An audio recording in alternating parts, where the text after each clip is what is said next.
The man was a senior student. When others were busy looking for internship opportunities, he chose this job guarding an unfinished building whose main structure had been completed. Even if his girlfriend says he's unmotivated and has no future, he'd better break up. The man doesn't care. This leisurely job doesn't interfere with his novel reading, which is perfect. With 8,000 hours of reading time on the novel platform, the man's understanding of the end of the world far exceeds that of ordinary people, and he has a deeper understanding of the system than anyone else. The building is 38 stories high, with each floor covering 3,000 square meters, and its facade is essentially complete. As for why the building became an unfinished project, the man never delved into it. He just wanted the money from his boss. Left before the missed zombie apocalypse, the prison system has found the optimal host. The system prompts, "Please select the prison type, men's prison/women's prison." Early in the morning, a man was sitting on duty in an unfinished building when a notification chime suddenly rang in his ear. A few seconds later, he couldn't help but blurt out, "What the fuck? The apocalypse? The system?" He closed his eyes and concentrated on the interface in his mind. "Host, please name the women's prison." "PP Women's Prison." The man tried to enter to confirm. "The apocalypse is about to begin. Please quickly select an uninhabited building as the main prison. The larger the better." The man was stunned.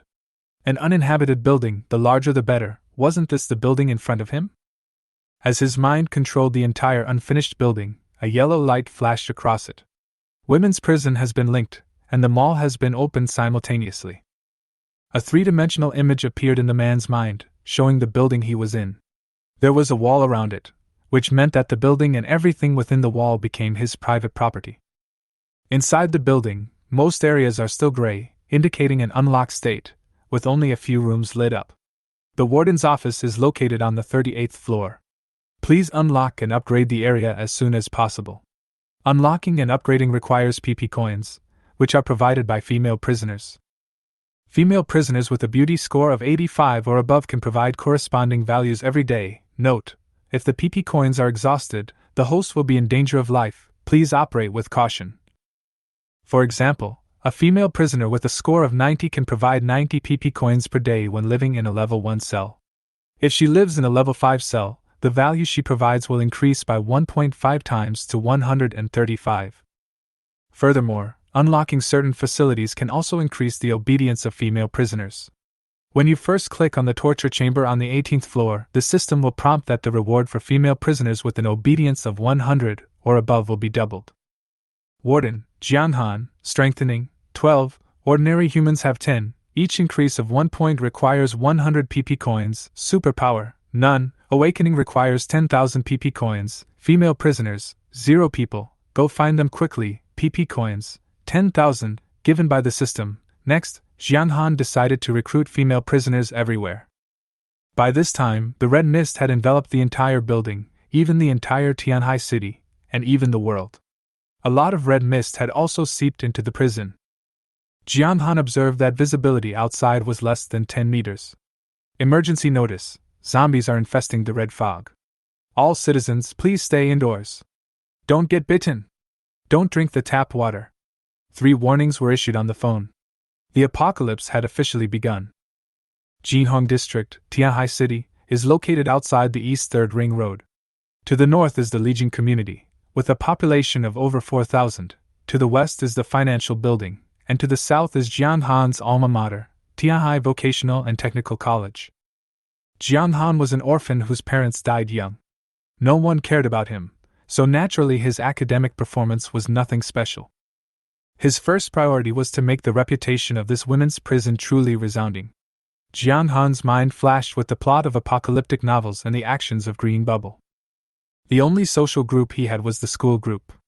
Tianhai Vocational and Technical College had over 10,000 students, 5,000 of whom were girls, and there were probably several hundred with scores above 85. Jong Xan opened the group chat, which was already over 999 active. The group was filled with excited discussions about the apocalypse. Li Sun from the Civil Engineering Department excitedly said, "Zombie outbreak! Haha, finally I don't have to worry about my internship anymore." Ma Chao from the Physical Education Department suggested, "Who wants to go out with me and kill zombies?" Let's see if we can get crystal cores to upgrade. A few people in the dormitory laughed and joked. Is there any fairies willing to come to our boys' dormitory 419? We'll protect you. Ab's photos frequently appeared on the screen. At the beginning of the apocalypse, the boys were still immersed in excitement. Jong Han decided to wait a little longer, until people gradually realized the severity of the apocalypse, before advertising. Just then, the system sent a notification: stranger detected approaching the prison. The surveillance footage showed a dozen people outside, including 4 elderly women, 3 elderly men, a middle-aged couple, and 5 young people. Judging from the banners they held, which read, "Give me back my hard-earned money," they were clearly here to cause trouble. Jong Han smiled slightly, realizing that these were his first batch of prisoners. He picked up his pistol and prepared to greet the guests. The building was surrounded by a wall that could be upgraded. The current ordinary iron gate did not look safe, so Jong Han planned to upgrade it to the next level. He walked along, watching the surveillance cameras. The group stopped outside the door and discussed the changes here. This used to belong to Changxing Real Estate. How did it suddenly become a prison? It must be a newly developed property. I haven't heard of any construction starting. Never mind. Let's take shelter inside first. Jong Han smiled coldly and opened the small door. What do you want? He asked coldly. A woman in her 60s, wearing a pink coat, led the group and half leaned in. Are you from Changxing Real Estate? Get out of the way. We're the owners. Her expression was fierce, but her voice was deliberately lowered. Jong Han didn't care, stretched out his hand and pushed her out the door. Auntie, you can't come in, he said coldly. This is private territory, get out! The aunt fell to the ground and shouted. People from the Changxing group are beating people. Call the police. I want to call the police. The uncles nearby tried to dissuade her. Sister, stop shouting. If we attract zombies, no one will survive. Although the pink lady shut up, she still lay on the ground. You hit someone, pay me. Jong Han lit a cigarette and stood quietly inside the door. The silence around him proved that the zombie's hearing was not very good, which made him feel relieved. He glanced around, and several faces appeared on the screen. Name, Qin Shirin, age 30, charging 1, newlywed, appearance, 88 points, meets the requirements.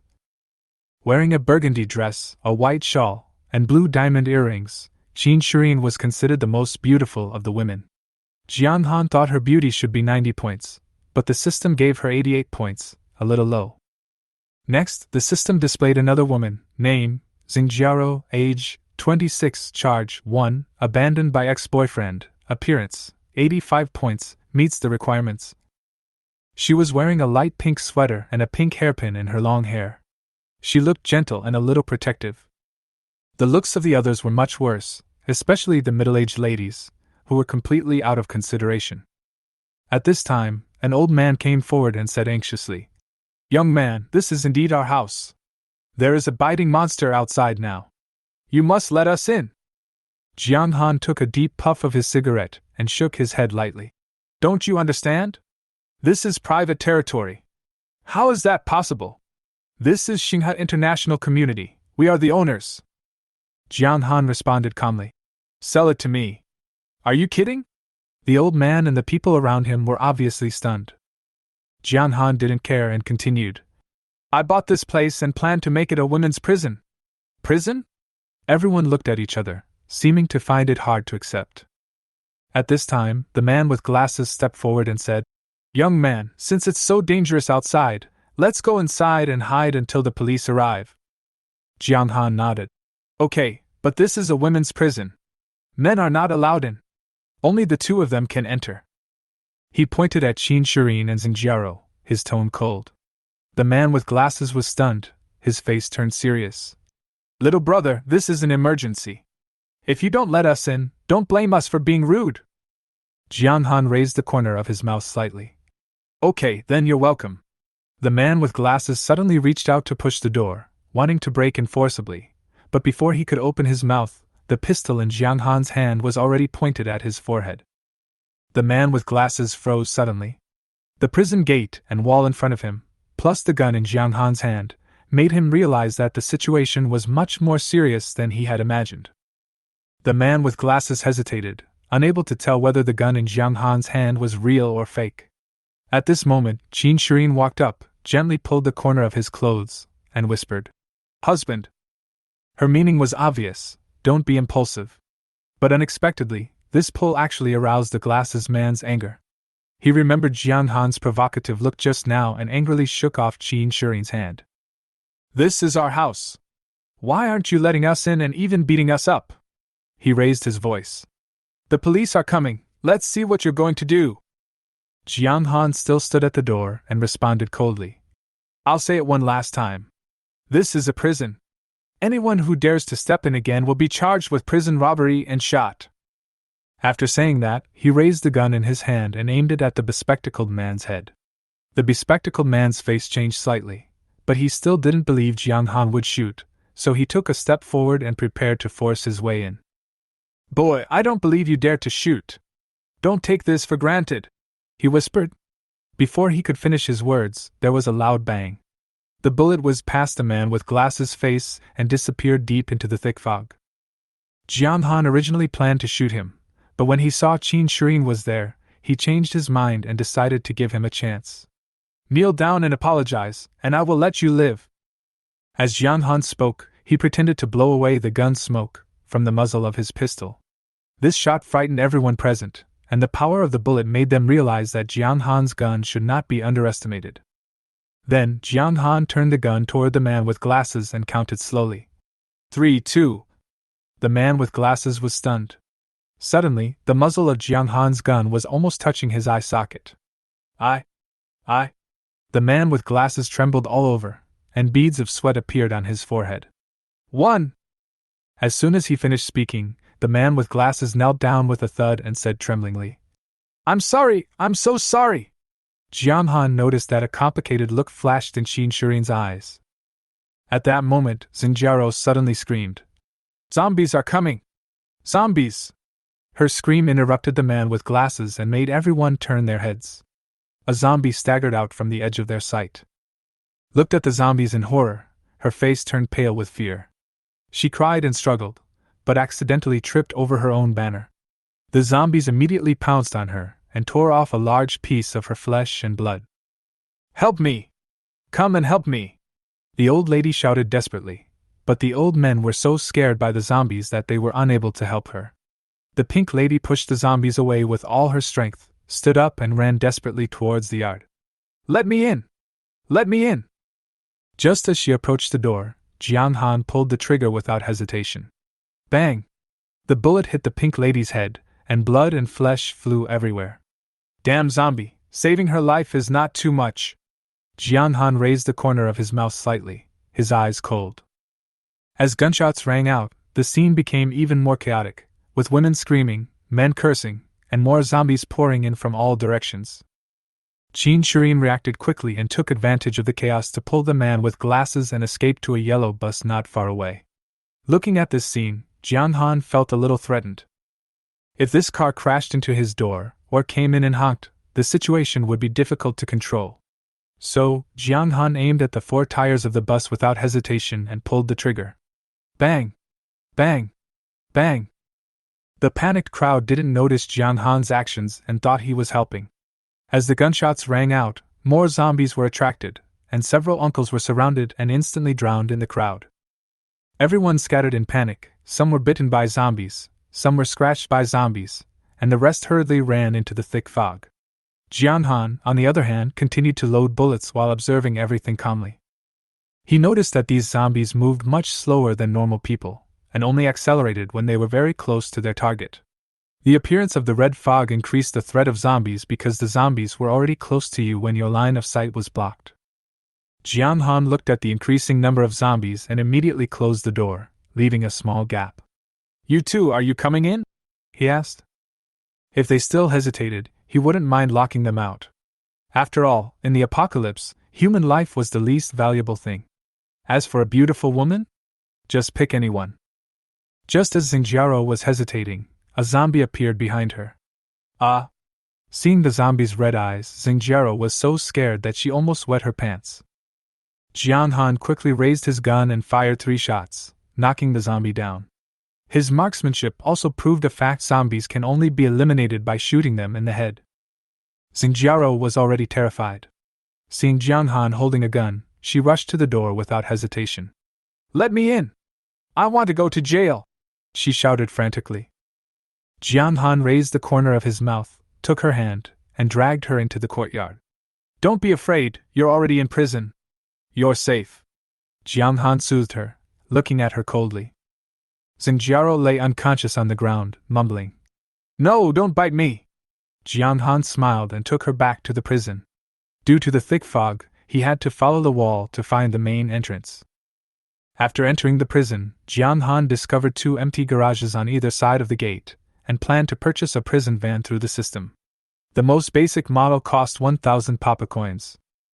As soon as you enter the gate, you will see the locker room. As a first-level locker room, it is simply decorated and has simple facilities. The floor was tiled with white tiles, and the walls and ceiling were also white. Along one wall stood a row of wardrobes, containing 10 sets of female prison uniforms and matching shoes and socks. These were free, but if more were needed, they had to be purchased with PP coins. Apart from the wardrobe, there were a few long benches in the room, and nothing else. Jiang Han brought Xingjiao into the house and said, "Since you have chosen to live in my prison, there are some rules that I must tell you. This is a women's prison. From now on, you are my prisoner. As a prisoner, the most important thing is to be obedient. If you can't do that, you can leave now." Xingjiao quickly shook her head when she heard this. "No, don't let me go. I'm obedient, really obedient," she muttered softly.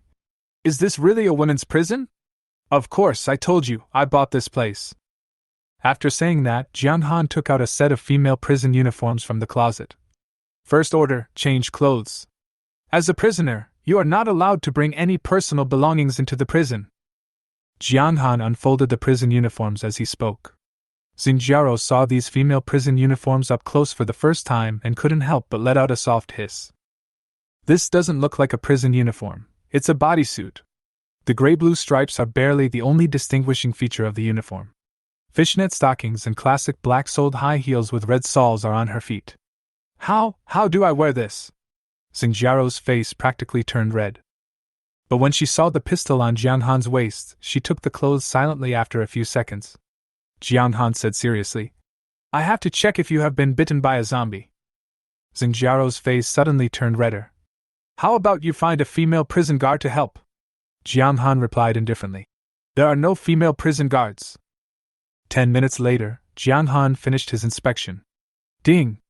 A female prisoner who meets the requirements has been detected and bound. Name, Xingjiao. Appearance, 85 points, no bonus, 85 PP coins rewarded daily, PP coin balance, 10,015, obedience, 28, please improve as soon as possible. When Xingjiao put on the prison uniform, the system automatically bound her. Jiang Han noticed that the obedience value was still a bit low. Jiang Han had many ways to improve obedience, such as unlocking the chastity training hall and the torture training room to brainwash them, or upgrading the cafeteria to give them better food, but all of these required spending PP coins. Jiang Han decided to find another way. He observed that Xingjiao seemed to have some tendency towards Stockholm Syndrome, so perhaps he could address this issue.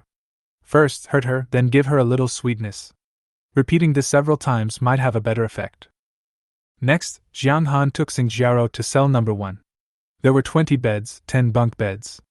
Each bed was furnished with a pillow and bedding, a sink, and a simple squat toilet, nothing else. Despite its simple facilities, in a zombie apocalypse, such a place could be considered a paradise. Xingjiao felt a sense of relief as she looked at everything before her. She understood that this was indeed a prison. At this moment, Jiang Han pulled out a pistol from behind and pressed it against the back of Xingjiao's head. "I'm ordering you now. Don't turn around, and don't make a sound. Do you understand?" Xingjiao's whole body trembled, and she was so nervous that she could hardly breathe. After 20 minutes, Xingjiao's obedience gradually increased and finally reached 85. Jiang Han stood up and nodded with satisfaction. "You passed and can speak now. This bed is yours from now on, and I will call you when it's time for dinner." Xingjiao couldn't help crying when she heard this. her eyes full of tears, looking pitiful. Jong Han noticed that Xingjiao's obedience level had quietly risen by another point the moment he finished speaking. Jong Han was secretly pleased with himself. Intimate contact seemed to have a significant effect on improving obedience. After leaving Xingjiao in the cell, Jong Han installed a hidden camera in the room and left. The door to each cell could be controlled by the system. No one could get out unless Jong Han opened the door. Then, he came to the second cell, which had the same layout as the previous one. Jong Han gritted his teeth and spent 1,000 PP coins to upgrade.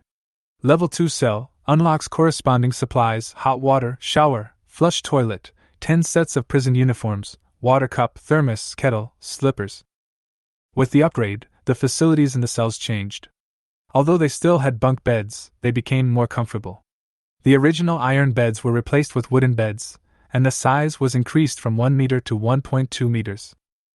The pillows, quilts, and sheets have also been replaced with more comfortable pure cotton materials.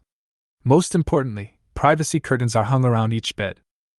In addition, there are 20 small lockers, one for each prisoner. The lockers contain extra bedding, cups, towels, soap, and toothbrushes and toothpaste. Although the quantity is small, it is enough for emergencies. The bathroom is independent and equipped with a toilet and a simple shower for taking a shower. There is also a large table in the house with an electric kettle and a thermos on it, which means that people living here can drink hot water at any time. A 32-inch TV hung on the wall, perfect for those bored. Jong Han looked at the upgraded cell with satisfaction. 1,000 PP coins, well spent. At noon, Jong Han sat at his desk, eating instant noodles and playing with his phone. There was nothing he could do. The cafeteria was too low quality, and the food was naturally subpar.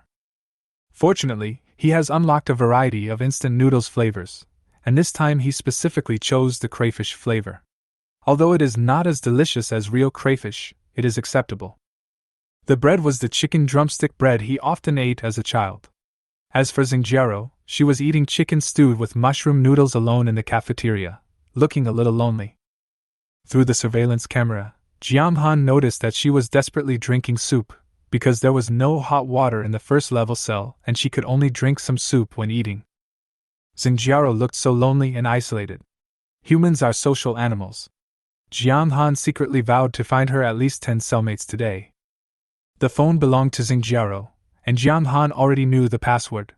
His green bubble only contained a few school groups, which was clearly not enough to quickly upgrade his prison level. So, he turned to Xingjiao's phone, intending to use her circle of friends. Dogwa was flooded with apocalyptic news, with a red fog enveloping the world. The cause of the zombie transformation had been identified: drinking water.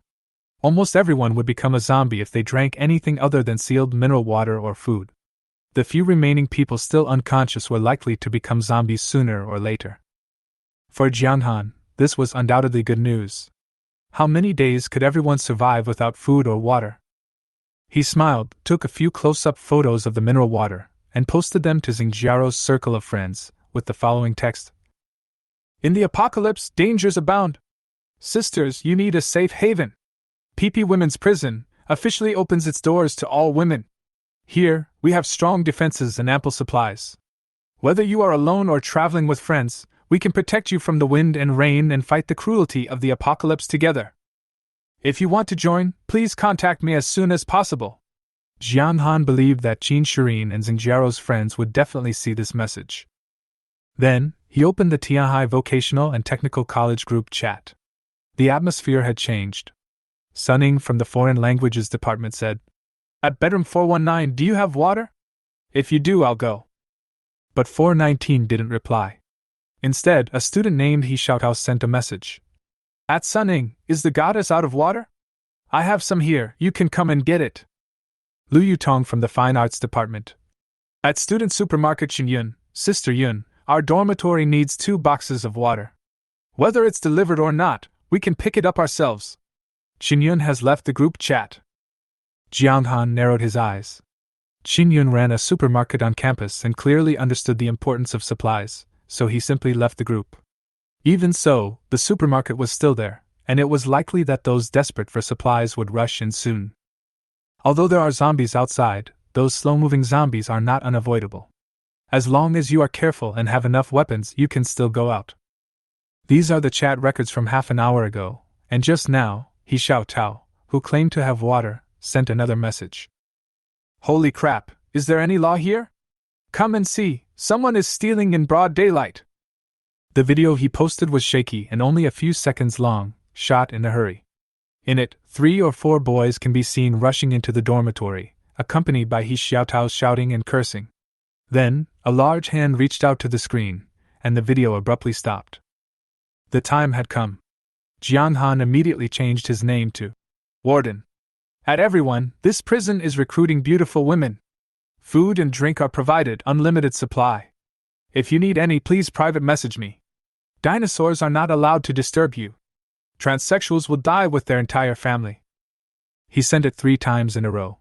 When the students in the group saw this message, they were like a pot of medicated oil, and they went crazy. Zhang Xing from the Fine Arts Department. Holy crap! Is there a psychopath in our group? Lu Xian from the Art Department. Women's prison? I can tell they don't sound like serious people. So disgusting, so despicable. Student Union President Wang Ba said, Students, this is a disaster. You should hand in your mineral water so that we can distribute it. Only by working together can we overcome this difficult time. Yan Yu from the Girls Department of the Student Union. Husband, I support you. His water must be from illegal sources and must be confiscated. However, the message was soon withdrawn, and when it was reposted, Wang Ba's title was changed to Chairman. Curses poured in like a tide, but Jiang Han was too lazy to pay attention and just replied, Idiot! Someone suggested kicking him out of the group, but the group owner didn't respond. Maybe he had already turned into a zombie. Soon after, someone recognized Jiang Han. Zhang Mingyu from the Computer Science Department said, This guy's called Jiang Han, and he's from our department. I didn't expect him to be so perverted. He must have read too many novels and gone crazy. He lives in room 527, dormitory building number 3. Anyone who lives nearby, please go and see if there is really water. However, Zhang Mingyu quickly withdrew the message. Obviously, he knew that if there really was water, too many people would go and he would not be able to get it. Jiang Han smiled faintly, not caring whether they recognized him or not. It was pointless if they couldn't find him anyway. The group was filled with curses, but even more people were adding him as a friend. Jiang Han was flipping through the friend requests when a name suddenly caught his eye, Suing Xue. His eyes lit up. This was one of the 3 most beautiful girls at Tianhai University, an absolute beauty. In the past, he had never dared to hope to have any contact with her, but now it was different. He immediately accepted the friend request. Soon, Suing Xue sent a message. Classmate Jiang Han, is that you? Yes, it's the warden. Do you want to go to prison, Suing Xue? The other party was silent for a moment, then continued to ask. Does the prison you mentioned really exist? Jiang Han didn't waste any time and directly sent the saved photos. There was a faint red mist in the photos, which was enough to prove that they were taken after the outbreak of the apocalypse. Suing Xue. Our entire dormitory wants to go, is that okay? Also, is this official? How many people are there? How long will the food last? How do we get there? She asked more than a dozen questions in a row. Jiang Han replied, You don't have to worry about these, just tell me your address. Also, whoever wants to come, please send me a photo in advance, otherwise this prison will not accept you. After a while, Suing Xue sent 4 photos. The first one was her own, and Jiang Han's eyes lit up. A dialog box suddenly popped up. Name, Suing Xue, age, 21, appearance, 93 points, meets the requirements. Jiang Han was delighted. The campus beauty of Soochow University, here she comes. He continued to check out her roommates, Zhang Xiaowen, Dong Jin, and He Mengmeng. All 3 were quite pretty, especially Zhang Xiaowen, who scored 90 points. The other 2, 87 and 85 points, respectively. Jiang Han smiled and didn't care about these things. His goal was, once he went to prison, he would be the only one looking for a man. Besides Suing Xue, Jiang Han's green bubble had received numerous friend requests, all asking questions, simply wanting to confirm the prison's authenticity. He didn't say much, replying with pictures, boxes of mineral water, instant noodles, and photos of the prison interior. Finally, he identified more than 20 female college students who met the requirements, and prepared to take them with him. However, before leaving, he still had a lot of preparation to do. The first thing to do was to improve his strength. This was absolutely essential. Jong Xan found that the zombies outside weren't particularly scary, especially with a gun. However, the pistol was currently too noisy, so he decided to buy a silencer first. Next, he needed to solve a problem: reloading the gun. His current pistol had a 10-shot burst, and reloading after each shot was time-consuming and cumbersome. So he bought another pistol, 2 silencers, 10 magazines, and 5 boxes of ammunition, spending a total of 170 papa coins. Jong Xan also thought that with the upgrade of the warden's office, defensive weapons such as bulletproof vests might be unlocked. However, there was no urgent need to spend the money for the time being, as there were other more important expenses today. The next problem to be solved was the car. He spent 1,000 papa coins to buy a level 1 prisoner car. Level 1 prison van has been unlocked, corresponding unlocked supplies: gasoline, engine oil, windshield washer fluid, wrench tool set, spare tire, jack. After the purchase, the car was parked in the parking space at the door. Jong Xan ran over and took a closer look. It was a dark green bus with 4 oversized tires that showed off its off-road capabilities. A protective shield was installed around the windows to effectively prevent zombies from invading. Because the bus was too high, anyone who wanted to get on had to climb up. The interior of the bus is simple, with a metal gate separating the driver's seat from the passenger compartment. The passenger compartment has 20 seats, similar to the layout of a bus, but if you squeeze in, you can easily carry 50 people. The driver's seat is relatively luxurious, with leather seats and metal interior trim. While not top-tier, it's sturdy and durable. The dashboard displays various vehicle information, such as fuel level, tire pressure, and temperature. The fuel is full, but you need to pay for it when it runs out. 1 papa coin can buy 10 liters of fuel. The most eye-catching feature is a large screen with an embedded real-time GPS positioning system that can display the vehicle's current location, the situation within 10 meters around it, and obstacles. You can even control the steering wheel directly through the screen. With this car, going out is much easier. The next task is to improve my strength. Jong Xan opened the panel and began to strengthen himself. Each enhancement point cost 100 yuan, so he directly spent 3,800 yuan to increase the enhancement points to 50. Instantly, a warm current flowed through his body, and Jong Xan felt refreshed, as if he was floating in the sky. He got out of the car, found a random brick, and with a light squeeze, he crushed it into powder. So strong! Not only that, he also found that his eyesight had improved, he could see farther, and the thick fog had less of an impact on him. After this upgrade, Jong Xan's papa coin balance increased to 4,000 yuan. Although this money was necessary, saving his life was the most important thing. With a body like this, he should be able to deal with any emergency during this trip. However, after the enhancement, Jong Xan felt a strong desire, as if he couldn't wait to find Xingjiaro. Could this be the sequelae of the physical enhancement? He was ecstatic. He used to worry that there were so many beautiful women around him that he would not be able to handle them all. Now this worry was gone. As long as he was strong enough, he could easily get anyone he wanted. However, it was not a good idea to go out with desire, as it might affect his judgment. So Jong Xan decided to go to cell 1 first and find a new place for Xingjiaro. When he pushed open the door, Xingjiaro was standing there, her eyes wandering, as if she was thinking about something. Seeing Jong Xan come in, she immediately stood up, a little at a loss. "Hello, Warden." Jong Xan said nothing, just looking at her quietly. Less than half a minute later, Xingjiaro's cheeks quickly turned red. She lowered her head, a glint of water in her eyes. Finally, unable to bear the pressure, she slowly reached for her collar. Jong Xan was very satisfied. Every movement of hers revealed her obedience and submission, which gave him an inexplicable sense of accomplishment. He waved his hand gently. "Come out." Xingjiaro was stunned for a moment. Her face seemed a little disappointed. The two walked out of cell 1 and came to cell 2, which had cost 1,000 papa coins to build. Jong Xan pushed open the door and pointed inside. "Let's take a look at this room." Xingjiaro was stunned by what she saw the moment she entered. The incandescent light overhead was much brighter than the dim cells she'd been in. There was a small bookshelf next to the wooden bunk beds. Although empty, it was still cheerful. Even happier, the room also had a kettle and a thermos. Finally, she'd have hot water to drink. She excitedly ran to the bathroom and saw that she could actually take a shower.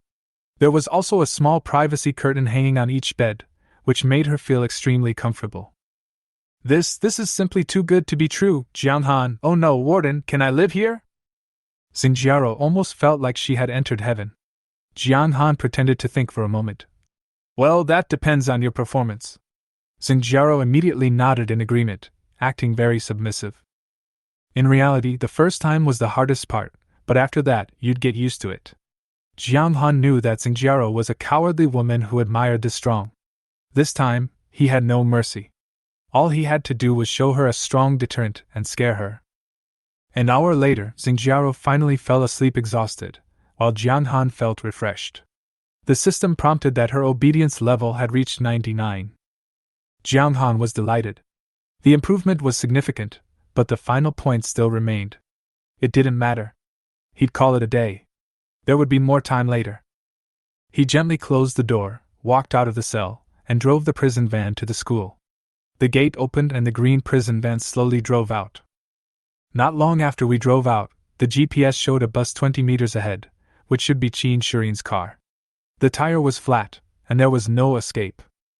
However, it wasn't the right time yet, so Jiang Han bypassed them and continued driving towards Tianhai Vocational and Technical College. His target was the location Suing Xue had given him, Building 1, Girls' Dormitory, Room 208. He wasn't driving fast. After all, he wasn't a seasoned driver. Furthermore, the red fog was affecting the road, so zombies weren't common. Occasionally, he'd see a few slow-moving zombies on the road, but they were blocked by the sturdy car windows and iron bars, posing no threat. An hour later, the familiar school gate finally appeared before his eyes. In the communication room at the school gate, two old men were leaning against the window, looking at the prison van outside in shock. Old Wang, do you see that car? It says women's prison on it. Where did it come from? Look how high the wheels are, and there are protective nets on the windows. It must be safe. Lao Li, how about we stop the car? When the driver gets out, we can steal his car and go out to find something to eat. Lao Li's words made the two men fall into endless reverie. They could only look at the young and tender female college students from afar, but now they might be able to have personal contact with them. Let's do it! As long as the car stops, we can rob it. The two men picked up the chair legs and walked out of the message room confidently. However, the next second, with a loud bang, the large prison van driven by Jiang Han crashed into the door of the communication room without hesitation. The electric sliding door was crushed into a discus and dragged on the ground with a rattling sound. Oh my God! Get back to the house! Old Li quickly jumped away, realizing that such a loud commotion would definitely attract zombies. Jiang Han drove to the girls' dormitory with ease. On the way, he encountered a group of boys. They were holding iron bars and wooden boards, apparently planning to go out and look for supplies. When the group of boys saw the prison van, the short-haired boy in the lead waved his hands desperately. Stop, stop! Jiang Han ignored him, stepped on the accelerator, and sped off. The boys chased him for a short distance before stopping. After all, the prison van was moving too fast, and they couldn't see their surroundings clearly. If they ran into a pile of zombies, they would die sooner or later. Head of the dormitory, didn't this wrecked car see us? Why didn't it stop? If I were the driver, I wouldn't stop either. The short-haired man narrowed his eyes and looked in the direction where the prison van disappeared. He then said, By the way, did you notice the words on the van? I saw it. Orange is the new black. I remember hearing it somewhere. The smaller man said through gritted teeth. The short-haired man touched his chin and said, In the group chat, there was a student named Jiang Han who said something about the prison specifically accepting beautiful women. The smaller man suddenly realized. Yes, it's in the group. Does he really have a prison? With water and food? It should be true. Maybe he really went to the girls' dormitory. The dormitory head's eyes flickered. If we could go in, it would be full of women. Wouldn't it be wonderful? The others agreed. Head of the dorm, what should we do? The short-haired man pulled a cigarette from his pocket and took a deep drag. From here to the girls' dormitory is about the same distance as to the supermarket. Let's find a car, okay? Agree. Everyone agreed unanimously, then changed direction and followed the prison van from a distance. At the same time, Jong Xan had parked his car at the main entrance of Building 3 of the girls' dormitory, knocking several zombies away. Through the car window, he saw that the dormitory entrance was surrounded by zombies. He honked the horn. Beep, beep!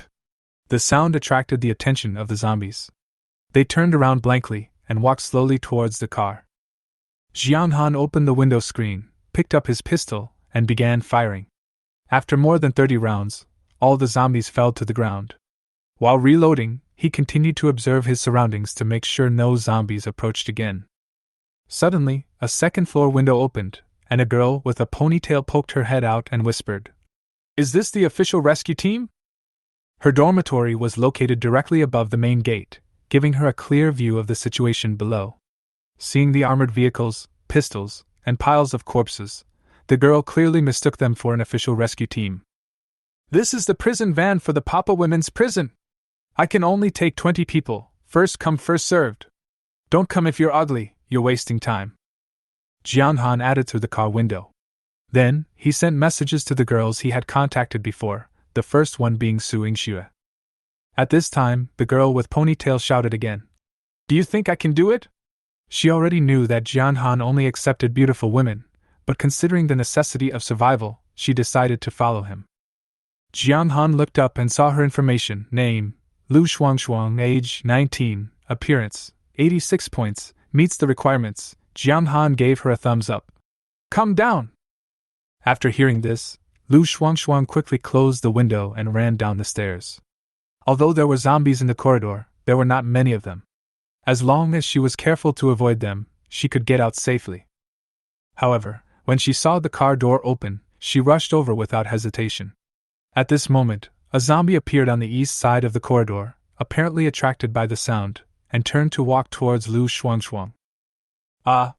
Lu Shuangshuang suddenly screamed, startled by the zombies, which quickly pounced on her.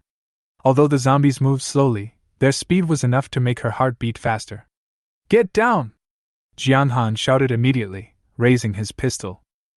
Lu Shuangshuang's legs were already weak, but Jong Xan's gunshot rang out, and the zombies fell to the ground. More zombies walked out of the fog, and Lu Shuangshuang's screams attracted more zombies. "Don't be afraid, I'm here!" Jong Xan continued to shoot. As the bullets were consumed, the zombies in the corridor fell one by one. After using up 2 magazines, the corridor was finally free of zombies. Jong Xan shouted calmly, "Don't lie down, get in the car." Lu Shuangshuang was still trembling with fear, and she didn't dare open her eyes until Jong Xan shouted for the 3rd time. She saw the pile of corpses behind her, and fear and powerlessness made her unable to move. I can't stand up. Brother Jiang, can you come down and help me?" she asked tremblingly. "No." Jong Xan refused decisively. "You can crawl over here." Okay. Lu Shuangshuang nodded and crawled tremblingly towards the prison van. After much effort, Lu Shuangshuang finally climbed into the car. Jong Xan saw her chapped lips and threw a bottle of mineral water over from the driver's seat. "Drink it, all you can eat." Water! Lu Shuangshuang's eyes lit up, and she immediately picked up the mineral water and drank it in one gulp. She was so thirsty. After the red mist erupted, the water in the pipe turned dark red and was completely undrinkable. The mineral water in the dormitory had just run out. To make matters worse, the red fog made people extremely thirsty, and going for a few hours without drinking water was like being on fire. She even thought about drinking some poisoned water, preferring to die rather than die of thirst. The bottle of water was quickly finished. Lu Shuangshuang licked her lips and looked at Jong Xan timidly. Brother Jiang, do you have any more water?" "Yes," Jong Xan said, taking out another bottle of water, but didn't hand it over. "Call your most beautiful friends and have them go to jail with you. This bottle of water will be yours." "Okay," Lu Shuangshuang agreed immediately. In fact, she had already discussed this with her roommates. As long as the prison could be guaranteed to be safe, she would send a message immediately. "Everyone come down. Brother Jiang is very safe here. There is water, unopened mineral water." She sent several messages and was not worried that Jong Han did not have enough water. After all, the fact that he could casually take out a bottle of mineral water and give it to others meant that Jong Han must have enough water. Jong Han glanced back and asked, "Who are you sending it to? Do you have any photos?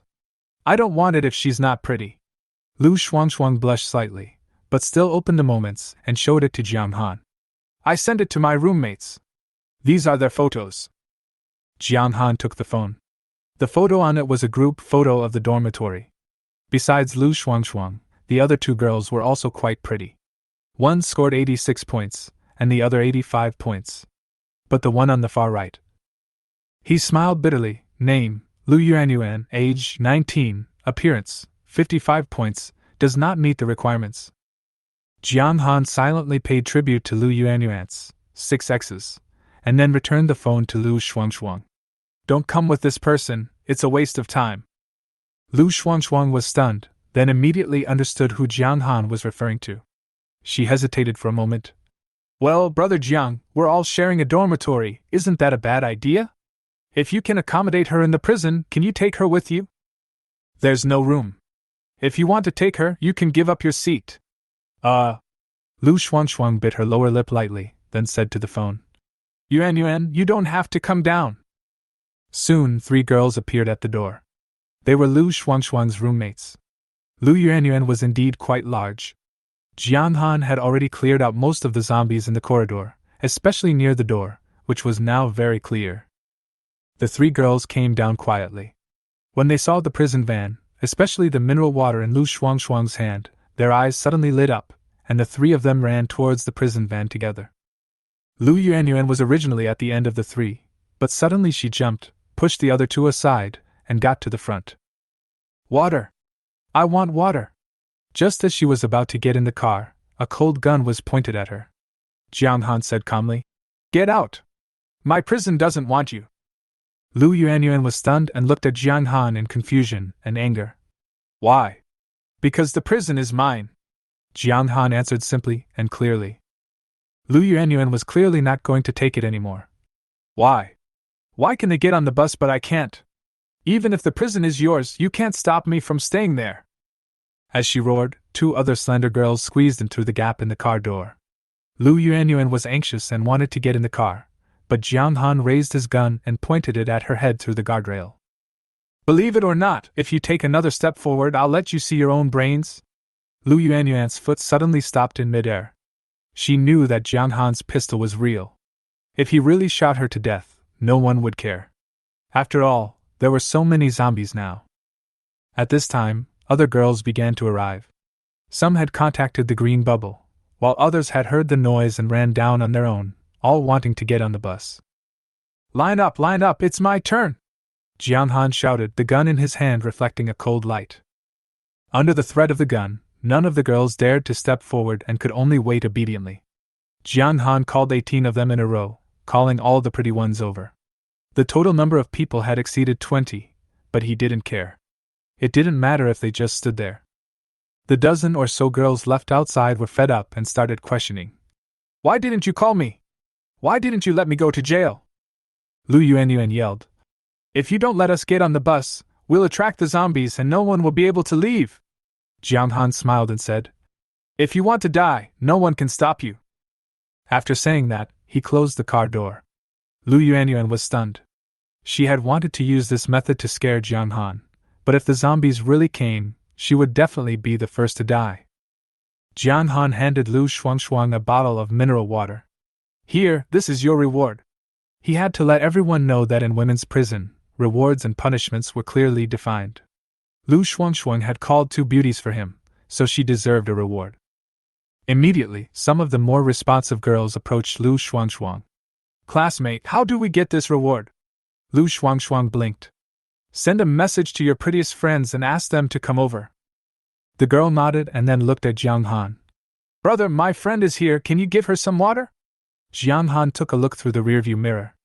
The girl was very beautiful, about 90 points. Her name was Shinchinga, and she was the most beautiful girl in the car. She was very attractive, and Jong Han was slightly interested, but he wasn't in a hurry. "Don't send it yet. The car is full. I'll come back after I send you to the prison.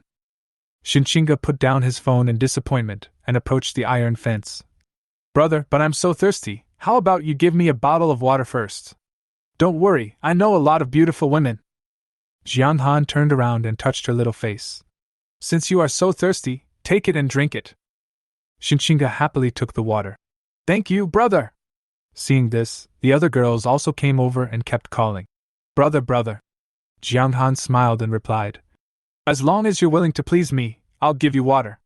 A few reserved girls blushed and didn't come over, but Jiang Han didn't force them. He understood that even girls who could resist temptation would be most tested when they saw the difference in prison, whether they could still stick to themselves. After Jiang Han finished distributing the water, he picked up his phone and sent a message to Su Yingxue. I'll be leaving in a minute. No waiting after that. In dormitory 208, Su Yingxue looked at her roommates and asked anxiously, Have you decided? Are you leaving or not? The second beauty, Zhang Xiaowen, was a little scared and shrank her neck. I always feel that Jiang Han is not a good person. Also, how do you know he really has a shelter? What if he uses online pictures to deceive us? Another girl spoke up. Su Yingxue shook her head. I don't think so. I sent all the photos Jiang Han took to my sister. She's a top student in the computer science department. These photos are definitely not from the internet, and there's no trace of Photoshop. Jiang Han really does have a prison and supplies. Although I don't know the specifics, it's better than waiting to die here. She then looked at her roommates. Owen, Xiaojin, Meng Meng, listen to my advice. Let's go and see the prison he mentioned. At this time, Meng Meng stood up, her eyes revealing determination. I think we should listen to Yingxue. We only have 2 bottles of water left. What should we do after we finish them? Why not take a gamble? Meng Meng spoke. She picked up a few sticks and handed one to Su Yingxue. Follow me, let's fight our way out. Zhang Xiaowen panicked. Yingxue, Meng Meng, do you really believe him? What if he lies to us? He has guns and food, but we have nothing. I think if someone is lying, it should be me who is lying to him. Meng Meng answered confidently. Dong Jin had been silent the entire time, but now she spoke up. But I still feel unsafe. Jiang Han is just an ordinary college student. Where did he get a gun? And how could he possibly have a prison? After a heated discussion, Su Yingxue finally made a decision. Don't think too much. If you stay here, you will die sooner or later. If you go out, you may have a chance of survival. After making up their minds, they gently pushed open the dormitory door. A zombie was wandering in the corridor. Meng Meng made a silent gesture and walked in front, hunched over. Jiang Han checked the time. There were only 5 seconds left before the 1 minute he'd promised. He'd already made up his mind. When the time was up, he'd drive off. After all, he was the warden, and if his words didn't count, who would obey him in the future? He looked at the stairs, but Su Yingxue still hadn't appeared. He was ready to leave. Even if she came down now, she wouldn't look back. Suddenly, he noticed several figures in his peripheral vision. They were the boys who had stopped his car before. They were holding weapons in their hands. They were obviously following him, acting sneakily and obviously had no good intentions. Jiang Han knocked on the car door. Those guys, if you come any closer you will be dead. After hearing this, the boys did not stop, but instead accelerated and rushed towards the car door. Jiang Han didn't hesitate. He slammed on the brakes, jumped out of the car, and kicked the nearest boy away. Then he raised his gun and fired. Ah! A scream rang out, and the boy was kicked into the red mist and disappeared. He seemed to have been catapulted out, probably flying at least 20 meters. Jiang Han was too strong. The kick just now made him feel as if his internal organs were ruptured. Puff, puff, puff, he emptied the magazine quickly without any hesitation. Short-haired man who was the farthest away was lucky. The bullet grazed his cheek but didn't hit him. He screamed, and when he saw his roommate lying on the ground next to him, he turned and ran. House Captain, help me! A fat boy, shot in the abdomen, struggled to reach out and try to pull the short-haired man. The short-haired man didn't hesitate, kicked the fat boy away, and rushed into the red mist with his back hunched. Jiang Han's eyes were cold as he deftly changed the magazine and fired a few more shots as he chased. The short-haired man ran nimbly, and all 3 of Jiang Han's shots missed. Jiang Han did not continue to chase, knowing the principle of not chasing a desperate enemy, leaving the other party a glimmer of hope. Save me, please! Just as Jiang Han was about to get back into the car, a little fat man not far away on the ground covered his stomach and stretched out his hand to him. Jiang Han raised his pistol. Save you? I can help you. As he said that, he pulled the trigger at the fat man's head, ending his pain. This group of people should have thought about the consequences they would face the moment they decided to take action. The girls who did not get on the bus, led by Lu Yuanyuan, screamed. They were not attracting zombies, but were scared and screamed involuntarily. They were just ordinary students. How could they have ever seen such a scene? Jiang Han ignored them and examined the bodies. The first lesson in the apocalypse was to learn how to finish off the enemy. Many people died because they didn't finish off the enemy in time. He found a little man pretending to be dead, with a wound on his leg. Did he die just like that? Jiang Han walked over and stepped on his wound. The little man groaned. Although he tried his best to hide it, the sweat on his forehead and his shaking body betrayed him. No, don't kill me, I just want to get in the car. The little man begged for mercy. Jiang Han sneered. Want to get in the car? I'm afraid you want to rob it. Otherwise, why would you rush towards the driver's cabin with weapons? Don't kill me, it was all his idea. The smaller man continued to explain. Who? Jiang Han continued to ask. Lu Hao, the head of our dormitory 315, the smaller man said hurriedly. The one who ran away? Jiang Han frowned. Yes, he sent us here to die, and then he ran away, the smaller man answered quickly. How many of you are here? Jiang Han asked. The smaller man swallowed, rolled his eyes, and said, 8 of us in total. Jiang Han muttered to himself. 8. There are 4 corpses here, 1 living person, plus Lu Hao who just ran away, and the person who was kicked away. There are only 7 people in total, which means there is still 1 person nearby. At this moment, there was a sudden loud noise, bang. Jiang Han was stunned for a moment, then quickly realized that the sound was a tire blowout. Jiang Han turned the car around and saw that the right rear tire had indeed blown out. Not far away lay a man, covered in blood, with an iron rod sticking out of his body. This seemed to be the 8th victim. He was furious. His tire had been punctured, so why was this idiot so clueless? With such a large tire, how much impact would the explosion cause? Didn't he think about it? 10 PP coins in the mall, which meant that Jiang Han lost 10 coins in vain. The more he thought about it, the angrier he became. He picked up his gun and shot the man on the ground in the head without mercy. Dozens of women in and outside the car were silent. After seeing Jiang Han's methods, they no longer dared to scream and sighed silently in their hearts. The loud noise of the tire burst attracted a large number of zombies. Jiang Han quickly opened fire, ignoring the little man pretending to be dead on the ground. He did say he would not kill him, but that did not mean he would save him. The little guy first asked for help, then cursed, and finally turned to wailing, but Jiang Han was not moved at all. After a while, the 8-man team, except for Lu Hao, was dealt with. Jiang Han knew that there were 2 things he needed to deal with.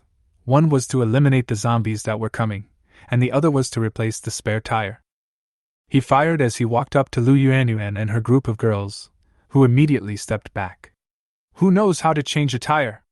Come and help. Each of you will get a bottle of mineral water, Jiang Han said. The girls looked at each other in bewilderment. While the water was tempting, who would dare to help change the spare tire? Just then, 4 girls came up from the stairs. I can! The girl in the lead, wearing a white dress, was Suing Xue, followed by her 3 roommates. Jiang Han recognized Suing Xue immediately, and secretly sighed inwardly. She was indeed worthy of being one of the 3 goddesses in the school. Then you guys get started, Jiang Han instructed. Just as Suing Xue was about to step forward, Zhang Xiaowen quietly tugged at the corner of her clothes. Xue. Suing Xue patted Zhang Xiaowen's little hand and comforted her.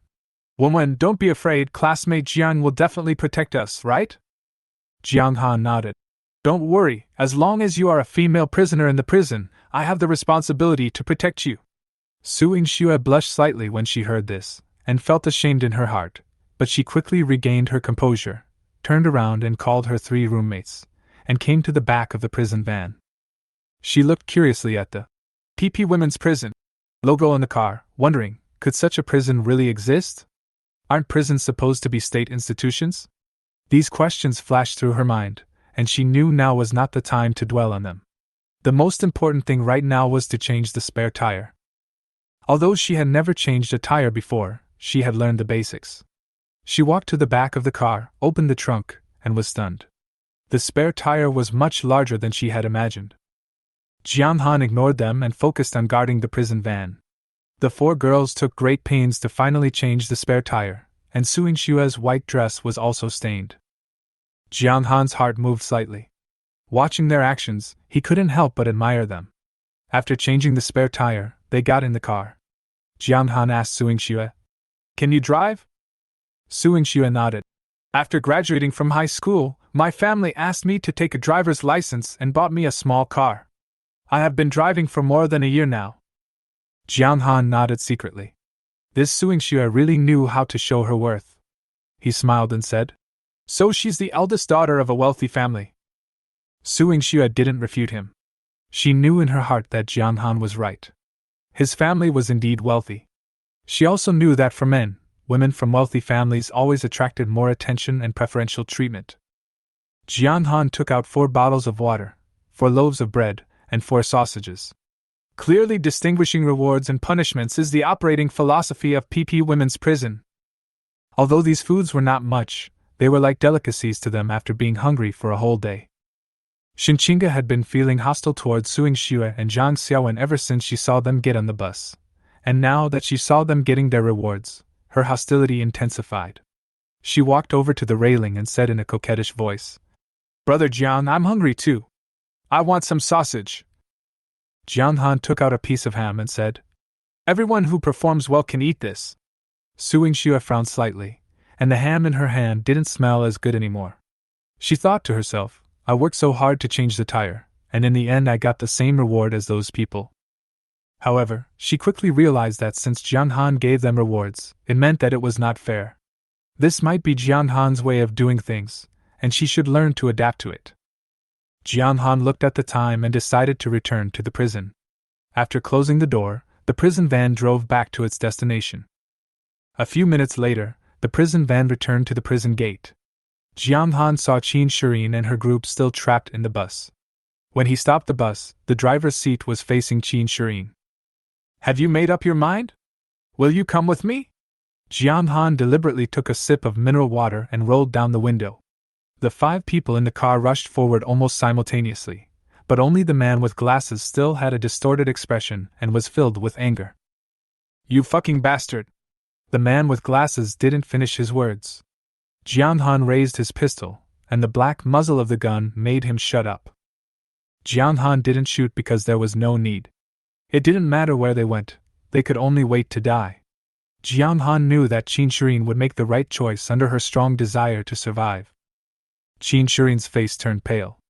After hesitating for a moment, she gently took the glasses man's hand and said, "Can my husband go with us?" Jong Han shook his head. "Of course not, but..." He paused and looked at the other people in the car.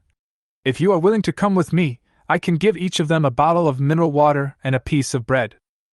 After saying this, the elderly people in the car turned to look at the young couple, their eyes full of anticipation. They had brought mineral water but no food. With only 7 bottles of water left in the car, they would be completely deprived of water and food after that. The man with glasses blushed.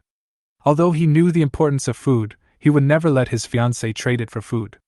He wanted to lash out, but he also knew that Jong Han had a gun in his hand, and cursing at him would be risky.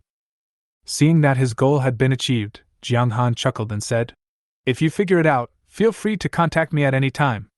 Just contact Sinjaro's cell phone."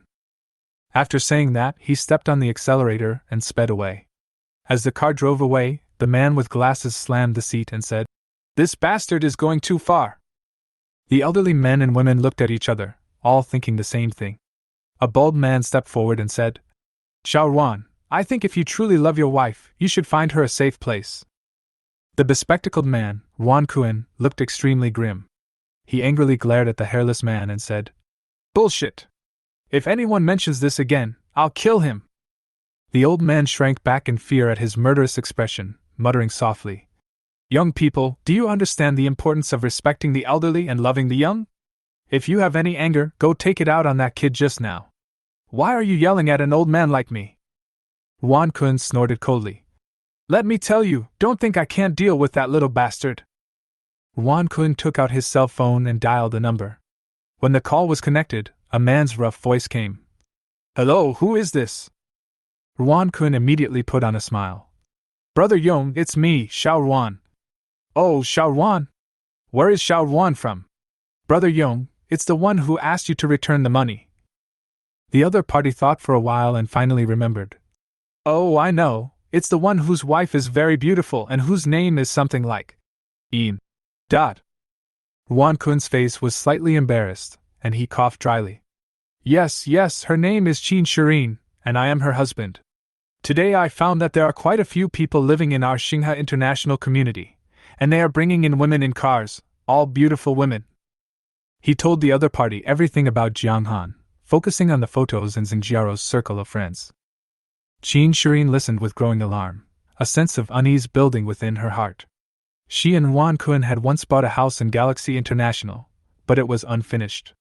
Wan Kun had asked a friend to contact Guang Tuyong, the manager of Jiangshan Group, but he threatened to return the money to Qin Shireen if she stayed with him for a night. "Bald Yong?" Qin Shireen repeated in a low voice, a chill in her heart. She knew what that name meant. Bald Yong was not only Galaxy International's project manager, but also Jiangshan Group's top thug, a man known for his skill in both the underworld and the underworld, a man who killed without blinking an eye. Wan Kun proudly told the elderly people, "Brother Yong will be here tonight. That brat won't be able to keep his arrogance for long. We can still get food." After hearing this, the old men and women came over one after another. "Mr. Ruan, please talk to Brother Yong and send us home.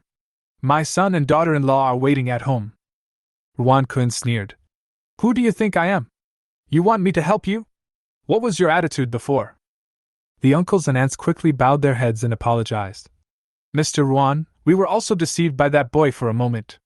Please be magnanimous and don't bother with us." Qin Shireen looked down at her phone, feeling anxious. She knew that Wan Kun and Bald Yong's relationship was far more complicated and dangerous than Jiang Han's. And Bald Yong definitely wasn't here to bring them water. His presence would only bring more trouble. At the same time, Jiang Han brought Lu Shuangshuang and other girls to the locker room. Like Xingjiaro, the first thing he did was to change clothes. It wasn't until they saw the gate to the women's prison that the girls finally believed there was a prison there. Once inside the locker room, Jiang Han used his usual tactics to ensure that each girl had no wounds. The girls naturally resisted, but under Jiang Han's threat, Xinqinga was the first to take off her coat, followed by Lu Shuangshuang. As the first girl took off her clothes, the second, the third, and finally, only Suing Xue and her 3 roommates were left. At this moment, a particularly striking scene appeared in the room: 22 girls with their arms crossed and 4 girls wearing clothes, and these 4 girls looked out of place. Seeing this, Jiang Han opened the door without hesitation. His prison did not allow special people to be present. "I'm doing this for everyone's safety. Since you don't follow my instructions, I can only assume that you've been infected with the zombie virus. Please get out and don't harm anyone else." Suing Xue frowned and said calmly, "Student Jiang, don't make your words sound so high-sounding. I know what you're thinking. Besides, if you're bitten by a zombie, you'll be infected in less than 10 minutes. We've been in the car for over an hour. If you were really bitten, you'd have been sick long ago." Jiang Han glanced at the 22 girls and finally said seriously, "How do you know there are no exceptions? What if one of you gets bitten and doesn't react until midnight? Wouldn't that harm everyone?"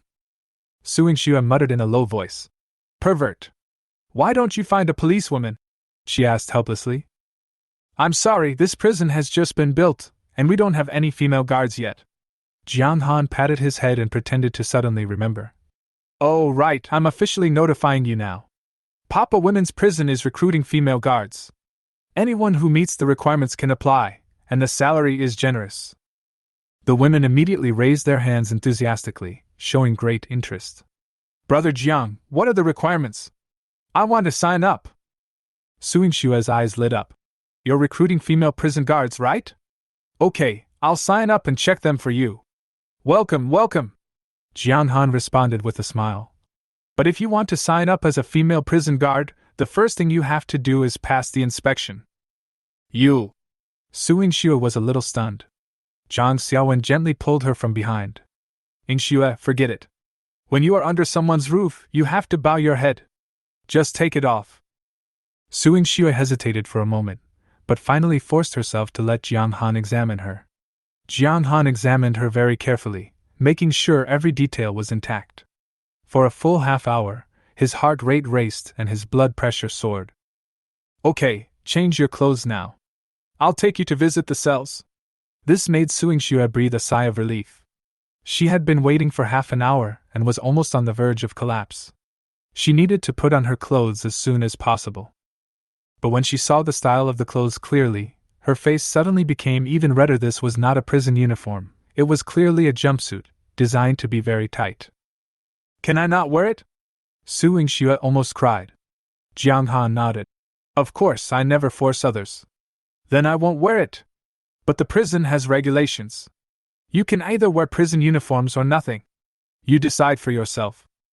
Su Yingxue had no choice but to say, Bring it here. Ding! A female prisoner who meets the requirements has been detected and bound.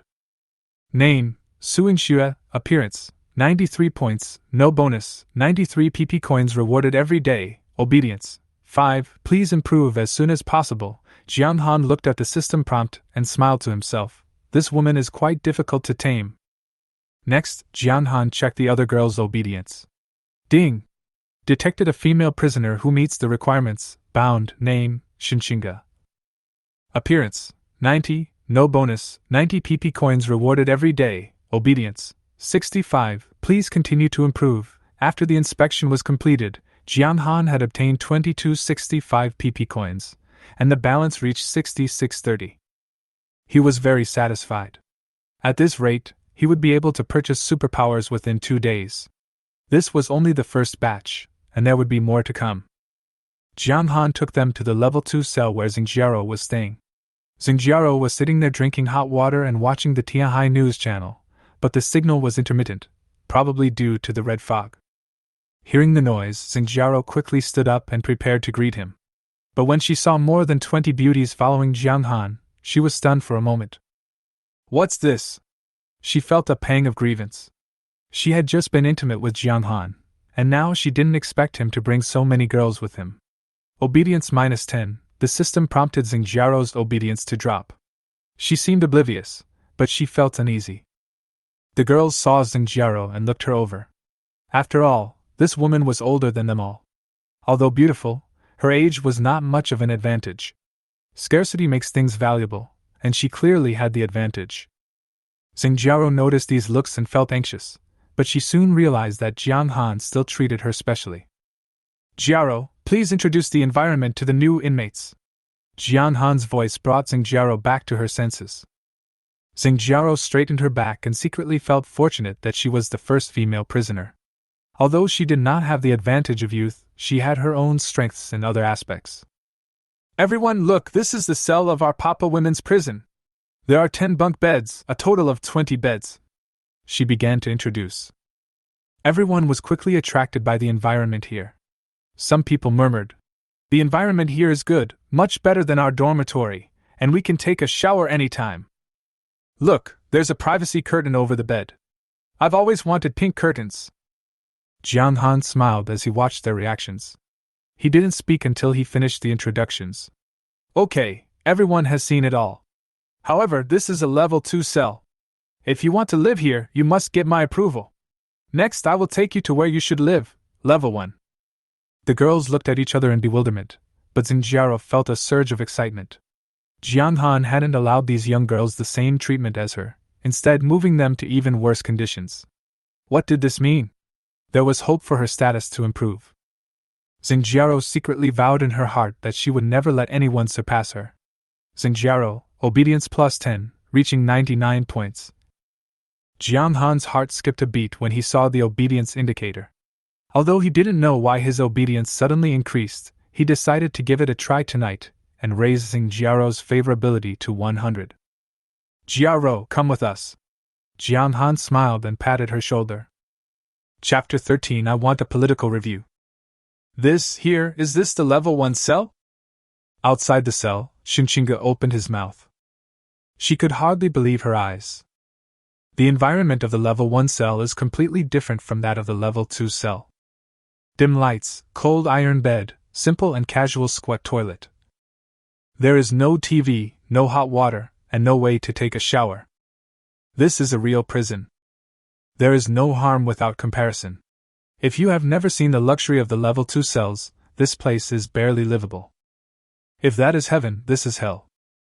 The girls exploded at once. We don't want to live here. Jong Xan chuckled. Sure, but you have to go through a political review in my office first. Once you pass the review, you can move to a level 2 cell, or even a level 3, level 4, or a better cell. Political review? Everyone had a puzzled expression, but they actually understood in their hearts. Shinchinga was the first to stand up. Brother Jiang, I want a political review.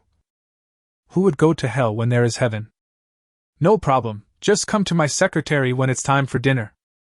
Jiang Han pointed at Xingjiao. There are many positions in the system panel. The highest level one is the executive deputy warden.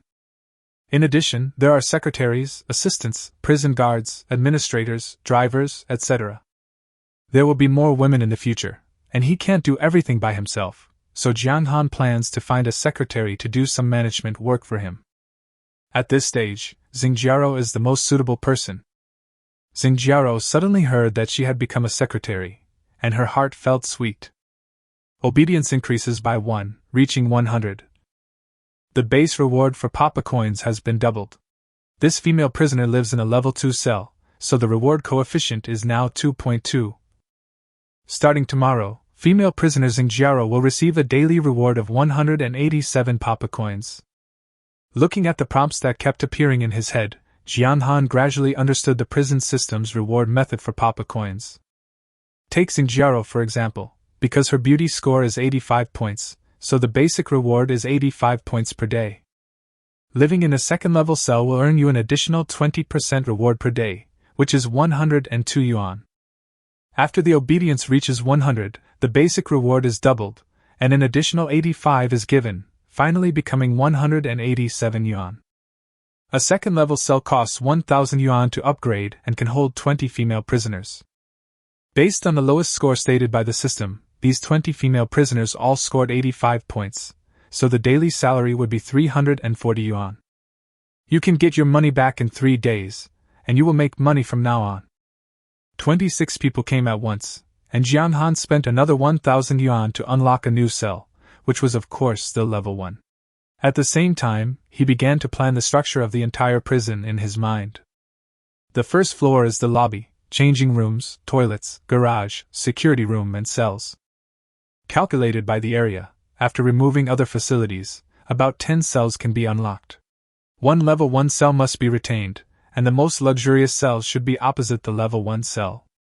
Comparing the two, he believed that there must not be many women who could stick to their true hearts. The 2nd to 9th floors are all prison cells, and the higher the level, the higher the level.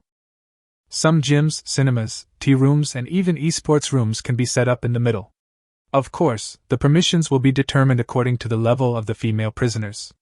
Those who are unwilling to sacrifice themselves can, of course, but they can only enjoy the lowest level of service. That is, eating, drinking, pooping and peeing. They eat the most ordinary meals and drink tap water that costs 1 yuan for 10 tons. The toilet is also an open squat toilet. If you want to upgrade, you have to work hard, and the direction of your efforts is definitely political review. The 10th floor is the first cafeteria, and the food there is also divided into levels. Level 1 female prisoners have ordinary white porridge, pickles and steamed buns.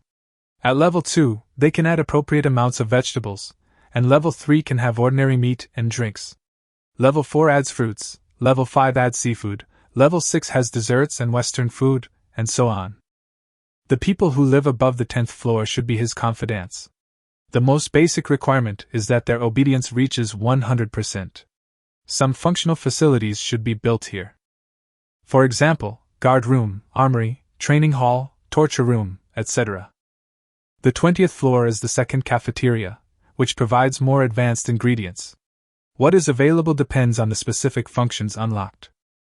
As for the core members living above the 20th floor, the supporting facilities here will be more complete, including swimming pools, spas, saunas, bars, spa massages, and health clubs. The more Jong Xan thought about it, the more excited he became. He almost laughed out loud. Of course, this is just a basic idea, and the specific details depend on the amount of papa coins you have. So in the end, making money is the key. He opened the system and found the character column. The first item is Deputy Warden and the second is Secretary. He chose Xingjiaro. Xingjiaro's obedience has exceeded 90, meeting the Secretary binding requirements. Do you want to bind? Jong Xan chose to bind. Ding! Bound. Warden's Secretary, Xingjiaro. Age 26. Obedience 100. Daily Papa Coins 187. Enhancement 8. Ability none. Authority, please select personally by the Warden. There are many permissions columns, but most of them are gray, such as cinemas, cafes, etc., because these things have not been unlocked yet and naturally cannot be selected. You can choose from main gates, courtyard gates, elevators, cells, garages, power distribution rooms, changing rooms, etc. Jong Xan opened the access to the elevator cell and changing room. In this way, Xingjiaro can bring the girl directly to the door of her office. Ding! Unlock corresponding items in the mall: black silk secretary set, special walkie-talkie, tablet computer, office supplies, tea set, bottled water. As the secretary accepted his fate, several unlockable items appeared. The first few things were reasonable, but then the style suddenly changed. Whip, handcuffs, small umbrella, candle. Jong Xan raised his eyebrows. Shouldn't the secretary be someone who assists the warden in his normal work? Why would he unlock these? Forget it, ignore him, let's leave it like this for now. Soon, these female prisoners were arranged in 2 rooms, and Xingjiaro was given a pen and a notebook, as well as a special walkie-talkie. The time was already 7 o'clock in the evening. Let's eat! Following Jong Xan's order, the girls were happy. Indeed, they were all hungry. Even Suingxue, who ate a piece of bread on the way, was no exception. But they soon stopped laughing. The cafeteria was on the 10th floor, and only Xingjiaro could take the elevator up, while they could only take the stairs. Because of insufficient permissions. Can you pull us up with you? Lu Shuangshuang and her 2 roommates came to the elevator. Cannot. Xingjiaro crossed her arms across her chest, and the walkie-talkie on her waist was glowing green. Lu Shuangshuang had no choice but to leave in shame. Not only was the elevator inaccessible, but even dinner was different. Xingjiaro sat at a round table, eating instant noodles, ham and bread, and it was meat floss bread, the kind that cost 5 for $1. The others sat on long benches, eating steamed buns and drinking mineral water. Jong Xan could certainly provide better food, but he wouldn't do that. He needed to fill up the level 2 cells as quickly as possible, but he couldn't give these women any benefits for nothing. He understands the principle of repaying kindness with resentment. The aroma of instant noodles is particularly tempting at this moment. Xingxinga sniffed a few times with her little nose, then threw the steamed bun on the stool, tucked her black hair behind her ears, and walked up to Xingjiaro with confidence. Sister Xing, is this where I sign up for the political review? Xingjiaro nodded, but she felt very uncomfortable. But she didn't show it, and just said lightly, Do you want to sign up? I'll register you. As he said this, he took out a special small notebook from his chest. What's your name? Xingxinga. Someone started it, and the other girls naturally let go. 2 brave girls ran to Xingjiaro's table. Sister, please write it down for me too. Xingjiaro was crying as she wrote. Jong Xan is obviously her man, why should she help him do this? She even wanted to throw the pen down. But she didn't dare, because she knew that everything she had now was given by Jong Xan. If I offend Jong Xan and lose my position as secretary, I will definitely be trampled under the feet of these girls. Most people have this kind of mentality. They like to see those who were once high and mighty fall from the altar. Chapter 14, Ex-Girlfriend Calls. After dinner, the girls went downstairs in groups of 3 or 4, but the 6 girls who had made an appointment, led by Shinchinga, did not move. They all listened to Shinchinga and waited for news in the cafeteria. Seeing their determined look, Xingjiaro sighed softly and said, "There's no point waiting here. I still have to report back. How about this? You guys go back to the cell and wait for my notification." The reason she said this was naturally because she had her own ideas. Shinchinga was a little disappointed after hearing this, but the initiative was in the other party's hands, so she had no choice but to say hello and then went downstairs to wait for news. After the last few people left, Xingjiaro did not waste any time. She went to her room to take a hot bath and then hurried upstairs. As a secretary, she had elevator privileges that took her directly to the warden's office door. At this time, Jong Xan was sitting in an office chair, watching the system surveillance video with a smile. When he saw Xingjiaro taking a shower, he lit a cigarette. He had already guessed what this woman wanted to do. Should I call you warden or your name?" As soon as she entered the door, Xingjiaro asked with a blushing face. Jong Xan looked at the other person. The V-shaped prison uniform perfectly outlined the other person's figure. Where it should be big, it is especially big.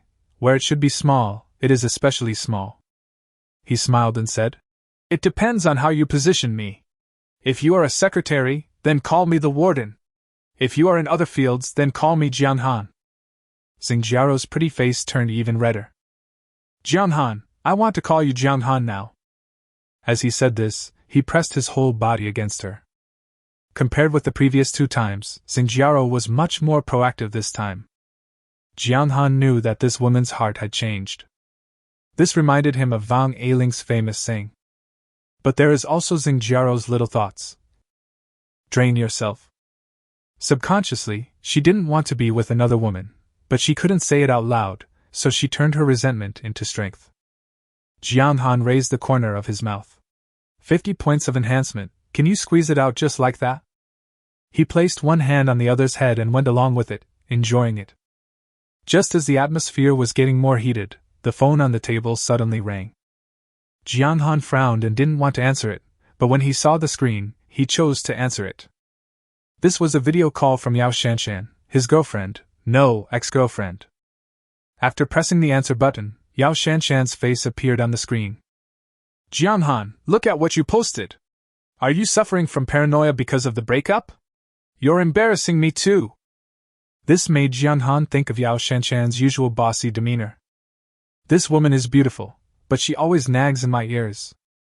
My bestie's boyfriend bought me a bag, and she treated me to a seafood buffet. It makes me feel like I'm so sorry for her," he said coldly. "What?" Yao Shanshan snorted. "Hurry up and take back what you sent me. Xueyao even called me and thought you were in jail." Jong Xan sneered. The Xueyao mentioned by Yao Shanshan is her best friend, Lin Xueyao, who is beautiful, has a good figure, and has a very rich boyfriend. Yao Shanshan always likes to compare him with Lin Xueyao's boyfriend. He adjusted his posture, signaled Xingjiaro to continue with his eyes, and then said, "What does it have to do with you whether I withdraw the message or not?" It was the first time Yao Shanshan heard Jong Xan speak to her in such a tone. She was furious and said, "Jong Xan, is this how you talk to me? I'll count to 3 and apologize now. We've already broken up, and you're still trying to scare me like this." Jong Xan was furious when he heard Yao Shanshan counting. This was the case when they were dating. No matter who was right or wrong, Yao Shanshan always asked him to apologize. If you hesitate for a moment, they will start charging you, even under the pretext of testing your attitude. After saying that, Jong Xan turned the camera around and raised it towards Xingjiaro. "I have to let my ex-girlfriend see how well I am doing." "Ah!" Xingjiaro screamed in surprise. Although her mentality had changed, it was not that fast. At least it is not yet at the level where it can be recorded or even broadcast live. Jong Xan sat up and whispered something in Xingjiaro's ear. "You don't want me to change my secretary, do you?" The next second, the other party became honest. But she tried her best to cover her pretty face with her hands. Then, the phone on the other side exploded. "Jong Xan! What are you doing? How can you find another woman when we just broke up?" Jong Xan laughed. Haha, you already said that we have broken up, so why can't I find another woman? You bastard. Yao Shanshan was about to curse again, but suddenly she found that there were more than a dozen boxes of mineral water under the sofa at Jong Han's feet. Water! Although she wasn't too thirsty right now, what would happen after she finished drinking the bottled water in the room? Yao Shanshan couldn't help but feel a little worried. And it was obvious that Jong Han had much more water than he did. Look at the surrounding environment again. The large desk, the soft leather sofa, and the clothes on the woman, could it be? Does Jong Han really have a prison? Yao Shanshan had said she didn't believe anything before.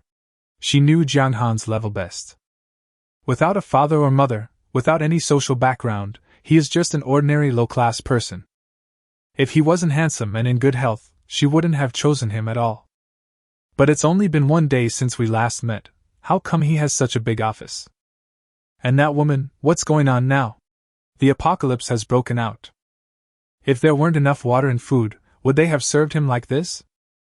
After a series of thoughts came to her mind, Yao Shanshan swallowed back the curse words that were about to come out of her mouth and changed the subject. Jong Han, I just wanted to test you, but I didn't expect you to actually agree to break up. Haha, you're really humorous. Since you're testing me, let me ask you, where are you now? He had already seen from the video that Yao Shanshan was not in the dormitory because she was sitting on a toilet. This was a hotel. Yao Shanshan was speechless for a moment, but she quickly reacted. I'm in the hotel, so what? I was just too sad and drunk last night. Then a friend took him to the hotel, right? Jong Han added. Yao Shanshan was stunned. Nonsense, I came here alone, I'm alone here. Just then, the toilet door suddenly opened. Baby, what are you doing? It was a buzzing male voice. Yao Shanshan quickly covered her phone. Honey, I'm on the phone with my friend. The man hummed, his voice full of laziness and desirelessness after release. Men are like this. After venting, it seems like nothing else matters anymore. Ha! Jong Han sneered on the phone. Yao Shanshan, you don't have anything to say now, right? Unexpectedly, this woman was still confident and a sophisticated face covered in makeup reappeared on the screen. Jong Han, you don't think I've done anything to offend you, do you? Okay, don't waste my time. After Jong Han finished speaking, he started to enjoy himself. He was about to explode. Yao Shanshan continued to repeat the lie. Humph! A person with a clear conscience fears no slander. If you insist on thinking that, I can't help it. You're a good person in every way, except that you're too narrow-minded. Chapter 15 Hungry Sales. After hanging up the phone, Jong Han patted Xingjiaro on the head as a reward for her. Xingjiaro felt extremely wronged. How could this man treat her like this? He was talking to his ex-girlfriend on the phone while she hadn't even thought about it. Xingjiaro opened the notebook with grievance. Look, there are so many women waiting in line, you can do whatever you want. Jong Han heard the dissatisfaction in the other party's tone, and he took out the tablet computer he had just bought. 50 papa coins. There is also an oil suit with a short skirt, a standard urban white-collar suit. 5 papa coins. You performed very well just now, so this is a reward for you. As a secretary, it's not appropriate for you to wear the same clothes as everyone else. Wear this dress when you work from now on. Although prison uniforms are more tempting, seeing them too much can lead to numbness. It is better to let 100 flowers bloom. He continued, There's also this tablet. I can use it to help me manage things, and I can even play the games on it when I'm free. He had already bought the tablet, but he didn't give it to Xingjiaro right away. Instead, he studied it first. Finally, we came to the conclusion that the tablets sold in the mall have a dedicated operating system that cannot be connected to other places. The main function of this tablet is to manage the existing female prisoners. There are 27 people in it now, recording their names, ages, looks, etc., including their permissions, such as whether they can take the elevator and whether they can enter the cafeteria. However, the permissions cannot be changed and can only be viewed. The ultimate control is still in Jong Han's hands. In addition, there are data such as the 3 measurements of female prisoners, which need to be recorded after later measurement. Even the number of times the emperor had sex with the emperor also needed to be filled in by the secretary later. In addition, there are TV on demand and game functions, which are similar to the common tablets today. Xingjiao was very happy when she saw it. This is undoubtedly a recognition of her identity. She thought that it wouldn't be long before Xinqinga and the other women would live with her. With these, I am still ahead of them. She leaned forward and kissed Jiang Han hard. Thank you. This time she didn't hesitate and started changing clothes in front of Jiang Han. The upper body is a white slim-fit shirt with a neat cut. The lower body is a black hip-wrap short skirt, which is very convenient. Paired with a pair of black stockings and long legs, it is pleasing to the eye. I'll go call someone for you. Xingjiao turned around twice and then said obediently. Jiang Han sighed inwardly. As expected, all women have Stockholm Syndrome. While waiting, Jiang Han began to consider the candidate for the cook. He had seen through the system that a first-level canteen could be equipped with one cook, and at the same time, rice, white flour, and 10 kinds of vegetables could be unlocked, which was enough to make some simple home-cooked meals. And it can also save Papa coins. For example, the cheapest steamed buns now cost 10 yuan in the mall, but a 50-jean bag of flour only costs 2 yuan. How many steamed buns can be made with 50 kilograms of flour? After a while, Xinqinga was taken upstairs by Xingjiao. At this point, he doesn't need to waste any time. Those who are willing to come up have already prepared themselves mentally and will get straight to the point. An hour passed, and Jiang Han lay on the sofa refreshed. Xinqinga's face was flushed, and she hugged one of his legs and squeezed it. On the table was the tea that Xingjiao had just brewed. When delivering water, he had already told Xingjiao to move Xinqinga to the level 2 cell tonight. Enjoy the same treatment. After the political review, the benefits must be immediate. In this way, Xinqinga's reward coefficient for 90 points reached 1.2, which is 108 yuan per day. Jiang Han didn't call anyone else. Firstly, he was tired, and he was here to enjoy, not to serve. Secondly, he also needs hungry sales. He has to let the women know that they can't get favors immediately after signing up. It depends on the boss's mood, so hurry up and sign up and line up. At 12 o'clock at night, Jiang Han was lying alone on the bed, deciding on his next target. Ding! Today's rewards have been distributed, totaling 2470, Papa coin balance, 7,910. As Xingjiao and Xinqinga's scores increased, the daily reward of Papa coins also increased. At this rate, I will be able to awaken my superpowers tomorrow. He gradually fell asleep with the expectation of a better future, but he didn't know that 15 kilometers away from the headquarters of Qiangshan Group, a Land Rover and 5 vans were driving towards him. The gate of the courtyard opened, and a black Land Rover equipped with a protective net and bumper started slowly in the thick fog. It stepped on the accelerator and knocked down, and crushed the zombies blocking the gate, and crushed a bloody path. In the back seat of the Land Rover, a middle-aged man with a bald head and a fierce face was leaning back in the seat with an expressionless face, resting his mind. It was Bald Yong. Brother Yong, it's so dangerous out there. Is it really necessary to bring so many people to deal with a little kid? The driver turned around and asked. You know nothing. The driver quickly smiled and said, Yes, Brother Yong, don't be angry, I'm just asking. Bald Yong ignored him and continued to close his eyes and rest. But I was thinking about something else. Just yesterday, the entire Tianhai city was suddenly overrun by zombies and fog. Fortunately, the zombies moved slowly, and with the chairman's good command and the concerted efforts of hundreds of his brothers, the zombies and the entire group were cleared out. In the evening, he received a message from Wan Kun, along with photos taken with his mobile phone, showing high walls, gates, armored vehicles, and a car full of female college students. And food and water. All of this indicates that someone has occupied the Galaxy International community, and transformed it into a place that is very suitable for survival in the apocalypse. There is even a high possibility that there are large amounts of stored supplies. This is impossible. So he reported to Boss Gao immediately. Boss Gao, the real boss of Qiangshan Group, the man who has absolute power over Tianhai City. She is also the person he admires most in his life, no doubt about it. According to information that Boss Gao received privately from the authorities, high-ranking officials, including some big capitalists, had already known in advance that the end of the world was coming, and some people had been quietly stockpiling supplies and building shelters. Could it be that someone had taken a fancy to the Galaxy International building and built a shelter there without me knowing? After all, they hadn't been there for a month. So Boss Gao immediately decided to send Bald Young to attack at night to test the enemy's strength. If someone really transforms Galaxy International, then we will seize it, and use it as a base to establish a force belonging to Qiangxin Group. Bald Young took out a cigar and lit it. The faint aroma filled the car. He touched the pistol at his waist and felt a little relieved.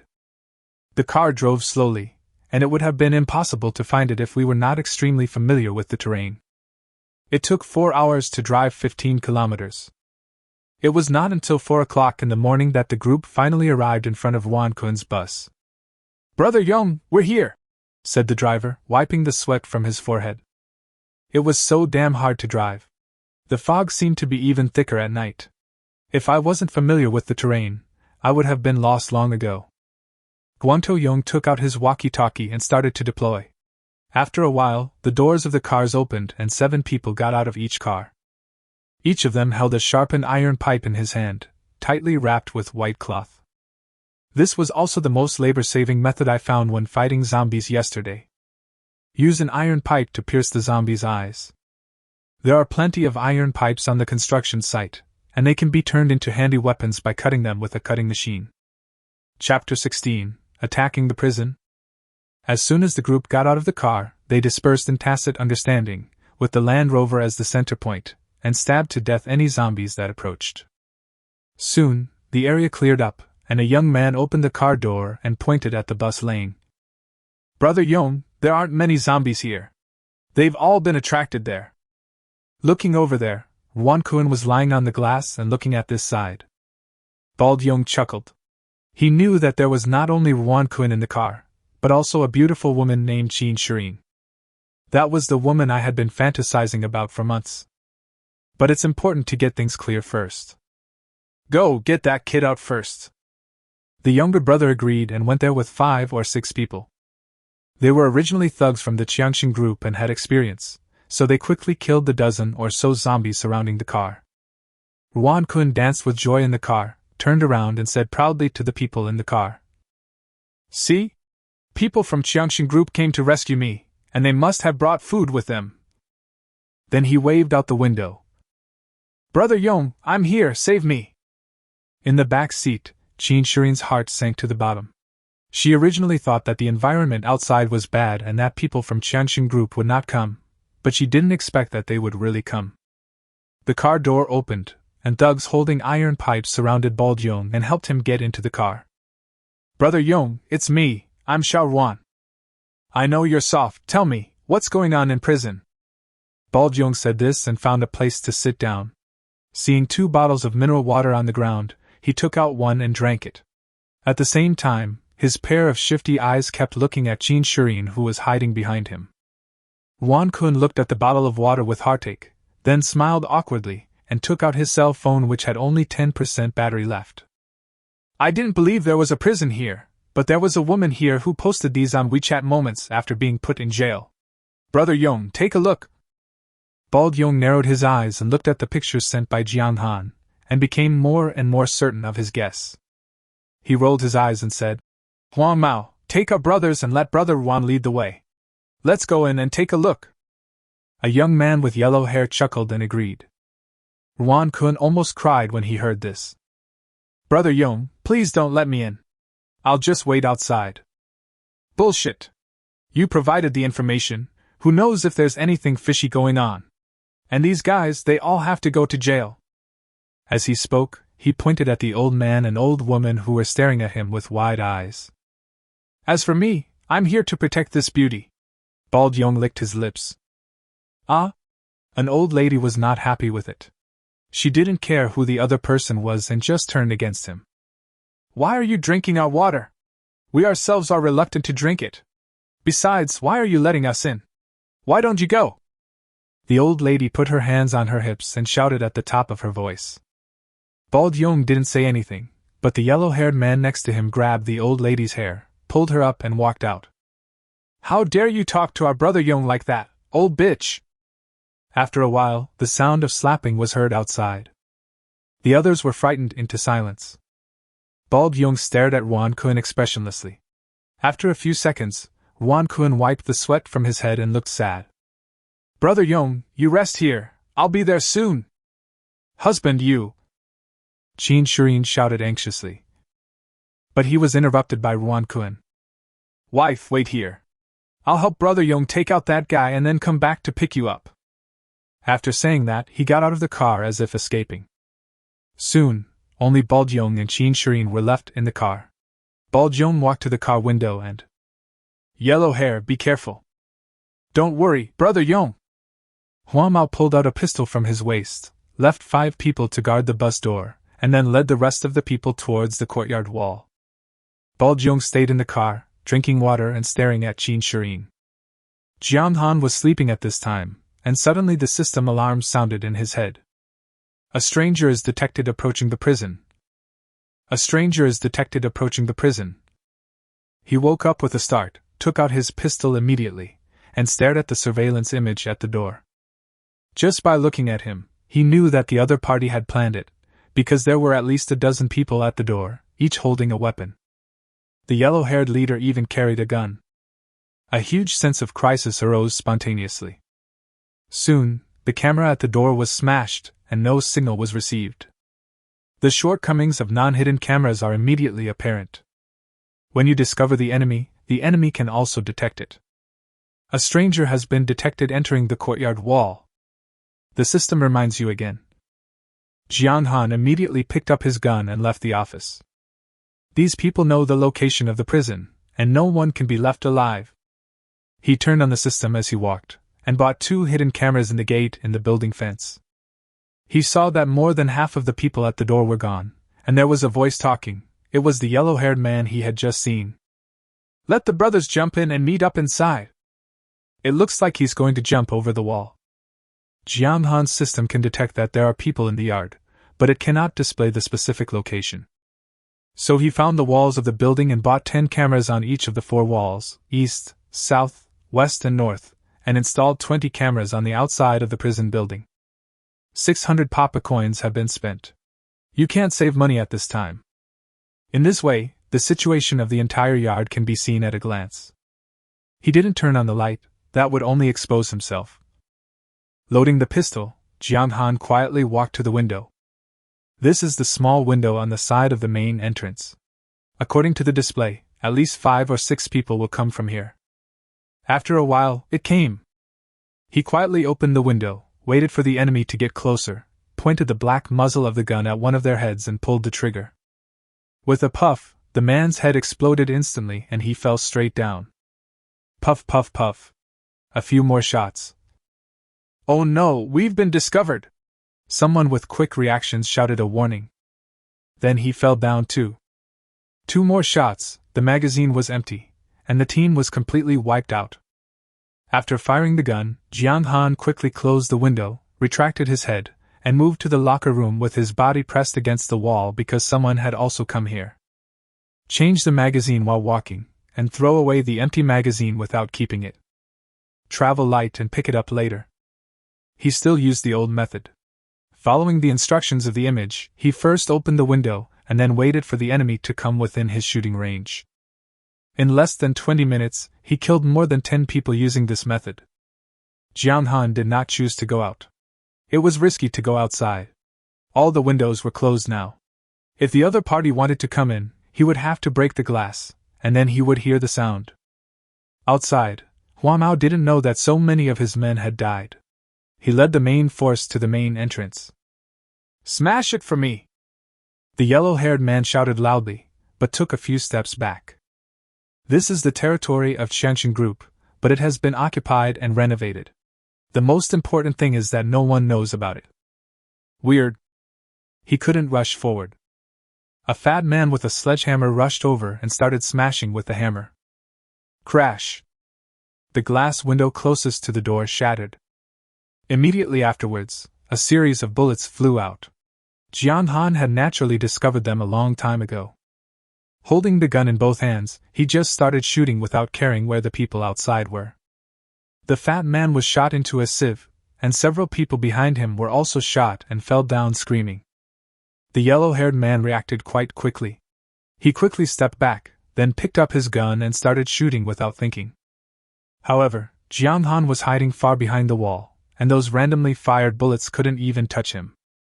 The main body of the prison has been detected to be 0.0001% damaged. Repairing it will cost 10 papa coins. Do you want to repair it? At the same time, Jong Xan received a reminder. Damn it, if you have the guts, come back in a few days and I'll upgrade everything to bulletproof glass. Chapter 17, Team Destruction. Jong Xan hid behind the wall with a pistol in his hand and did not immediately repair the glass because this was the only damaged place in the entire building. He guessed that the other party would definitely concentrate their firepower to attack here. Bang, bang, bang. A few more shots, fired by the yellow-haired man. I'll cover you, rush in! Fuck him! Someone shouted, and then a large group of people crouched down and rushed into the building. Their figures appeared in the surveillance video. Jong Xan extended the muzzle of his gun from behind the wall, roughly determined the enemy's position, and then started shooting. After 10 shots, he figured out the trick of aiming through the surveillance footage and hit the first person. Then the second, the third. He changed the magazine skillfully, firing one shot after another, with bullet casings scattered around him. Outside the door, there were curses and screams. Jong Xan, what's going on outside? Xingjiao's anxious voice came from the intercom. She was awakened by the sound of gunfire. Stay still! Jong Xan lowered his voice and turned off the intercom. The yellow-haired man outside saw the crowd retreating and became angry, firing a few more shots. There aren't many people inside, let's all fight our way in together. Although his voice was loud, Jong Xan discovered from the surveillance that the crowd was slowly retreating. Although these people under Huang Mao were brave and aggressive on weekdays, they only bullied ordinary people. But what about now? If they are not careful, they will lose their lives. Who dares to come? But you can't just come over. Do you want me to go outside and look for them one by one? Jong Xan had an idea, and when the yellow-haired man fired again, he suddenly shouted. Ah! Then he stomped his feet hard on the spot, pretending to run away. Sure enough, after hearing the noise, the people outside stopped retreating. Huang Mao fired 2 more shots and listened carefully to the movement inside. After a moment, he made a judgment. I hit that guy! Guys, charge in! Dong dong dong, the sound of leather shoes. This time Jong Xan did not shoot immediately, but waited for people to reach the door and rush in. The crowd is the densest at this time, and it is also easiest to hit. Da-da-da, Jong Xan fired again, and this time, the enemy suffered heavy casualties. Damn it! There's an ambush, retreat quickly! But the corpses blocked the way, and when they slowed down, they were hit. Countless people were killed and injured in a short time. This time, the people who escaped did not hesitate at all and ran straight out of the yard. Even though they could not find the way, they did not stop. They now have only one thought in their minds: run, the farther the better. Jong Xan narrowed his eyes. He had already discovered that except for the yellow-haired man who had a gun, everyone else was holding cold weapons, which could not pose any threat to him at the moment.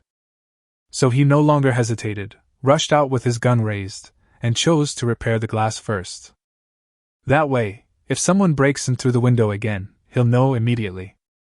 Jong Xan's physical enhancement has reached 50 points. His speed and strength far exceed those of ordinary people.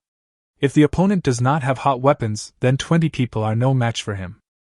With a sprint, he caught up with the slowest runner, raised his gun, and shot him in the head. Half a minute later, he saw Huang Mao, who was running away in panic. Jong Xan's shooting skills are becoming more and more accurate now. He can hit the target with one shot without even screaming. He bent down and took Huang Mao's pistol, but it was out of bullets. Then Jong Xan started the massacre while watching the surveillance. He found that someone had already run to the wall. The wall was 2 meters high and not difficult to climb. If he didn't think of a way, someone would definitely run away. So the next second, Jong Xan gritted his teeth and spent 2,000 yuan to upgrade the courtyard wall to level 2. In an instant, the wall, which was originally only 2 meters high, became 4 meters high. The two sides were slippery, and it was impossible for ordinary people to climb it without the help of special tools. Another upgrade will cost 3,000 yuan, which is not necessary for now. Damn, there's something wrong with this wall. Was this where we were just walking? It's all foggy. How the hell can anyone find it?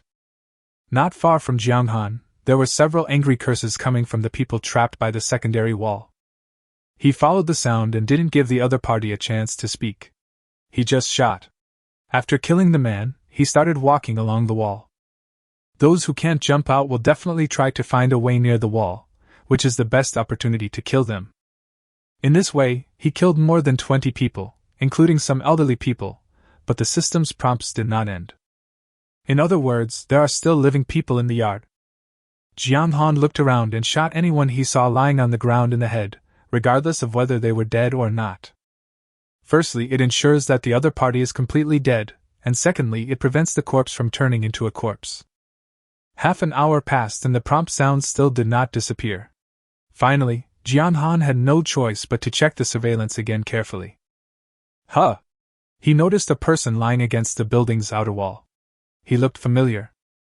So here it is. He followed the instructions and found Qin Shirin's husband. Wan Kun had been following Huang Mao, but when he saw the dead body, he was so scared that he fainted. He was the person who had not been found. After kicking the other person twice, Wan Kun slowly woke up. When he saw Jong Xan's face, he was scared to death.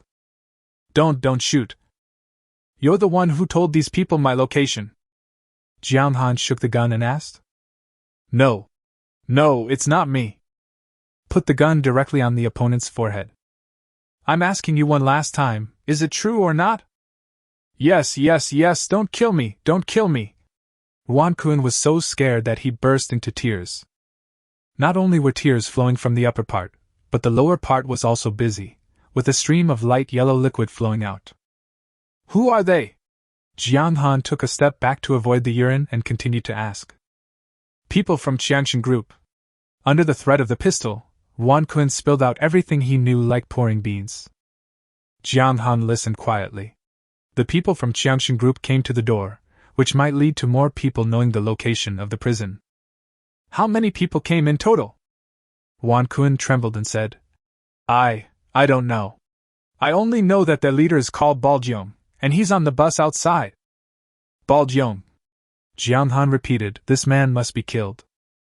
Then he looked at Wan Kun with unfriendly eyes. Wan Kun shuddered and quickly said, Don't kill me. I'm willing to give my wife to you. Haven't you always wanted her? Jong Xan shook his head. Whether you live or die, she has to go with me. Don't. Puff.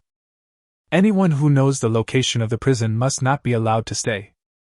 By now, the original 300 rounds of bullets were almost gone. Jong Xan opened them all again and bought 2 more boxes.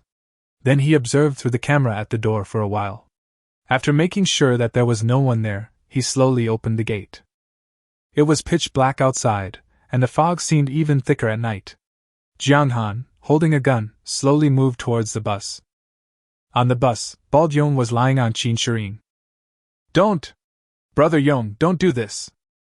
Qin Shirin struggled hard to resist, but she was no match for Baldyong, and her shirt was stripped off. Chapter 18. Qin Shirin is imprisoned. Jong Xan slowly approached the bus. There were 5 people smoking outside, just as Wan Kun said. Hey, you said Brother Yong is done having fun, can you let us brothers have some fun too? TSK, that little look is exciting just thinking about it. Listening to their conversation, Jong Xan knew that Baldyong was in the car.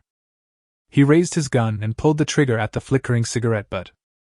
After the faint sound of gunfire, there were 5 corpses at the door. When he walked under the car, Baldyong was still unaware of what was happening outside. He was laughing and stuffing his hands into his burgundy cake skirt.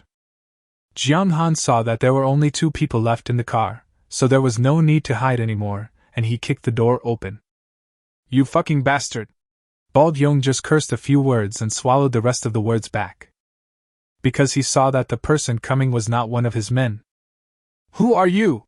Where are my men?" Jong said angrily, while glancing under the car. Not seeing any of his men, he couldn't help but feel a little panicked. Jong Han glanced at the other person's pants, which had been pulled down to his knees, and said with a smile, "That's it." Yong's eyes flickered, as if he suddenly understood. "Are you the warden?" Jong Han did not answer, but raised the loaded pistol a little higher. "Hand over your gun." He actually didn't know whether Yong had a gun or not. But even Huang Mao has it, so Yong, the big brother, must have it too. Beads of sweat oozed out of Yong's bald head. He stared at the gun in Jong Han's hand, as if trying to judge whether it was real or fake. In fact, he had already guessed. The fact that there is still no news about his subordinates is enough to explain the problem.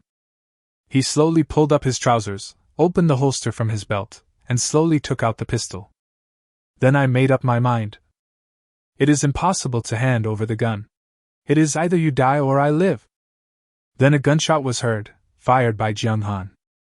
Whether in terms of physical fitness or reaction speed, Jong Han is far superior to Guan Tuyong, and in addition, he is in a state of facing the enemy.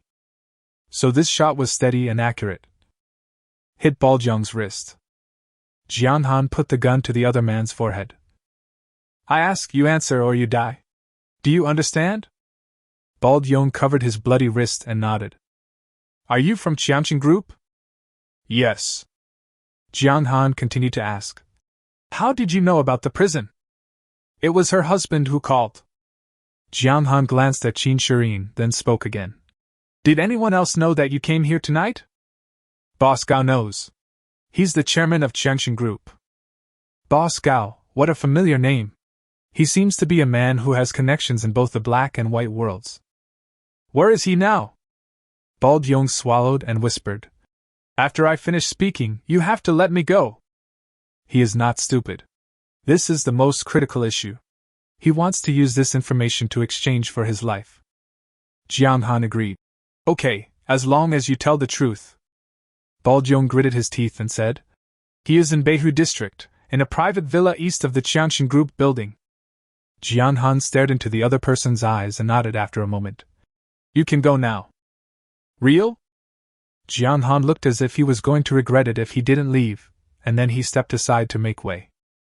Yong stared at him cautiously, then ran out of the car. Jong Han bent down and picked up the pistol without a silencer on the ground. He covered his ears with one hand and faced the back of Yong. Bang bang bang bang bang, several shots were fired in succession. Yong was so frightened that he squatted on the ground with his head in his hands, almost crying. "You said you'd let me go." Jong Han smiled. "Didn't I let you go?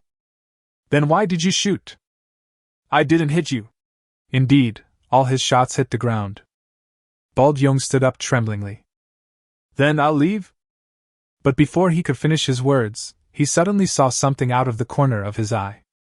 Zombies. They were zombies attracted by the gunshots. He immediately realized that this was an attempt to kill someone with a borrowed knife. "Fuck you!"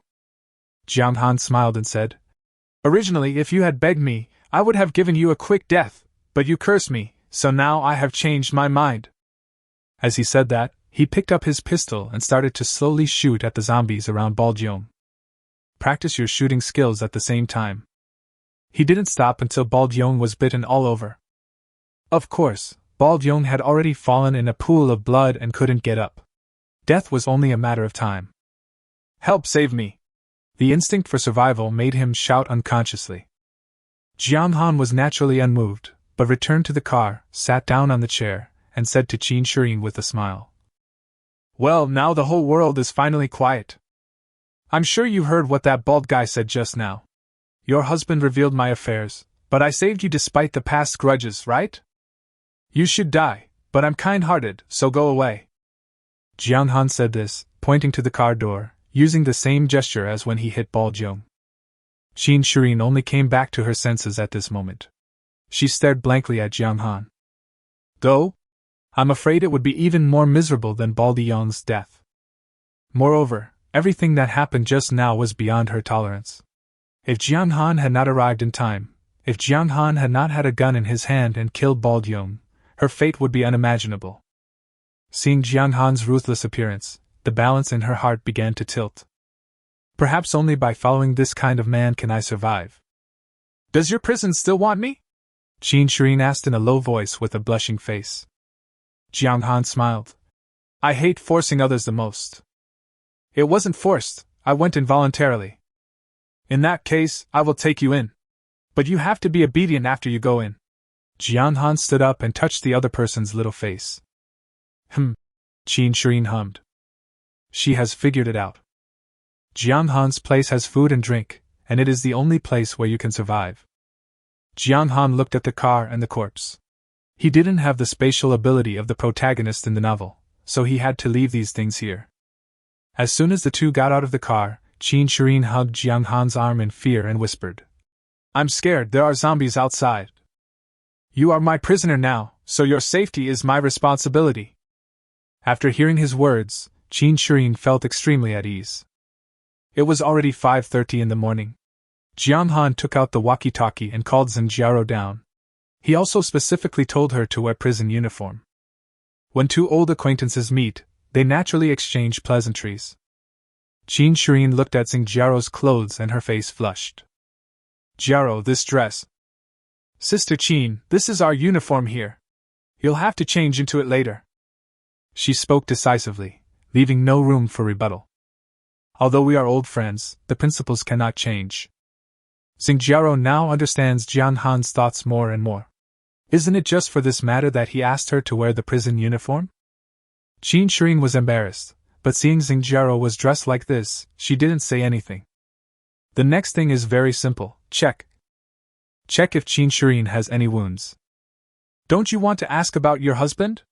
Jong Han sat on the chair with a smile and asked while watching Qin Shirin change into prison uniform. Qin Shirin's hand paused for only half a second before continuing to repeat the previous action. It's all right. If you want to talk, I'll listen. If you don't, I don't care. In fact, ever since Ruan Kun left her alone in the car, Qin Shirin has been completely disappointed with her husband. Jong Han nodded and said lightly, He's dead. Oh. Qin Shirin didn't have any special reaction. She just said oh lightly and then said, Don't mention this person again in the future. No, you are my first wife. Chapter 19 Long Live the Warden. 10 minutes later, as Jong Han requested, all the female prisoners gathered in the hall. Stand in 2 rows. In front were Xinjiao and Xinqinga, and behind were the others, including Qin Shirin. Jong Han cleared his throat and began his speech. I'm sure everyone knows what happened last night. Dozens of bastards came armed to rob our prison, and I killed them all and saved your lives. Listen, the gunshots are still echoing in the building. Look, the blood is still flowing beneath your feet. If it weren't for me, you would either be kidnapped and toyed with by those scumbags, or become a corpse slowly rotting. The warden is wise. At this moment, Xinqinga suddenly raised his voice and shouted while waving his arms. The others were stunned, but soon reacted. Several female students who came with Xinqinga joined in the shouting. The warden is wise. Long live the warden. Xinqinga added another sentence. This time, everyone understood and naturally followed suit. Long live the warden. At the same time, Jong Han also gained a wave of obedience in the system. Very good, no matter your appearance or the number of people charging, as long as it is helpful to me, you can reuse it. Jong Han even wanted to set up a podium here. He observed the women below. Some of them were sincere, while others were just doing their job. He could tell from the micro-expressions to the degree of obedience. He lit a cigarette and spoke again. I've completed the difficult work. Now everyone needs to do something simpler, carry the bodies of those scumbags out. Carrying a corpse? All the women changed color when they heard this. Jong Han continued, Now I will start assigning tasks, Xinjiao. Arrive! When Xinjiao heard Jong Han calling her, she straightened her back and shouted. At the same time, he glanced at Xinqinga beside him. The other party's sudden slogan just now caught her off guard and also brought her a considerable threat. Xinjiao lamented the other party's quick thinking and regretted it at the same time. So when he heard Jong Han calling him first, he immediately showed his best mental state, and the only thing missing was the word "obey orders" written on his face. You are responsible for supervision. When the work is done, make a clear record of the good and bad performances. I want to see it. Yes. Xingjiao was happy because she was in charge of supervision, which meant that these people had to listen to her. Xinqinga. Arrive! Xinqinga's voice became louder. And Lu Shuang Yu. Jiang Han named another 6 people in one breath. They were all the first batch of people who followed the slogans and also signed up for political review. I lost a total of 5 magazines yesterday. The 7 of you are responsible for finding them. Do you understand? I understand. This time, the 7 women spoke loudly and in unison. 7 people, looking for 5 magazines? The others were weighing the matter in their minds. This job is so easy, and most importantly, you don't have to touch corpses. They naturally knew what these 7 people had done, especially Xinqinga, who had been out for more than an hour yesterday and moved to the high-end cell when he came back. Woohoo, I want to go too. Okay, let's get to work. I fought bad guys all night last night, and I'm really tired. I'm going to go back and rest for a while. After Jiang Han finished speaking, he turned around and went back to the house. The 2 most disappointed people in the crowd were Su Yingxue and Qin Shirin. Su Yingxue thought that as a school beauty, she would definitely get some attention. Even if you don't let me supervise, at least give me a relatively easy job. I'll even go up and serve you tea or water. But from yesterday to today, she realized that Jiang Han had no intention of treating her specially. I was only given food once before, but that was in exchange for my job as a spare tire changer. This prison has clear rewards and punishments. Is it true that there is really no other way to turn things around except to accompany that pervert? Qin Shirin had just arrived. In her previous life, no matter where she went, she was always the focus of attention. At work, she is the focus of her colleagues. In life, she is her husband's queen. But here, I am just like everyone else. Look at the girls around her, none of them is younger than her. The most important thing is Jiang Han, who just kept saying he would protect her, now wants her to move corpses? Jiang Han didn't care about these things. He went back to the house and took a nap first. Outside, the girls worked in groups of 4, under Xingjiao's watchful eye. Their job was to pile the bodies together. Zhang Xiaowen covered her nose in disgust and looked at the dead body in front of her. I can't stand it anymore. I want to go to the political trial. Su Yingshue's face was also pale. She wanted to take care of her roommate, but found that she couldn't get over this either. Xingjiao stood behind them. She was actually afraid too, but she had to pretend to be indifferent. Just get used to it. If it weren't for Warden Jiang, these corpses on the ground might very well be us. Do you want to move corpses, or do you want to be a corpse? Jiang Han slept until 9 o'clock and then got up full of energy. He first checked his phone and found that many apps could not be opened, prompting that there was no signal. The information on the green bubble is also intermittent. Some girls who I contacted yesterday have lost contact. I don't know if they died or for some other reason. But most of them left their addresses. There were more than 30 of them in total. This is a huge fortune, and I have to take it over today. The one who contacted him most frequently was a girl named Yan Yu. He knew that Yan Yu was one of the 3 most beautiful girls in the school, on par with Su Yingxue. But unlike Su Yingshue's pure and beautiful image, Yan Yu is a sporty beauty. A special student from the Department of Physical Education, who practices hurdling. Those thighs are round and firm, and paired with professional shorts, they can be used for a year. At the same time, Jiang Han also discovered some problems in the group. Everyone, please be careful not to open the door to the student union. There is another video at the end, but the video cannot be buffered and cannot be opened.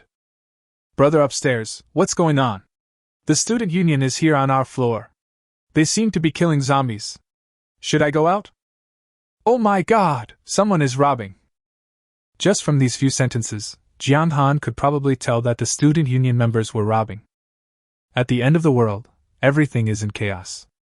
He closed his phone, called Xingjiao up and reported the situation. All 5 magazines have been found, but only 8 bodies have been moved. The girls vomited so much that even pregnant women were ashamed of themselves. Jong Xan nodded. This was within his expectations. It is really difficult for these girls who are used to a life of luxury to do this job. But now society has changed. If you can't adapt, you will be eliminated. To put it bluntly, Jong Xan was also helping them adapt to the end of the world as quickly as possible.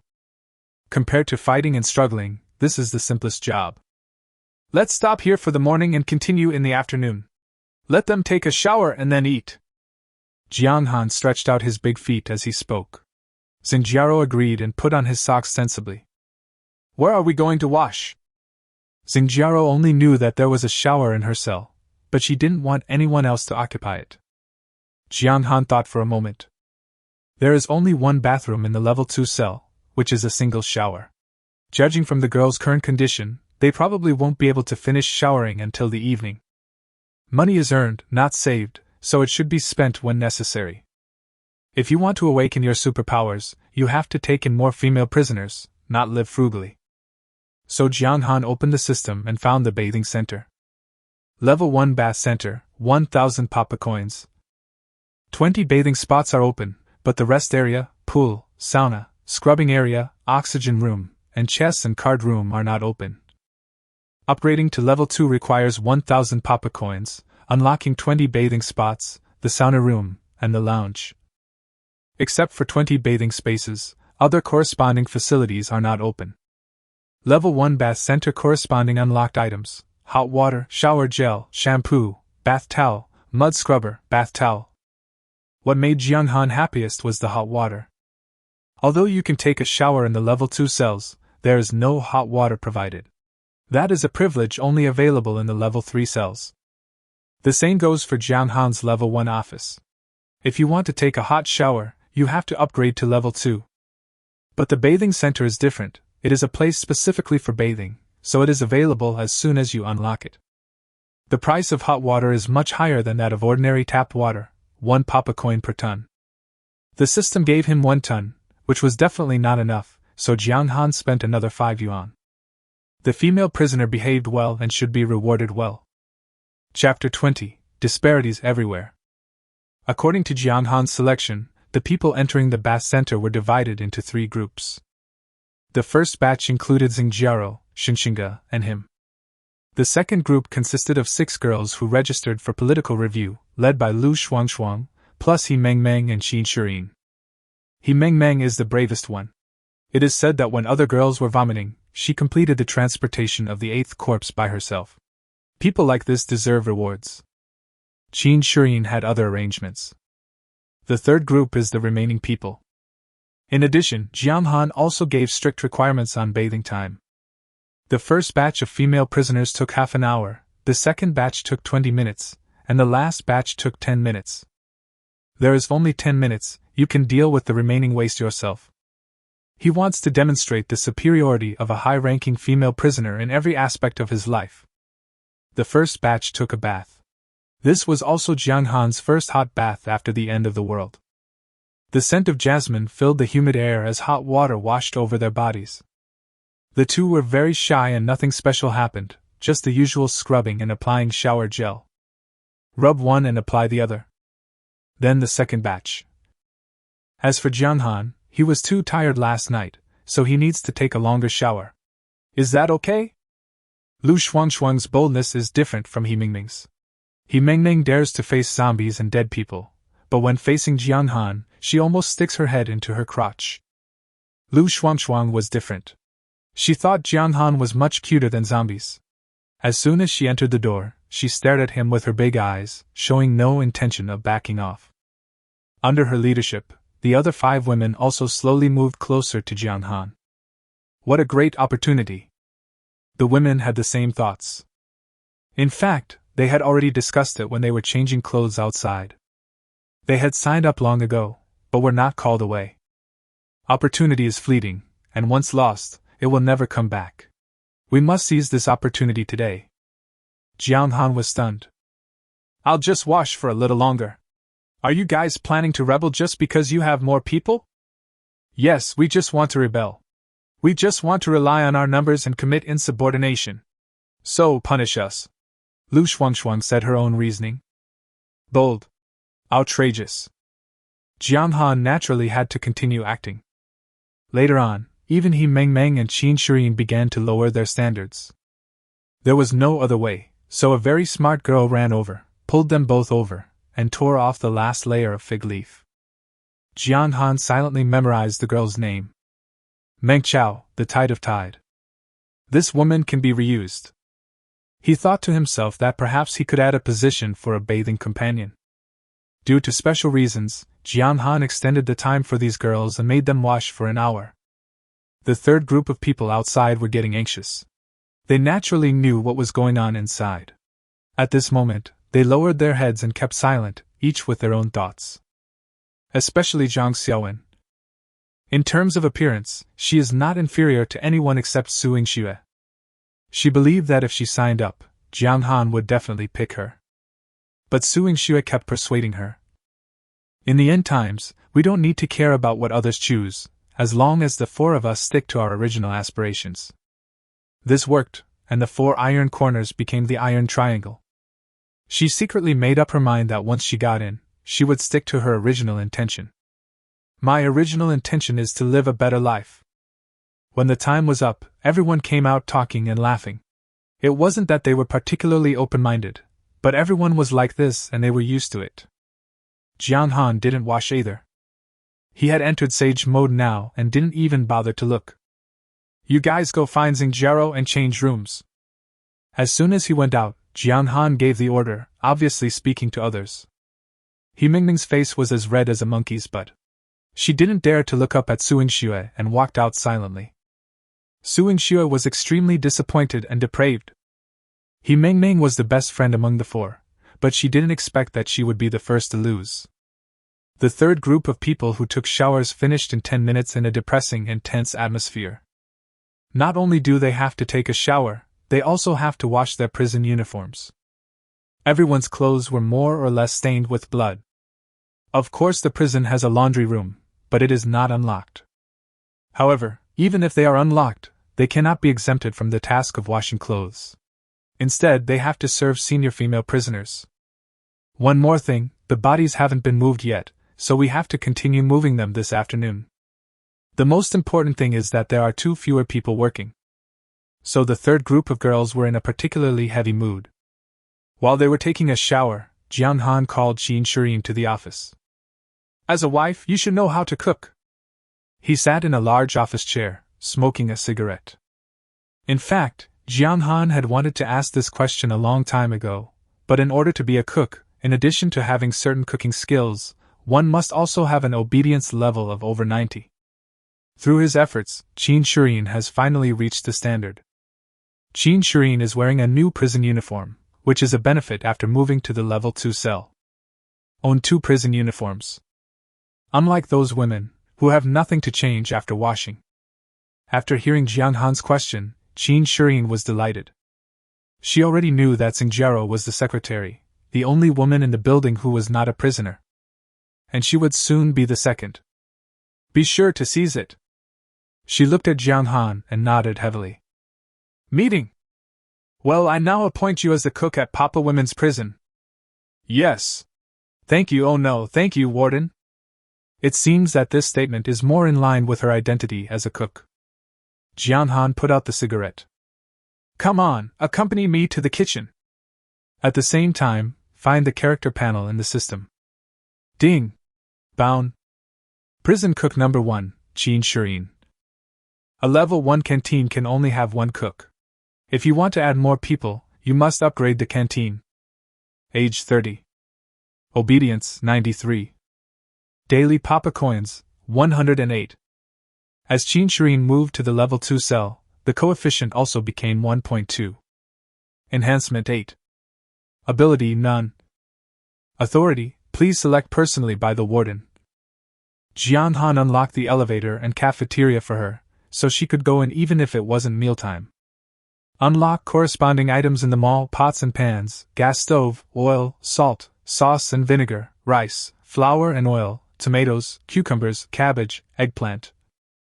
There is a large bunch of common vegetables at the back, 10 kinds in total, and they are cheap, 1 yuan for 10 kilograms. With these, you can easily have a hot meal. Soon, the two came to the kitchen, and after binding the cook, the door of the kitchen could be opened. There is a stove, a wok and a steamer here. There is a cutting board and knife on the table, and a sink next to it. The scale is similar to that of the small restaurants that can be seen everywhere on the roadside. Above the shelves are rows of bowls and plates. Below are 10 kinds of vegetables, 10 kilograms each. According to the system's practice, these are free and you have to buy more after you finish eating them. Jong Xan pretended to take out a box of eggs from under the cabinet and said, "Put your best foot forward, I'm hungry." He was telling the truth. After eating several meals of instant noodles and then the battle, Jong Xan was extremely hungry. Qin Shirin can indeed cook, but her level is average. Just fry some simple dishes.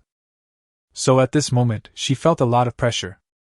But at the same time, she was also glad that Jong Xan's ingredients were simple. If he had ordered something like lobster or puffer fish, she would have been embarrassed. Qin Shirin secretly encouraged herself, "Come on. This is your chance to turn things around, or perhaps your only chance." As soon as Jong Xan left, she became busy. Just as Jong Xan said, he used his best skills, carefully peeled the tomatoes, shredded the potatoes, and washed the cabbage 3 times. As if that would make the food taste better. All that's left is to cook. As long as you can cook it well, you'll be successful. Chapter 21. Has Su Yingxue conducted a political review? Lunch is mainly vegetarian. Scrambled eggs with tomatoes, pickled cabbage, shredded potatoes, smashed cucumbers. But everyone ate with gusto. After all, this is a normal meal. To be honest, Qin Shirin's cooking skills were average, some were too salty and some were too bland. Jong Xan felt it would be better for him to cook it himself. Could it be that beautiful women can't cook? However, Qin Shirin was very smart and made a special portion for Jong Xan. Egg custard. It is euphemistically called the warden's extra meal. This move was indeed a good one, as it directly covered up the shortcoming of her cooking being unpalatable. Xinqinga blinked, sat down, and scooped up a piece with a spoon. "Brother Jiang, don't get burned. Let me blow it for you." She naturally has her own little thoughts. Up to now, she has not held any position. To put it bluntly, she is the same as other female prisoners and has to hurry up. "Oh, huh? You better be talking about egg custard." Jong Xan was sitting at a table with the people in cell level 2. When they were almost done eating, he saw a few girls coming over and whispering something to Xingjiao. The first one he knew was Zhang Xiaowen, Su Yingshue's roommate. "Looks like I'll be busy tonight." After lunch, Jong Xan asked Qin Shirin to choose 2 people to help her in the future. Wash vegetables, dishes and so on. Qin Shirin was not stupid, and she did not select people from the first-level prison. She knew that Jong Xan would only let those who did not sign up for the political review do rough work. If I picked it up, wouldn't it disrupt Jong Xan's plan? How can you be favored then? So she picked 2 from the second group of people taking a bath, both of whom looked dexterous and obedient. Lunch was over and it was time to get down to business. Jong Xan called Xinqinga and he Meng to the office. Change clothes and set off. Xinqinga is from the art department and is responsible for contacting girls. Because it seems that the only woman who can still keep in touch with Jong Xan is Yen Yu. He Meng is the bravest among the 28 women and can be a thug or something. After arranging the route, Jong Xan took the 2 women, accompanied by Xingjiao, to the garage. On the way, he happened to meet Su Yingxue, who was working. She had just moved a corpse and was trying hard to restrain herself from vomiting. Jong Xan rolled his eyes and called out, "Yingxue." Su Yingshue's body trembled, her heart was filled with ecstasy, and she quickly wiped her mouth. Then he turned around and pretended to be indifferent. "Hello, warden." She has learned her lesson. Although she doesn't want to sacrifice herself, she still has to be at least polite. "You can drive, right? Have you ever driven a car like this?" Jong Xan said this, shaking the prison van keys in his hand. Of course, Su Yingxue had never driven one, but she didn't want to miss this opportunity. If she could get some special care with this skill, it would be a great thing. She gently tucked her hair behind her ears and said seriously, "Although I've never driven before, I have a year of driving experience. Experienced drivers say I have a good understanding. If you believe me, I'll drive 2 laps for you to see."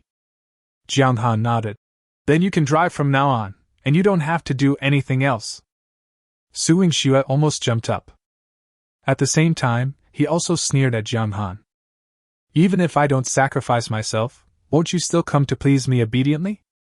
What kind of warden is that? He is just a loser who licks any beautiful girl he sees." She reached out to take the car keys, but at this moment, Jong Han suddenly took his hand back. Then he turned around and asked Sing Jiaro seriously, "By the way, did Suing Xue pass the political review?" Sing Jiaro was stunned.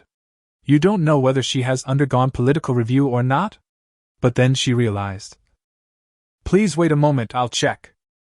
As he spoke, he took out his tablet and started fiddling with it. Then he replied with equal seriousness. "Reporting to the warden, the female prisoner Suing Xue has not yet passed the political review." Jiang Han uttered an "oh," and retracted his hand holding the keys, shaking his head. "What a shame, I still have to drive myself. Oh, I hope I can find a driver when I go out today, so that I can share some of the worries with this warden." After saying this, he walked away in Suing Xue's surprised gaze. I can also change the spare tire." Suing Xue was unwilling to give in and shouted again. "He Meng Meng has already learned it," Jiang Han said without turning his head. "Are you kidding me?" Suing Xue immediately understood that Jiang Han was doing it on purpose. He must have done it on purpose. "This is to tell myself that even if you have great abilities, you will not be valued if you don't devote yourself to it. Jiang Han, if you manage your team like this, you'll be the one who suffers in the end. Those who were promoted were all shameless women. Appoint people based on their merits, don't you understand?" Suing Xue stood there, silently complaining about Jiang Han's management style for a while, and finally gritted her teeth and continued to move the corpses. After getting in the car, Jiang Han handed the phone to Shinchinga. "Let's get started." He was not worried because Shinchinga's obedience level was also over 90. Jiang Han did not believe her, but believed in the system. Shinchinga started to send messages to her old friends in the circle of friends. Being beautiful was the first factor. Of course, she had to find some people who were close to her so that she could have enough bargaining chips to have the right to speak in front of Jiang Han in the future. After the car drove out for a while, Jiang Han made a new discovery. The reaction speed of the zombies outside today seems to be a little faster than yesterday. The danger distance is also longer. Yesterday, they would only react when they were within 1 meter of the zombies, but today was different, the distance became about 2 meters. Could it be that these zombies will evolve? Jiang Han frowned and guessed.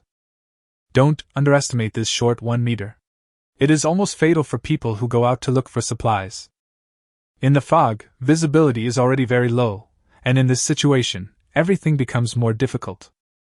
The most important thing is that zombies are evolving. If they continue at the current rate, in a few days their sensing range will exceed human vision. Imagine that you are in a thick fog, and before you see the zombie, it has already found you and is rushing towards you desperately. Almost no one can handle it. But it depends on tomorrow's situation. Shinchinga shook the phone desperately while talking on the phone. "Hello? Hello? This signal is terrible." This reminded Jiang Han of something. Starting today, the cell phone signal seemed to be particularly bad. Could it be due to the thick fog? He took out the walkie-talkie. "Call Secretary Zen." "Warden, I'm here. What are your instructions?" The other party replied immediately. "Fortunately, the system is of high quality and the intercom is not affected. Tell Qin Shirin that I want to eat roasted eggplant tonight. Roasted eggplant with rice is the ceiling of a first-class canteen." Putting down the walkie-talkie, Jiang Han stepped on the accelerator. The zombies were evolving and the fog was getting thicker. This apocalypse was probably going to get harder and harder to endure. We have to hurry up. "Brother Jiang, 2 classmates told me that their roommate was kidnapped. I think the school might not be safe." Halfway through, Shinchinga stared at his phone and said. This was the conclusion she came to after nearly an hour of communication. "Oh? It seems that order has been disrupted. Without the constraints of the law, fists are the law. Improving strength is urgent, whether it is against zombies or humans. Soon, Jong Xan arrived at the gate of Tianhai Vocational and Technical College. As soon as he approached the door, he found something wrong. The door was different from yesterday. 5 or 6 cars were parked sideways in a row, blocking the gate. He couldn't help but frown, feeling as if he had fallen into a trap. At this time, more than a dozen people were discussing in the school guard room. If you look carefully, you will find that their clothes are different from others. The chest, back, and limbs were all tied with steel plates or iron pots. Several wooden sticks are wrapped with a lot of cloth strips on the forearms for defense. "Here it comes! Here it comes!" The old security guard lying in front of the window suddenly shouted, interrupting everyone's discussion. The leading boy stood up. "Everyone follow the plan!" Chapter 22, You Can Practice Your Shooting Skills. When Jong Xan was wondering, he suddenly saw a group of people coming out, and he immediately understood. This is waiting for him. He could have stepped on the accelerator and rushed over, but when he saw who was leading the group, he was stunned. This person's name is Wang Ba, and he is the student union president discussed in the group today. Wang Baron is as domineering as his name suggests. Once, during a dormitory inspection, a large group of people broke into the dormitory like gangsters. Seeing a white general on Jong Xan's bed, he sneered. Then it was confiscated. "If you think my cigarettes are not good, don't take them." Jong Xan still remembers what the other person said before leaving. "Remember our faces from now on. We're here to check on the dormitories. Got it?" So Jong Xan remembered it very clearly. Seeing Wang Ba waiting for him, Jong Xan had a vague premonition. Because this boy is Yen Yu's boyfriend, everyone in the school knows it. In other words, Yen Yu, who had been in contact with him, was actually Wang Ba. It seems that the other party was well prepared. Wang Ba, holding a cigarette in his mouth, walked casually towards the prison van and waved his hand at Jong Xan in the window. "You must be Jong Xan, come here." He kept a distance of about 5 meters from the car and did not move forward. Jong Xan rolled down the car window. "You are Sha Wang, right? What's wrong?" Wang Ba's face changed slightly. He didn't like this joke.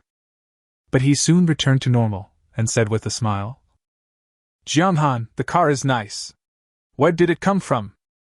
Jong Xan smiled and said, "Where did my car come from? Does it have anything to do with you?" "Little brother, don't be so angry, let's have a good chat." Wang Ba's face was a little cold. "Haha, you can't stand it? When your student union bullied others, I never saw you say anything nice.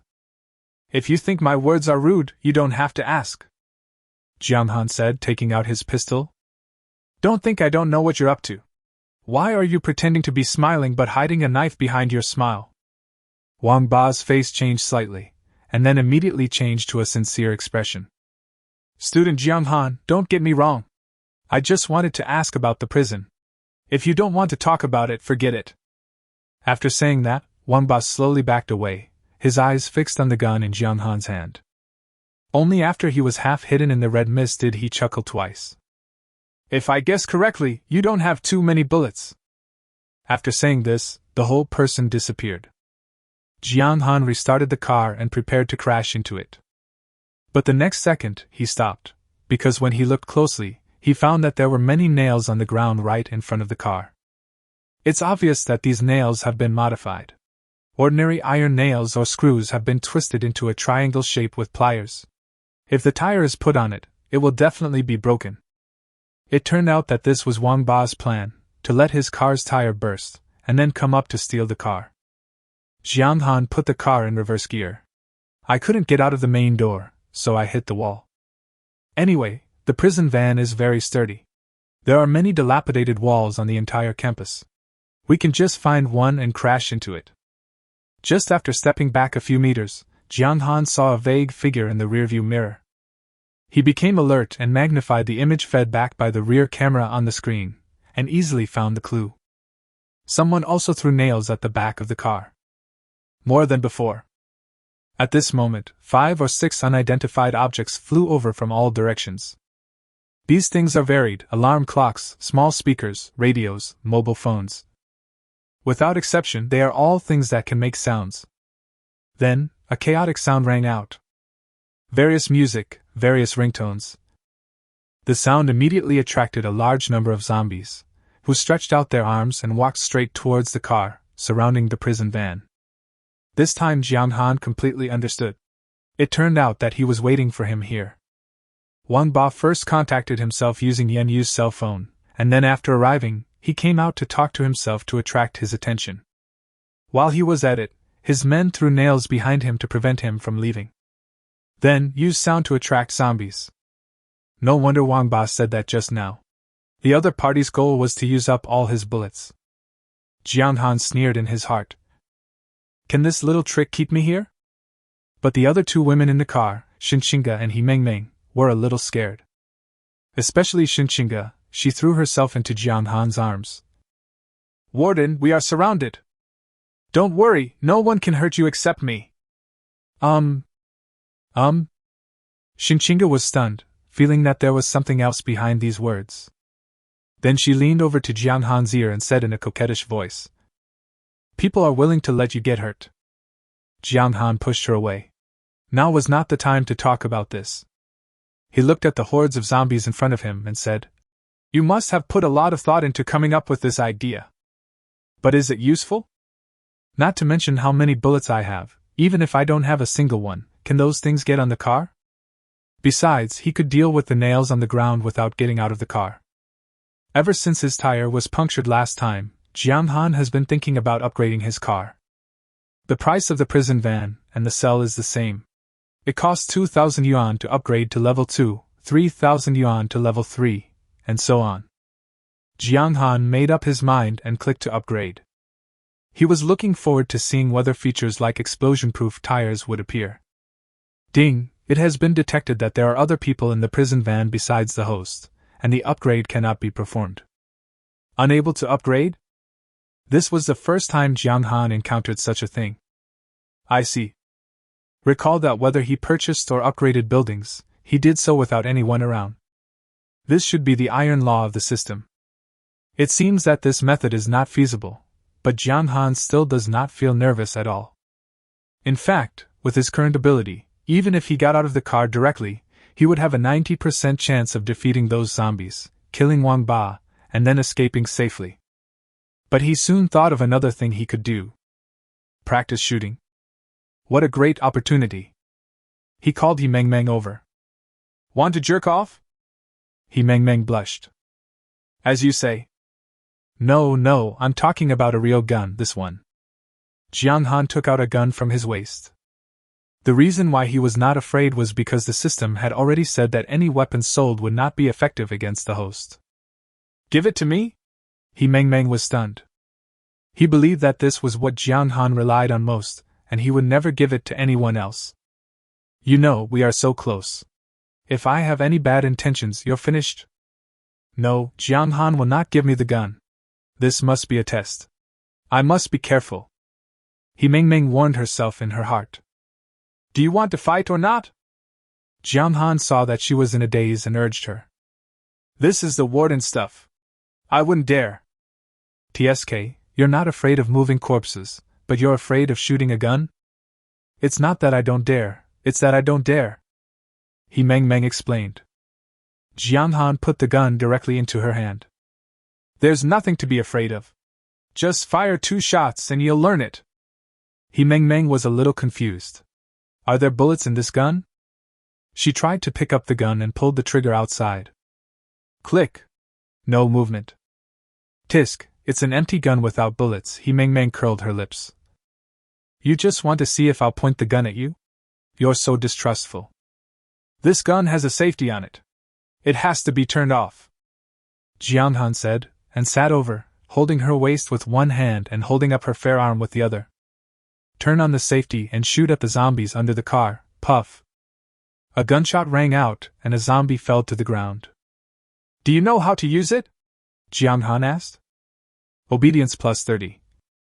Chapter 23. Yan Yu gets on the bus. Jong Xan was a little confused. Why was firing a real gun more effective than firing a fake gun? This time, Ming was certain that the gun Jong Han gave her was a real gun with bullets that could kill people. This is not ordinary trust. He put his life in his own hands. Thinking of this, her obedience level increased by another 8 points. Full. Jong Han touched his chin, as if he understood something. Once obedience reaches 100, the basic reward amount can be doubled. That means I can earn an extra 85 yuan tomorrow. He took out another box of bullets, 100 rounds in total. Practice your shooting skills well. Our prison doesn't have any guards yet. The implication is obvious. Ming was shocked. This was a good thing. She could touch the gun without working. She excitedly raised her gun again and fired bullets one after another. After another batch fell down, she had an idea and looked at the alarm clock not far away. Why did the zombies come here? They were attracted by the sound. It is better to remove the firewood from under the pot than to add more water to stop it from boiling. So she pointed the gun at the alarm clock, half closed one eye. Puff. Puff. Puff puff puff. Because the distance was far and the target was small, it took 5 shots to hit it. The alarm clock stopped ringing abruptly, and the number of zombies in this direction decreased significantly. Ming is addicted to shooting. After shooting on the left, he went to the right. After 2 boxes of bullets were fired, the surroundings returned to calm, and there were 3 circles of corpses outside. Ming finished the job and handed the gun and the remaining bullets back to Jong Han. Jong Han waved his hand. Take it for now. You'll need it later. There were so many dead bodies on the ground that there was no need to clean up even the nails. Jong Han stepped on the accelerator and ran over them. In the guard room, Wang Ba was lying on the glass. He couldn't see the situation in the distance, but he could hear the sound disappear. He was a little anxious, not knowing how Jong Han did it. He wanted to go out and take a look, but he was afraid of encountering zombies. Suddenly, a huge monster appeared in his sight, a car. The next second, the prison van smashed the glass window, followed by a series of bullets whizzing in. Of course, it was Jong Han who killed the zombies who were coming to kill him. Fuck! Wan Ba was closest to the window and had no time to react, so he was blown away. Brothers, hurry up! He got up from the ground, scratching his body with broken glass, his hands and face covered in blood. Then he ran towards the door in a panic. Bullshit, just this string of bullets was enough to scare them. Jian Han had another pistol in his hand. He opened the car window and started shooting from left to right. At the same time, he said to Ming, "You are in charge of the door. Don't let anyone escape." Ah? Ming was stunned. Murder? I can't. She dares to kill zombies and move dead bodies, but she can't kill people. So the guard room door opened and several people ran away, including Wang Ba. By the time Jiang Han reacted, they had already run into the fog. Oh, it seems that I have overlooked Ming's psychological problems. After all, killing people and killing zombies are different. He continued killing everyone who was still in the guard room, no matter who they were. Brother, spare my life. Puff. Brother, I'll give you money. Puff. Brother, I don't want to die. Puff. Brother, I'm a woman. Jiang Han forcibly stopped firing the gun. The person squatting in front of him with his head in his hands was wrapped in 3 layers of clothes and wearing a black helmet. If he hadn't said that he was a woman, he might have been shot to death. He selectively let this woman go, and then. Soon, 7 of the 8 people left in the house were dead. Only the woman is left. Take off your helmet! Jiang Han ordered. At the same time, the pistol was not put down. As long as the person did not meet the requirements, he would shoot directly. Everyone here participated in the attack. The helmet was taken off, revealing a handsome oval face. Jiang Han recognized it at a glance. Isn't this Yan Yu who contacted me? In the college, her fame is even higher than Su Yingxue. She has been the sprint and hurdles champion for 3 consecutive years, one of the 3 most beautiful girls in the school, and the girlfriend of the student union president. Name Yan Yu. Age 22. Appearance, 93 points. 0 charge. Comprehensive score, 93 points, meets the requirements. Don't shoot, I don't mean to hurt you, Yenyu said while panting. Jong Xan stared at the 0 with a puzzled look on his face. Yenyu and Wang Ba have been together for at least 2 years, so why are they still? He looked at Yenyu, who was at least 175 centimeters tall, with thick cotton cloth tied around her body and limbs, but even so, it did not affect her proud figure. Even dressed like this, she still has curves. If she were to wear a prison uniform, she would be. He asked Xiang Yanwei. Do you know who I am? Yenyu swallowed and nodded. I know you are Jong Xan, and then added. But their sneak attack on you has nothing to do with me. Jong Xan chuckled. It's irrelevant? Don't those photos posted on your green bubble require your cooperation? But Wang Ba forced me to do that. Don't act so innocent. If you kill me, won't you enjoy the fruits of victory? This? Yenyu didn't know how to answer. Indeed, she had this idea in her heart, and secretly hoped that Wang Ba would succeed. So, Jong Xan pointed the gun at Yenyu. You are guilty too. No! Don't shoot! Yenyu was frightened and sat down on the ground. The gun went off, and the bullet whizzed out. The hot stream brushed across Yenyu's face and hit the head of the man behind him. This is a person pretending to be dead, because he just secretly opened his eyes. Jong Xan looked at Yenyu in feigned surprise. I only said that you are guilty, I didn't say I would kill you. What's the point? Just atone for your sins.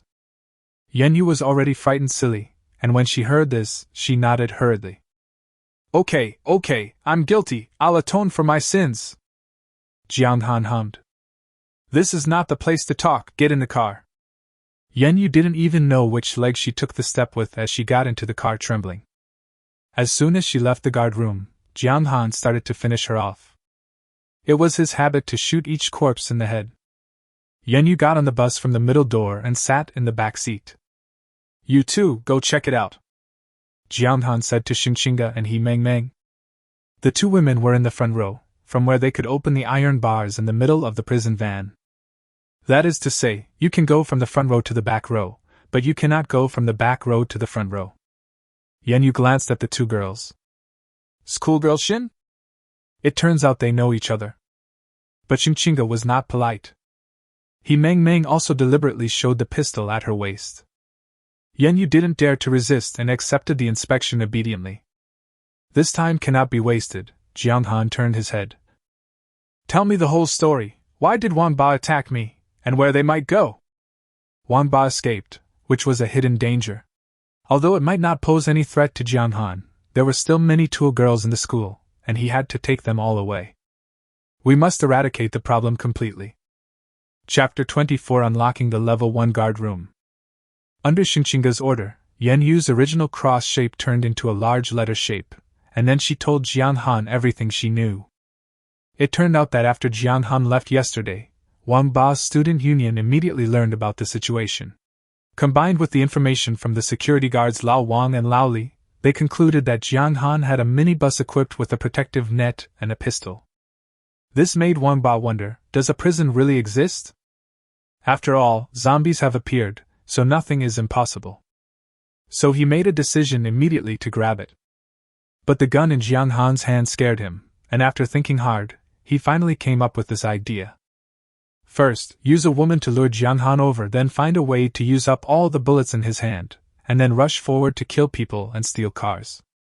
At the same time, Jong Xan also learned one thing: the reason why Wang Ba became the president of the student union was all because of his father. Wang Mingtang, vice president of Tianhai Vocational and Technical College. Jong Xan naturally knew about Dean Wang, but this was the first time he heard that he was Wang Ba's father. No wonder this Wang Ba, who has no special abilities, managed to become the president of the student union. After the end of the world, the father and son teamed up, first occupying the cafeteria, and then winning over the sports department and the security team. These people train all year round to make their bodies strong, making it easier for them to survive in the apocalypse. The method used by Wang's father and son to win them over was very simple: clean water, food and women.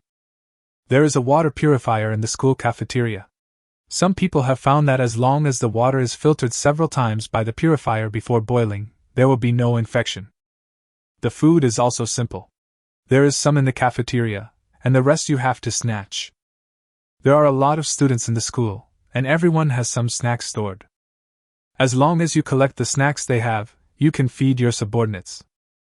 As for women, as long as we have food and clean water, why worry about not having women? So this group of people quickly grew in the academy. Jiang Han could probably guess that Wang Mingteng's lair was the school cafeteria, so there was a 99% chance that Wang Ba had escaped there. Let's go to the cafeteria. He had to let the people in the academy see what would happen if they dared to go against him, Jiang Han. Yan Yu glanced at Jiang Han. Can I put it on now? Jiang Han nodded and put it on. In the current situation, it is better to wear it, otherwise my spiritual heart will be unstable. Yan Yu's figure is impeccable, with abdominal and leg muscles that represent years of exercise, perfectly blending with her fair skin. Jiang Han couldn't help but be distracted. Yan Yu was only wearing her usual outer clothes and stared at Jiang Han through the rearview mirror. Can I go with you? Ever since she heard that Jiang Han had a safe shelter, Yan Yu had this idea. When they attacked Jiang Han together with Wang Ba, they naturally wanted to grab a safe car so that they could go out and look for supplies. Now that there is a safe house right there, she naturally prefers to choose the latter. Jiang Han was happy in his heart, but he didn't show it. Instead, he thought for a moment before saying, "If the information you provide is true, fine. If you lie to me, hee." Yan Yu quickly replied, "Brother Jiang, don't worry, I wouldn't dare to lie to you, and there's no need for me to do that." As they were talking, the prison van approached the college cafeteria. Tianhai Vocational and Technical College has a total of 5 canteens. According to Yan Yu, the Wang father and son are now in the first canteen. Jiang Han drove slowly and observed the cafeteria entrance for a while. He found that there were 6 or 7 cars blocking the entrance, apparently to stop the zombies.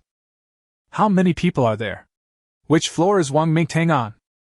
Jiang Han asked. Yan Yu lowered her head and calculated. There are about 17 or 18 people on the security team, 12 on the student council, and we have a larger group of people from the physical education department, probably over 40. Add in the male and female teachers that Dean Wang, or Wang Mingteng, has called in, probably over 120 people in total. So much? Jiang Han was a little surprised. With more than 120 people, even if they didn't have guns, there was still a certain risk.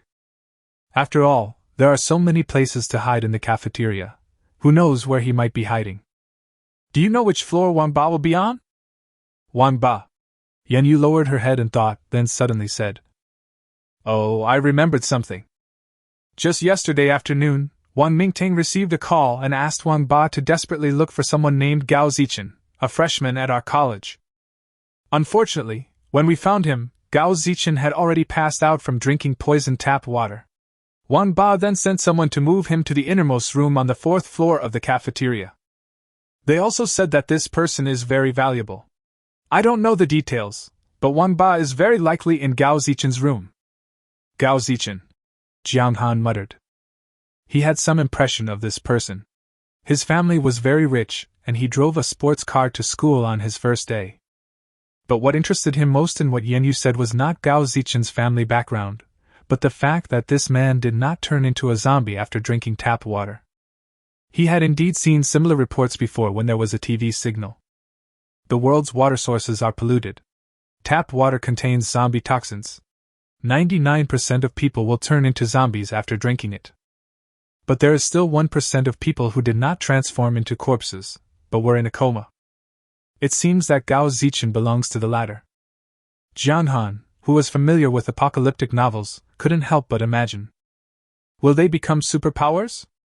It would be best to catch this guy and observe him carefully. But there are more than 120 people inside, so we should come up with a foolproof plan. Suddenly Jiang Han remembered something. He was a person with a system. There's no telling what will be unlocked by binding to a prison guard. And now there is a suitable candidate around. He Meng. Jiang Han opened the character panel and directly selected. Insufficient authority, you need to unlock the guard room first to bind a prison guard. Do you want to spend 1,000 papa coins to unlock it? Yes. Level 1 guard room unlocks, M36 revolver and ammunition, MP7 submachine gun and ammunition, silencer, magazine, dagger, stun gun, standard riot shield, handcuffs, megaphone. Jiang Han bound the prison guard column to He Meng Meng. Ding! Bound. Prison guard He Meng Meng. Age 21. Obedience 100. Daily Papa coins 187. Reinforcement 10. Ability none. Authority, please select personally by the warden. Jiang Han unlocked the guard room, elevator, and garage for her. Ding! Unlock the corresponding items in the mall. Level 1 protective clothing, Level 1 helmet, tactical boots, tactical socks, tactical gloves, tactical underwear, all suitable for prison guard He Meng Meng's figure. Jiang Han discovered that the items unlocked in the guard room were weapons, while the items unlocked by the bound prison guards were individual combat equipment. But there are tactics in underwear? Purchase. A full set, from helmet to boots, socks, underwear, sweat-wicking suit. The whole set cost me 500 yuan. It was also equipped with a submachine gun worth 200 yuan, 300 rounds of bullets and 5 magazines, a dagger, and an electric baton. Because I already have a pistol, otherwise this whole set of equipment would cost exactly 1,000 yuan. Chapter 25 I will never be soft-hearted again. Jiang Han also equipped himself with a submachine gun, 300 rounds of ammunition, and 5 magazines. Another 380 yuan. Up to now, I have 2,900 PP coins left. He pretended to take something out from under the front seat. I have a set of combat uniforms here. Who of you is willing to go in with me and kill Wang? When we come back, I'll make her the first prison guard. He turned around and looked at Xingqinga and He Meng Meng. I'll go! He Meng Meng stood up immediately. Her target was the prison guard. Jiang Han shook his head. No. Why? What do you think? Jiang Han's face turned cold. If you hadn't been soft-hearted just now, Wan Bao wouldn't have gotten away. Now we have to take the risk and go in. You think this is kind? I tell you, doing this will only kill more people. He has to give the other party some pointers. He Meng Meng lowered her head and said nothing. Jiang Han did not urge her, but just waited quietly. After a while, He Meng Meng suddenly looked up, her eyes full of determination. Warden, I beg for another chance. Don't worry, I won't show any mercy this time. In fact, she is the only candidate at the moment. If Xingqinga goes in, someone might steal her gun. Of course, the hurdle of killing someone cannot be explained in a few words, it must be done slowly. Jiang Han threw his clothes and equipment in front of He Meng Meng. Then I'll trust you once more. Remember, if you make a mistake, it's not just you who'll be killed, but me as well. Hearing Jiang Han say this, He Meng Meng's pretty face suddenly turned pale. In just 2 days of getting along, her feelings for Jiang Han have been escalating. Her life was originally saved by Jiang Han, and now it is the end of the world, so from the beginning, the extravagant idea of gender equality did not exist in her mind at all. In prison, all the women listened to Jiang Han and revolved around him. And she was not the prettiest, nor the first to arrive, nor was her technique the best, not even. But Jiang Han still brought her out, and even gave her a gun. He Meng Meng felt extremely heavy with trust. If her mistake caused Jiang Han to get hurt, it would be more painful than letting herself get hurt. He Meng Meng nodded heavily. I understand. Jiang Han was very satisfied and continued. Of course, we don't need to kill innocent people. I have 2 targets. One is the Wang family father and son. They must die. The other is that guy named Gao Zichen. I'm very interested in him. After we go in, I'll let everyone know that if you surrender your weapons, you won't be killed. But if anyone approaches, they're up to something bad, so you must shoot them decisively. Do you understand? He Meng Meng's eyes lit up. She had just heard that there were more than 120 people inside, and she had even made up her mind to kill them all. After hearing what Jiang Han said, she suddenly felt extremely relaxed. Jiang Han had a gun and bullets, but after being ambushed, he insisted on killing only 2 and taking 1 away. What a kind gesture. And those 2 people really deserved to die. They usually do bad things in school, and after the end of the world, they extend their evil hands to innocent students. How many people did they indirectly kill? What made her most angry was that they actually attacked Jong Xan, the man she loved the most. He Meng straightened her back and said, "I understand." "Repeat it." Jong Xan looked like a general mobilizing for battle. "Kill the evil Wang family father and son, take Gao Zichen away, and shoot anyone who stands in our way." "Good." Jong Xan nodded in satisfaction, and then, like a magic trick, he took out a megaphone. In fact, it is just an ordinary large speaker with a recording function. "Everyone, listen up! We are the guards of PP Women's Prison. Wang Mingtang and Wang Ba, father and son, have brutally murdered students. Their crimes are grave and filled with evil. We have now decided to execute them, immediately. Listen up, their accomplices. Anyone who tries to stop them will be punished. Anyone who captures these two alive will be rewarded with 10 loaves of bread. Everyone, lay down your weapons and let me see your hands." During the recording period, He Meng changed her clothes. There are obvious signs on the combat uniforms, with white letters on a blue background, with PP Women's Prison written on the front and Prison Guard written on the back. Wearing combat uniform and boots, he looks quite dashing and heroic. After Jong Xan finished recording, he handed the pistol at his waist and a walkie-talkie to Xingqinga. "Your mission is to guard the prison van. If anyone approaches, you can shoot immediately. If there are any special circumstances, use this walkie-talkie to contact us. Remember, no one is allowed to get on the van. Do you understand?" "Understood, Warden, don't worry." In fact, Jong Xan was not too reassured. She doubted whether Xingqinga really dared to shoot. But now it's the only way. So he thought to himself that he should find a group of talented people with potential when he returned. "I will try to come out next time with a team that can fight." Finally, there was Yen Yu, who was an uncertain factor. Jong Xan didn't waste any time talking to her and spent 10 PP coins to buy a pair of handcuffs. "Lock it." And the handcuffs are not wasted. Everything was ready, and the two got out of the car. Before leaving, Jong Xan locked the entire car, leaving only a few windows open for shooting. These windows are not big. You can stick a gun out, but it is impossible to put a person in.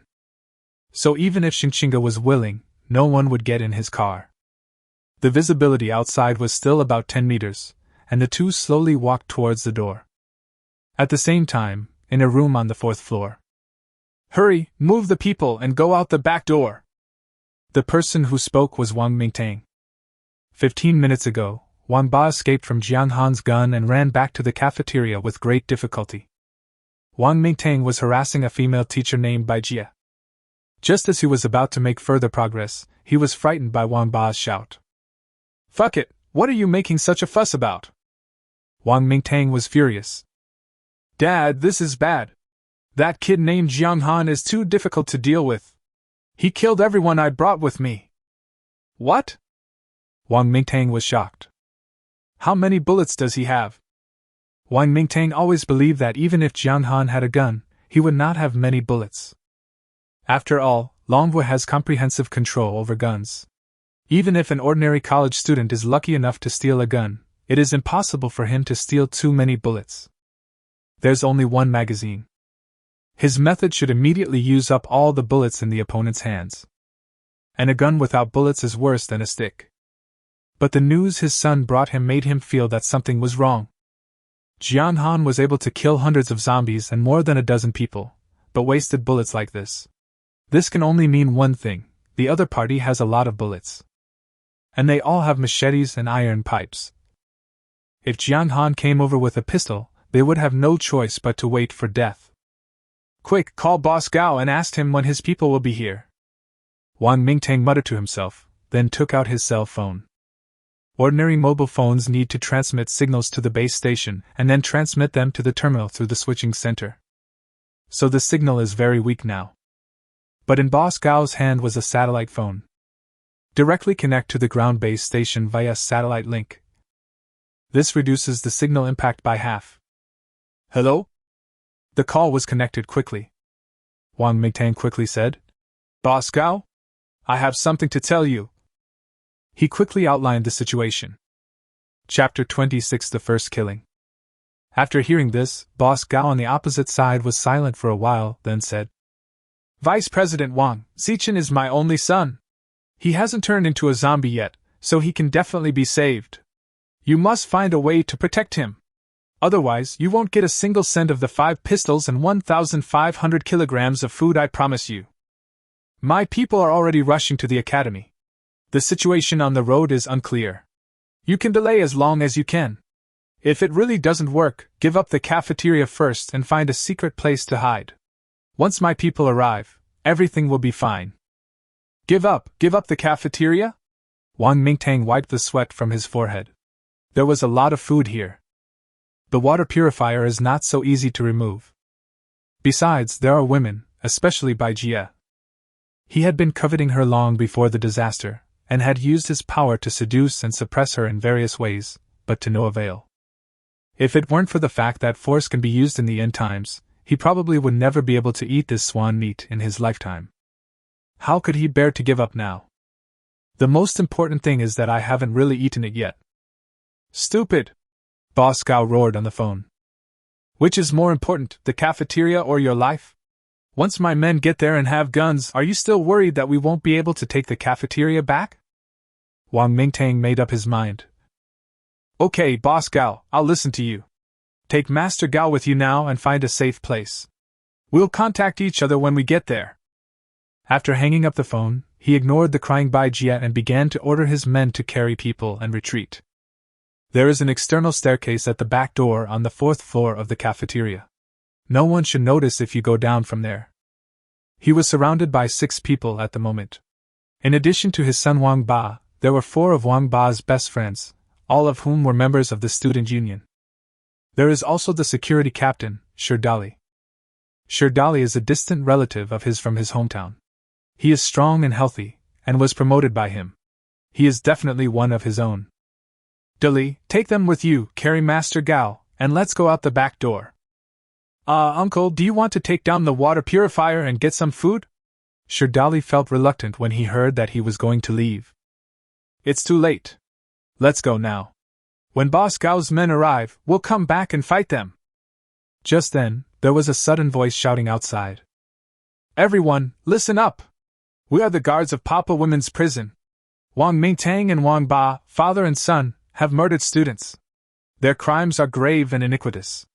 We have now decided to execute them, immediately. Their accomplices, listen up! Anyone who interferes will be punished as well. Anyone who captures these 2 alive will be rewarded with 10 loaves of bread. It was the loudspeaker that Jong Xan placed at the door. The volume had been turned up to the maximum, and the entire cafeteria could hear it clearly. Wang Mingtang couldn't help but tremble. Jong Xan moves so quickly. And this is too cruel. There is a reward for capturing me alive. Isn't this asking my subordinates to betray me?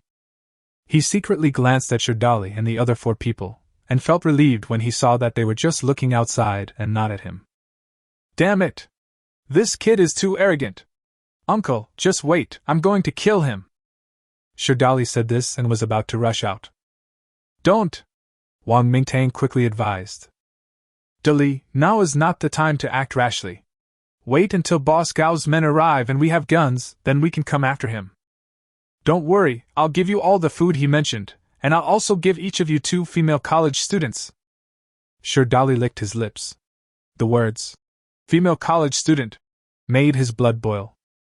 Opening the back door, the external staircase is narrow and steep. It is only for fire inspections and no one usually walks on it. In addition, they were carrying Gao Zichen, so the group moved very slowly. Jong Xan stuck the loudspeaker to the door frame so that the sound could travel further. Walking side by side with Meng, although the red fog in the cafeteria has lessened, the visibility is still around 15 meters at most. After walking a few steps, 4 boys appeared at the end of their sight. He was holding a knife and walking towards the door. Put the knife down! When Meng found out, she screamed out loudly. She didn't actually want to hurt these people, so she screamed out very loudly. She hoped that the other party would surrender after hearing this. But the opposite happened. When she shouted, the boys found their target and rushed over with roars. Bang! She shot a boy in the leg. Ah! A heart-wrenching scream. "I'll shoot if you come any closer!" He Mingming's voice trembled. Those people did not retreat but advanced, trying to rush forward in an S-shaped route. Even the boy who was shot in the thigh threw the machete in his hand at me as he fell to the ground. The reason why they are so cruel is because of their personality. After the end of the world, under the leadership of Wang Ba, they killed zombies and robbed classmates. Those who were soft-hearted had already died. The machete flew towards her, and He Mingming was a little stunned and even forgot to dodge. At the critical moment, Jong Xan suddenly reached out and firmly grasped the back of the knife. The 50-point enhancement is no joke. The back of the knife was deformed as soon as it was grabbed. Then Jong Xan whispered in He Mingming's ear, "If you don't kill them, they will kill you!" Jong Xan could certainly shoot these people to death, but he didn't do that. He wanted to train He Mingming and make her his own sword. It can also be a scabbard. Looking at the knife tipped right in front of her, He Mingming screamed, "Ah!" Finger on the trigger. Da-da-da-da-da. A volley of bullets poured out, and the 4 people on the opposite side instantly fell in a pool of blood. The bullets were emptied, but He Mingming's screams had not stopped, and the empty sounds were particularly harsh. Okay, they're all dead." Jong Xan said this and gently patted He Mingming's arm. This made her stop. Looking at the 4 men in front of her, she found it difficult to adapt.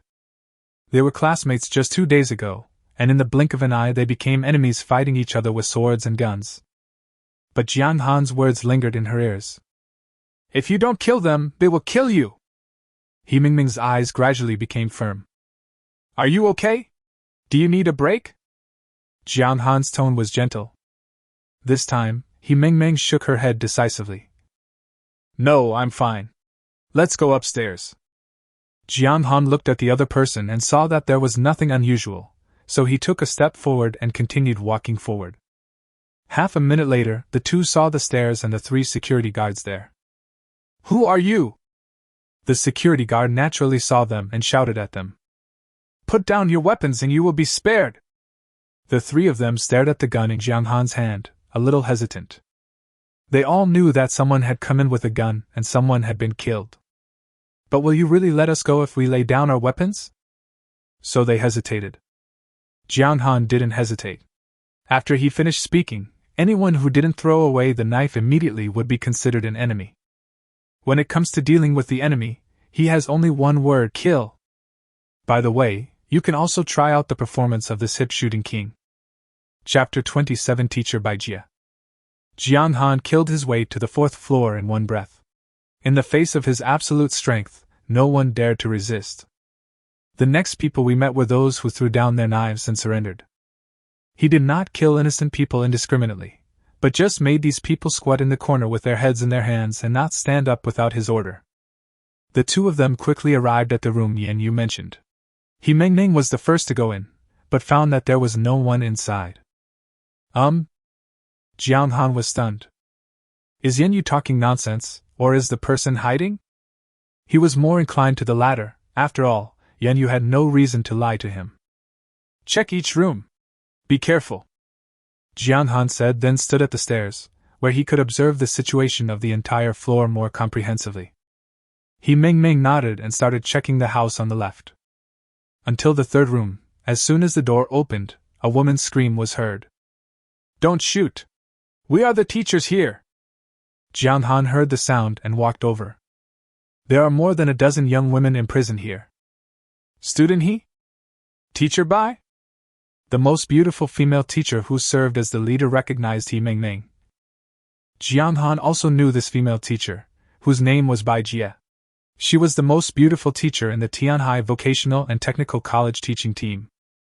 His eyes swept towards the other person. Name Bai Jia. Age 28. Charging 0 people, chaste as jade. Appearance, 91 points, meets the requirements. In addition to Bai Jia, there are 5 other female teachers who meet the requirements. After all, Wang Mingtang only picks beautiful women. Others also recognized He Mingming. In fact, even the girls who were imprisoned with the lowest score were still the most beautiful girls in the class. Such a beauty will make a deep impression wherever she is. Student he, why are you dressed like this? Oh my god, there's a gun! Is this a real gun?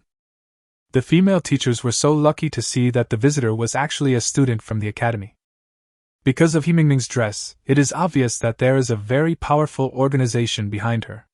In the current situation, having a strong backer is undoubtedly the hope of survival.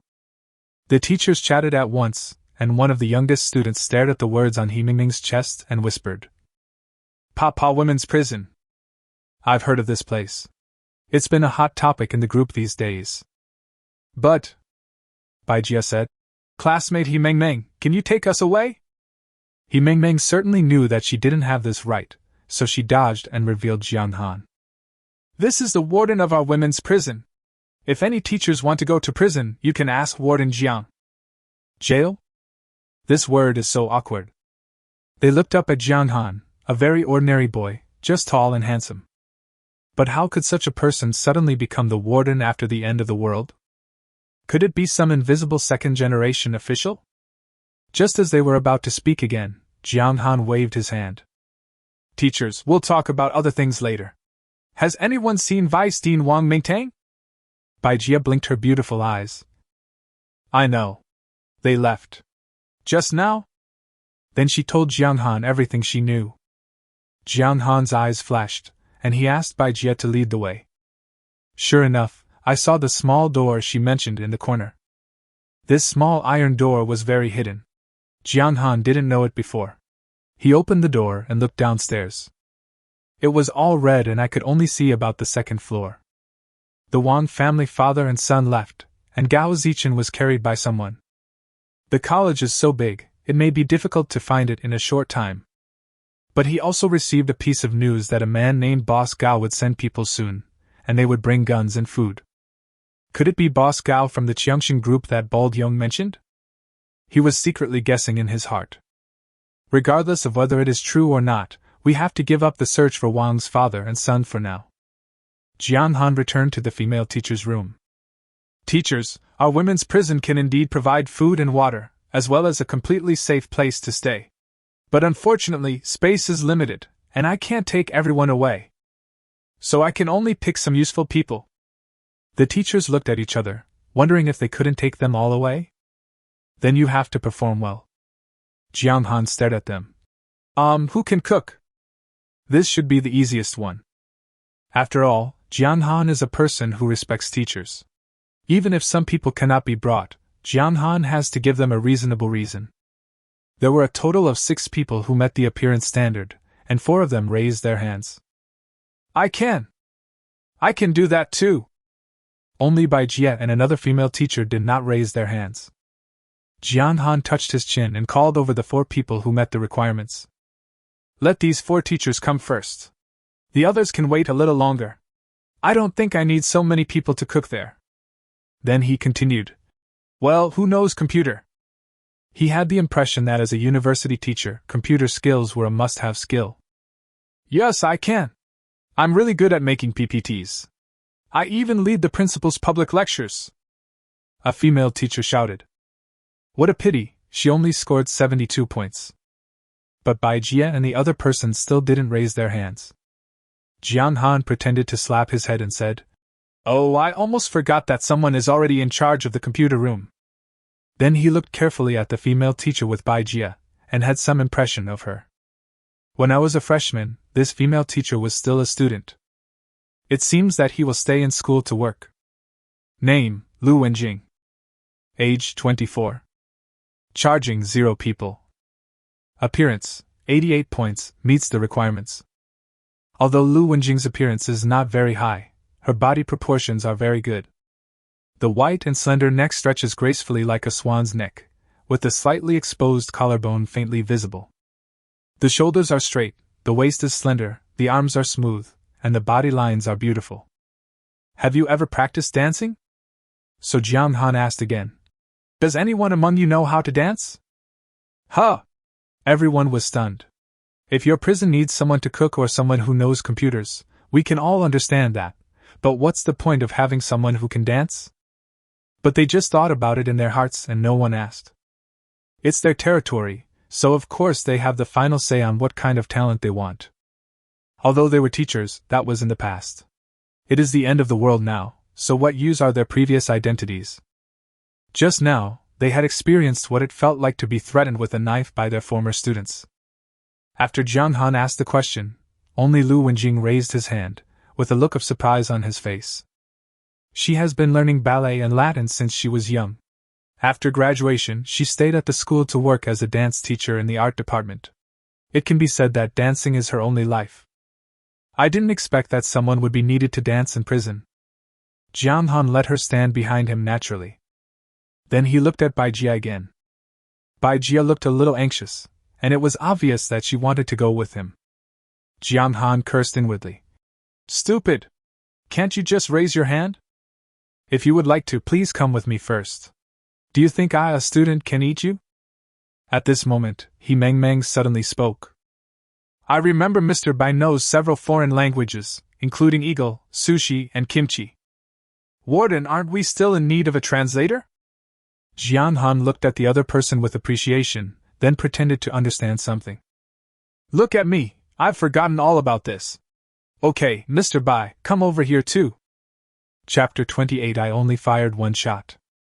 Warden, there's something going on downstairs. Just as Jiang Han had recruited 6 female teachers, Shinchinga's low voice came from the intercom. Jiang Han's heart moved. Could it be that they had discovered Wang Mingtang and his son? What's wrong? He asked. I saw our classmates from the physical education department, as well as some female students, about 20 of them, entering the cafeteria carrying weapons. Jiang Han pointed at the intercom and asked Bai Jia. Do you know who she's talking about? He found that Bai Jia seemed to be more familiar with the situation here than others, perhaps because she was beautiful, and was in the same room with Wang Mingtang. Fortunately, I came here this afternoon, otherwise the number of people charging for this woman would probably have become 1, or even 10. Bai Jia said. It should be Lu Hao's gang. Wang Mingtang sent them to the student supermarket to grab some food and cigarettes. Lu Hao, Jiang Han muttered softly, this name sounds a little familiar. Isn't he the short-haired man who led people to attack me when I first came here? The boy was quite agile at the time, but I didn't hit him with both shots. Well, let's see if your luck is still this good today. He picked up the intercom and said, Got it. Wait for me in the car. Then he took He Meng and the 6 trophies and went downstairs. As for the others, that has nothing to do with him. The loudspeaker at the door was still blaring. The Wang family father and son have committed grave crimes by harming students. We have decided to execute them immediately. Lu Hao, who just walked in, happened to hear it. Behind him were a dozen students holding sticks and machetes, each holding a plastic bag. In the middle were a dozen women. Fuck! What the hell is this? It scared me. Lu Hao cursed and started looking around. There were several of his subordinates among the group, and they soon discovered the loudspeaker on the door frame. Brother Hao, here is a speaker that makes sounds. The younger brother took it down as he spoke. What a piece of crap. Seeing this, Lu Hao was furious and picked up the thing and threw it to the ground. The sound of the megaphone stopped abruptly, but another voice came over. Why did you throw my things? 2 faint figures walked out of the red mist. Lu Hao was stunned for a moment, then angrily said, Who the hell are you? But when he turned around and saw the people next to Jiang Han, he swallowed his words back. Why is there a special forces soldier here? Indeed, from a distance, He Meng now looks very much like a special forces soldier, especially the submachine gun in her hand that flashes with a cold light, which makes people shudder. Who are you? Lu Hao reacted quickly and changed his tone immediately. Jiang Han. Jiang Han said lightly. Lu Hao shuddered. Of course he knew Jiang Han. All his roommates were killed by Jiang Han. So he broke out in a cold sweat. Jiang Han? Yes, it's you? Now Jiang Han completely confirmed the other party's identity. He was the one who attacked him that day. He said with a smile. It's true that we meet everywhere in life. I was wondering who it was, and it turned out to be a car thief. Your brothers are all dead, and you are living alone. How lonely and isolated you are.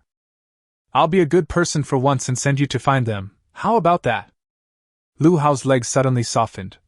No, brother, don't shoot. We can talk it over. Jong Han put the MP7 in his left hand, took out the pistol, first removed the magazine and checked it, then continued. I let you run away that day, but it doesn't matter. That was your ability. Today I'll give you another chance. As he said this, he reloaded the magazine and took aim. 3 seconds, I'll give you 3 seconds, and I'll only fire once. If I still miss, you're lucky. Lu Hao was so scared that he covered his head with his arms. I didn't mean to do that day, don't kill me. 3. Jian Han naturally ignored the other party's pleas for mercy and continued counting. You, brothers, come together, kill him and take his gun. We are the boss. Lu Hao's face suddenly turned grim. But his brothers are all ordinary students. Who dares to stand out when facing a gun? What's more, behind the owner of the pistol was a fully armed female Special Forces soldier holding a submachine gun. 2. Jiang Han ignored him and continued counting. Lu Hao yelled, "Fuck!" and turned around and ran. At this moment, he only wished his parents had not given him 2 more legs. 1. Puff. The gun went off. At this moment, Lu Hao suddenly jumped more than 1 meter to the right with strength from nowhere. It's a pity that no matter how fast he moves, he can't be faster than a bullet. And after so many shootings and firing so many bullets, Jian Han's marksmanship has changed a lot. The bullet whizzed into Lu Hao's right chest. With a thud, he fell heavily to the ground. Vomiting blood, difficulty breathing. The bullet blew out his lung. Jian Han walked over and shook his head. Hey, why don't you jump to the left? Lu Hao was bleeding from his mouth and nose, his lungs were pierced, and every breath he took was accompanied by severe pain. Give me a quick death! He begged with the last of his strength. It hurts so much, it's worse than death. Jiang Han shook his head. That won't do. I said I would only fire 1 shot. How can I go back on my word? Ignoring Lu Hao lying on the ground, Jiang Han raised his head and looked around at the silent crowd. This man. He raised his voice, pointing at Lu Hao, who was lying on the ground, covered in blood and not knowing whether he was dead or alive, and continued. He's a complete villain. He attacked me and tried to steal my car. The most abominable thing is that after the attack failed, he actually abandoned his teammates and brothers and ran away alone. What do you think? Should this kind of person die? Everyone in the audience looked at each other. This atmosphere and tone, did they want us to respond? A brave boy said, Damn. Jian Han immediately threw over a pack of instant noodles. Well said. People like this deserve to die. Wow. Everyone was shocked. Instant noodles. This is instant noodles. Let me ask you, who nowadays would be so generous and magnanimous as to give someone a bag of instant noodles for free? So the next second. Damn it! Damn it! Damn it! The sound was deafening. Of course, Jiang Han did not throw the instant noodles again.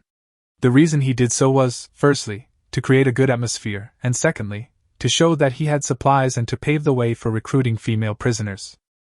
And are there any other villains like him here? He squinted at a male classmate holding a weapon. The man was so frightened that he threw away the steel pipe in his hand. Bang! It fell to the ground and was quietly kicked to the side. Jiang Han then continued.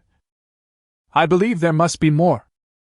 So, for everyone's safety, I declare that the women's prison is officially open to all female students. If you'd like to sign up, please raise your hand. What a strange logic, but Jiang Han was not embarrassed. As the saying goes, as long as you are not embarrassed, others will be embarrassed. Because he had already discovered through the system that 11 of the 13 women brought by Lu Hao's team met the requirements. Chapter 29 Management of Female Prisoners. Next step, recruit people. Jiang Han decided who could get on the bus and who couldn't. He didn't force anyone, but just showed everyone the prison cafeteria and cells with his phone. Of course, it's a level 2 cell. So soon, 6 teachers including Bai Jia and Lu Wenjing, as well as 11 women who met the requirements brought by Lu Hao's team, all got into the car with him. Among the 11 women, 10 were students, and the other one was someone Jiang Han knew, Qin Yun, who ran a small supermarket on campus. a 32-year-old woman. It has some charm in its length. This time, Lu Hao mainly sent people to rob her, and the bags they brought back were full of things from the student supermarket. These things belonged to Qingyun, so naturally they were also his, so Jiang Han accepted them all. Although he has them all, he saves as much as he can. What's more, there are more than a dozen cigarettes in it, which are things that have not been unlocked yet. 17 women carried the bags, and the group walked towards the prison van under the protection of He Meng Meng. As for the rest of the people, they were naturally unwilling to do so. That was something they had fought so hard to get, so how could it be snatched away by someone else so easily? But do they dare to say it? The answer is obvious. Until the prison van disappeared in the red mist, everyone sighed. But some people who reacted quickly had already sneaked upstairs. There was a lot of food left by Wang Mingtang. Another power struggle is inevitable. But these have nothing to do with Jiang Han. After getting in the car, he looked at the people behind him. It's not enough. So I started the car immediately and headed towards girls' dormitory number 1. There were more than a dozen girls there that Shinshinga had helped to contact. He has a lot of contacts. I won't stop until the car is full today. Everything went smoothly after that. Half an hour later, the car was packed with beautiful girls. Jiang Han then went back satisfied. It really can't fit anymore.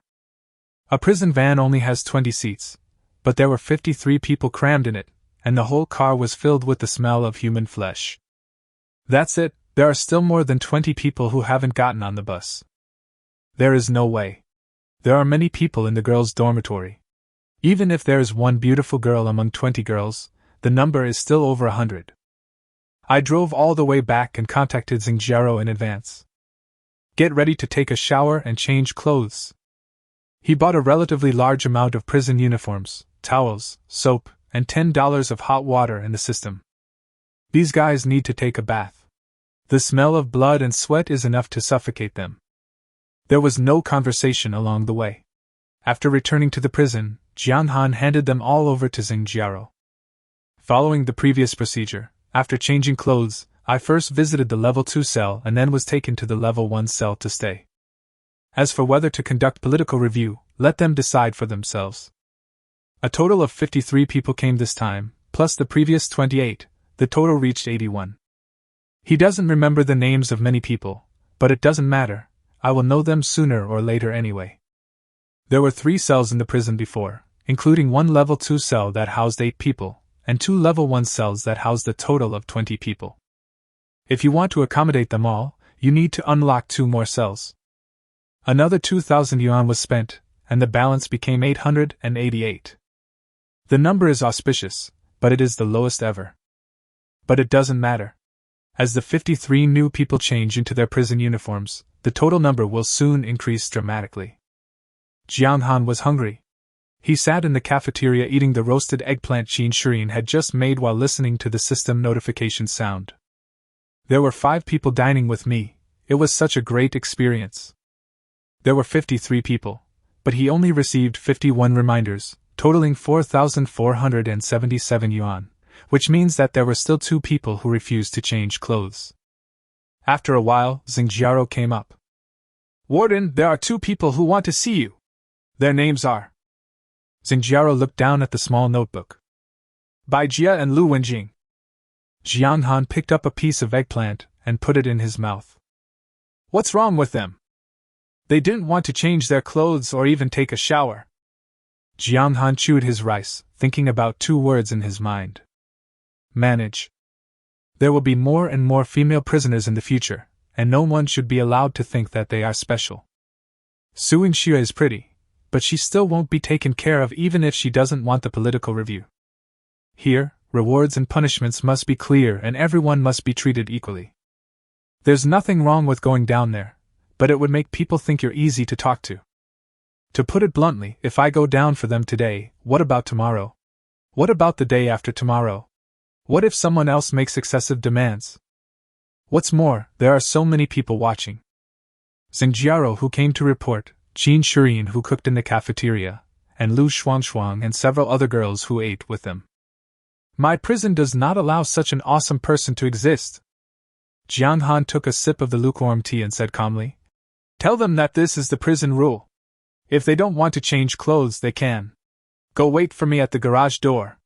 I have to go to school later and take them back." Xingjiao was shocked and secretly happy. "I understand," she said, and poured another cup of tea for Jiang Han. To be honest, she was also very angry about Bai Jie and Lu Wenjing not changing their clothes. "Oh, so you are the only ones who are noble and pure, right? We are all shameless, right?" If Jiang Han really went down like this, and even gave them the privilege of not changing their clothes, then Xingjiao would definitely feel very wronged. But now, I feel comfortable. A girl who was eating with him poured another bowl of rice to Jiang Han and said indignantly, "She's so arrogant. She actually dared to let our warden go down to see her. People like her should be left naked." After saying that, he picked up the spoon and started feeding him. Xingjiao left happily, and Jiang Han ate 3 bowls of rice. After his physique strengthened, his appetite seemed to increase. It was 6 o'clock in the evening, and it was already dark outside. Jiang Han planned to go out again to pick up the remaining 20 or so people. The earlier you come, the earlier you can earn Papa coins. In this way, after 12 o'clock tonight, you can awaken your superpowers. But this time, I have to be fully prepared. He roughly calculated that he now had more than 5,300 yuan on hand, and now earned more than 7,000 yuan a day. Even if there was no increase in the number of female prisoners, he would still have 12,000 Papa coins by tomorrow morning. Flower. He kept Lu Shuangshuang and tied her up as a prison guard. More people means more insurance. Ding! Bound. Prison guard, Lu Shuangshuang. Age 19. Obedience 96. Daily Papa coins 103. Enhancement 8. Ability none. Ding! Unlock the corresponding items in the mall: tactical backpack, ordinary tactical headphones, and contact with the same style of headphones. Jiang Han didn't waste any time and directly spent 1,000 yuan to buy a set of equipment exactly the same as Mingming's. He spent another 150 yuan to buy 3 tactical headphones so that he could communicate with the 2 of them at any time when he was outside without worrying about being heard by the enemy. It's much more convenient than a walkie-talkie. There is also a prisoner car, which also needs to be upgraded. The price of a level 2 prisoner car is 2,000 yuan. This can be done directly in the system. After confirmation, the prison van information appears. Upgraded 4-wheel drive, 2 differential locks. Upgraded to ordinary bulletproof glass and carbon steel protective net. Upgraded all aluminum body and explosion-proof tires. Upgraded fuel tank to 800 liters. The $2,000 was indeed not wasted. The defensive performance of the prison van has been greatly improved. If someone throws nails again this time, I can just run over them. Just after upgrading the prison van, he suddenly received 2 more messages. Ding! A female prisoner who meets the requirements has been detected and bound. Name Bai Jie. Ding! A female prisoner who meets the requirements has been detected and bound. Name Lu Wenjing. Jiang Han smiled and said, "So, even though I didn't go downstairs, you guys still put on your clothes obediently, didn't you? In that case, I'll stop by and inspect the work." Chapter 30 School Beauty's Sister. The ones going out this time are Xinxinga, He Mengmeng, and Lu Shuangshuang. The 2 girls, He and Lu, are responsible for safety, and Xinxinga is responsible for taking care of him. When Jiang Han went downstairs, Xingjiao was taking the newcomers to visit the level 2 cell. From a distance, I saw Suingxue walking down the stairs and chasing Xingjiao, asking her all kinds of questions. "Sister Xing, is there anyone among the people you brought back this time who can drive?" Xingjiao let everyone enter the cell first, and then said, "We haven't counted them yet, but there are 6 teachers this time, and they should all be able to drive." Suingxue's face turned a little pale when she heard this. "Ah, Ingxue!" Many of the newcomers recognized Suingxue and ran over to greet her. Suingxue was very surprised, especially when she saw that the usually dignified and steady female teacher was wearing the same clothes as herself. "Teacher Bai, Teacher Lu? You are all here?" When teachers and students met, there was no harmonious scene as imagined, only silence. Bai Jia and Lu Wenjing didn't even dare to look up. They wanted to talk to Jiang Han about whether they could not wear the prison uniform, but in the end they did not see Jiang Han. Only one sentence from Xinjiao. Just go without wearing it. Naturally, they didn't want to leave. There was food, water, and a place to take a shower, which was much better than outside. Besides, everyone was wearing the same outfit, so after some ideological struggle, they decided to obey. Jiang Han walked through the crowd with a smile, looking at this and then that, making comparisons in his mind. Yan Yu, Bai Jia, Lu Wenjing, and Qingyan each have their own strengths. Xinjiao saw him coming and smiled like a little woman. She took out her notebook and... Warden, these are the people who signed up for political review today. Please review them.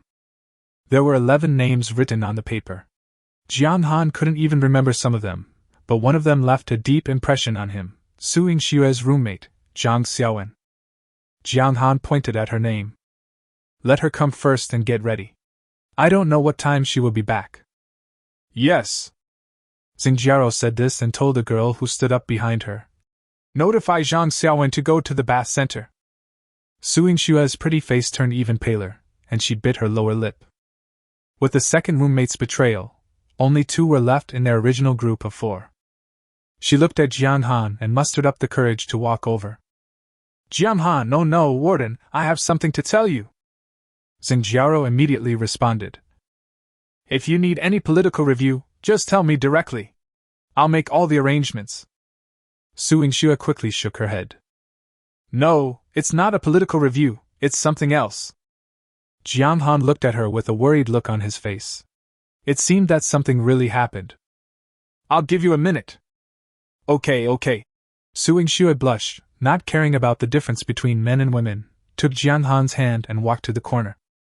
Jiang Han, I need to use my phone. Don't worry, I'll just make a call. You can watch me while I do it, okay? Jiang Han looked at the other party's obedience through the system. 42. I don't think I meant to reveal the prison address. The most important thing is that even if she wanted to leak it, she couldn't because the phone couldn't be reached. Who do you want to call? Jiang Han asked. My sister. Su Yingxue made a begging gesture. I beg you, we contacted each other a few times after the apocalypse, and she said she was safe at home. But when I got in the car, I sent her a text message, and she never replied. Your sister? Is she my biological sister? Jiang Han suddenly had a strange idea. Su Yingxue nodded quickly. She's my biological sister, 4 years older than me. We've been close since we were young.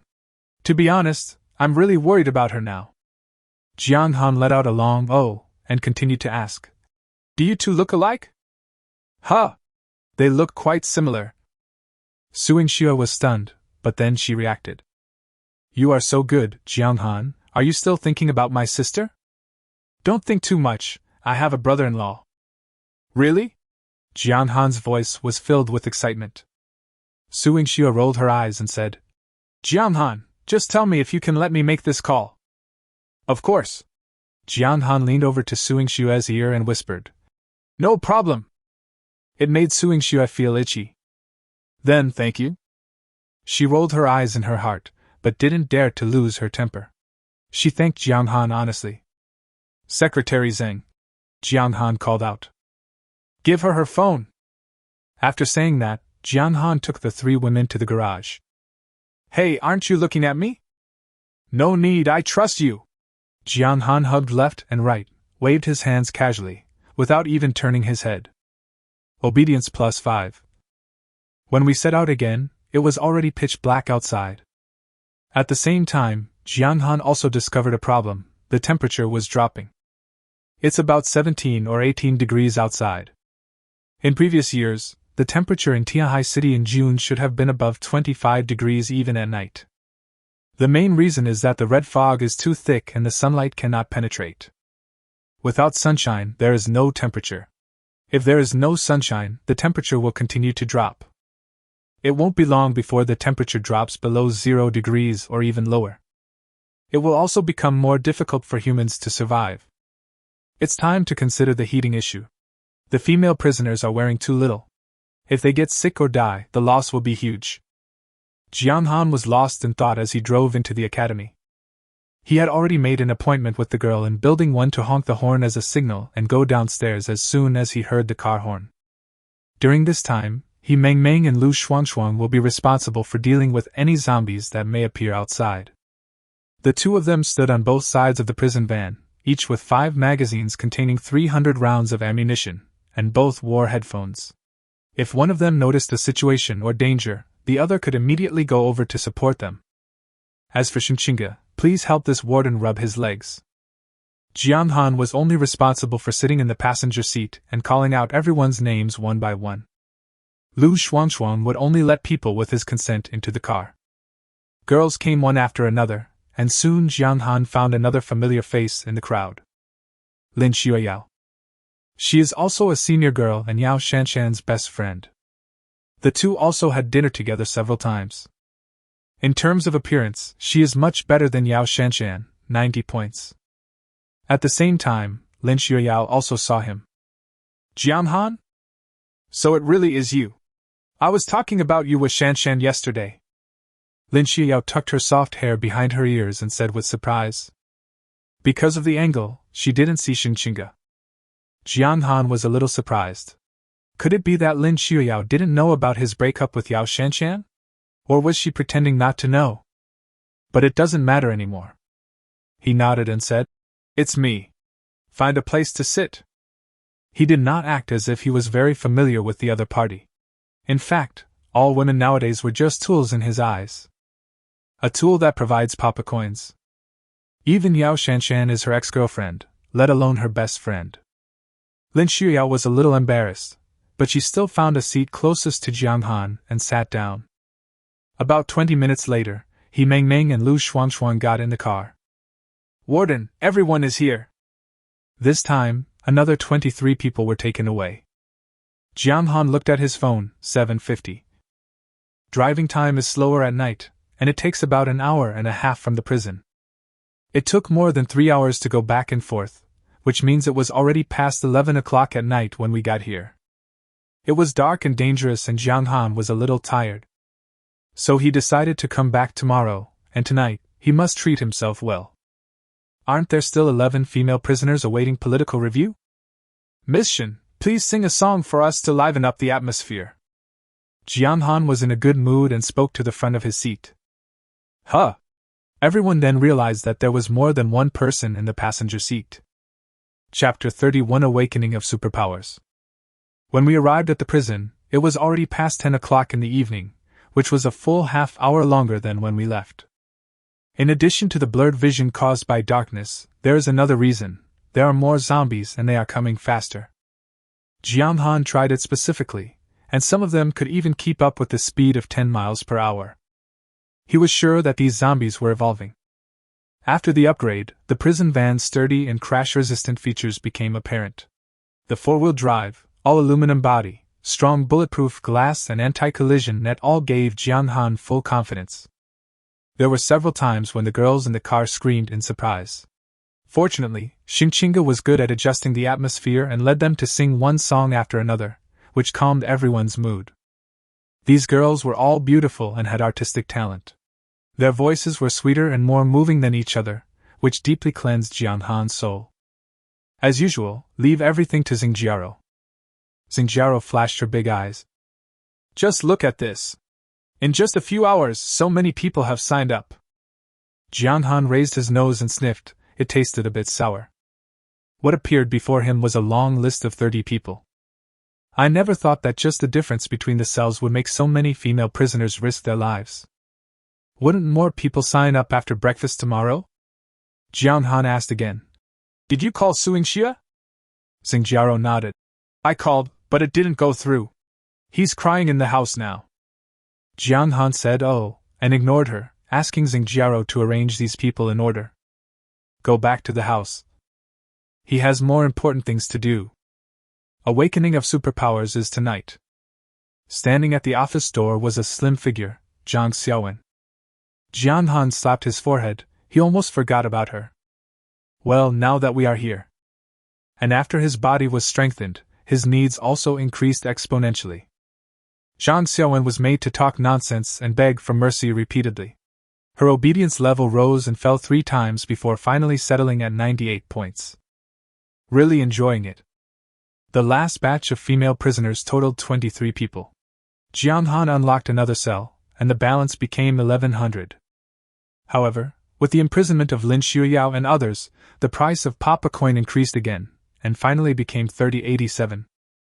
There are now a total of 104 female prisoners, some of whom have a bonus coefficient of 2.2, and some of whom have a bonus coefficient of 1.2.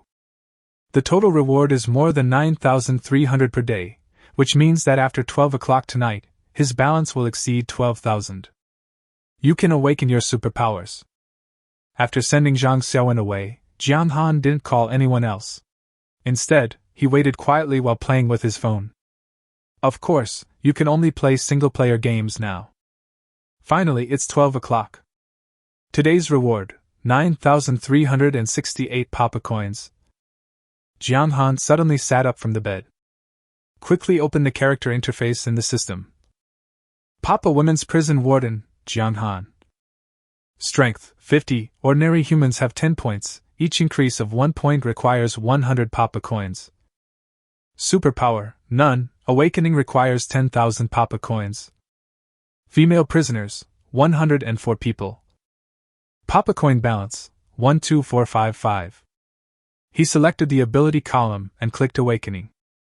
In the apocalypse, each person can only awaken one superpower at most. Is it awakened randomly? A system reminder appeared before my eyes. Yes. A moment later. Ding, the host has randomly awakened a special ability, the Gate of Space. Jiang Han was overjoyed. He closed his eyes and carefully felt the changes in his body. After a moment, he raised his right hand, and a transparent square door appeared out of thin air in front of him. The area was 1 meter by 1 meter, and it couldn't be any bigger or smaller. This is his superpower, the Space Gate. Behind the door is a mysterious extra-dimensional space, but this space is very small, only 1 cubic meter. Soon, Jiang Han made a new discovery. With himself as the center, he could see everything within 1 meter around him clearly. Spatial perception? This should be a skill that comes with the space door, because the door can only be opened within the perception range. In a nutshell, he can open a door of 1 meter by 1 meter within 1 meter of his body. It won't work if it's bigger or smaller. This door cannot be seen or touched, only he can feel it. Like many protagonists who first gained superpowers, he began to experiment. First, it was verified that time and space is static, including kinetic energy. He threw the phone in, and after a while he turned the door in a different direction and reopened it, and then the phone flew out from another direction. The time is the same as when you threw it in. What about living things? He pondered. I wonder if it's the same as what's written in the novel, that living things will die immediately when they enter the space. But there is nothing suitable at the moment, and I can't find a female prisoner to conduct the experiment. There is another point that is different from what is written in the novel, that is the way of storing things. The protagonist in the novel can transfer the required items into the space just by touching them. But he couldn't, he had to open the door and throw in what he wanted to put in. Jiang Han immediately became excited. The space gate could be said to be the most practical supernatural power, both offensive and defensive. As for the storage function, those are trivial matters. According to Jiang Han's understanding, the special ability he awakened was more inclined towards combat. If I open the space door in front of me, then during a gunfight, I will be the only one hitting you and you won't be the only one hitting me. How would you respond? Or they could shoot bullets into the door in advance, and then put their hands in their pockets and fire at you in the face. How would you respond? But as the number of experiments increased, Jiang Han suddenly felt dizzy and his head swelled, as if his mental strength had been exhausted. He immediately realized that this was because the door was opened too many times. And that feeling of powerlessness is exactly the feeling of having supernatural powers about to be exhausted. Then get some sleep and see if you can get your superpowers back. He slept exceptionally soundly that night, not only because he was tired, but also because he felt exhausted after his supernatural powers were exhausted. Until the next morning, he got up full of energy. I tried the space door first, and it can be opened as usual. In other words, sleeping can make up for the consumption of superpowers. He didn't try again. If he drove too many times, he would get tired and would need to rest. After washing up, Xingjiaro came over with breakfast. There were 5 women following behind him, all of whom had signed up. Warden, do you want to do morning exercises first or have breakfast first? All 6 of us are ready. Jiang Han was stunned. 6, isn't that 5? Xingjiaro straightened her body. 6. Jiang Han understood immediately, then it's you. Such thoughtful service should be rewarded. Xingjiaro was filled with joy and turned back to the 5 female prisoners and said, You guys go back first. Don't worry, there will always be opportunities. The 5 women looked at each other with disappointment. Zhang Xiaowen was transferred to a new cell after she came back last night. They all knew about this. But when Xingjiaro looked at them again, they all became cowardly again. Who dares to offend the warden's secretary? After a delicious breakfast, Jiang Han asked Xingjiaro to gather everyone so that he could reward them according to their merits. Everyone gathered quickly and divided into 2 teams. A total of 9 women, including Xingjiaro, Qin Shirin, Lu Shuangshuang, Xinxinga, He Mengmeng, Meng Chao, and Zhang Xiaowen, stood in front. The common prisoners stood in the back. In our women's prison, meritorious service will be rewarded and offenses will be punished. 3 people played an indispensable role in the rescue yesterday. It can be said that without them, most of you would not have reached the prison alive, Jiang Han said loudly, scanning the crowd. They are He Mengmeng, Xinxinga, and Lu Shuangshuang. As he spoke, Jiang Han slowly walked up to the 3 women who were holding their heads high and chests puffed out. Chapter 32 The Last Roommate. Jiang Han continued, like a general examining his soldiers. I have decided to appoint He Mengmeng as the captain of the prison guards, Lu Shuangshuang as the deputy captain, and Xinxinga as the assistant warden. Lu Shuangshuang's obedience increases by 4, reaching 100 points, and the basic coefficient reward doubles. Xinxinga's obedience increases by 3, reaching 100 points, and the basic coefficient reward doubles.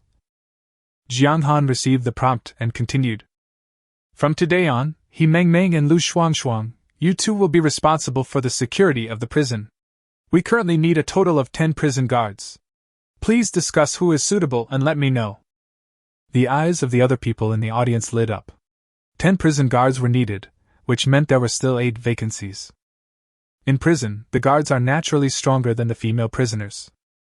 Jiang Han continued. Xinxinga, your job is to take care of my daily life. Pa pa pa. Warm applause. And this is also a reward for you, Jiang Han said, taking out 3 small bags. The contents were all the same: 2 bags of potato chips, a few bags of spicy strips and instant noodles, and a bottle of milk tea. These were all spoils seized yesterday, from the students' supermarket. The girls were jealous and even drooling. Snack. In today's situation, snacks are so precious. They can eat their fill, but what about snacks? No. Things that we usually disdain, now carry endless charm. So the next second, a fighting spirit rose in their hearts. I want to perform well too. I want to eat snacks too. But most of the female prisoners knew one thing. I haven't even passed the political review and don't even have the opportunity to show my abilities, let alone get any rewards. Seeing that the effect was almost achieved, Jiang Han asked everyone to disperse. Xinxinga and the other 2 girls returned to their room contentedly and locked the prize in their own small cabinet. They had to wait until the evening to eat it in front of the women in the same cell while watching TV. Setting off again, the destination is still the vocational and technical college. Before leaving, Jiang Han selected Xinxinga as the assistant warden in the system. Ding! Bound. Assistant number 1, Xinxinga. Age 20. Obedience 100. Daily Papa Coins, 198. Enhancement, 8 points. Ability none. Ding! Unlock corresponding items in the mall: underwear, socks, leather shoes, suits and shirts. About a dozen personal items. Now I have a change of clothes. Set off. Or a vocational and technical college? We have finished work at dormitory building number 1 and will go to dormitory building number 2 today. Lu Shuangshuang and He Mengmeng went with him. These two women now have a 100% obedience level and are the most ideal thugs. In addition, Jiang Han also called a girl named Dong Jin. Dong Jin, Suing Xua's last roommate, is only a little over 1.5 meters tall and is petite and cute. With an appearance score of 87, she is not outstanding in a prison full of beautiful women. However, if she were to be placed outside, she would still be a class beauty. He naturally had his own ideas when calling Dong Jin. At this time, Suing Xue had no news from her sister and was in a low mood. She needed comfort. If Dong Jin leaves her again, who can Suing Xue turn to? Only herself. When Dong Jin, who had a bun and a Mickey Mouse hairpin, was brought to Xingjiaro, Jiang Han clearly felt her surprise. In fact, Dong Jin has never shown any special behavior. When she is working, eating, or even taking a bath, she always keeps her head down silently. He has never shown any intention of seeking political review. If she wasn't Suing Xue's roommate, Jiang Han might not have noticed her at all. Warren, is there something wrong? Dong Jin looked up at Jiang Han, her face slightly red, and she seemed a little shy. Jiang Han looked at her, a little surprised. Her obedience level was 85. He seems to be the obedient type. Would you like to accompany us on the rescue mission today? He asked. Dong Jin's face turned even redder, and she bit her lip. After a long while, he managed to utter, "It's impossible for me to undergo political review." Jiang Han almost laughed out loud. See what you are thinking about. I didn't mention the political review. Are you trying to remind me? Dong Jin quickly lowered his head. I didn't. Jiang Han patted her casually. Actually, I don't want to conduct a political trial on you. Oh, ah? Dong Jin's pretty face turned even redder. Is he making fun of me? She wanted to retort, but couldn't find the right words. In the end, she could only lower her head and follow Jiang Han. The prison van slowly started moving, and Jiang Han suddenly had an idea. What happens if you just bind a driver? She doesn't need to drive, just take up a position and see what items will be unlocked. He has discovered that it doesn't matter if the work done by the female prisoners does not correspond to their positions in the system. For example, it is acceptable to let Qin Shirin be the cook and let other women cook. He did it right away. He found the driver column in the system and chose Zhang Xiaowen. Ding! Detected that Zhang Xiaowen can't drive, unable to bind. Jiang Han frowned. It seemed that he needed to master the corresponding skills. It doesn't matter, he still has a team of teachers, 6 beautiful teachers, and someone will definitely know how to drive. He chose Bai Jie. Ding! Bai Jie's obedience is detected to be less than 90, unable to bind. They can drive and their obedience level is over 90. Xingjiaro and Qin Shirin should be able to do it. He experimented again. Ding! Qin Shirin's current identity is a cook, and cannot be bound. Okay, Jiang Han has completely given up and will just let things take their course. The prison van moved slowly. Dong Jin just sat in his seat with his head down and didn't say a word. No one knew what he was thinking. At 10 a.m., the prison van drove into the academy. The academy was unusually quiet at this time. The security room was the wreckage left after the gunfight yesterday. The internal organs of those he killed were gone, and there were several zombies lying on the corpses and gnawing on them. Jiang Han stepped on the accelerator and soon arrived at dormitory building number 2.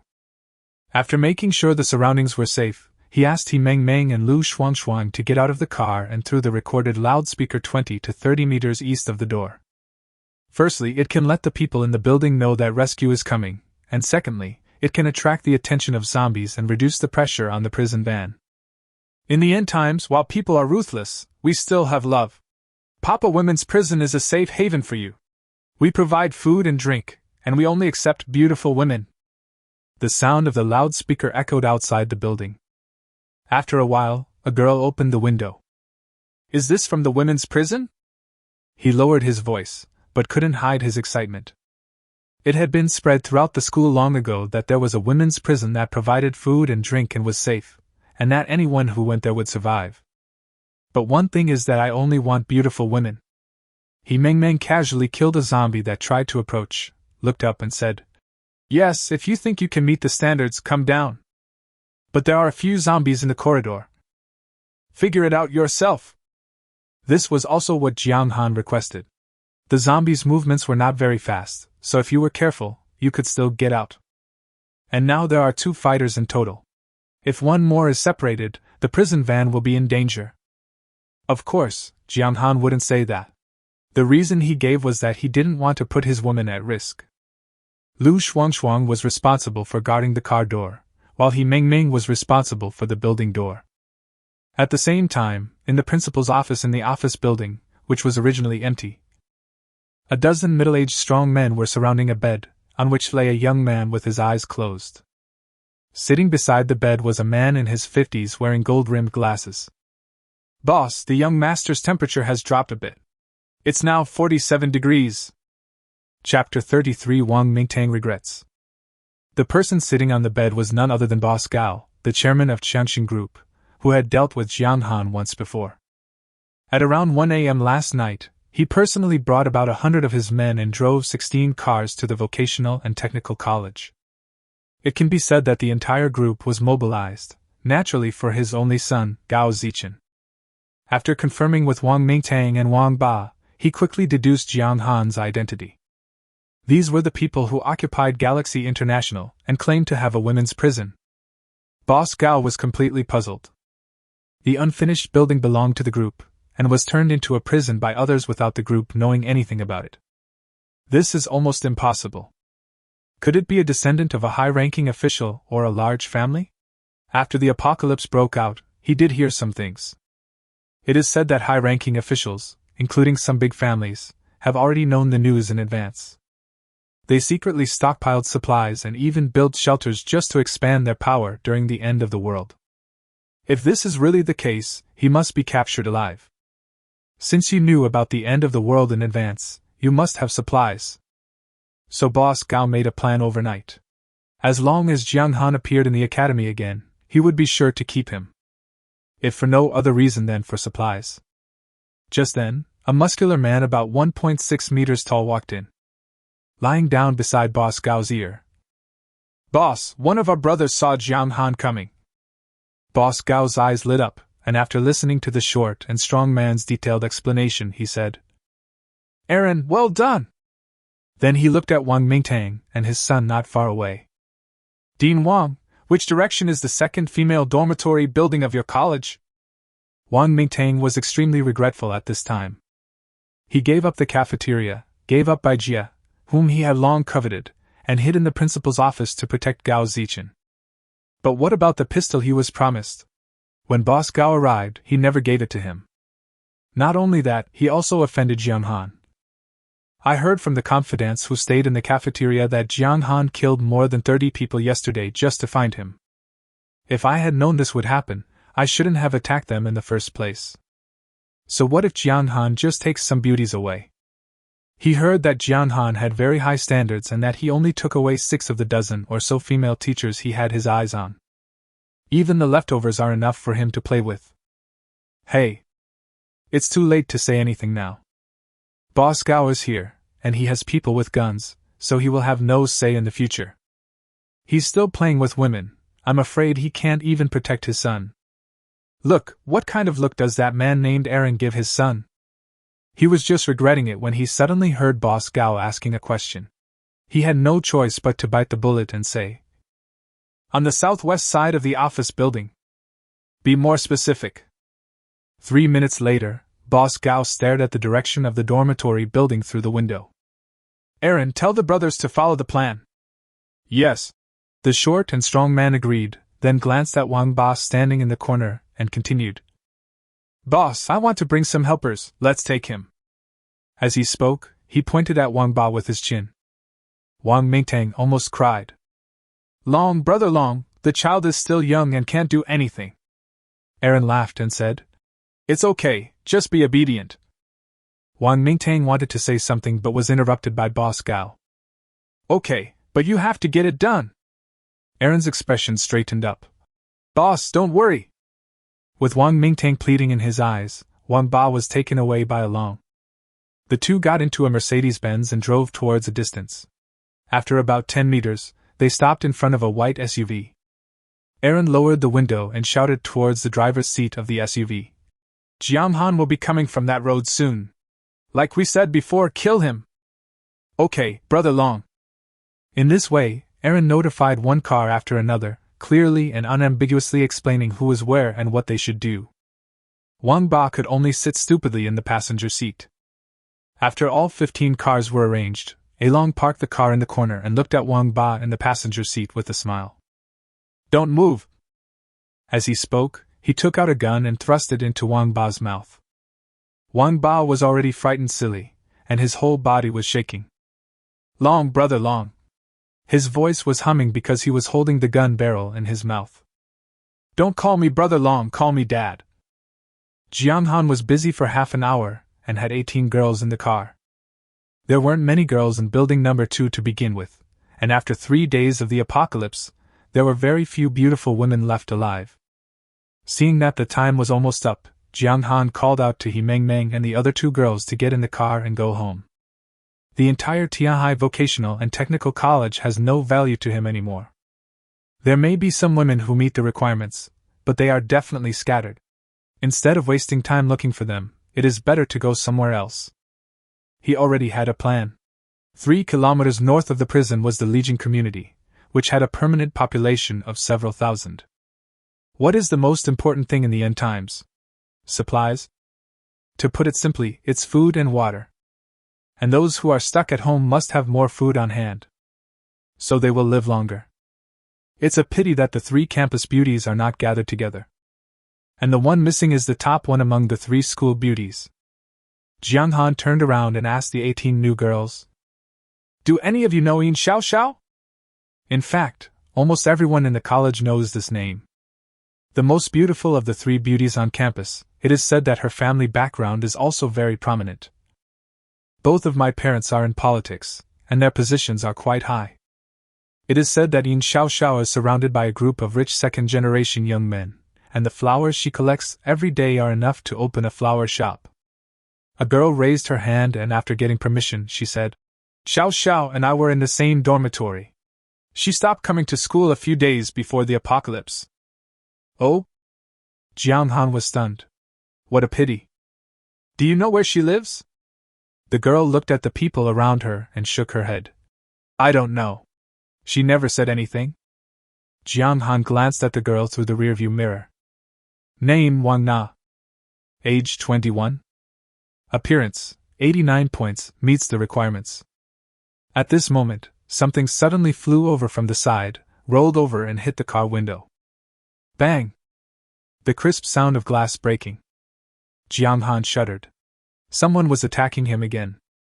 The sound just now was not the car window being smashed, but a glass bottle. A Molotov cocktail to be exact. As soon as the bottle, which was half filled with liquid, exploded, it quickly ignited a large flame. The explosion-proof glass was burned and made a creaking sound. Under the influence of the flames, half of the windshield lost its vision. He instinctively stepped on the brakes. Then, the seemingly unmanned cars around suddenly started moving, roaring and surrounding Jong Xan. Whoosh, whoosh, whoosh. Countless Molotov cocktails flew out from these cars and smashed fiercely into the prison van, and the ground near the prison van. The entire car body quickly caught fire. That's not all. As the flames rose, several gunshots suddenly rang out. Bang! The kind without a silencer. The benefits of Jong Xan's 50-point enhancement were evident. As soon as the gunshot rang out, he reacted immediately, bent down sharply, and hid under the seat. When I looked up again, I realized that I had worried too much. After the entire vehicle was upgraded, it has become bulletproof glass, and only a little bit of pale white is left where it was hit by the bullet. Chapter 34 Attack. The gasoline bottle burned brightly, and flames billowed outside the car window. Through the air distorted by the high temperature, Jong Xan saw 3 cars parked not far ahead. At the same time, the other party also discovered him. The driver and co-driver opened their doors at the same time, and 2 people got out of each car. 6 men, 6 guns, all pointed at the prison van. It's just like the scene in the movie where gangs suddenly turn against each other during a deal. Bang, bang, bang. Fire! Ah! The new girl behind screamed, covered her head in fear, and fell under the seat, peeing and shitting. The bullet whizzed in and hit the windshield, forming a white spot and blurring the vision. Detected prison van damaged 1%, repair costs 30 papa coins. Detected prison van damaged by 2%, repairs will cost 60 papa coins. Jong Xan's heart was shocked. Even bulletproof glass has a certain limit. If it is hit by too many bullets, it will break sooner or later. Fight back. The best defense is offense. But he didn't know the situation outside. There might be other gunmen, so the car window must not be opened. He suddenly had an idea, took out his submachine gun, and opened the space door in front of him. Da-da-da-da-da. The MP7 has a very fast firing rate, and it takes less than 2 seconds to fire a full magazine of bullets. At this moment, 30 bullets were floating in Jong Xan's small, 1 cubic meter alien space. He turned the space door over and opened it in front of the windshield through the car window. Then, with a thought, 30 bullets poured out like rain. Bang! A series of explosions echoed. This large-scale attack left the opponent no room to escape, and they were instantly beaten into a hornet's nest. Easy to use. Before one wave of trouble subsided, another wave arose. As soon as the 6 men fell to the ground, gunshots were heard from the side. Anyone else? And the gun was quite accurate, hitting the side window. Jong Xan could see clearly that if there was no bulletproof glass blocking the shot, he would probably have been hit. He turned his head and saw 2 men with guns in the red mist, aiming with one eye closed. Before he could fire back, a rumbling sound came from the left side of the prison van. The next second, a large white square appeared in the field of vision, coming from far away at a very fast speed. Big truck. Jong Xan saw that the white square was a van that was reversing. Doing. The rear end of the box cargo hit the waist of the prison van hard. Then there was a violent shaking. Then another car appeared on the right, which was even bigger than the previous one, and crashed into it in the same way. Fuck! Jong Xan cursed. These rounds of attacks made him dizzy. Is this ever going to end? After the 2 trucks collided, they quickly drove forward into the red fog and then reversed again. Coming again? But this time, Jong Xan was prepared, and when the time came, he stepped on the accelerator to the bottom. The prison van roared and rushed forward like an arrow. Under the influence of inertia, the girls in the back seat were thrown all over the place. The 2 trucks didn't know their target had left, and they continued to accelerate at full speed. Boom! With a loud bang, the rear ends of the 2 cars came into close contact. The cargo box was flattened and stuck together tightly. Meng fell down hard, but she got up without a care in the world, stepped on the women on the ground and looked out the window. When she saw a lot of people with weapons suddenly appearing around her, she shouted anxiously. "Warden, someone is attacking us!" he said as he was about to fight back. "Don't open the window!" Jong Xan shouted. Meng quickly retracted her hand. Jong Xan said to her and the girl on the ground, "Don't worry, our car is bulletproof. As long as you stay in the car, you will be absolutely safe. Shuang, you're responsible for getting everyone back to their seats and fastening their seat belts. I'm going to race." As he spoke, he changed the magazine and started to accumulate bullets. In less than 10 seconds, all 4 magazines were emptied. Most of the girls finally came to their senses from their panic. At Lu Shuang's urging, they ignored the pain in their bodies and climbed back to their seats. They were really scared of falling. But at the same time, I was also happy because the glass of this car is indeed bulletproof. Bulletproof! From this point, we can see the strength of women's prison. Jong Xan closed the space door and threw the empty magazine to Meng. "Reload!" Meng took the magazine and loaded it quickly. Jong Xan lowered his head and pondered. These people have guns, are not from the school, and can accurately ambush on the road they must pass. Through these, he could roughly judge that Boss Gao and the Wang family father and son had joined forces. Boss Gao provided men and guns, and the Wang family father and son provided intelligence. "Haha, you want to keep me? Just for this?" His consciousness moved, and he opened the door of space directly towards the few people surrounding him from the left. After shooting once using this method, he seemed to have found some tricks to make the bullet more accurate. More than 20 bullets killed 4 enemies. Following the same method, Jong Xan came to the co-pilot seat again.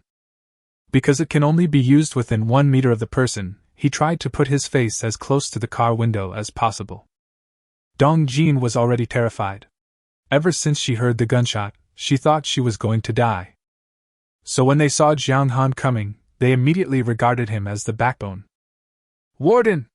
Help!" As she spoke, she threw herself into Jong Xan's arms. Now is not the time to enjoy.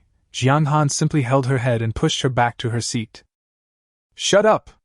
I'll beat you if you make any more noise!" Obedience +5. Jong Xan's brain froze for 0.1 seconds, but he quickly focused his attention back on the enemy. Skilled in opening the door and shooting, this time more accurate. After 1 round, those who had originally planned to rush forward suffered heavy casualties. "Damn! This guy is too cruel, run!" Outside the car, there was a man's heart-wrenching voice. The man even dropped his gun and ran away as if he had seen something extremely terrifying. "Want to leave now? It's a bit late." Jong Xan quickly returned to his seat and turned the steering wheel. "Everyone sit down, it's time for us to fight back." Upon hearing this, all the women held on to the bottom of their seats tightly, fearing that the acceleration would cause them to fly off. As Jong Xan spoke, he stepped on the accelerator and crashed into the white car in front of him. The car was hit and flew high up, then landed heavily on its head, like a turtle that had been turned over. Jong Xan continued, the second car, the third car, the fourth car. As long as there is a car he can see, he doesn't care whether there are people on it or not, he just does it. Soon, he found a red sports car. The original mission of this car was to throw Molotov cocktails, but when it found that Jong Xan's firepower was too strong, it simply chose to silence the fire. "I thought I wouldn't be discovered, but I saw a tall prison van coming towards me. So they immediately chose to escape. Unfortunately, it was discovered as soon as it was started. Then the tire blew out. Seeing that the sports car was very short, Jong Xan increased the speed and drove directly over the top of the other car. The trot instantly turned into a discus. Continue. He overturned more than 30 vehicles in a row, 9 of which had people in them. Really stress-relieving. Soon, a black Mercedes-Benz appeared in his sight. Just as he was about to refuel, he saw the door of the Mercedes-Benz suddenly open. A short, stocky man ran down from the driver's seat, without pants on. A young man ran down from the passenger seat without wearing pants. Looking closely, the man coming down from the passenger seat looked familiar. Isn't this Wang Ba? Chapter 35. You need in surgery. Jong Xan saw Wang Ba looked a little dazed. His brain took 2 seconds to react before he opened the door to space. This gave the short and strong man time to escape. He seemed to have practiced a lot and moved very quickly. He rolled on the ground twice and actually dodged the bullet. In the blink of an eye, it disappeared into the vast red fog. Jong Xan sighed and said, "Let you live a little longer." He did not kill Wang Ba, but followed him playfully, occasionally teasing him with his trumpet. Wang Ba was barefoot, with blood all over his buttocks and thighs. He looked back in fear from time to time, and then ran even faster. A zombie came from the left, so he quickly went to the right. But another zombie came from the right, so he had to go left again. As anxious as a dog that has lost its home, as lost as a fish that has escaped the net. Of course Wang Ba saw the car behind him, but what could he do? He could only keep running. Could he turn back and fight to the death? Drip, drip. When he finally got through the group of 5 or 6 zombies, the whistle behind him sounded at the perfect time. Attracted more zombies. Oh my God! Finally, he couldn't run anymore. My feet were full of stones and glass, and the pain was excruciating. The wound on my butt was getting bigger and bigger as I ran, and it was so painful that it was excruciating. Finally, the whole person simply lay on the ground. Come on, kill me, I don't want to live anymore. Jong Xan definitely couldn't let him die so easily, so he activated the space gate. The bullets were fired silently, killing the surrounding zombies. Then he said to He Meng Meng, "Go down and bring him up." Wang Ba closed his eyes, thinking that he was going to die, but after waiting for a long time, he still didn't feel the damn pain. He opened his eyes and saw a beautiful girl in combat uniform. However, the next second, the beautiful girl's words made him want to die even more. "That's it? Are you a baby?" Wang Ba naturally knew what the other party meant.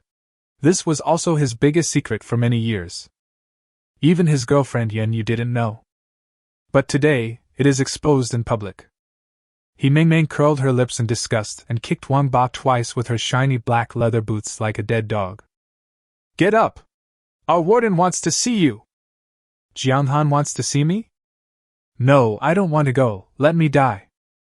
Wang Ba shouted in his heart. But under the gun, he had no right to choose. Finally, Wang Ba got on the car, followed by a burst of girls' exclamations, mixed with sneers. "This is smaller than my brother's," a girl said to another girl with her eyes half covered and her face blushing. "Is your brother not in elementary school?" 3 years old. Phew. Haha. Most of them had eaten and seen it before, so they could naturally tell at a glance that Wang Ba was different from ordinary people. Wang Ba listened to the women's voices, covered his hands desperately, and looked at Jiang Han with horror on his face. "What do you want to do?" Jiang Han suddenly understood why Yan Yu had been with him for 2 years, but the number of people charging with her was still 0. He laughed. "Wang Ba, I am the most reasonable person. You attacked me and wanted to kill me. That's fine. That's your right. Now that you're in my hands, isn't it also my right to decide how to deal with you?" Wang Ba's legs were shaking violently and his upper and lower teeth were chattering, but he still tried his best to pretend to be calm. Jiang Han, be a man, shoot me to death." He Meng Meng couldn't stand this, so she raised her foot and kicked Wang Ba in the knee. "Are you qualified to comment on whether our Jiang is a man?" Jiang Han played with the submachine gun. "Kill you? That's too easy. I think that little guy seems to be very close to you. How about this? I'll find him and send you to him. How about that?" This sentence touched the deepest pain in Wang Ba's heart. He shook his head desperately. "No, just kill me." As he spoke, tears streamed down his face, as if he had lost his parents. Jiang Han's face darkened. "Tell me. Who are they? Tell me everything you know, and I'll give you a quick death." Wang Ba was on the verge of collapse, sobbing. "They are the subordinates of Boss Gao from Jiangshan Group. They are here to pick up Gao Zichen." Jiang Han listened quietly while drinking water. What Wang Ba said was the same as what he knew. "Boss Gao, this is the second time this person has sent someone to kill me. He must not be allowed to live." "Where are they?" Jiang Han asked. At this time, Wang Ba had regained some consciousness, and he looked up at Jiang Han. Brother Jiang, I have something to ask of you. Can you let me go to your prison as well?" That's not what you just said," Wang Ba quickly said. "Brother Jiang, I don't want to die. I'll follow you from now on. Just give me something to eat and I'll do whatever you ask me to do." Jiang Han shook his head. "What a pity, this is a women's prison. If you want to get in, you have to have an operation. In prison, apart from him, there is no other man allowed and it is impossible to have another one." Wang Ba looked down at his brother and suddenly gritted his teeth. "Okay. Brother Jiang, I'll do the surgery." His face was full of determination. Jiang Han spit out a mouthful of water. "You kid really don't understand jokes, right?" He continued. "You have to do something else besides surgery." "What's the matter, Brother Jiang, please tell me." "Leave me and kill Boss Gao and his men." "Okay." According to Wang Ba, Boss Gao has 10 subordinates, and they are all in the principal's office of the school. Leaving Lu Shuangshuang in the car, Jiang Han took He Meng Meng and Wang Ba out of the car. The 3 of them went straight to the office building. At this time, in the principal's office. "Boss, look, the young master's fever has subsided," a younger brother said to Boss Gao, who was standing in front of the window with a frown on his face. Boss Gao was shocked. "Is the fever gone?" "Yes, it's 38 degrees Celsius now. The fever went away so quickly." Boss Gao was overjoyed when he heard this and quickly walked to his son's bedside. I touched it with my hand and found that it was no longer hot. Just then, a flurry of footsteps appeared outside the door. Boss! Boss Gao turned around and saw Long, who had escaped from Jong Xan's gun. After just one glance, he had a bad feeling in his heart. Eren was not wearing pants and was covered in blood. It was obvious that he had returned in defeat. What's going on? Boss Gao asked sternly. Boss, no, it's bad. The firepower of that guy named Jong Xan is too strong. Brothers, all of us are dead. In one sentence, Boss Gao's scalp almost exploded. What did you say? Trash! Boss Gao cursed angrily. Dozens of people attacked one person with guns and bullets, but they ended up being defeated? These men were raised in vain. Trash, trash, a bunch of trash. Along said with a sad face. Boss, stop cursing and leave quickly. Jong Xan might come and kill us at any moment. Looking back at his son on the bed, Boss Gao snorted in frustration and said, Hurry, carry Zichen and let's go downstairs. Everyone lifted Gao Zichen up and was about to go out. Seeing this, Wang Mingtang ran over and grabbed Long's arm. Brother Long, don't leave yet. Where is my son? Eren was already anxious, and seeing Wang Mingtang was still wasting time, he kicked him out. Fuck you! Wang Mingtang was kicked upside down and couldn't get up for a long time, lying on the ground cursing. Damn it, I'm a fucking horse! Eren suddenly got angry. I've been pissed off by Jong Xan, how can I bear your anger? Although he doesn't have a gun now, he still has his fists and feet. So the next moment, he launched an extreme attack on Wang Mingtang, who was lying on the ground. Pa. He has been exercising regularly for many years and has become incredibly strong. With just 3 punches and 2 kicks, Wang Mingtang was left breathing out but not in. Eren finally felt relieved, spat viciously, and then waved his hand. Let's go! Just then, someone spoke at the door. Want to leave? Can you leave? Chapter 36: The Appearance of the Superpower. When Eren saw the person coming, he shuddered violently. Jong Xan? These 2 words were like a spell, and the people at the door scattered. 2 strong men subconsciously touched their waists. Then they remembered that all the guns had been taken away by Eren, and they concentrated their firepower on the sneak attack. But they have already made the gesture of drawing the gun. So the next second, both of them fell to the ground at the same time. There was a bloody hole on each person's head. Space bullets are so magical. The bullet goes in, but the noise remains outside. When it is fired, there is no sound. Everyone was shocked when they saw this. What kind of superpower was this? With his hands in his pockets, he could actually fire bullets. Everyone, come together! Boss Gao, who had been working in society for many years, quickly realized what was happening. He knew that the only way to kill Jong Xan and survive was to rush forward together. His subordinates are different from the students in the school. They are usually brave and aggressive, and when faced with a life-or-death situation, they naturally become violent. So they rushed forward. But would it be useful? In the face of absolute strength, everything was nothing. Jong Xan's space opened up, first to the left, then to the right, and bullets flew out. Although it is not very accurate, the number is large enough. Then these people were shot en masse. Dead. Having superpowers is just that powerful. The only ones alive in the house were Boss Gao and Long. There is also Gao Zichen, who has been in a coma. Jong Xan pulled out the pistol from his waist, handed it to Wang Ba behind him, and pointed at the 2 people who were shaking. Come on, it's your choice what to do. This kid is the murderer of your father. Wang Ba's eyes were already bloodshot. He was furious after seeing his father being beaten to death. He took the gun and pointed it at Eren. You bastard! Ah, no. Long was scared, fearing that the other party would shoot, so he quickly blocked his head with his arms. Wang Ba's face turned ferocious. Besides the revenge for his father's murder, there was also what had just happened. Go to hell, he said viciously. Click. No bullets. Wang Ba looked at the pistol in confusion and fired twice more before he suddenly realized that it was an empty gun. Jong Xan slapped his head. Oops, sorry, I forgot to reload. He couldn't possibly give Wang Ba a pistol with bullets, even if the pistol was ineffective against him.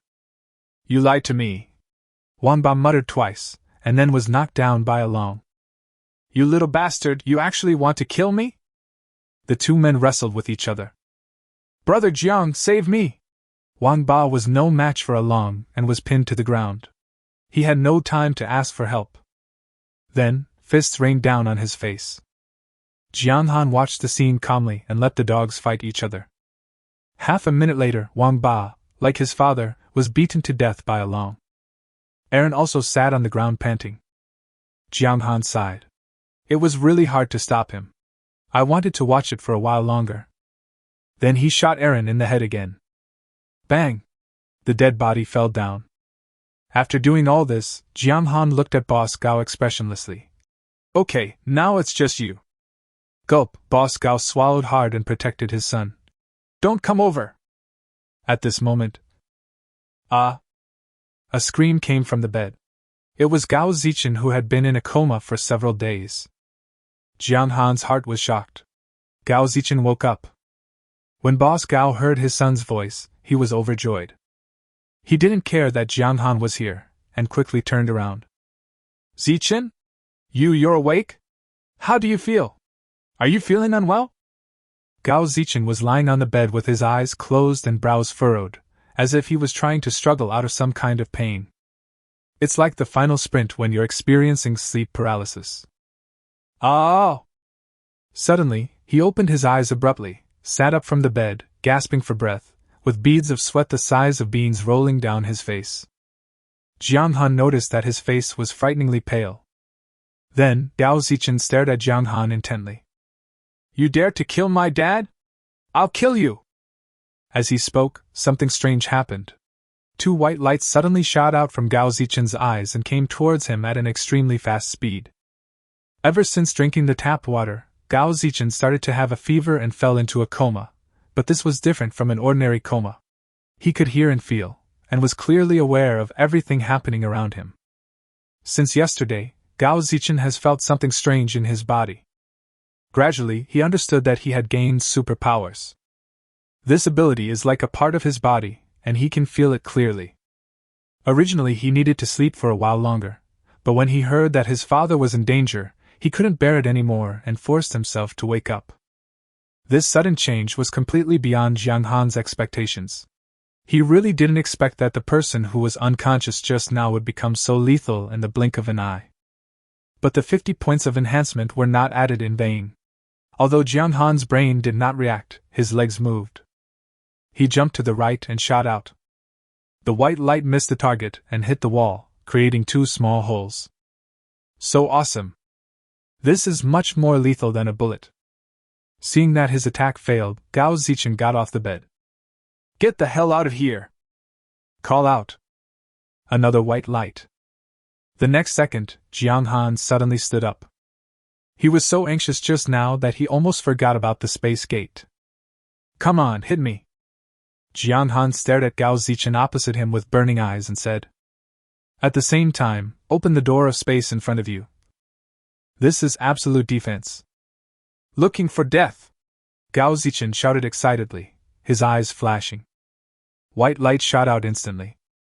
Jiang Han subconsciously closed his eyes and made a dodging motion. But he didn't really hide.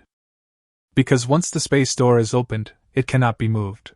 If the distance between the body and the door exceeds the perception distance, the door will automatically close. And that is the real danger. These were the conclusions he came to after repeated verification yesterday. Warden, be careful! At this moment, Meng suddenly shouted. She naturally didn't know about the space gate. She only saw that Jiang Han was in danger, and she couldn't help but feel terrified.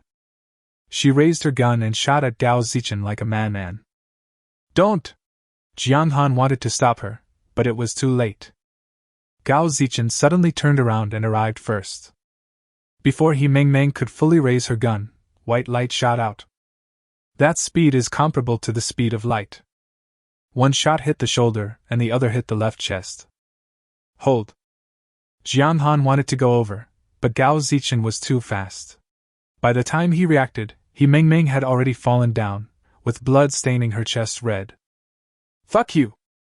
Jiang Han cursed angrily and prepared to kill Gao Zichen. But Gao Zichen was not a pushover either. After beating Meng Meng, he turned around and attacked Jiang Han. In desperation, Jiang Han had to temporarily give up the idea of killing the opponent with a knife, and use the space gate to defend himself. Whoosh, whoosh, whoosh, white light came one after another, all entering steadily. Jiang Han wanted to fight back, but Gao Zichen's firing rate was too high, so he had to wait for an opportunity. After a few seconds, Gao Zichen gradually slowed down. Good opportunity. Jiang Han seized an opportunity, closed the door of space, and then flipped it over and opened it again. This series of actions took only a few tenths of a second. "Go to hell!" Jiang Han shouted. The remaining bullets in the space poured out. At this moment, something unexpected happened. Boss Gao, who was already dumbfounded, suddenly got the strength from nowhere and rushed forward, pushing his son away. Puff, puff, puff. More than a dozen bullets lodged in his body. Died on the spot. "Dad!" Gao Zichen was anxious, extremely anxious. "I'm going to fucking fight you!" Chapter 37 Returning Home. Gao Zichen shot Meng Meng, and Jiang Han killed Gao Laoda. The two men were bloodthirsty. Gao Zichen shot out white light one after another. He couldn't understand why he couldn't hit Jiang Han, but he knew that he couldn't stop. Because he just stopped for a moment, he was almost beaten to death by Jiang Han. In the past few days, Gao Zichen, who was in a coma, was very excited. He knew that he had superpowers. Especially when his father brought people to him, he felt very at ease. He originally thought that he was a unique existence, the protagonist, the master of this world. But I didn't expect that the first opponent I met after waking up would be so difficult. He could tell that Jiang Han was also a person with some special abilities.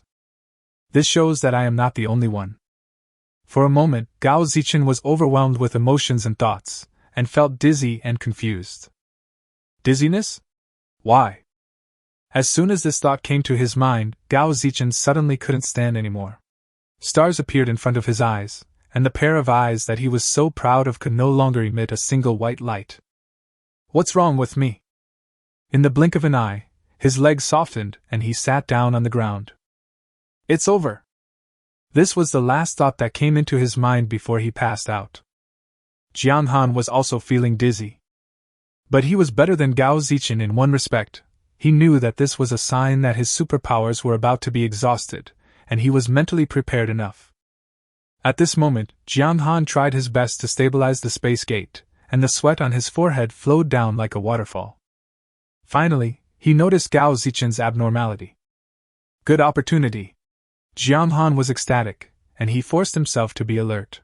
He closed the defense state of the space gate, and turned it over to face the opponent. Treat others the way they treat you. He wanted to use Gao Zichen's white light to end his life. You dare to hit my woman? Go to hell. But the next second, the space door did not open. Depend on. There is no more superpower. Jiang Han never expected that at such a critical moment, the door of space could not be opened. But it doesn't matter, there are still guns. He staggered back a few steps, barely steadied himself, then pulled out a pistol and pointed it at the unconscious Gao Zichen. Bang, bang, bang, the bullets shot out.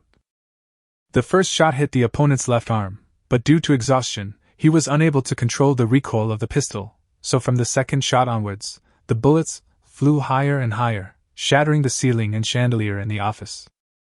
It was also because of this shot that Gao Zichen woke up from his semi-coma. He ignored the pain and used up his last bit of strength to get up. Then rushed to the window like a cannonball. Crash!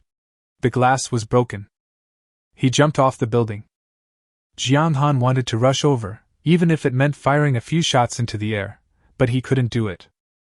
I could only watch Gao Zichen jump down. He lay on the ground and rested for 10 minutes before taking out his headphones. Lu Shuang, bring 4 people to the principal's office. After he finished speaking, he stood up with the help of the table, took a few deep breaths, straightened his messy clothes and hair, and forced himself to cheer up. He Meng Meng was lying on the ground with her eyes closed, and her face pale. There was a large amount of blood on her chest. Jiang Han felt his breath. It was okay, there was still breath. But the injury is very serious and needs immediate treatment. After a while, Lu Shuangshuang came up with 4 girls. Seeing the corpses all over the ground, they screamed in fear. Only Lu Shuangshuang, who had fired the gun, was better off. She rushed to Jiang Han's side immediately and said, "Jiang Han, you are not hurt, right?" Jiang Han's expression remained normal. "Of course I'm fine. They can't hurt me with just a few of them." As the warden and the backbone of the female prisoners, he had to try his best to make himself look like there was nothing wrong with him. He has to create a persona. As long as he is here, there is no danger, no problem that cannot be solved. And prison is also the safest place in the end times. Jiang Han's words made Lu Shuangshuang feel much more at ease. Soon she found He Meng Meng in a pool of blood. "Meng Meng? What happened to her?" To be honest, He Meng Meng looked really scary. Her expression was no different from that of a corpse lying on the ground. If it weren't for her special clothes, Lu Shuangshuang would almost have mistaken her for a dead person. Jiang Han took a deep breath and said as calmly as possible, "Don't worry, she's fine, but we need to get back to the prison quickly." The 5 women worked together to put He Meng Meng on the stretcher. It's the one that Boss Gao used to carry his son. Back in the car, Jiang Han was extremely weak, but no one noticed. Set off. Putting He Meng Meng flat on the passenger seat, Dong Jin held her head, screaming non-stop, tears streaming down her face. But Jiang Han noticed that He Meng Meng's brows slightly frowned. Not dead. Wiping the sweat off his head, he opened his interface while driving. His body was too weak, so he decided to give it a try. Perhaps adding some strengthening could provide some relief. These enhancement points are used to improve physical functions, but he is currently suffering from mental depletion, so the effect is minimal. After spending 1,000 yuan, his enhancement value increased from 50 to 60, and he felt a little better. Jiang Han could have added more, but there was one thing that forced him to be frugal. That means He Meng Meng is injured and needs treatment. He opened the building page and found the infirmary. In fact, even if this hadn't happened, he would have wanted to unlock the infirmary. I have to find a good doctor in the future. In the current situation, someone might get injured at any time, and having a doctor with you can make people feel more at ease. He tried, but the existing women didn't have the skill and couldn't bind him. The medical office is located on the 12th floor and is worth 1,000 yuan. Jiang Han still had 1,200 in his hand, so he clicked to unlock it directly. Ding, the infirmary has been unlocked. Unlocks items in the mall, including iodine, cotton swabs, medical alcohol, Yunnan Bai Yao, ibuprofen, cephalexin, Isatis root, amoxicillin. We have medicines, even though they are just the most basic ones, but it is better than having nothing. He took out the intercom and briefly told her about He Meng Meng's injury, and asked Xingjiaro to take people to the garage door. Driving in the red fog is an extremely difficult task, and coupled with the excessive consumption of supernatural powers, Jiang Han now really wants to have a good driver. An hour later, the prison van slowly drove into the prison. Xingjiaro was already prepared. As soon as the door opened, she came forward with a dozen female prisoners. Among the female prisoners was Su Yingxue. After all, they were best friends. Jiang Han handed over a large bag of medicine that he had prepared long ago, and let Xingjiaro handle the rest. He wanted to go to bed. He was very sleepy. He Meng Meng was carried out of the car, stripped of her shirt, and sent to the infirmary on the 12th floor. Several women surrounded her, helpless. The injury on He Meng Meng's arm was not too serious, but the hole in her left chest was serious. The wound looked scary, and no one dared to do anything rash. Finally, Su Yingxue took courage, gritted her teeth, and poured 3 bottles of Yunnan Bai Yao onto the wound to block the transparent hole. Not to mention, at least it helped stop the bleeding. Chapter 38: Superpowers and Battle Duration. Watch and cherish. It was not until 11 o'clock in the evening that Jiang Han got up full of energy. He first tried the ability of the space gate, and it worked great. It was restored. Through the battle with Gao Zichen in the afternoon, he basically understood the common sense of superpowers. Take the space gate for example, he can only open it for a short period of time, about 1 minute. Regardless of whether it is turned on continuously or for just 1 second, the total time it is turned on cannot exceed 1 minute. If it exceeds the limit, the supernatural power will be overconsumed, which is extremely dangerous. Gao Zichen's performance today also illustrates this point.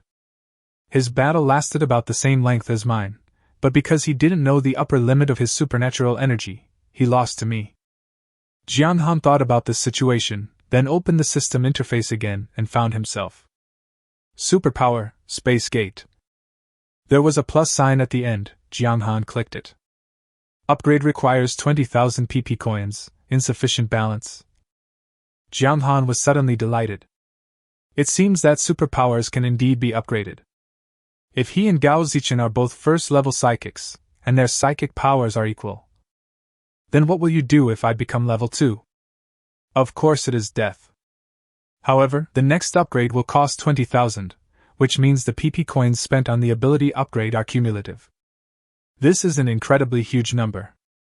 If it is upgraded to level 10, it will increase from 10,000 to 100,000. How much? 550,000. What if it reaches level 100, or level 1000? Astronomical figures. He now has only about 100 female prisoners and earns only 10,000 yuan a day. Even if you don't want other buildings and only upgrade your own abilities, it will take nearly 2 months. So after all, there are still too few women. I want someone! Jiang Han shouted in his heart. When I woke up, the first thing I did was to go see He Meng Meng. This woman is very loyal and courageous, he likes her very much. The most important thing is that He Meng Meng was injured when she went out with him. If she died, who would dare to work in the future? The lights in the infirmary were on. Zheng Jiaro, Su Yingxue, Qin Shirin, Zhang Xiaowen, Dong Jin and the others were all awake. After Zheng Jiaro's repeated persuasion, Lu Shuangshuang went back to her room to rest. As soon as Jiang Han entered the house, the women immediately surrounded him. They had heard from Lu Shuangshuang that they had met a person with superpowers when they went out this time, and He Meng Meng was injured by the person with superpowers. This person is a superpower. If they don't follow Jiang Han, who can guarantee their own safety? Warden, Meng Meng's bleeding has stopped, but her fever is over 40 degrees Celsius. She's seriously injured. Zheng Jiaro was the first to come over and spoke softly. Jiang Han nodded. Don't worry, she won't die as long as I'm here. The 18 new female prisoners have been accommodated. They're clamoring for a political trial. I've written down all their names. Also, Sister Qin made dinner for you. Come and have some. Zheng Jiaro continued to explain the situation. Jiang Han listened and observed He Meng Meng's condition. He Meng Meng frowned slightly. Her clothes, shoes and socks had been taken off. She was covered with a quilt. The quilt and sheets were stained with blood. I touched my forehead with my hand, it was really hot. I grabbed the little hand in the quilt, it was cold. Although Jiang Han didn't know any medical skills, he knew that He Meng Meng had an inflammation and should be given in infusion. He muttered. Now there are no medicines and no doctors. What can we lose and how can we lose? He looked back at Su Yingxue and found that her eyes were red, as if she had been crying. Jiang Han said, Yingxue, go and rest now. Come out with me tomorrow and you drive. Su Yingxue was shocked when she heard this. You let me drive?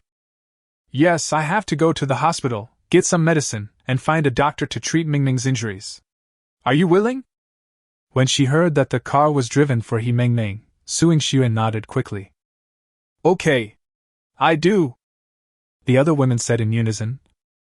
Go to the hospital? That's too dangerous. To be honest, they all saw that He Meng Meng's injury required a professional doctor.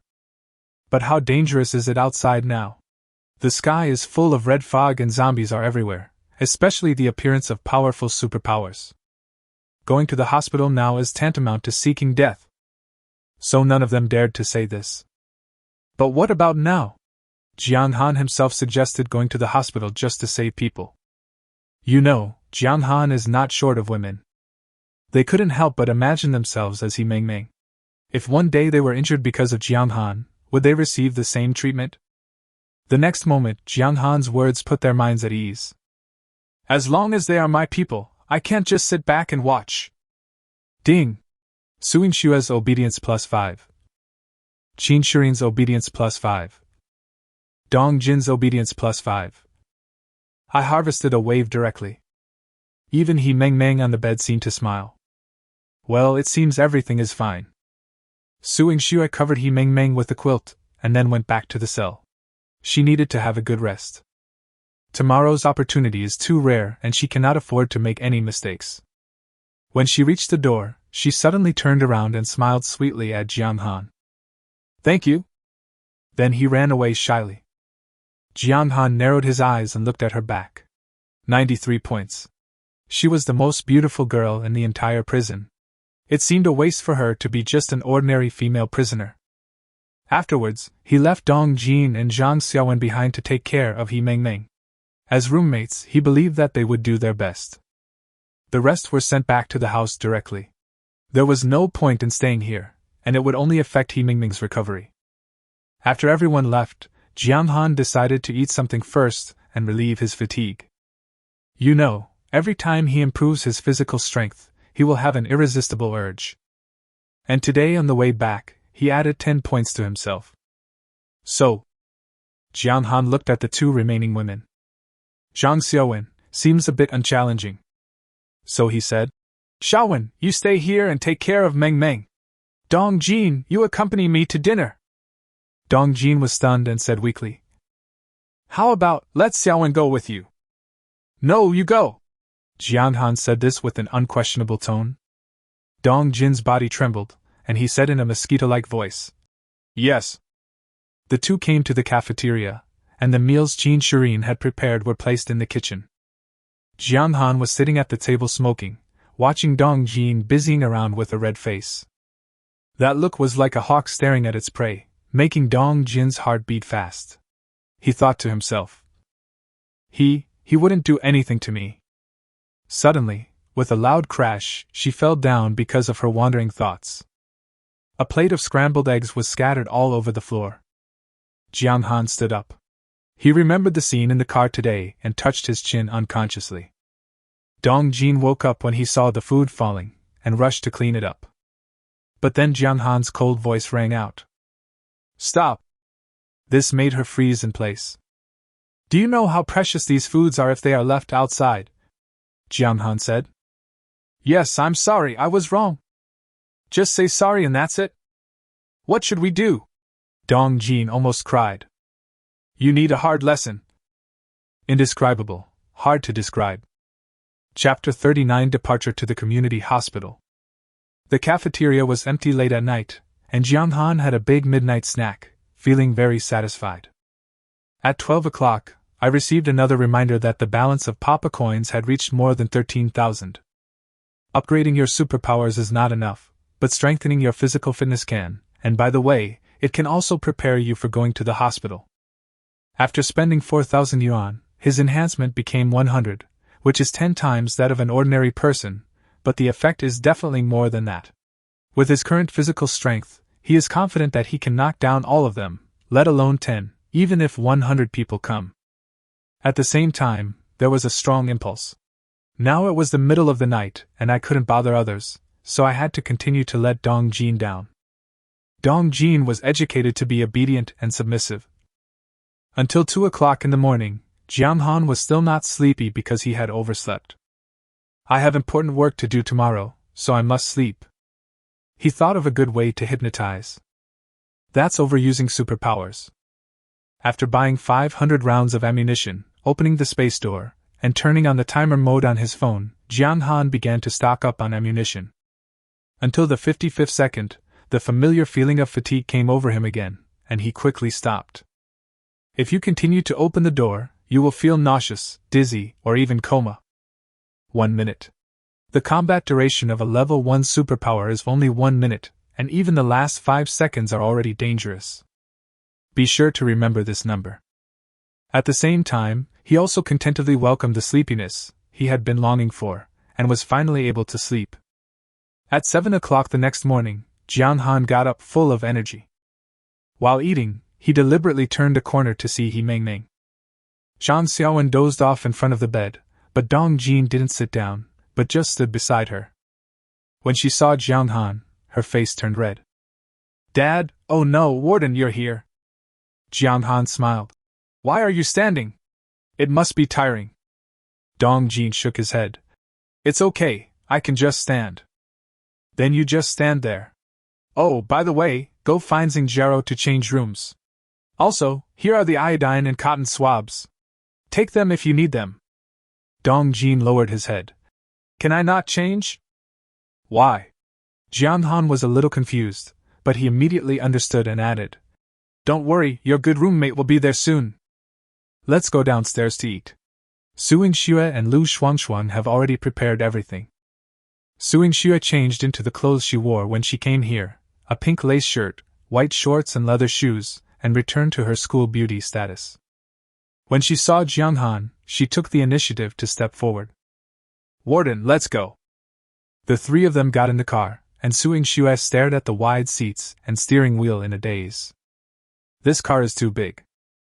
To be honest, she even dreamed about shifting gears last night, just so that she could perform well today, but when she really saw the car, she couldn't help but back off a little. It's okay, Suing Xue, you can do it. She sat in the driver's seat and kept encouraging herself. Ding! The engine is off. Why is this manual transmission so difficult to drive? Suing Xue muttered with a red face. Jiang Han sat in the passenger seat and stared at her. No, can you do it? Okay, I can do it. After a long time, the prison van finally drove out of the prison. Suing Xue wiped the cold sweat from her forehead and looked at Jiang Han. Warden, where are we going? The second hospital. This was the nearest place Jiang Han knew. But the second hospital is at least 10 kilometers away from us, Suing Xue said, shifting the gear into second and continuing. And we need to get on the third ring road. If we run into a traffic jam, we won't even have a way to take a detour. Oh? Jiang Han looked at Suing Xue. Then what suggestions do you have? Suing Xue replied. There's a Lijiang residential complex 3 kilometers to the north, and there's a community hospital across from it. I think we should go there. Firstly, it's close, which saves time. Secondly, we don't have to take the third ring road, so even if there's a traffic jam somewhere, we can always take a detour. Jiang Han looked at him in surprise. It seems you've done your homework, but are the medicines and doctors in the community hospital effective? He Meng was injured by a superpower. Although Meng's injuries are serious, they are only external. Any ordinary doctor can treat them. Besides, the community hospital is quite large and has anti-inflammatory drugs, antibiotics, and everything else. Suing Xue seemed to be prepared and answered quickly. Jiang Han lowered his head and thought about it. It was not impossible to go to the community hospital, but he always felt that the other party had planned it in advance. No, we can't let this girl succeed. So he shook his head. A community hospital can only have a few doctors. If the base number is small, the number of survivors will be small. Lijiang Community and the second hospital are in opposite directions. If we go to the community hospital and can't see anyone or find medicine, then 10 kilometers will become 16 kilometers. If we go back and forth, we may not be able to return today. Suing Xue sighed. Okay, there's one thing I didn't tell you. My sister is in the community hospital. Your sister? Jiang Han finally understood why the other party insisted on going to the community hospital. He stroked his chin and said, I need to think about this carefully. Suing Xue bit her lower lip and said, Jiang Han, I beg you, just go to the community hospital. I promise, there will be what you want there. Oh, by the way, Dong Jin has undergone political review, you know. Jiang Han smiled and changed the subject. Suing Xue rolled her eyes. Let me tell you something else. Last month, more than a dozen interns came to my sister's hospital. They were all fresh graduates from medical universities and they were all very pretty. Real? Of course it's true, the puppy is lying. Suing Xue said this unhappily, then slammed on the brakes and stopped where she was. There's an intersection up ahead. Turn left for the second hospital, and turn right for the community hospital. Warden, please tell me which way to get there. Turn right, Jiang Han said firmly. He Ming's injury can't be delayed any longer. 3 people and a car were driving slowly on the road. Jong Han discovered that the zombies' senses seemed to be more sensitive. They could detect the existence of the prison van from a distance of 3 or 4 meters. They rushed over with roars, as if they wanted to bite through the car window. Suing Xue also gradually adapted to it, from screaming at every turn at the beginning to bumping into him without blinking an eye later. Very good. With a little training you can become a good driver. After driving for more than an hour, we finally arrived at the community hospital. The hospital has only 2 floors. According to Suing Xue, there are only 4 doctors on duty here on a regular basis, and her sister Suing Yue is one of them. Jiang Han looked up and read the words, Community Hospital, through the red mist. What department is your sister in? Is this a hospital? It's so small, and there are only 4 doctors. Jiang Han really doubted whether this place could cure diseases. Pediatrics, Suing Xue said. Jiang Han frowned. Pediatrics? She knows how to give 4 drips, right? Who are you looking down on? My sister is a top student. If it weren't for... Anyway, don't worry, my sister knows everything.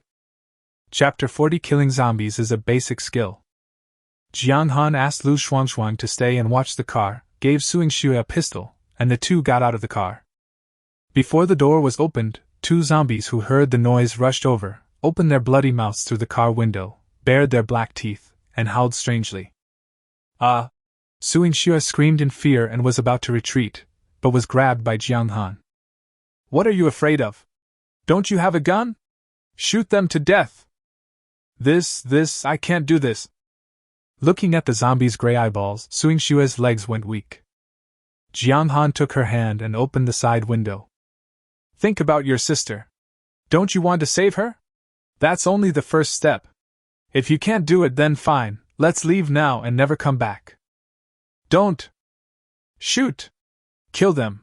Remember, shoot at the eyes, that's the weakest point. Bullets can easily penetrate the zombie's brain stem.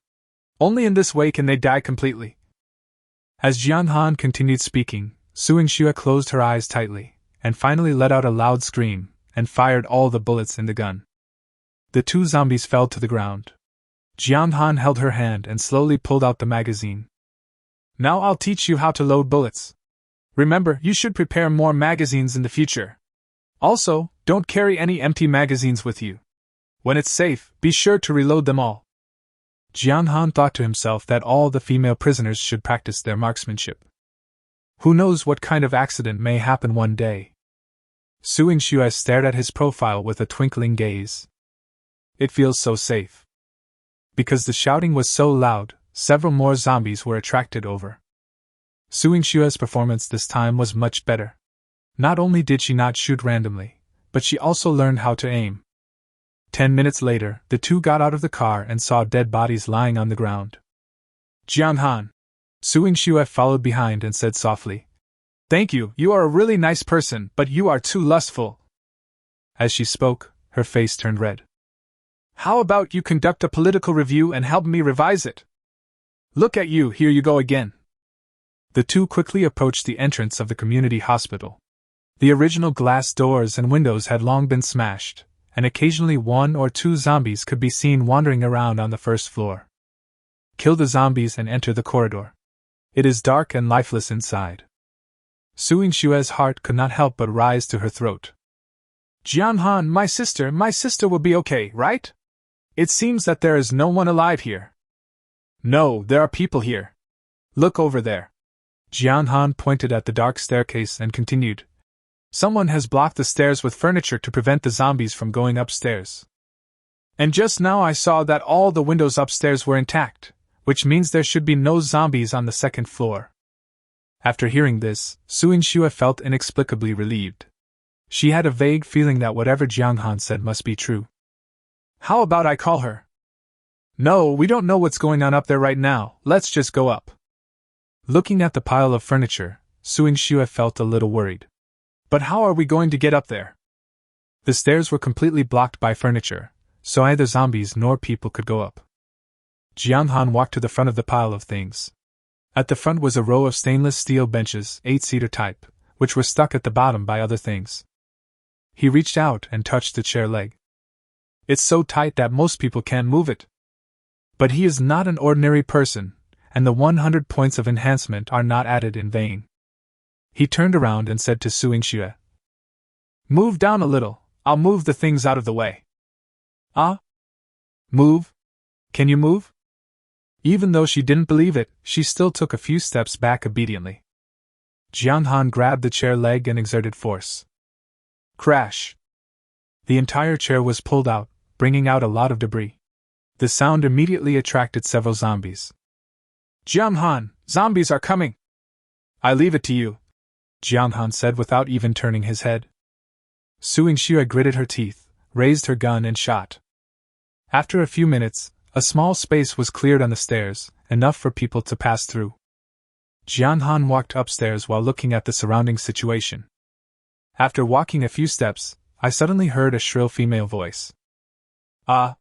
Scarface's men are coming up!" Immediately afterwards, whoosh whoosh, several unidentified objects flew over. Jong Xan reacted quickly and opened the space door in front of him in an instant. But when he saw the flying object clearly, he closed it immediately. It's just an ordinary infusion bottle. It won't cause any harm to him. There's no need to waste the special energy. There were 4 bottles in total. Jong Xan was quick-witted and caught them all, shouting, "Don't get me wrong, we're here to look for someone." But the people upstairs didn't listen at all, and kept shouting, "Scar Chong." More empty bottles flew over. Taking advantage of this opportunity, Jong Xan discovered that the people who threw the bottles were all women, wearing white coats that symbolized angels in white. Slim figure and charming figure. He just looked at one, and it met the standard. Jong Xan frowned. If it was a man, I would have fired a few shots. "I won't stop until I scare the shit out of you." "Oh, forget it." He picked up a chair and threw it to a deserted place. Bang! There was a loud bang, and then the women stopped. Scared. Jong Xan raised his voice. "I'll say this one last time, I'm not Scar Chong, my name is Jong Xan. If anyone hits me with a bottle again, I'll hit her with a chair. If you hit me once, I'll hit you 10 times. Sure enough, no one threw bottles anymore. Su Yingxue poked her head out, looked up, and then her eyes lit up. "Sister Linlin, is that you?" The one she called out to was the woman who had just rushed to the front, and was also the first woman whose beauty Jong Xan noticed. When the woman heard Su Yingxue's voice, she lowered her head and looked carefully, then said in surprise, "Xiaoxue? Are you Xiaoxue? Dr. Su said you were at school. Who is he?" Su Yingxue quickly took Jong Xan's hand. "This is my friend. He came to help me find my sister. Please don't misunderstand me." The woman called Linlin blushed. "I'm sorry, we all thought Scarface had sent someone here, so, well, I hope it didn't hit you. I have a hard head." Jong Xan made a double entendre joke, but the woman didn't get it and kept giggling with her hands covering her mouth. Then a few more people came out, all around 24 or 25 years old. They all seemed to know Su Yingxue and gathered around. The light snow is long and the light snow is short. Jong Xan simply looked around and immediately felt that this trip was worthwhile. There were a total of 6 people here, and all of them met the requirements. He learned Linlin's full name through the system. Su Linlin, 92 points, is the highest among this group of people, and there are still 0 people charging. Haha, very good, it was worth the trip. The women met and exchanged a few words, then Su Yingxue took Su Linlin's hand. "Sister Linlin, where is my sister?" But Su Linlin's expression suddenly changed. She lowered her head and remained silent. It was obvious that something was wrong. This made Su Yingxue even more anxious. At this time, a girl behind Su Linlin stood up and said, "Xiaoxue, your sister was taken away by Scar." "What?" Su Yingxue was shocked when she heard this. She didn't know who Scar Chong was, but she was sure that he was definitely not a good person, otherwise Su Linlin and the others wouldn't have been so scared just now. She quickly asked, "Sister Linlin, when did this happen? What's so strong about Scar? How is my sister now?" Su Linlin sighed. "Oh, it's all your good brother-in-law's fault." Chapter 41. Follow me to jail. Su Linlin told Su Yingxue what had happened, and she was so angry that she almost cursed. Suing Xue's brother-in-law, Suing Yue's husband, is named Zhao Jian, a civil servant. On the day of the apocalypse, the young couple was trapped in their home in Lijiang community with little food and water. Zhao Jian, a grown man, was even more timid than a mouse. When he heard his wife ask him to go find supplies, he was so scared that he almost peed his pants. So the two of them soon ran out of money. At this moment, a force suddenly emerged in the community. Their leader is called Scar Chang, who was a social person before the end of the world. He is ruthless and has many followers. With his ruthless spirit and a modified pistol, Scar led his men to kill zombies for food, broke into several small supermarkets downstairs, brought back a large amount of supplies, and started trading with the women in the community who had nothing to eat or drink. As one of the most beautiful women in the community, Suing Yue is naturally Scar Chang's first target. When those people knocked on the door, Zhao Jian hesitated. He was too thirsty. If he could exchange his wife for a few bottles of water, he would be willing to do so. So that night, Zhao Jian quietly went out to look for Scar Chang. Fortunately, Suing Yue was smart and saw that something was wrong with her husband. She followed him secretly and found out that Zhao Jian was making a deal with Scar Chang. Zhao Jian was like a dog, agreeing to all of Scar Chang's requests, and even said a lot of very mean words to please him. Suing Yue was frightened when she saw this scene. She ran out of the community overnight and rushed to the community hospital. Fortunately, Su Linlin and others helped and brought her upstairs safely. But it was difficult to explain to Zhao Jian. He drank the water but couldn't hand over the person. As a gang leader, Scar Chang would never let it go. Punching and kicking were the least of his punishment. Scarface threatened to castrate him if he couldn't hand over his wife. This frightened Zhao Jian. But where is his wife? He has no idea. After a day of deep thought, he finally figured it out. Suing Yue was probably hiding in the community hospital. Then Zhao Jian came with his men.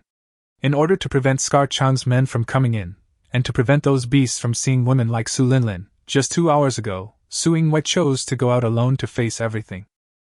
After listening to what Su Linlin said, Suing Xue gnashed her teeth in anger. Brother-in-law, oh no, Zhao Jian, that bastard, how could he be such a person? Look at Jiang Han. Never mind if he's a pervert or not, at least he protects his woman. And then look at you, relying on selling your wife to survive? Trash, waste. She cursed Zhao Jian's ancestors in her heart, then looked at Jiang Han with a pleading look. Jiang Han, can you go and save my sister? I beg you. Jiang Han didn't hesitate for a second. No problem, if my sister has something to do, I will definitely take care of it. Really? Suing Xue was ecstatic. She had thought Jiang Han would give her a hard time or ask for a political review, but she hadn't expected him to agree so readily. As for whether she is our sister or not, she doesn't care at all.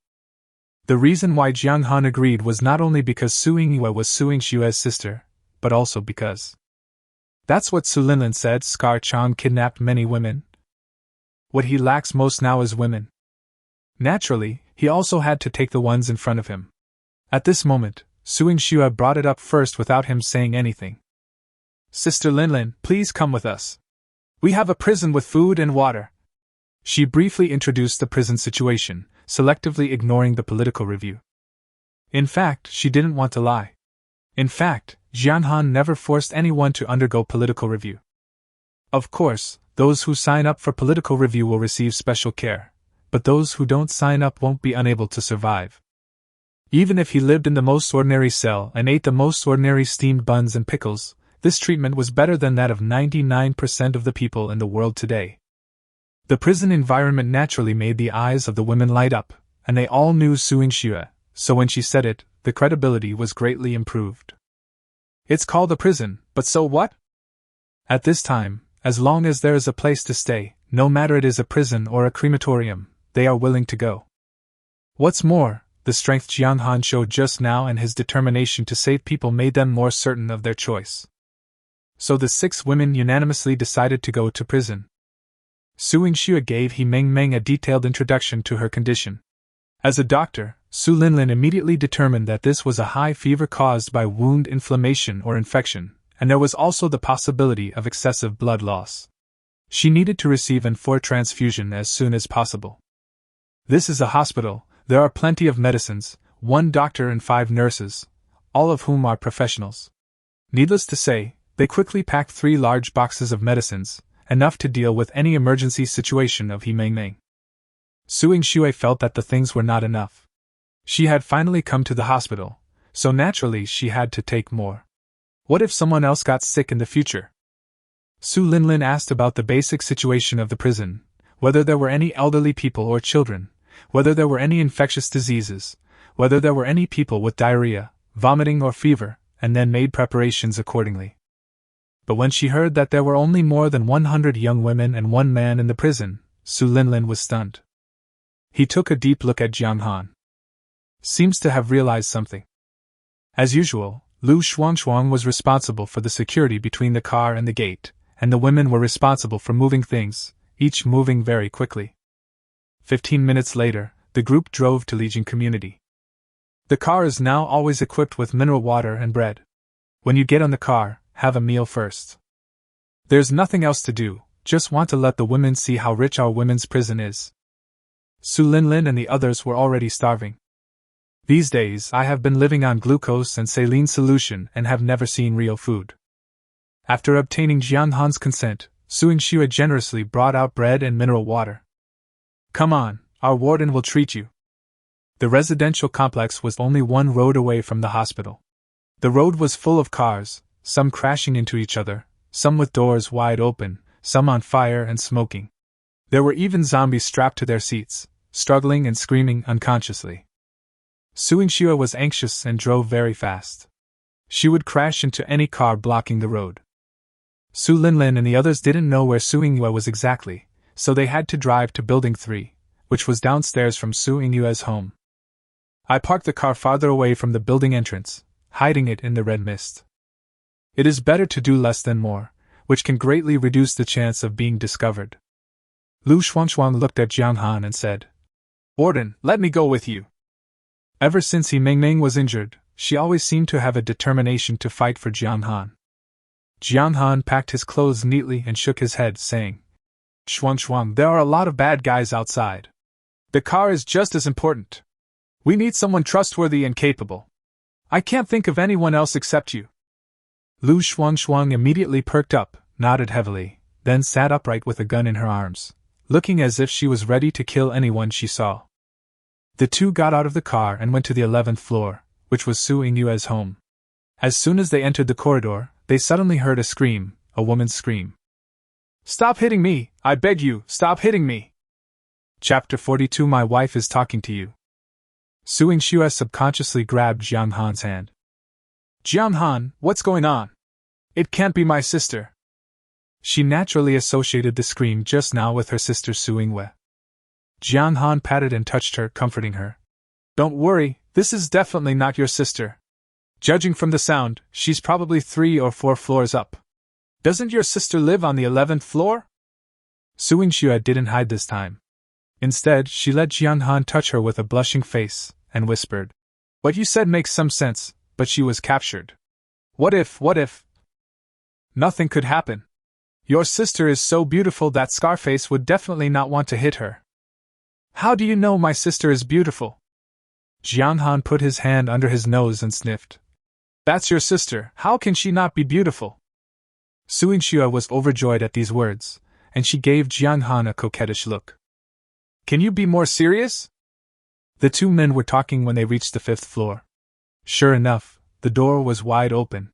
3 or 4 burly men were blocking the door of a house, punching and kicking a man on the ground. The man was bleeding from his mouth and nose, lying there like a dead man, letting the gang kick and beat him, without moving a muscle. Next to them, a pretty woman was pulling the gang of abusers like crazy. Stop fighting, please stop fighting, can I just go with you? The bald man in the lead laughed. Girl, I've changed my mind now. Take it off and let us have some fun right here. Then I'll let this loser go. How about that? The pretty woman's face turned pale. You are not human! You still dare to scold me? The bald man suddenly became furious, raised his big leather-shod foot, and kicked the man on the ground in the neck. Snap! Husband! The woman was anxious and tried her best to jump up, but was held tightly by the others. The bald man laughed lewdly and said, "This time, I will play with you next to your husband's corpse. It will definitely feel different." Clap, clap, clap. Just then, a burst of applause rang out. "Okay, cruel and perverted enough, I like it." Jong Xan stood on the stairs, clapping his hands with a smile on his face. The bald man looked back and his eyes widened. Su Yingxue below was much prettier than the crying girl next to her. He laughed heartily. "Brothers, another person has come to our door. How about we have a threesome with a widow today?" Ha! The others immediately burst into laughter. Another man with a small mustache pretended to be surprised and asked, "Bald brother, but there is only one widow here." "It doesn't matter, there will be two soon," the bald man said and hooked his finger at Jong Xan. "That kid, roll over here, kneel on the ground and die." Su Yingxue already disliked this group of people, and after hearing him talking to Jong Xan like this, her pretty face suddenly darkened. He drew his pistol directly from his waist. "Beast! Get down on your knees and die!" Hiss! Gun! The bald man's face changed drastically. How could these two young men, who looked like college students, have guns? Jong Xan lit a cigarette and said calmly, "My wife told you to kneel down and die. How come you didn't hear me?" Su Yingxue held the gun, her face slightly red. "It's already this time, and you're still thinking of taking advantage of me." The bald man's eyes showed solemnity, and he looked carefully at the gun in Su Yingxue's hand. "Fake? Not really. This guy is so calm. No one can be so calm while holding a fake gun." Jong Xan took a few steps forward and shook his head, saying, "What a shame! Such a perverted person is actually deaf. Let me treat you." As he spoke, he walked closer. The mustache guy who just spoke suddenly had a flash of intense excitement in his eyes. "Idiot, inexperienced fool, a pistol is a long-range weapon. You are so close to me, aren't you looking for death?" The next second, he suddenly pulled out a dagger from his waist, flipped the knife habitually, and stabbed Jong Xan's lower back fiercely. It was too slow. Jong Xan slightly turned sideways and then stretched out his foot to trip the mustache man. Thump, thump, thump. The man with a mustache staggered a few steps and stabbed the bald man with the dagger. Ah! The bald man couldn't dodge in time and immediately screamed like a pig being slaughtered. "Bald brother, are you fucking blind?" Jong Xan looked at the wound on the bald man's thigh and thought to himself, "What a pity! It seems that my accuracy is still not good enough, it is off by half an inch." He looked at the bald man and said as if he had suddenly realized something, "So I can heal you with a knife? Okay, I'll heal you again." Before he finished speaking, he suddenly made a move, easily grasped the mustache man's right hand holding the knife, and stabbed the bald man in the crotch. The knife was fast and accurate, and it directly cut the bald man. The bald man let out a strange cry, and immediately rolled on the ground, covering his crotch with his hands. Blood splattered all over the ground, and his ghostly cry made people's eardrums hurt. Jong Xan turned his head and looked at the other people. "I have cured his deafness. Do you have any needs?" Those people felt chills running down their spines after watching this. This man was too cruel. He could castrate people just like that. The next moment, the man with the mustache knelt down first. "Brother, I'm not deaf. I heard it." He personally felt the terror of Jong Xan. His right hand was shattered, and the force made it impossible for him to muster the will to resist. The other three didn't kneel. How could a man of 7 feet kneel just like that? Besides, even if we can't beat you, can't we just run away? So one person ran away. But he was too slow, and Jong Xan grabbed his neck. "It seems that you are seriously ill. Watch me." As he spoke, he exerted a little force with his hand, and with a snap, the man's neck was broken and he fell limply to the ground. The other two saw their hind legs go weak and they both fell to their knees. "Brother, don't kill us." "That's right." Jong Xan nodded in satisfaction. "My wife told you to kneel down and accept death, so you have to kneel down and accept death." After that, he took out a pistol and handed it to the pretty woman who had just become a widow. "I'll give you a chance for revenge." The woman watched her husband being beaten to death. She was so grief-stricken and heartbroken that she almost went crazy. She saw the gun and grabbed it. Pulled the trigger at the bald man on the ground. Puff, puff, puff, he was beaten like a sieve. Even after running out of bullets, the woman was still not satisfied and rushed forward to kick and punch the corpse until Suing Xue came up and pulled her away. Whoa, the woman cried, shaking her husband desperately and breaking down. Jiang Han shook his head, took back the pistol, and looked at the three people kneeling on the ground. I have a question. Whoever answers it first will not be killed. The three people's eyes suddenly lit up. Brother, ask and we'll tell you. Scar Chang captured a woman named Su. Where is she now? The three of them were stunned at the same time. They had captured so many women that they had no way of remembering their last names. Her husband's name is Zhao Jian, Jiang Han added. The bearded man reacted immediately. Brother, I know. She's with Brother Chang in the underground garage. Very good, Jiang Han said, then raised his gun and shot the other two dead. Didn't I say that I won't kill whoever answers first? The bearded man urinated on the spot and said in a trembling voice. Brother, please, I don't want to die. Lead the way. Jiang Han simply said 2 words. He took Suing Xue and the bearded man away, leaving the pretty woman crying alone. Jiang Han wanted to take the person back, but since her husband had just died, it seemed inappropriate to say this. It would be better for him to go and save Suing Xue first. As Jiang Han walked, he asked the mustache man about Scar Chang, and then he found out that today was a trade fair organized by the community, and the location was in the underground garage. Scar Chang is now leading his men to prepare for a robbery. Chapter 43. I've got the woman here.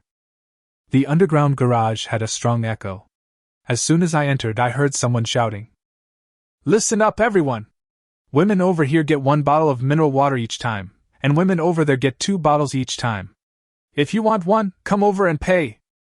Following the sound, I saw more than a dozen cars parked side by side in the middle of the garage, with more than 20 women standing on the roofs.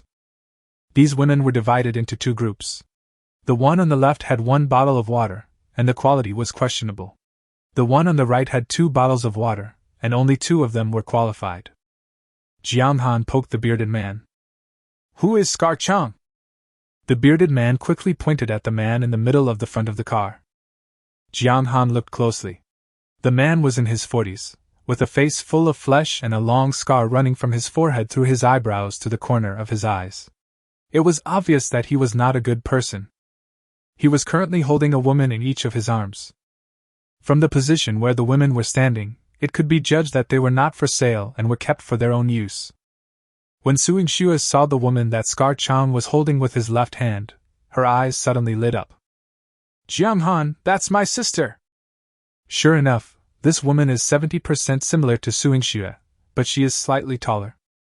They are 26 years old, with a beauty score of 93. What a beautiful pair of sisters.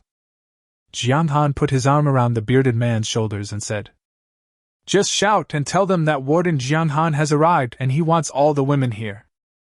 The bearded man was stunned at first, then said with a sad face, Okay.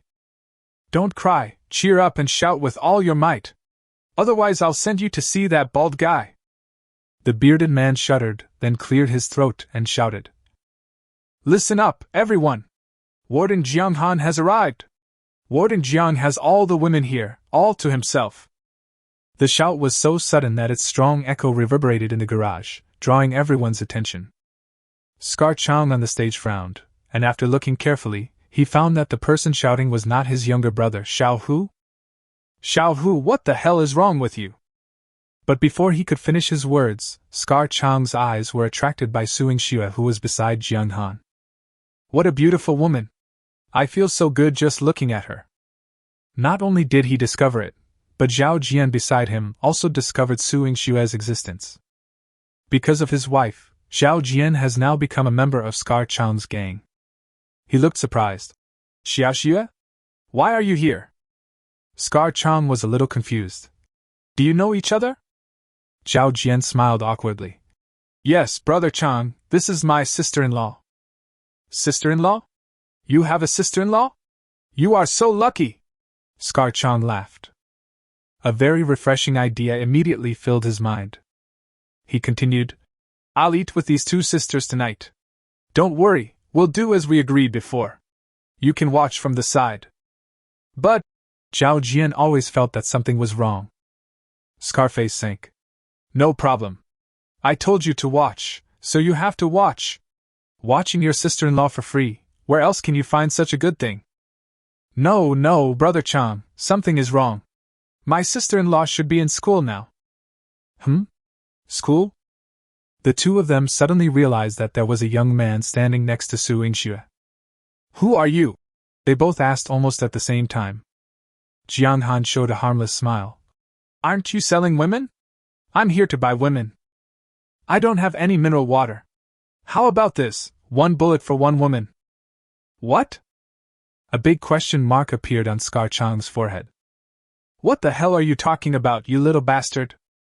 Jiang Han took a few steps forward, then stretched out his hand and made a pistol gesture.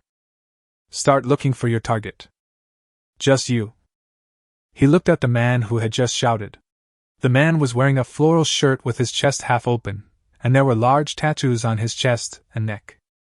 Jiang Han raised his hand, and with his mouth, he made the sound of a pistol being fired. At the same time, the door to space was opened. The next second, a shocking scene happened. The tattooed man suddenly raised his head and fell to the ground. Scar Chang was stunned, thinking that his men were cooperating with Jiang Han for a funny reason. His face darkened. This isn't funny at all. He walked over and said, "Seventh brother, what are you doing?" But before he finished speaking, his scalp suddenly went numb. Lao Chi, his most capable subordinate. The left eye turned into a big bloody hole. Dead. This. Scar Chang could hardly believe his eyes. How could this be possible? It's not that Jiang Han's shooting skills are very accurate. In fact, he aimed at the center of the eyebrows. However, hitting someone in the eyes has its advantages. It looks scary and has a strong deterrent effect. Jiang Han's calm voice rang out. Okay, I'm out of bullets. Isn't it time for you to hand over the woman? I want her. He pointed at Su Yingwei. Scar Chang looked at Jiang Han in shock. How could you do that? Jiang Han pursed his ears. What? You still want the bullets? Fine. After all, I'm pretty. Having said that, he took aim again. This time, it was a fat man wearing a gold chain. Jiang Han aimed at his right eye. Bang! Right between the eyebrows. It seems that this shooting skill still needs practice. The fat man had a lot of brain matter, and with one shot, it splattered all over the head and face of the person behind him. This time, everyone saw it clearly and couldn't help but gasp at the same time. What kind of ability is this? Using your hands as a gun, and actually firing real bullets? Jiang Han pretended to blow his fingers. That's enough for this time. Enough, Scar Chang said quickly. Although he didn't know who the person in front of him was, he knew that he couldn't afford to offend him. Scar Chang quickly let go of Su Yingyue's shoulders. Brother, no, big brother, this woman is for you. At the same time, my eyes kept looking around at the dark corners. He's looking for a sniper. There must be. Su Yingyue felt like she was in a dream, and she didn't wake up until she held her sister's hand. Xiaoxue, what is this? Su Yingxue made a reassuring gesture and whispered. Sister, don't worry, he's here. Jiang Han smiled brightly. Very good, it seems that Brother Chang is also a fair trader. Let's continue, I want her. Jiang Han pursed his lips. He was talking about the woman who stood on the other side of Scar Chang, just like Su Yingwei. This woman has smooth black hair and a 90-point appearance. What is particularly eye-catching is her tall figure, which is estimated to be at least 1.8 meters tall. After Jiang Han finished speaking, he raised his pistol, as usual. Whoosh! At this moment, everyone present, including Scar Chang, retreated collectively. This is fucking scary. But Jiang Han had already decided to kill them, so naturally he couldn't let them go. Bang! Another person was shot and fell to the ground. Scar Chang almost cried. Brother, stop fighting. All the women here are given to you for free, completely free. Jiang Han said seriously. How can that be possible? Who do you think I am? After that, he turned on the cleaning mode. His use of space bullets was quite accurate, without any accidental injuries. After a simple round, at least half of Scar Chang's brothers were killed. The rest turned around and ran away. There were too many people here, so Jong Han didn't chase them one by one. But Scar Chang must not be allowed to stay. Chapter 44 Widow Wanli. Jong Han shot Scar Chang in the left leg, rendering him unable to move. Then he walked over and said, Brother Chan, even if the deal doesn't go through, there's still righteousness. Look at you, you haven't even settled the accounts yet, why are you running away?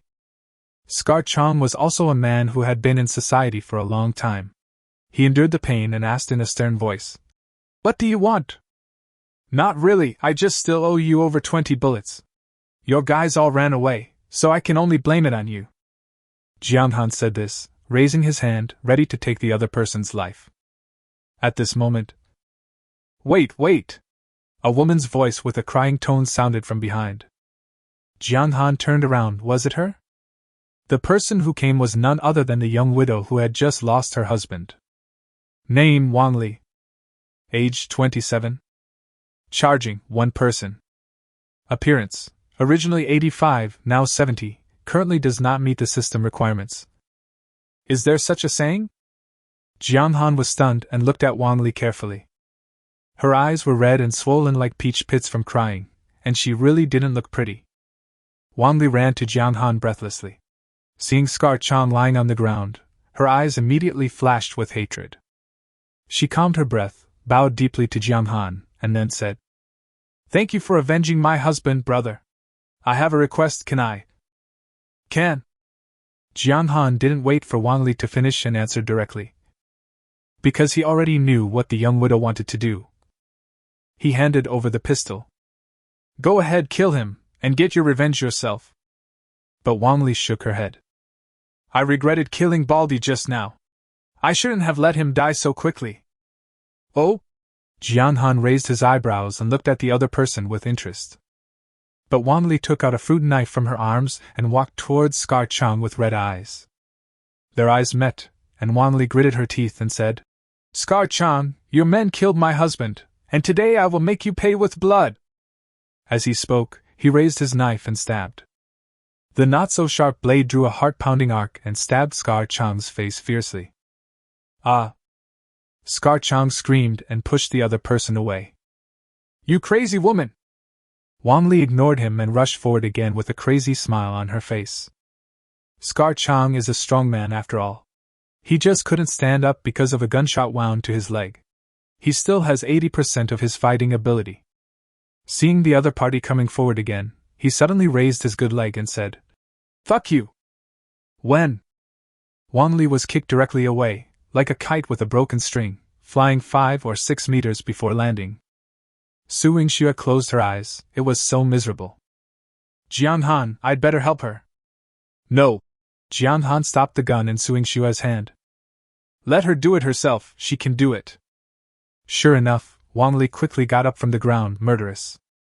Her knife had already flown away, and she didn't go looking for it. She simply picked up a piece of broken glass from the ground and held it tightly in her hand. She didn't care that her right hand was cut by the glass at all, and rushed forward yelling and cursing. Jong Han felt a pain in his balls when he saw this. This weapon would injure the enemy by 1,000 but hurt himself by 800. No, don't come over. Scar was scared. He saw the determination to die in Wanli's eyes. Wanli came up and kicked Scar Chang in the injured leg. Then she picked up the glass and pounced on him. Scar, I'm going to kill you! Soon, the glass was smashed away, but she still had her hands, nails, and teeth. The two of them wrestled with each other, and blood and flesh flew everywhere. Ah! Scar Chang screamed miserably. The intense pain made him burst out with great strength. He saw the opportunity and punched Wanli in the nose. Blood spurted out on the spot. Taking advantage of this opportunity, he suddenly climbed up, grabbed the woman's slender neck, and rode on her. Scar Chang made a fatal move, and Wanli's face turned red immediately. At the critical moment, Wanli stretched out 2 fingers and dug into Scar Chang's eyes. With a whoosh, the long nails pierced into the eyeball. This basically decided the outcome of the battle. Scar was done. He wailed, covered his bleeding eyes, and rolled on the ground. He became blind and completely lost his ability to fight. Wang Li stood up, took a few deep breaths, cursed a few times, and then bit Scar Chang's neck, which was exposed to the air. Even scarier than zombies. Blood splattered as a piece of Scar Chang's neck was torn off, revealing a large tube-like object. What the hell? So fucking cruel. Jiang Han's scalp felt tingling when he saw this. This woman was extraordinary. Scar Chang opened his mouth wide, like an asthma patient, trying to breathe as much as possible. But he couldn't do it. No breath of air could reach his lungs, but instead slipped away through the bloody hole in his neck. Finally, he kicked his legs and died. The naked fight finally ended. The Su sisters and the tall girl couldn't stand it anymore, so they squatted in the corner and started vomiting. Wang Li spat out a small piece of flesh that had been bitten, then turned back to look at Jiang Han and grinned, revealing 2 rows of teeth stained with blood. Her nose was crooked, a lot of her hair was pulled out, and blood was flowing from the corner of her mouth like a small river. She couldn't tell whether it was her own blood or Scar Chang's. "Thank you," Wang Li said as she walked towards Jiang Han. It was making a whining sound. I wonder if it was because the broken meat had not been spit out completely.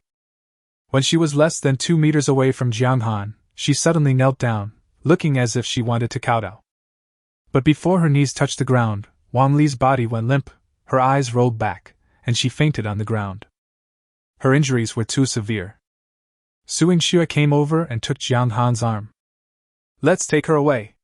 She's so injured, she's definitely not going to survive if no one takes care of her." To be honest, she admired this woman very much. In order to avenge her husband, she dared to confront a strong man in his 40s. What's more, this man was a gangster who killed people without blinking an eye. Not everyone has such courage. Jiang Han naturally agreed. This woman was very capable, and he liked her very much. Su Yingxue turned around and pointed at the bearded man. "You hold her!" The bearded man shuddered, looked sad, and walked over nervously to pick up Wang Li. Wang Li was not heavy, at most 100 pounds, but the bearded man was so frightened that his hands and feet went limp. It was not for anything else, but because he was afraid that the devil-like woman in his arms would suddenly wake up and bite his neck. After all, he was also responsible for beating someone else's husband to death. When the group returned to the car, Su Linlin and the other girls were surprised and delighted to see Su Yingwei. But when they saw Wang Li covered in blood, they couldn't help but gasp. It was so miserable, so horrible, so cruel. Fortunately, they had medicine in the car and were all professionals, so they immediately surrounded Wang Li and started working. Jiang Han pulled the bearded man, who looked envious, out of the car. "Stop looking and come down." The bearded man cast a fierce glance at the women twice before speaking to Jiang Han. "Big brother, you're the most awesome person I've ever met. Can you take me in as your little brother? I'll follow you and do whatever you say." "You'll listen to me in everything?" Jiang Han said with a smile. Yes, from now on you are my big brother, no, my real father. If you tell me to go east, I will never go west. If you tell me to beat a dog, I will never chase a chicken," said the bearded man with a nod and a bow. Chapter 45. Who would keep their word with someone like you? "Follow me? Then you have to do some merit," Jiang Han said with a smile, then took out a cigarette and started smoking it. The bearded man stared at the cigarette and licked his lips. "Brother Jiang, I know Scar Chang has kidnapped many women before. They are all locked up in one place. How about I take you there to see it?" Jiang Han was thinking about this as well. He felt that the women on the stage today seemed too ordinary. Legion community is a new community with a lot of young people, but why are there so many vulgar people here? After hearing what the bearded man said, he immediately understood that Scar Chang had left all the good things at home. He was immediately delighted and threw out a cigarette. "Good! You've been rewarded for providing information." The bearded man quickly took it over. "Thank you, boss. Thank you, boss." Leaving all the women in the car, Jiang Han asked the bearded man to lead the way to find the high-quality women that Scar Chang had hidden away. Scar Chang's home was originally on the 13th floor of Building 5. After the apocalypse, he called in many of his followers, and with the women he had robbed, one house was naturally too small for them to live in. So the first step was that he took his men and robbed the owners of the houses above the 8th floor. The man was beaten to death, and the woman was taken away. The floors below 10 were left for his younger brother to live on, and he and the woman lived on the floors above 10. As for those with average looks, they were taken to the underground garage to exchange for food and clean water. The bearded man walked and explained the situation. As we were talking, we reached the 10th floor. There is an iron gate here, locked with an oversized padlock. According to the bearded man, only Scar Chang has the key. Jong Xan stretched out his hand and grabbed it. With a loud bang, the iron gate was torn apart, revealing a big hole. The bearded man was shocked and asked, "Is this still a human being?" "Let's go." Jong Xan gestured to the bearded man to go first. As soon as he entered, he heard a woman crying. He opened a door and saw 5 or 6 young women in thin clothes sitting on the sofa. His eyes lit up, he had gained something. When the women saw someone coming in, they screamed and hid in the corner like frightened mice. "No, don't come over here," Jong Xan said. "Don't be afraid, I'm not a bad person." The women were not willing to listen, and they shouted things like, "Bastard deserves death," and tried their best to hide behind him. "Scar Chang is dead," Jong Xan shouted when he saw this. This sentence worked, and the women instantly became quiet, staring at him. One of the braver ones asked, "He's dead? Really? Really?" "Of course it's real. It's in the underground garage. You can go and whip the corpse anytime." When these women heard that Scar Chang was really dead, they looked at each other, hugged their heads and cried miserably. After crying for a while, they started laughing again, laughing heartily. Their husbands and families were all killed by Scar Chang and his men, so they didn't know whether to be sad or happy at this moment. Except for this house, all the women upstairs and downstairs, neighbors on both sides, heard the news and came. There are more than 30 people in total. Until they stopped crying and calmed down, Jong Xan coughed lightly and said loudly, "I killed Scar Chang. Do you know why?" He stood proudly, and immediately transformed into a speaker. "Because I am better than him, more powerful than him, and more suitable for the end times than him. Follow me, only then can you survive and avoid being bullied. I have a prison. Inside it, there are not only food and clean water, but also guns and bullets. Enough for all of us to live, and live well. There are still 15 seats on the bus. If anyone is willing to go with me, please raise your hands so I can see them. Of course, I won't accept everyone who raises their hand, but at least you've tried your best and won't regret it." The last sentence made him want to laugh. The reason why only 15 are needed is because there are only 15 people who meet the requirements. The women looked at each other, but no one raised their hands. The end of the world is too chaotic. Who can tell the good guys from the bad guys? They can't believe the words of a stranger, not to mention that the stranger is accompanied by a man with a strong scar. Indeed, Jong Xan discovered that 2 women were staring fiercely at the bearded man beside them, their eyes full of murderous intent. He suddenly understood why no one raised their hands. He rolled his eyes, pulled the bearded man in front of him, and said loudly, "Although Scarface is dead, his crimes have not been completely eradicated. During the time Scarface was committing evil, some people aided and abetted him. I ask you, do these people deserve to die? Damn it!" This cry was a cry from the women's hearts. Jong Xan nodded and pointed at the bearded man. "This man is Scar Chang's subordinate. Today I will hand him over to you." "Kill him!" a woman shouted with red eyes. "Kill him! Kill him!" The others followed suit. The bearded man was immediately shocked. Brother Jiang, you said you wouldn't kill me, you're not keeping your word." "Bah!" Jong Xan said with a face full of justice. "Who would keep their word with a beast like you? I said that just to rescue these victims." Before he finished speaking, he pushed the bearded man towards the women. The women rushed forward, punching and kicking him, and one of them even kicked the bearded man hard in the crotch. Ah! The sound of cracking eggs. When the bearded man died, the women's emotions were ignited, and one of them raised her hand. "Benefactor! I'll go with you!" With someone taking the lead, the rest became much easier. 10 minutes later, Jong Xan returned to the car with satisfaction, leading 14 people. There was another person who met the requirements but was unwilling to leave, but Jong Han did not force him. After all, he was not short of these few dozen dollars. Jong Han did not treat the woman who could not get on the car unfairly. He divided the things Scar had robbed equally among them. As for whether they could survive in the future, that had nothing to do with Jong Han. I went downstairs happily and prepared to go home, but at this moment, Lu Shuang's anxious voice suddenly came from the headphones. "Warden, something bad has happened. Suing Xue has been kidnapped." "What? What's going on?" Jong Han was stunned and asked quickly. It was a mess on Lu Shuang's end, with women crying and men cursing. Jong Han was overwhelmed by what he heard, and it took him a long time to finally understand. It turned out that during the time he was away, a man quietly approached the vehicle. Lu Shuang discovered it immediately and stopped the other party with a gun. But the Su sisters insisted on getting off the car, saying they had something to say to the man. Lu Shuang couldn't make up her mind for a moment, so she had to let the two of them go. The Su sisters cried and cursed. The man started to kneel on the ground and slap himself in the face. Then, for some reason, he suddenly became furious. He took out a dagger from his pocket, grabbed Suing Xue, and insisted that everyone hand over the car before letting her go. Hearing this, Jong Han understood. Zhao Jian. It must be this kid. A cold light flashed in his eyes. Haha, I was planning to let you go, but I didn't expect that you would be delivered to my door. Chapter 46 News about Gao Zichen.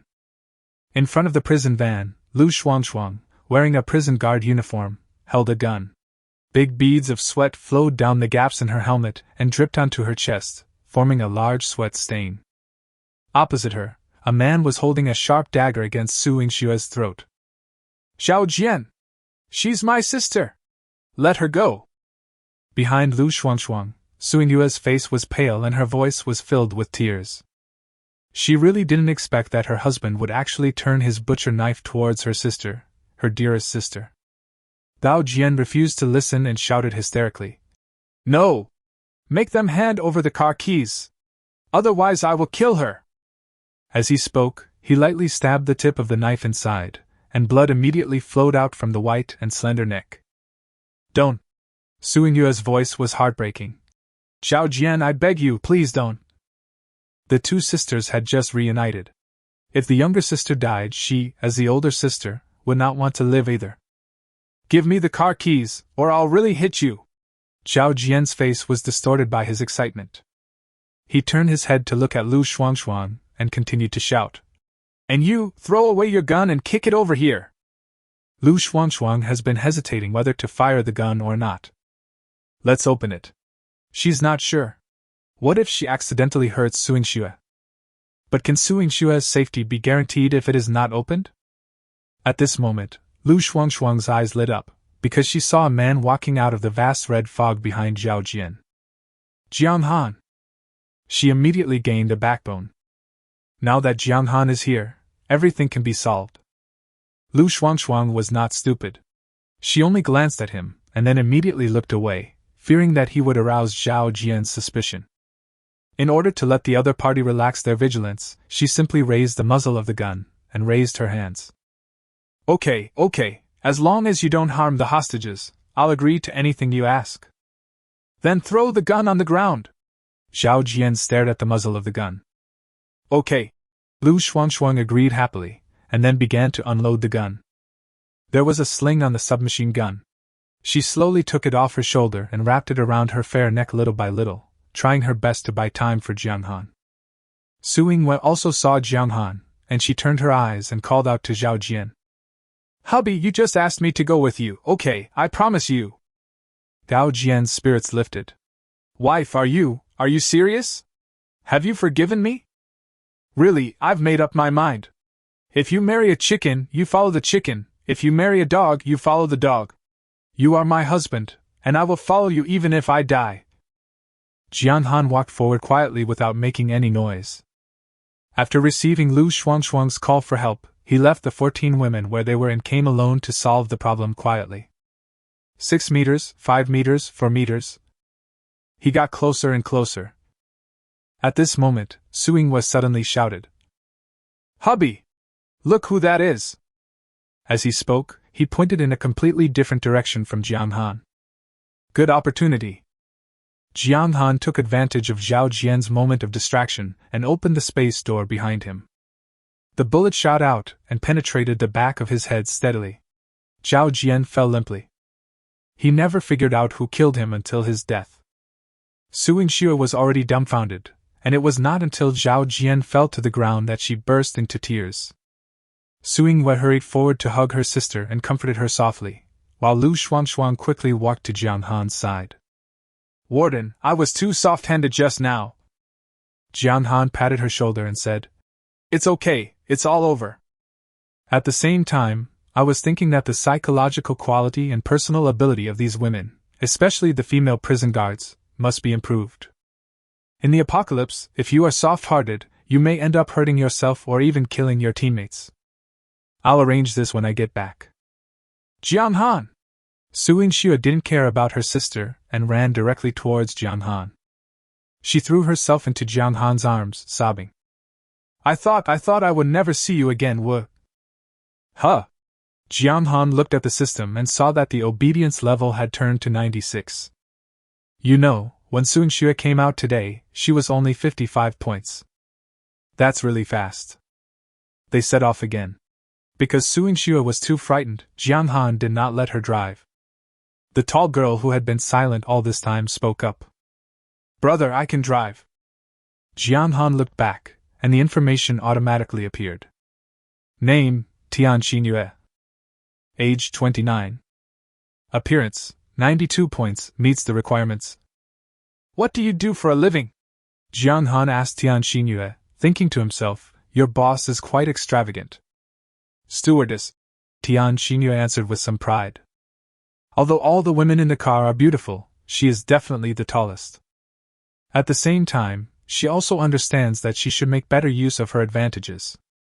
Jiang Han immediately thought of a problem. The airport is definitely one of the places where beauties gather. It can be arranged. Well, you can drive it. The car started slowly.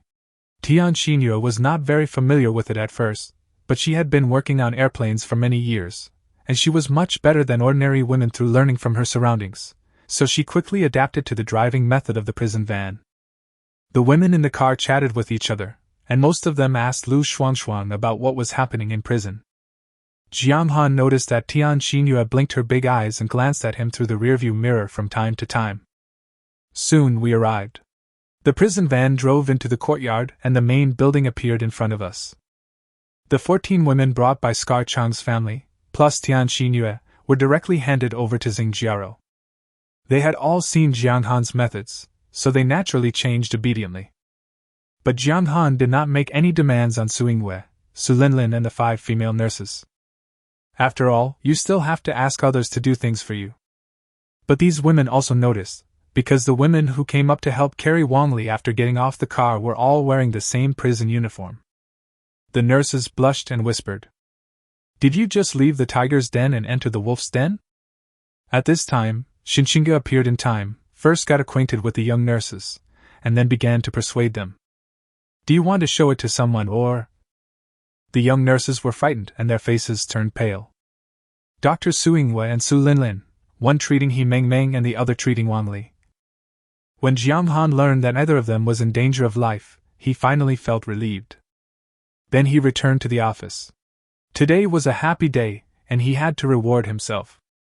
Xing Jiaro took the long list and started to sort it out. After working for several hours, he finally fell into a deep sleep. The next day, Jiang Han found Lu Shuangshuang early in the morning. Since He Mengmeng was not around, she, the deputy captain, took on the task of selecting prison guards. After Jiang Han reviewed the list, he waved his hand and started training.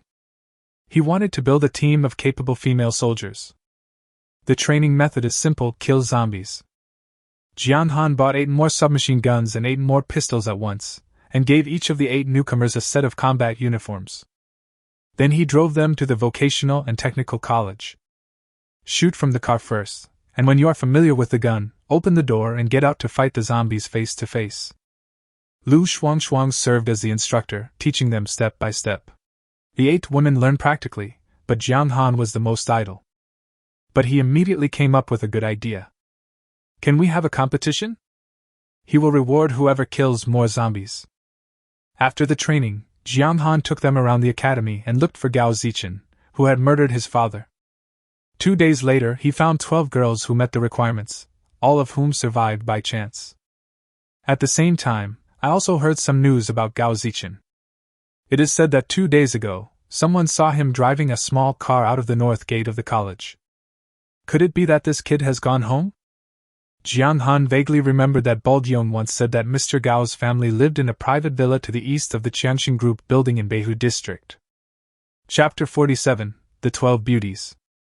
As of now, there are more than 150 prisoners in the Papa Women's Prison, 12 of whom have a coefficient of 2.2 and more than 20 have a coefficient of 1.2. The daily reward is more than 15,000 yuan. After 3 days of accumulation, Jiang Han's balance reached 48,000. The first thing he did was to upgrade his abilities. After spending 20,000 yuan, he immediately felt the changes. First, the size of the space gate has changed. It used to be a 1 meter by 1 meter square, but now it is different.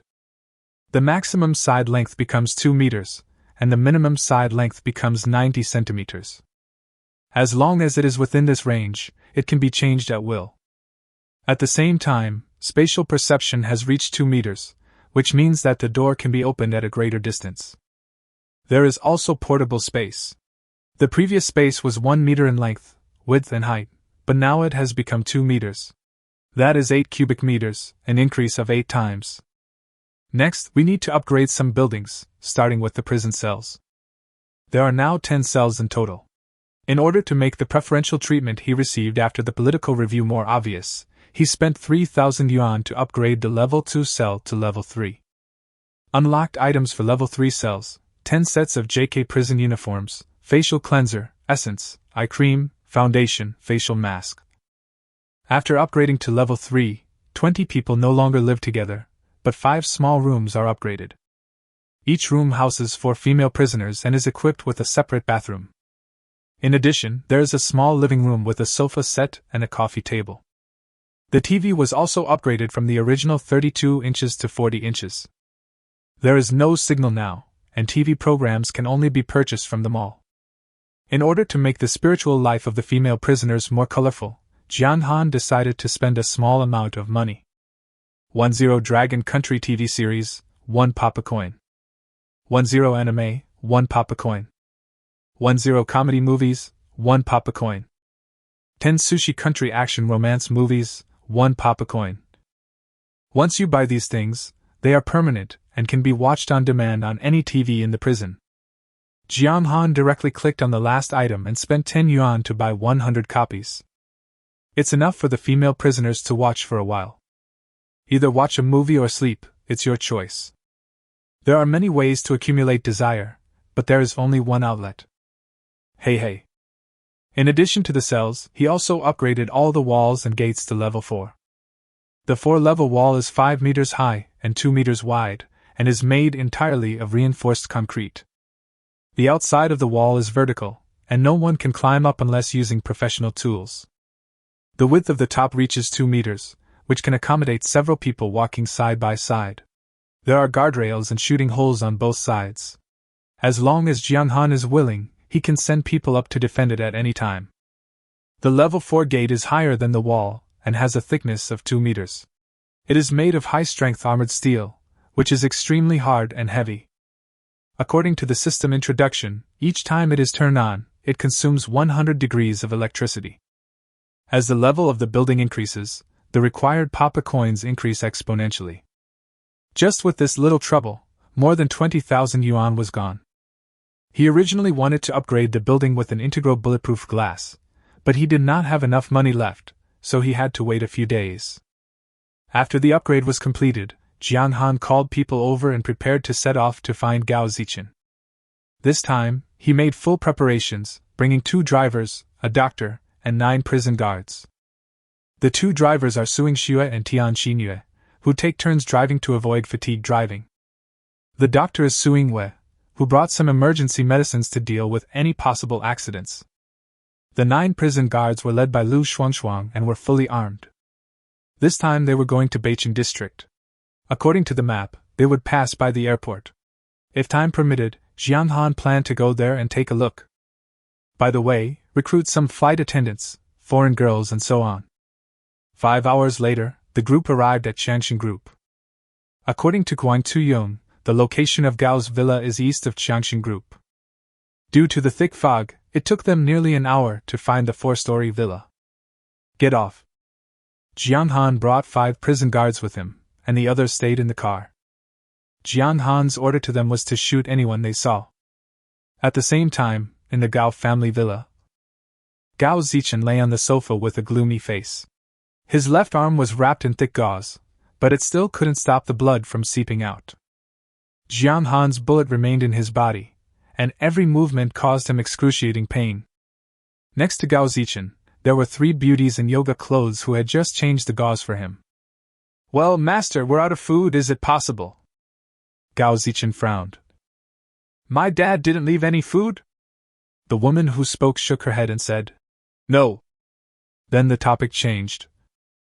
Master is really dead, oh no, passed away? Gao Zichen had taken great pains to run back to his home after being injured by Jiang Han. He was thirsty and hungry. I thought my dad would leave some food and drinks for me, but when I asked, I found out that there was nothing. He was already in a state of confusion, and when he heard the woman asking him this question, he became even more upset. He suddenly opened his eyes, and a white light passed by the woman's pretty face. Roll! The woman was nearly frightened to death by the shout. She shuddered and the medicine bottle in her hand fell to the ground with a clang. Looking at Gao Zichen's ferocious face, she lowered her head and walked out of the room silently. The other 2 people also followed her wisely and walked away together. Gao Zichen cursed angrily. Fuck! You're a bunch of trash. I don't know what the point is for my dad to raise you. As soon as she left the house, the woman who had just been scolded touched her almost disfigured face and said unconvincingly, Bah, what a thing! You have superpowers but you don't go out to find food. You might as well starve to death. A woman behind her also said, That's right, what's the point of getting angry at us? She's your stepmother after all, and you have no manners at all. They cursed, and then more women came over and cursed together. Upon closer inspection, there were 12 of them in total, all wearing the same pink yoga outfit, with their pink necks, collarbones, belly buttons, long, round and strong legs, and bellies without a trace of fat, all exposed to the air. Their height and hairstyle are basically the same. They are all around 170 centimeters tall, with long black hair tied into a bun. Each one of them has willow-shaped eyebrows and cherry lips, and everyone who sees them is happy to look at them. The only difference is their age. The largest one is around 30, and the smallest one is less than 20. The oldest woman was named Luo Qingjun, and she said, Let's go eat. Let's take turns eating. Don't let that kid find out. Hee, don't worry, Sister Qingjun, starve that stupid boy to death. They ran to the basement, where there was food left by Boss Gao. Instant noodles and mineral water. This is something more precious than life, they can't give it to Gao Zichen. These 12 women are all the women that Boss Gao keeps. A few years ago, Boss Gao fell seriously ill. A blind fortune teller told him that he had to raise a woman to help him get through this disaster. And you have to raise 12 of them at a time, including all 12 zodiac signs, and each one must be intact. So Boss Gao spent a lot of money to search for beautiful women who met the requirements. And they were named the 12 beauties of bringing happiness. Later Boss Gao came out in full force, and the 12 beauties, who had no fighting ability at all, naturally stayed at home. Chapter 48 You Dare to Scold Me? 12 women, 6 of them were taking turns eating instant noodles, cursing while eating. That old bastard Boss Gao didn't even leave some food for his sisters after he died. The 6 gatekeepers were talking quietly. Gao Zichen, you little bastard, why did you come home instead of avenging your father? You made me eat secretly. Suddenly someone spoke, it was Gao Zichen's voice. Where are all the people? Where the hell have they gone? Hey! What are you all doing blocking the door? The 6 women guarding the door outside suddenly became nervous. Master, let's rest here for a while. Is that so? Gao Zichen frowned and looked at the women in front of him with doubt. Get out of the way. He broke into the room and saw them eating secretly. Shit! He immediately got angry. Didn't you say there was no food? These are all left by my father. The woman in the room was also dumbfounded. This young master rarely came to the basement. What happened today? Bang! With a crisp slap, Gao Zichen slapped a woman away. Get out, everyone, these things are mine, no one else is allowed to eat them. As he said that, he grabbed the instant noodles and stuffed them into his mouth. You bunch of bitches, I'll kill you all when I'm full. Luo Qingjun also quit. Zichen, although these things belong to your father, they were left to us. Bang! Gao Zichen jumped up and slapped him again. We are your stepmother, Luo Qingjun said, covering her face. Gao Zichen hates this word the most. Stepmother, stepmother. Some of you are even younger than me. He strode towards Luo Qingjun. Little mom, right? Then today I will send you to be buried with my father. At this moment, someone spoke at the door. Oh my, it's just this broken thing, and young Master Gao is really going to fight with your mother for it. It was Jong Xan who had just come in. He was confused by Luo Qingjun's words, stepmother, but he soon figured it out and was happy. He didn't expect that there would be an unexpected gain in Gao Lao's family. Okay, Gao Zichen, I want your mother. Jian Han's voice made Gao Zichen's feet stop in midair. His brain froze for a few seconds, then he jerked his head around, ready to attack. But before his white light was emitted, Jian Han's white light arrived. Whoosh! It hit him right in the chest, almost exactly the same location as He Mingming's wound. Ah! Gao Zichen screamed and staggered back a few steps. You have the same superpowers as me? Of course Jiang Han did not have the ability of white light, but he had space to store the attack. I ask you, why do you have so many mothers? Jiang Han said with a smile, and at the same time opened the door of space in front of him. 2 meters by 1 meter can completely protect your body. Gao Zichen clutched his chest and said, Jiang Han, fuck me! As he spoke, white light shot out. The reason why Jiang Han didn't kill him immediately was that he wanted to collect more white light, which is much more powerful than bullets. He opened the space door and let Gao Zichen shoot, taking in all the things. At the same time, he looked at the 12 women in the room. Mr. Gao, what you said is wrong. It's obviously me, the alpaca, ha ha ha ha. This made Gao Zichen even angrier. His eyes flickered repeatedly, but it didn't do anything. He was already injured and hadn't eaten or drunk anything for the past few days. After just over half a minute, he felt dizzy and his head was swollen. Then he stopped, breathing heavily, and couldn't fight anymore. He really couldn't fight anymore. Don't. Jian Han examined his own space through his consciousness. That's all you can ejaculate? Young Master Gao, you're not capable of that. He continued to stimulate Gao Zichen. I say, which one of these is your real mother? I want to be the first one to come. What do you call coming here? Oh, right, digging out your hometown. Puff, Lu Shuang and the other 5 girls holding guns laughed at the same time. Their mission was to help Jiang Han keep a close eye on Gao Zichen and shoot him immediately if anything seemed wrong. Gao Zichen was furious and had to fight even if he couldn't. His eyes flashed again, and he desperately shot into Jiang Han's space. More than a dozen white lights shot out. Gao Zichen's face turned pale, his lips turned black and purple, and finally he spat out a mouthful of blood, fell down with his head raised, and there was no movement at all. Jiang Han saw that he had indeed tried his best and shook his head. All right, I won't force you. I'll take you to meet your father now. As for what you said about burying your mother with you. As he spoke, he glanced around at the 12 beauties who were looking for a wedding, and they were all silent as a mouse in fear. I'll think about it. After saying that, Jiang Han used space bullets to attack Gao Zichen, who was lying on the ground and didn't know whether he was alive or dead. Dead as hell. After killing Gao Zichen, Jiang Han walked to the corpse. It is written in the novel that touching the corpse of a person with superpowers can absorb their superpowers. I don't know whether it's true or not. He touched Gao Zichen's head, and sure enough, a strange feeling arose, exactly the same as the feeling when he upgraded his superpowers before. Floating in the air. So cool.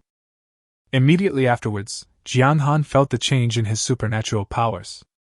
The margins of the space gate became 0.8 meters to 3 meters, and the distance of spatial perception also changed accordingly. Jong Xan hummed comfortably, then looked up at the 12 beauties in yoga clothes. You are all mothers?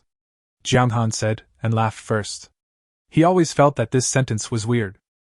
Luo Qinjun and the others were already terrified. Gao Zichen's ability made them feel like a god, and what about Jong Xan? He killed the god with ease. So scary. They quickly said, Little mother, she is not my biological mother, we are not related by blood, and we cannot be considered a family. What if this terrifying man wants to wipe out the entire clan? Jong Xan continued. Did you all hear Gao Zichen scolding me just now? The women immediately remembered what Gao Zichen had cursed, and they did not dare to delay and whispered. Yes. As for me, I hate being scolded the most. I will retaliate in the same way as others scold me, so you know what to do. Luo Qinjun was stunned. He just said alpaca, so you have to. Her face flushed. I know. Lu Shuangshuang rolled her eyes, then looked at the 4 men around her. Warden will go and see you at the door. Half an hour later, Jong Xan walked out of the room with satisfaction. He had experienced what softness was. If time was not limited, he would not be able to come out in 2 hours. Women who practice yoga all year round are different. Like a loyal guard, Lu Shuangshuang saw Jong Xan coming out and stepped forward with a red face. Warden, where are we going next? She listened at the door for half an hour, her heart beating faster and her legs going weak. Jong Xan twisted his neck. At the airport, see if there are any flight attendants or international friends who need help. A group of people got on the car, and Luo Qinjun and the other girls sat in the back seat with red faces. In front of them were bread, ham, and braised eggs. For people who had been eating instant noodles for several days, these things were like delicacies from land and sea. The Su sisters and several prison guards were whispering. Does the warden have a new style of prison uniform? I've never seen it before. The atmosphere was a bit awkward. Jong Xan cleared his throat. Let me tell you a joke. Zhuge Liang called softly in front of a small dark room. Uncle, where are you? Liu Bei turned around and said, I'm under the bookshelf. This little room is so dark. If you find the bookshelf, you'll find me. The women who heard it were stunned. What a joke. The atmosphere became even more awkward. Chapter 49 Airport Storm 1. The prison van slowly drove towards Tianhai Airport. This time, Tian Xinyue was driving. As she drove, she introduced the basic situation of the airport. Tianhai Airport is a 4F-level international airport with 3 terminals. The apocalypse broke out in the early morning. According to the time point, the terminal with the largest number of people should be T3. Okay, let's go to Terminal T3, Jong Xan said with narrowed eyes. They set out at 8 in the morning, and after all this trouble, it was already 3 in the afternoon. After eating, Jong Xan closed his eyes and rested. Because after reaching level 3, he shot a large number of bullets into the space. 27 cubic meters, which can hold tens of thousands of rounds. He fired from 2 guns at the same time for 3 minutes, but it still didn't fill up 1/3. At the same time, he also discovered that if the space door was opened smaller, such as 80 centimeters by 80 centimeters, the consumption of special energy would be greatly reduced. After an unknown amount of time, Tian Xinyue suddenly cried out in surprise. Warden, look what this is! Jong Xan opened his eyes and looked around through the car window. He found a large number of corpses on the ground. There are different lying postures. But they all have one thing in common, they have no head. The body above the neck was empty, with only the torso and limbs remaining in their pre-death state. Stop the car, let me take a look, Jong Xan said. These people died in strange ways, and he always felt a little uneasy. The prison van stopped, but Jong Xan did not get out. Instead, he looked towards the nearest headless corpse. By the state of the corpse and the color of the nails, he could tell that this person had turned into a zombie before he died. Moreover, the wound was not neat, which indicated that the head was bitten off. In other words, there's a guy nearby who specializes in eating zombie heads. Jian Han looked up and saw the surroundings, but the red mist was everywhere, and he could not see anything. Could it be some kind of animal? Or some special being with special abilities? Does it eat only zombies, or both zombies and humans? It is still unknown at this time. Everyone, stand up, load your guns, and the guards sit on both sides. If you see anything wrong, tell me immediately.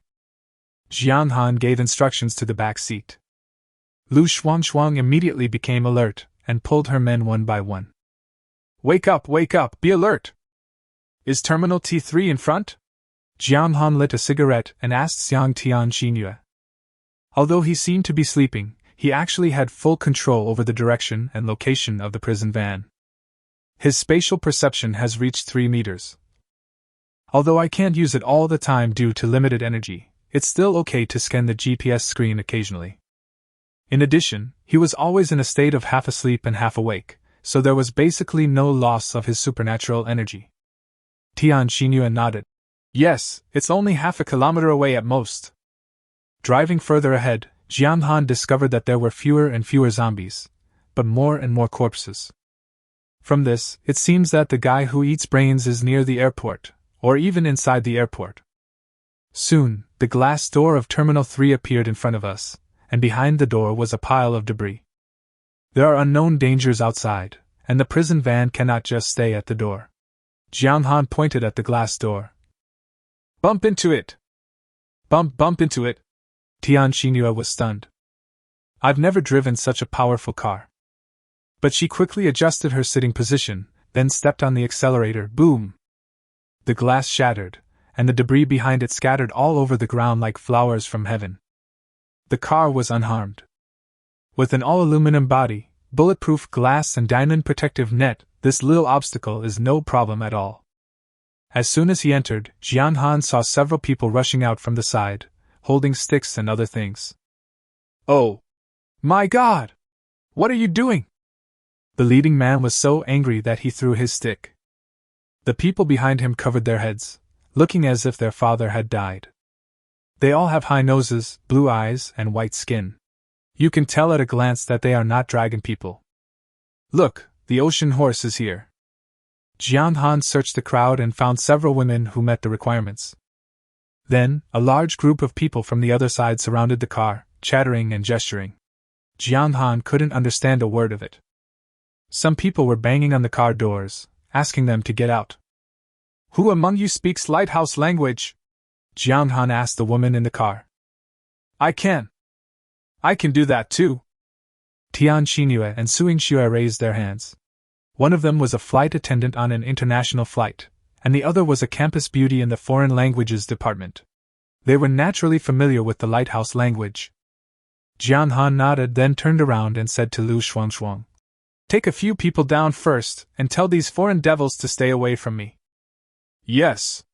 Lu Shuang took the gun and went down with 4 people. This combat uniform is really effective. As soon as we got off the bus, the restless crowd instantly quieted down. Jian Han stretched and walked. Suing Xue and Tian Xinyue also got out of the car with him. There were about 30 people gathered outside. The leader was the man who had shouted before, standing opposite Lu Shuang. He was at least 2 heads taller than Lu Shuang, and was gesturing excitedly, not knowing what he was saying. Lu Shuang didn't understand foreign languages, so she could only look at the 2 translators for help. What is this guy saying? Is he scolding me? She asked Suing Xue. After spending a long time with Jian Han, her personality has changed. She is no longer the timid little girl she used to be. If someone dared to scold her, she wouldn't mind shooting that person in the head. Suing Xue narrowed her eyes. The man spoke too fast, and it seemed that his voice was in dialect. It was completely different from the lighthouse language she learned in class. To be honest, she couldn't understand a word he said. It has to be Tian Xinyue, who has been dealing with foreigners, oh no, international friends for many years and has rich experience. She translated. This man asked if we were from the Dragon Kingdom rescue team and why we had arrived so late. He asked us to take him to an official shelter immediately. Jian Han rolled his eyes and said to Tian Xinyue, Translate to him. We are here to rescue them, but there is limited space in the car. We can only take a few people with us. This one, that one, and that one, we can only take these. He ordered 6 in a row, all of them were blonde, blue-eyed young foreign girls. The girls rolled their eyes and said, "Boss, you are really awesome." However, Tian Xinyue did not dare to delay and immediately translated the words to the man. The 6 people who were named looked a little surprised, but the others were not happy. Why did they have to choose them over me? The man said a few words in foreign language in dissatisfaction. Tian Xinyue covered her mouth and said, "This person is asking you why you only brought women with you." "Because the rescue team is mine." He then asked what to do with the rest of them. "Whatever you want to do." This time, the man couldn't stand it anymore. He started chattering and spitting everywhere, which made Lu Shuangshuang turn her head away. Jiang Han noticed that several people, both men and women, were staring at the guns in the hands of the prison guards with shining eyes. Tian Xinyue translated again. He said we'd damaged the defensive wall they'd worked so hard to build, and that this place was no longer safe. He also said this was their territory, and if we didn't take them away, we had to repair it quickly. Jiang Han sneered. "This is Dragon Nation's territory, not theirs. I was able to save 6 people, which is already taking care of them. As for what to do with the rest, that's their problem." Tian Xinyue told the man, and the man suddenly pointed at Jiang Han and cursed. "Shit! Fuck! Fuck you!" As soon as these words came out, Jiang Han's men all changed color. They don't understand foreign languages, but they know this sentence. No matter how pure they were before, they know it now because it is played on TV every day in prison. They all pointed their guns at Factman and called him, the warden. "You're asking for death." Lu Shuangshuang looked at Jiang Han with questioning eyes. Jiang Han nodded. Bang! The fat man's head exploded on the spot. Ah! The screams made my eardrums hurt. Tian Xinyue tried her best to calm herself down, and then said loudly in lighthouse language, "I say again, this is Dragon Country's territory, and any foreigner here must abide by the rules." Wow, wow, wow! Someone shouted something, and the remaining people here rushed up together. Chapter 50 Airport Storm 2. 4 or 5 strong men holding sticks rushed towards Lu Shuangshuang, followed by ferocious-looking big men. They were not lambs to be slaughtered. In fact, who among those who have survived to this day does not have blood on their hands? What's more, these submachine guns made them excited. Before, they had the hope of going to the shelter, so they naturally wouldn't do it, but now it's different. Jiang Han said to kill people, so they were sure that it was definitely not the official rescue team. "Since you don't save me, I will kill you and steal your guns and cars." Lu Shuangshuang is naturally not a vegetarian. 5 prison guards moved together. The training these days was not in vain, and the bullets were not fired in vain. Ta-da-da, a large group of people fell down in an instant. "Calm down, everyone calm down!" At this moment, a red-haired woman stood out from the crowd. Jiang Han narrowed his eyes and realized that there were people here who could speak Longwa dialect. This woman was one of the 6 named, and judging by her appearance, she should be of mixed race. The woman raised her hand and said in broken Longwa dialect, "My name is Diana, please don't shoot. I hope you can stop killing people out of humanitarianism." Jiang Han sneered. "Diana? Since you understand the Dragon Kingdom language, you must know a saying, if others don't offend me, I won't offend others. If your men hadn't started it, my men wouldn't have opened fire. So, don't talk to me about humanitarianism. Now that you've snatched the guns, will you talk to us about humanitarianism?" Diana was speechless for a moment, bit her lower lip, then looked up at Jiang Han. "Okay, the gun is in your hand. Please tell me what you want, but please don't kill anyone anymore. Our goal is not to kill, but to save lives, of course, under the premise of ensuring our own safety. However, my ability is limited. I can only save 6 people. You are lucky to be among these 6 people. How about it? Are you willing?" Diana shook her head. "I'm sorry, but we don't want to." "Oh?" Jiang Han frowned slightly. He never forced women. But that was only directed at ordinary Dragon Country women who had no ill intentions towards him. You people from the lighthouse country are not included. He nodded. Okay, since you don't want to be rescued, Lu Shuangshuang. He pulled out 6 pairs of handcuffs from his hip pocket like a magic trick. Then arrest them.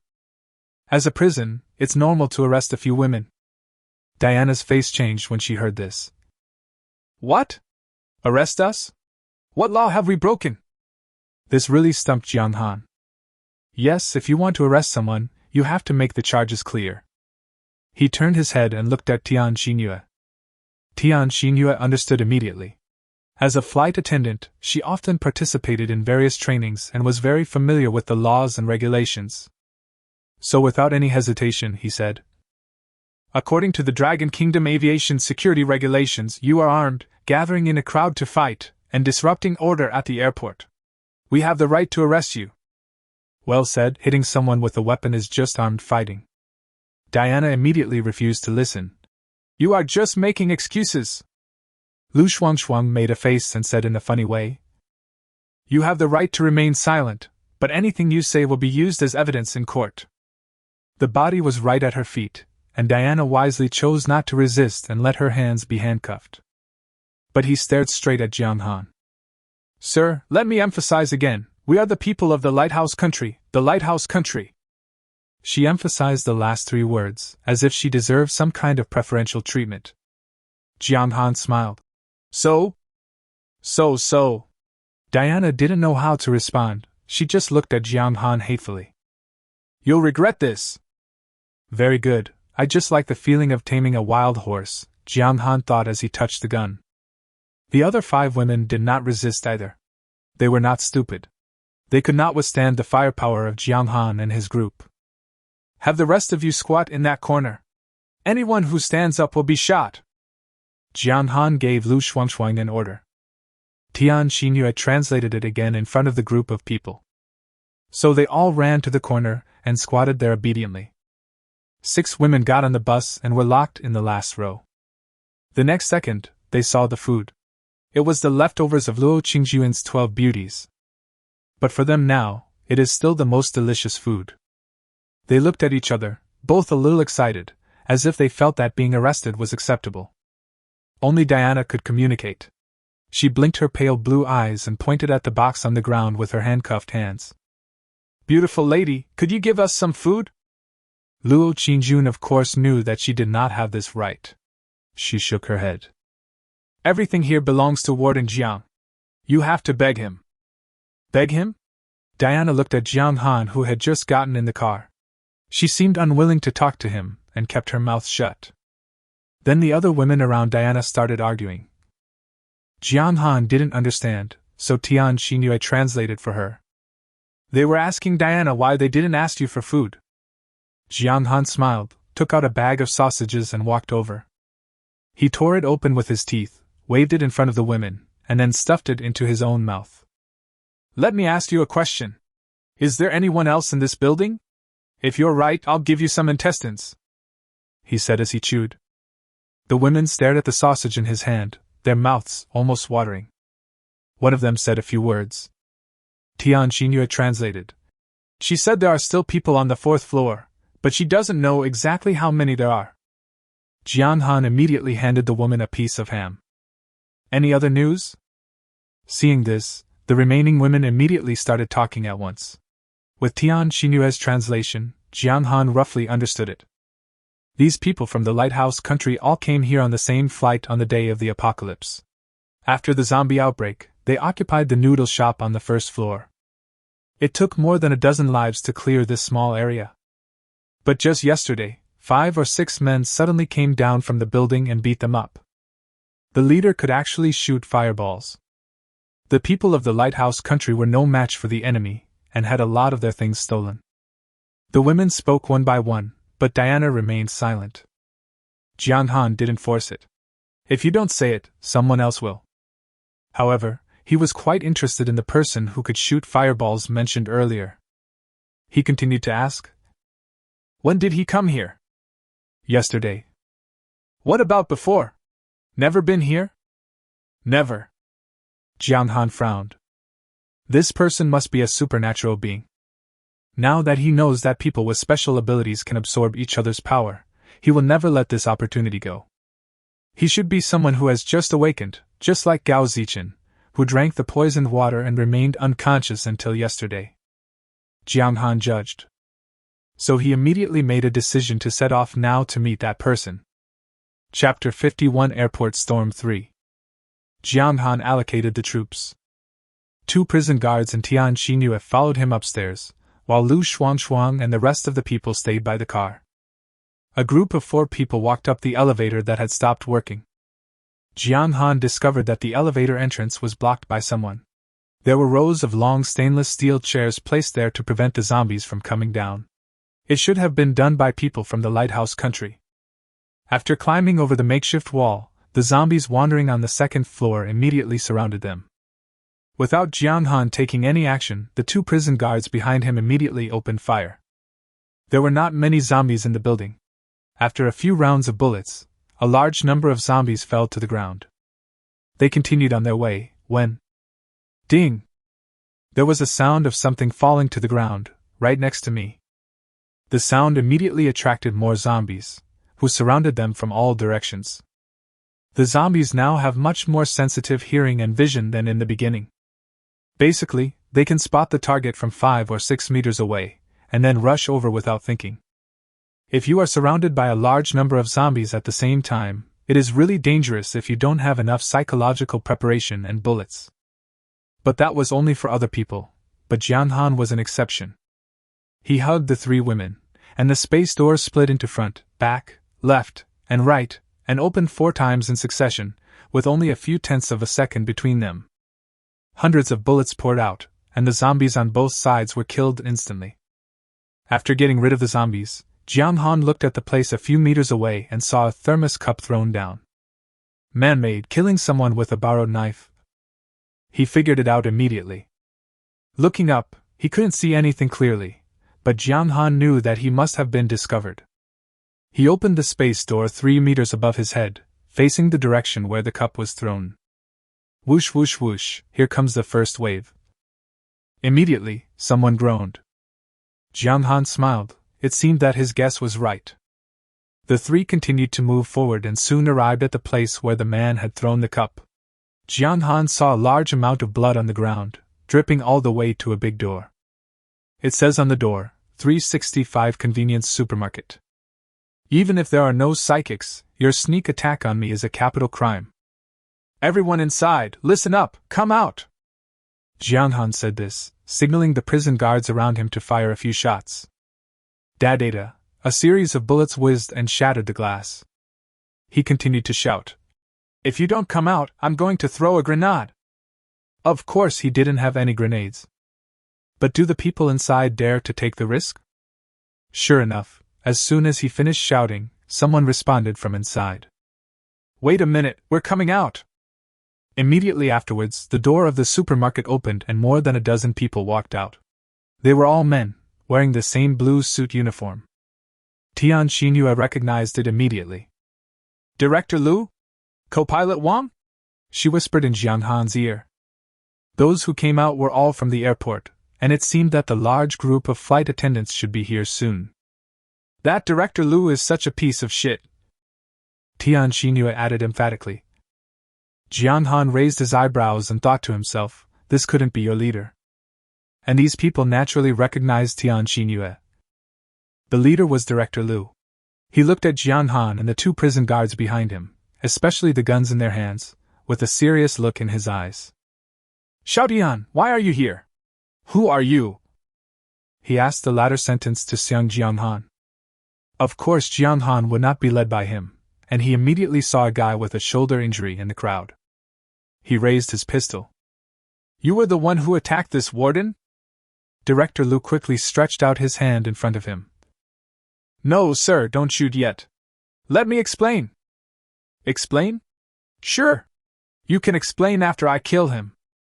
Director Lu frowned. Sir, I guess you don't know who our master is yet. Oh? Jiang Han looked at him with interest. Owner? This title is good, it sounds better than the word, warden. Director Lu saw this and continued. Our master is a supreme god. He can use divine magic. If you kill any of his men, you will definitely be punished by the gods. Yeah? Jong Xan understood that the master the other party was talking about was the person with special abilities.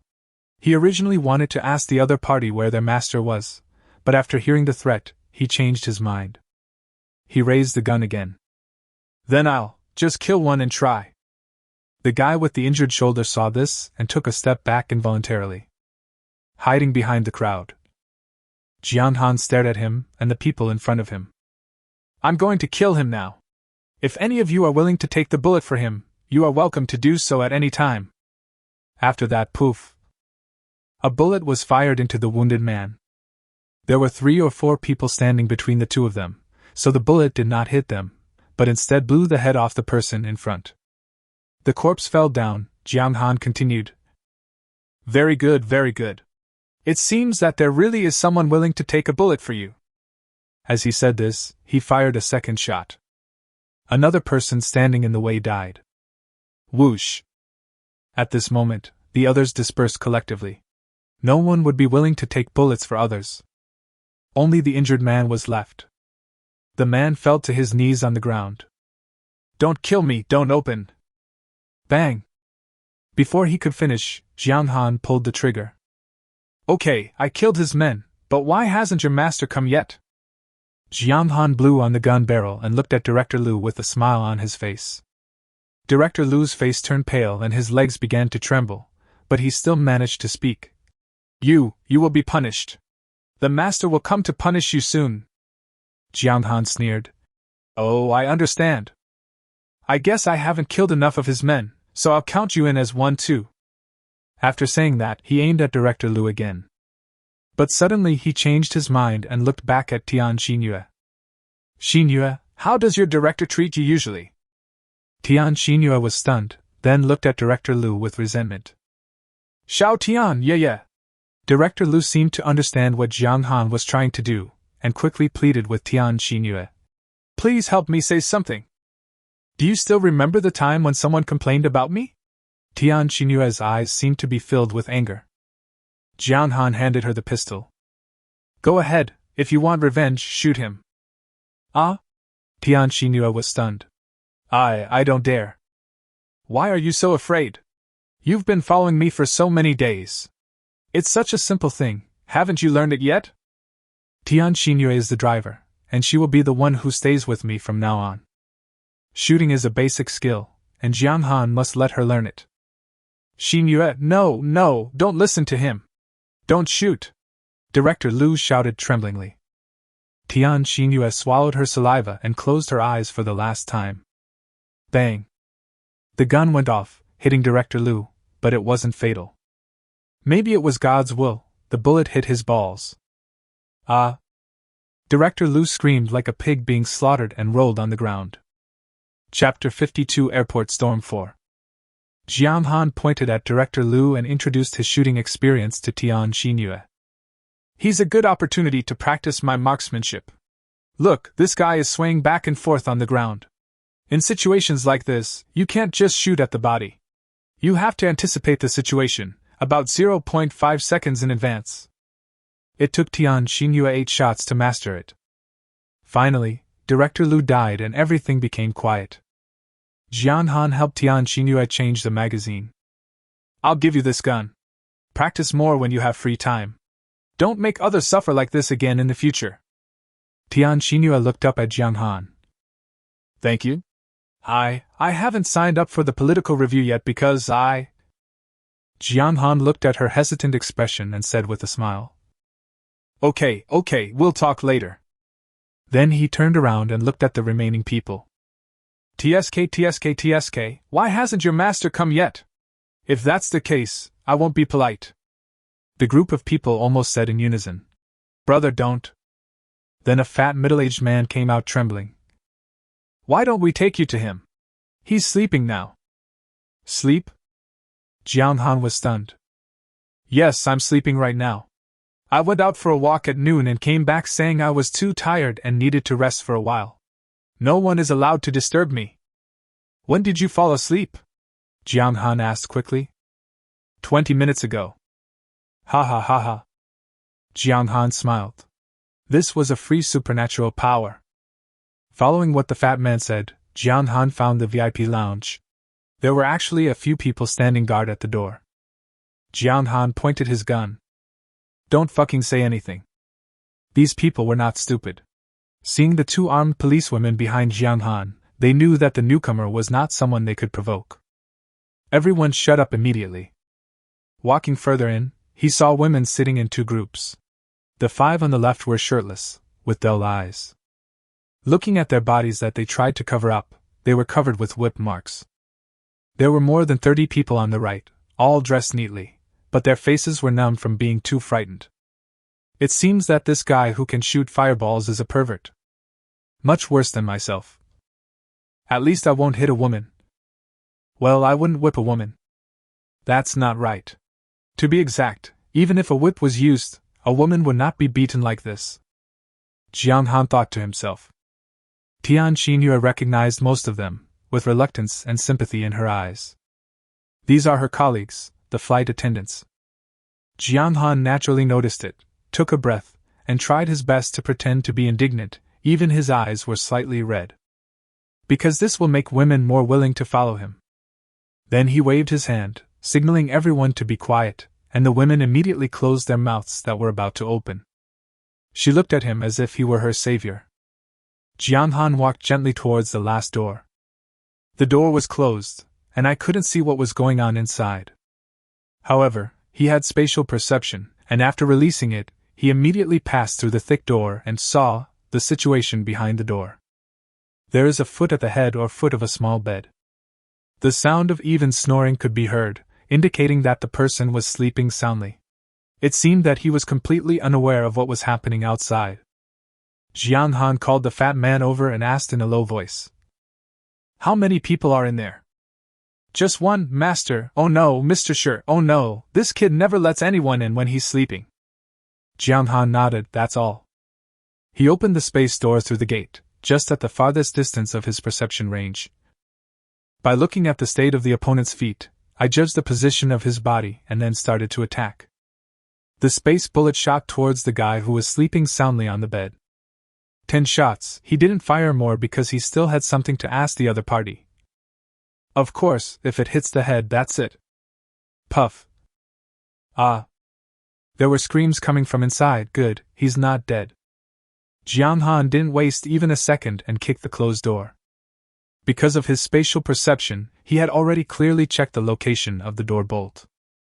The door flew out directly, and Jong Han immediately opened the space door between himself and the other party. This will also avoid any accidents.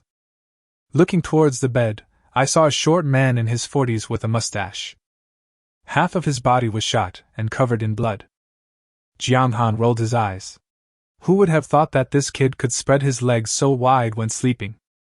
The little guy was stunned for 2 seconds, then he yelled and started shooting fireballs. Each one is the size of a fist. Jong Han just stood there. This thing is also very useful. You should collect more while you are still alive. But after only 10 shots, the little guy stopped. After all, he had only slept for 20 minutes and suffered such a serious injury that his supernatural powers were exhausted. He gasped for breath, not knowing which wound to cover, so he simply ignored all of them. He looked up at Jong Han and shouted angrily. Who are you? Jong Han didn't say anything, but slowly walked towards the other person. He wanted to try whether this person's supernatural powers were really exhausted. Sure enough, the psychic suddenly showed a ferocious look, raised his hand, and shot out another fireball. He was still shouting. Go to hell, you careless guy! Jong Han accepted everything. But this one is a little small, not much bigger than an egg. It's okay to light a cigarette when you forget to bring your lighter. Oh, it seems that I have tried my best. Jong Han looked at the other person through the space door and said with a smile. Before I kill you, let me ask you something. Are you? But before he finished speaking, the man suddenly said with an angry look on his face. Baka! Jong Han's originally smiling face froze instantly, and the veins on his forehead twitched involuntarily. As if he hadn't heard clearly, he narrowed his eyes and asked again to confirm. What did you say? Baga!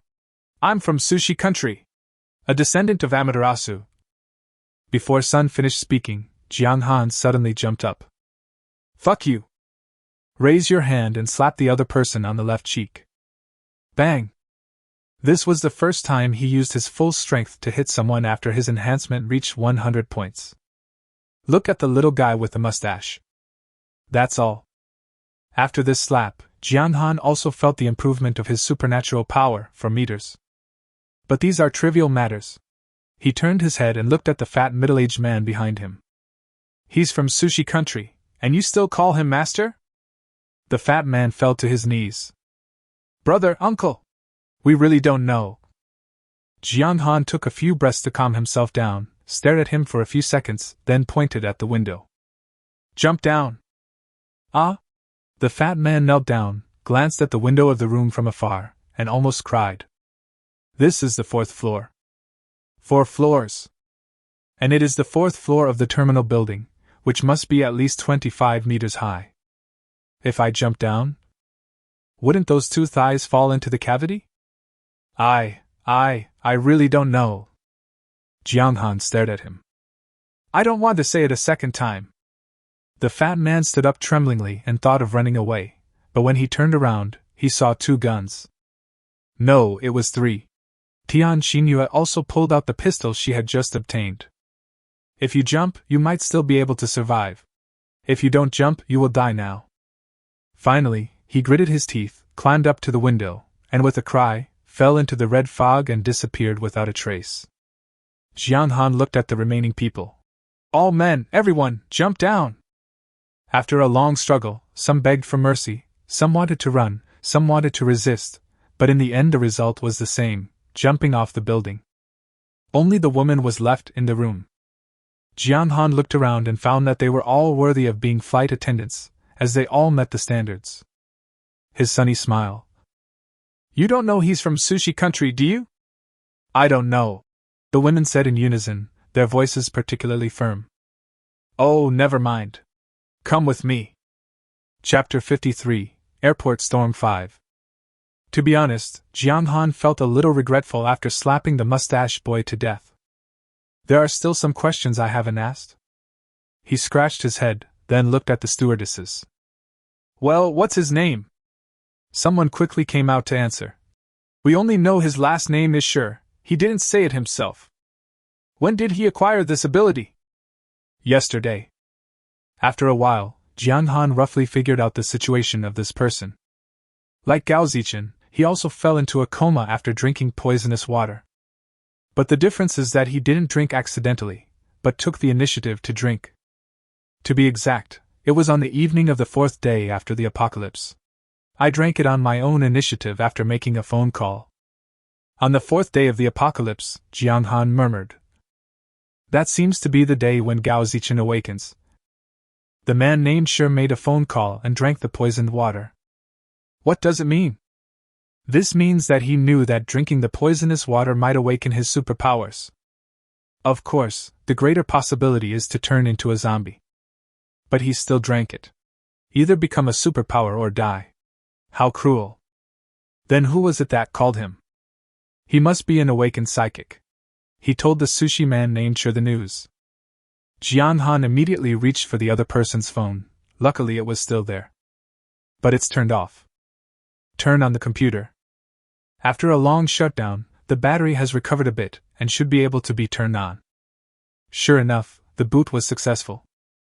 But facial recognition is required. Jong Xan looked at the headless, bloody corpse and slapped his forehead. Oops, I was careless. The trip to the airport yielded quite a few, including the 6 horses, a total of 43. There are 12 more in Gao's villa. Go home. Jong Xan took the woman and headed towards the prison van. The people of the lighthouse country were still squatting in the corner. They didn't know how to squat in Asia. They were so tired that many of them just knelt or lay down. Lu Shuangshuang did not make any rigid requirements. Just don't stand up. The woman was stuffed into the back seat, people piled up on top of each other, the foreign horse sat at the bottom, and the others came up one by one like a pyramid. Those who have practiced yoga, get under the chair. Anyway, it's enough to ensure that each prison guard like Lu Shuangshuang has a seat. Jong Han felt that he should buy another car, which could be used for combat, so that he could sit in the car and shoot at the enemy. Or an RV, where you can shoot prisoners. The best is a combat RV, ta. The Su sisters were also squeezed into the cockpit, which was exactly what Jong Han wanted. There was one sitting next to each leg. He took off his shoes and said to himself, my personal hardship and fatigue are nothing. It's worth it to be able to pull so many people back from the brink of death. It's just that my feet hurt so much. The expressions of the Su sisters were surprisingly consistent. They bit their lower lips, blushed, and then each picked up one. How about we give you a massage? Jong Han was stunned. He was just joking, how come they? You know, they were not on the list Singjaro sent last night. Although the younger sister's obedience level has reached 99, and the older sister's has reached 82, they just didn't sign up.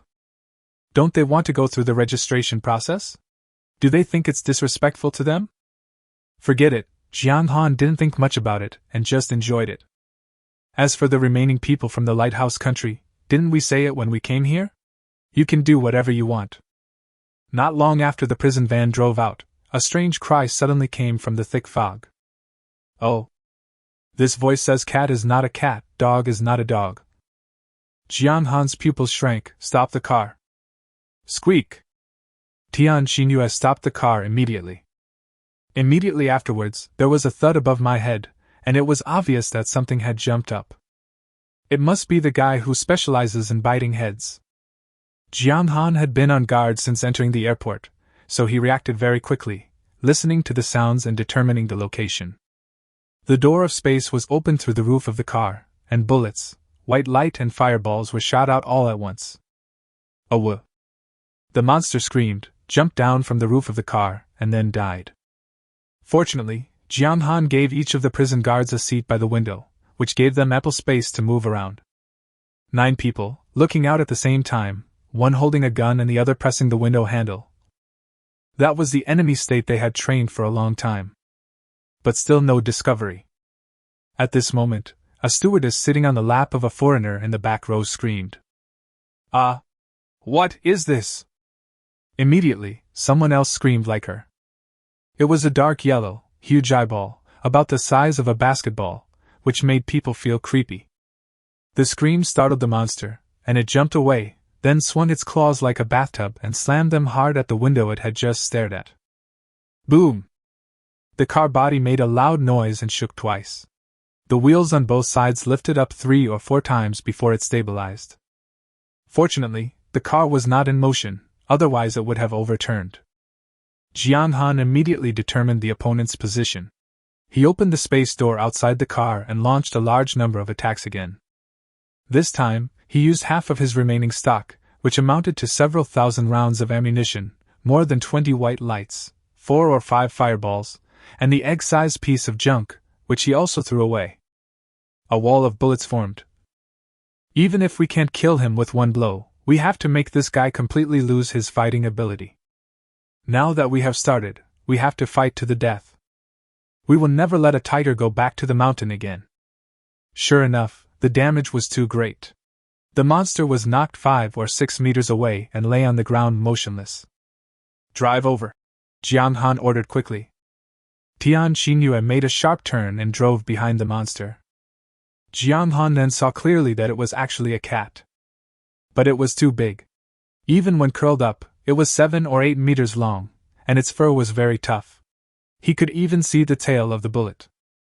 Although bullets can hurt it, white light and fireballs can, which is enough to show that superpowers are more powerful than bullets. Mutant cat? He thought immediately.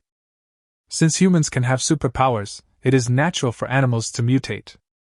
Through the cat's legs, Jong Han discovered that it was a male cat. Kill it. Just kidding, actually female cats can't be let off either. He then asked Tian Xinyue to drive to the other side, find the cat's eyes, and then aim at them. 2 shots were fired, both into the eyes. Perhaps it was a nerve reaction, the mutant cat tossed and turned a few more times, and finally stopped moving completely. Jong Han waited for a while, and only got out of the car after making sure that this guy had no family or spouse to come and seek revenge. walk up to the dead cat, touch it with your hand. A familiar feeling came over me. His ability was upgraded again, 5 meters, and the minimum side length became 0.6 meters, and the portable space also became 125 cubic meters. According to the previous rules, if he opened the space door to the maximum extent of 5 meters by 5 meters, it could only last for 5 minutes. But if it is open to the minimum of 0.6 meters by 0.6 meters, it can last for nearly 70 minutes. This is related to the consumption of superpowers. The wider the door is opened, the faster the abnormal energy is consumed. If it is upgraded further and becomes 0.1 meters in size, wouldn't it be able to drive all day long? The big door uses ranged attack, while the small door emphasizes precise strikes, and each has its own function. Chapter 54 Absorption of Superpowers. Back in the car again, Jong Xan was in a good mood. Suing Xue asked in a low voice as if to ease the embarrassment. Were all these zombies outside killed by this cat? Jong Xan shook his head. I can't really say, maybe. This was the only answer he could give. After all, he hadn't cut open the cat's stomach. So what? Can I avenge those zombies? Suddenly, a wicked idea came to his mind. He turned on his spatial perception and then he immediately took it back and took out 2 bags of brown sugar. Here, you two must be exhausted today. This is a reward for you. The 2 sisters were stunned at the same time. First, is your fart bag this big? You just took out 6 pairs of handcuffs, and now you've taken out 2 bags of brown sugar. Second, you know? Even if you knew, just give it to me. Why give it to my sister? But they all pretended to be calm. Why are you giving us brown sugar for no reason? To replenish blood. The 2 were immediately shocked. You really know? Ding, female prisoner Suing Xue's obedience level detected +1, reaching 100 points. Ding!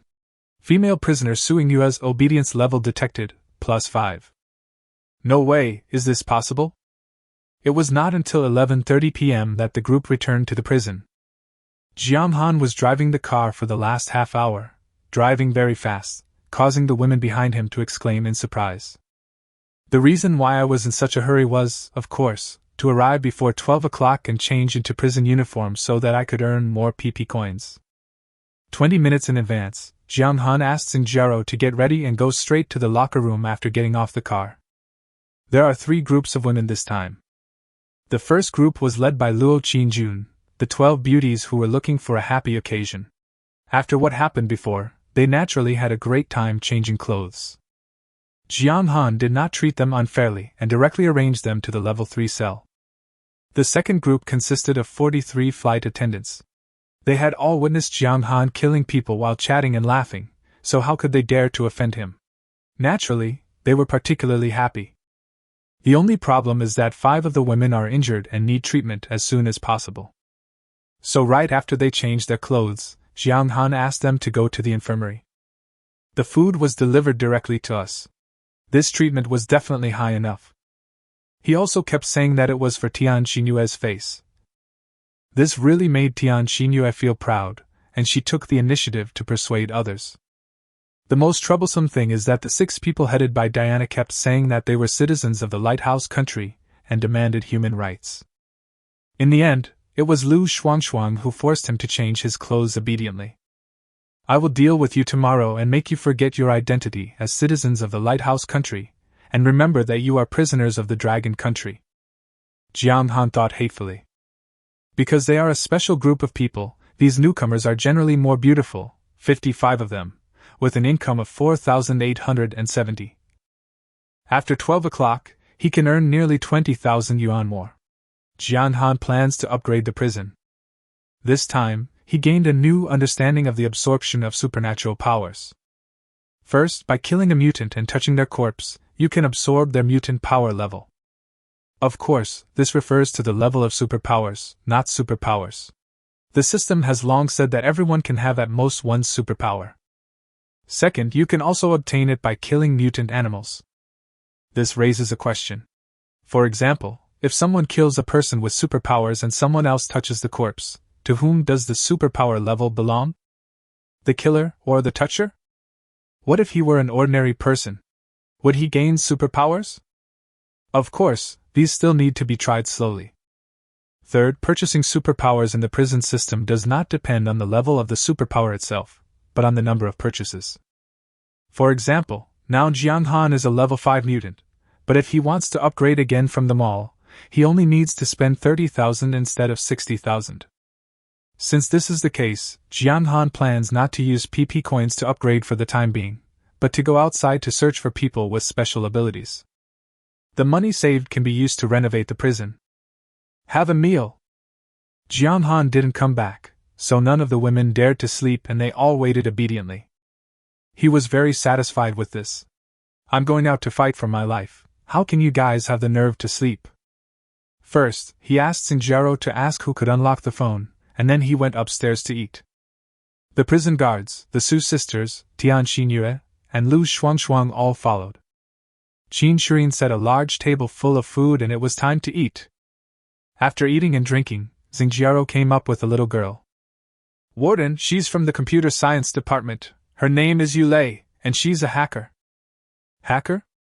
Jong Xan looked at the other person with some interest.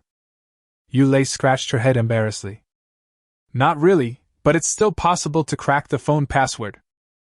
Jong Xan took out the cell phone of the sushi man named Sure.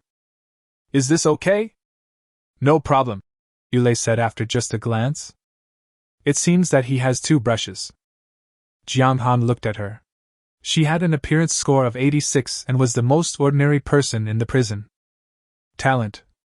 He looked at Xingjiao and said, let's do some research later to find out who has certain skills.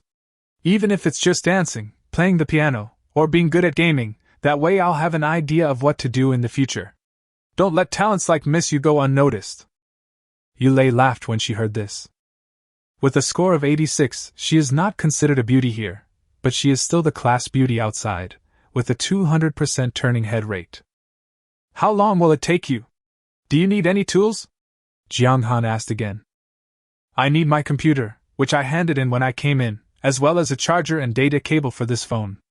I don't need anything else. But the computer has no internet connection. No need, a computer will do.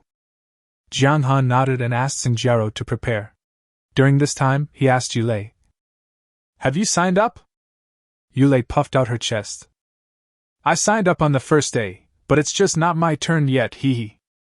Jong Xan smiled, this is still an optimist. Okay, report tonight. Yes. The bangs in Yulei's forehead swayed in the wind, as if waving to Jong Xan. In fact, her thoughts represent the vast majority of people. In this prison with more than 200 women and 1 man, this is the supreme honor. Yulei went downstairs. Jong Xan was not too sleepy yet. He found Luo Qinjun. He already knew something about the 12 beauties. These 12 people, ranging from 19 to 30 years old, 1 for each zodiac sign, have a very even age distribution, and all of them charge once. They are soft, obedient, and submissive. To be honest, Jong Xan likes them very much, so he decided to continue. Maybe it can even change your luck.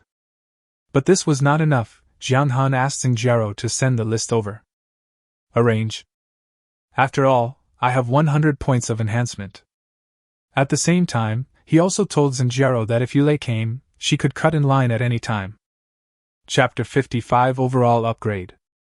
All the less important parts were skipped, and at 1 o'clock in the middle of the night, Yulei cut in line. As soon as he entered the door, he told Jong Xan with a smile that his phone had been unlocked.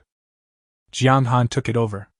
The owner's name was Ishida, and the last call was 5 days ago. But it's not about hitting out, it's about hitting in. The other party's name was Maeguchi Kojiro, and it was obvious that he was from sushi country. The call lasted 35 seconds, that's all. Warden, I've discovered something else. Yulei put her hands behind her back and continued. I noticed that, apart from the last phone call, the last time Maeguchi Kojiro contacted Ishida was 4 months ago, and that was via a green bubble. Do you know what this means? What does it mean? Jong Xan sat on the edge of the bed, looking at the other person with interest. Yulei came over and said, this shows that their relationship is average, and they are not very familiar with each other. Go on. Think about it, This Kojiro even called Ishida, who he wasn't very familiar with. What about the people he knew well? They must have all been attacked. People from sushi country, being in a foreign country, must have some connections. That means that at least half of the sushi people in Tianhai City knew about the existence of superpowers 4 days ago. Jiang Han nodded. That's right. I have another question. On the 4th day after the apocalypse, there should be no cell phone signal. How did this Kojiro make the call? Yulei said.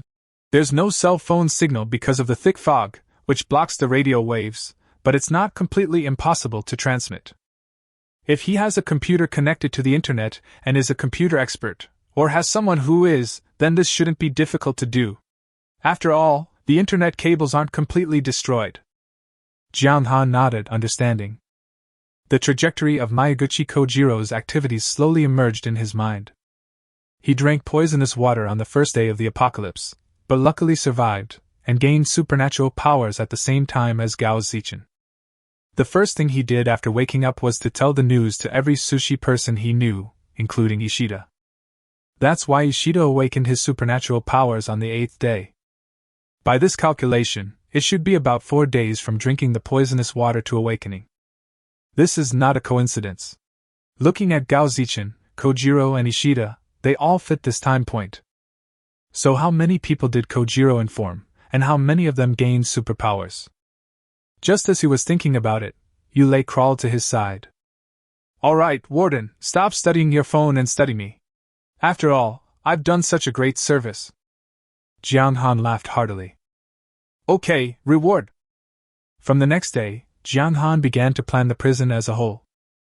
The first thing was to upgrade the warden's office. After all, as the warden of a prison, it was a bit unreasonable that he couldn't even take a hot shower. I can't always go downstairs and take a shower with the prisoners. The warden's office is more expensive than other buildings, costing 10,000 yuan. Ding! The warden's office has been upgraded, unlocking the corresponding buildings. Garage number 2 is now open, the milk tea shop is now open, the cinema is now open, and the interrogation room is now open. These buildings have become open, but they are not unlocked. Unlocking them requires spending money. The office has been expanded from 80 square meters to 150 square meters, with an additional entrance hall. There is still a desk, office chair and sofa at the entrance, but they are much more advanced than before. Especially the desk, it's super big. It's no problem for 2 people to lie on it. The materials of the chairs and sofas are also different from before. They are all made of genuine leather and are very comfortable no matter what posture you are in. In the bedroom being inspected and the bedroom used for sleeping, the bedding, furniture, bathroom, shower, etc. have all been greatly improved. The second thing is to upgrade the exterior glass of the main building. Level 1 bulletproof glass can defend against ordinary bullets, price 10,000 papa coins. Buy it, so that even if someone else comes in, he won't have to worry about the glass breaking. It costs 20,000 to upgrade again, and it can resist the bullets of sniper rifles and the attacks of low-level mutants. We'll have to wait 2 days to talk about this. After that, he spent another 5,000 yuan to upgrade the cafeteria twice at once. Unlock 20 kinds of vegetables, 10 kinds of meat, and 10 kinds of fruits. For girls, fruit is even more attractive than meat. The cafeteria has become larger and can accommodate 300 people dining at the same time, but with more people eating, the workload has also increased. Jiang Han assigned 20 women to Qin Shirin, all of whom were women who were good at cooking and were discovered by Zheng Jiaro after investigation. He upgraded the prison van to level 3, and the message appeared. It has been upgraded to a 6x6 model, with a vehicle weight of 13.5 tons. 3 differential locks have been upgraded. Upgraded to level 2 bulletproof glass and manganese steel protective net. In a word, the prison van is stronger. With the unlocking of the second garage, 2 more types of cars appeared in his mall. One is a super off-road vehicle that can seat 4 people and focuses on the maneuverability and comfort of a single driver. The other type is a troop carrier, which can seat 12 people and is mainly used for the rapid transfer of a small number of elite troops. The price is 1,000 yuan.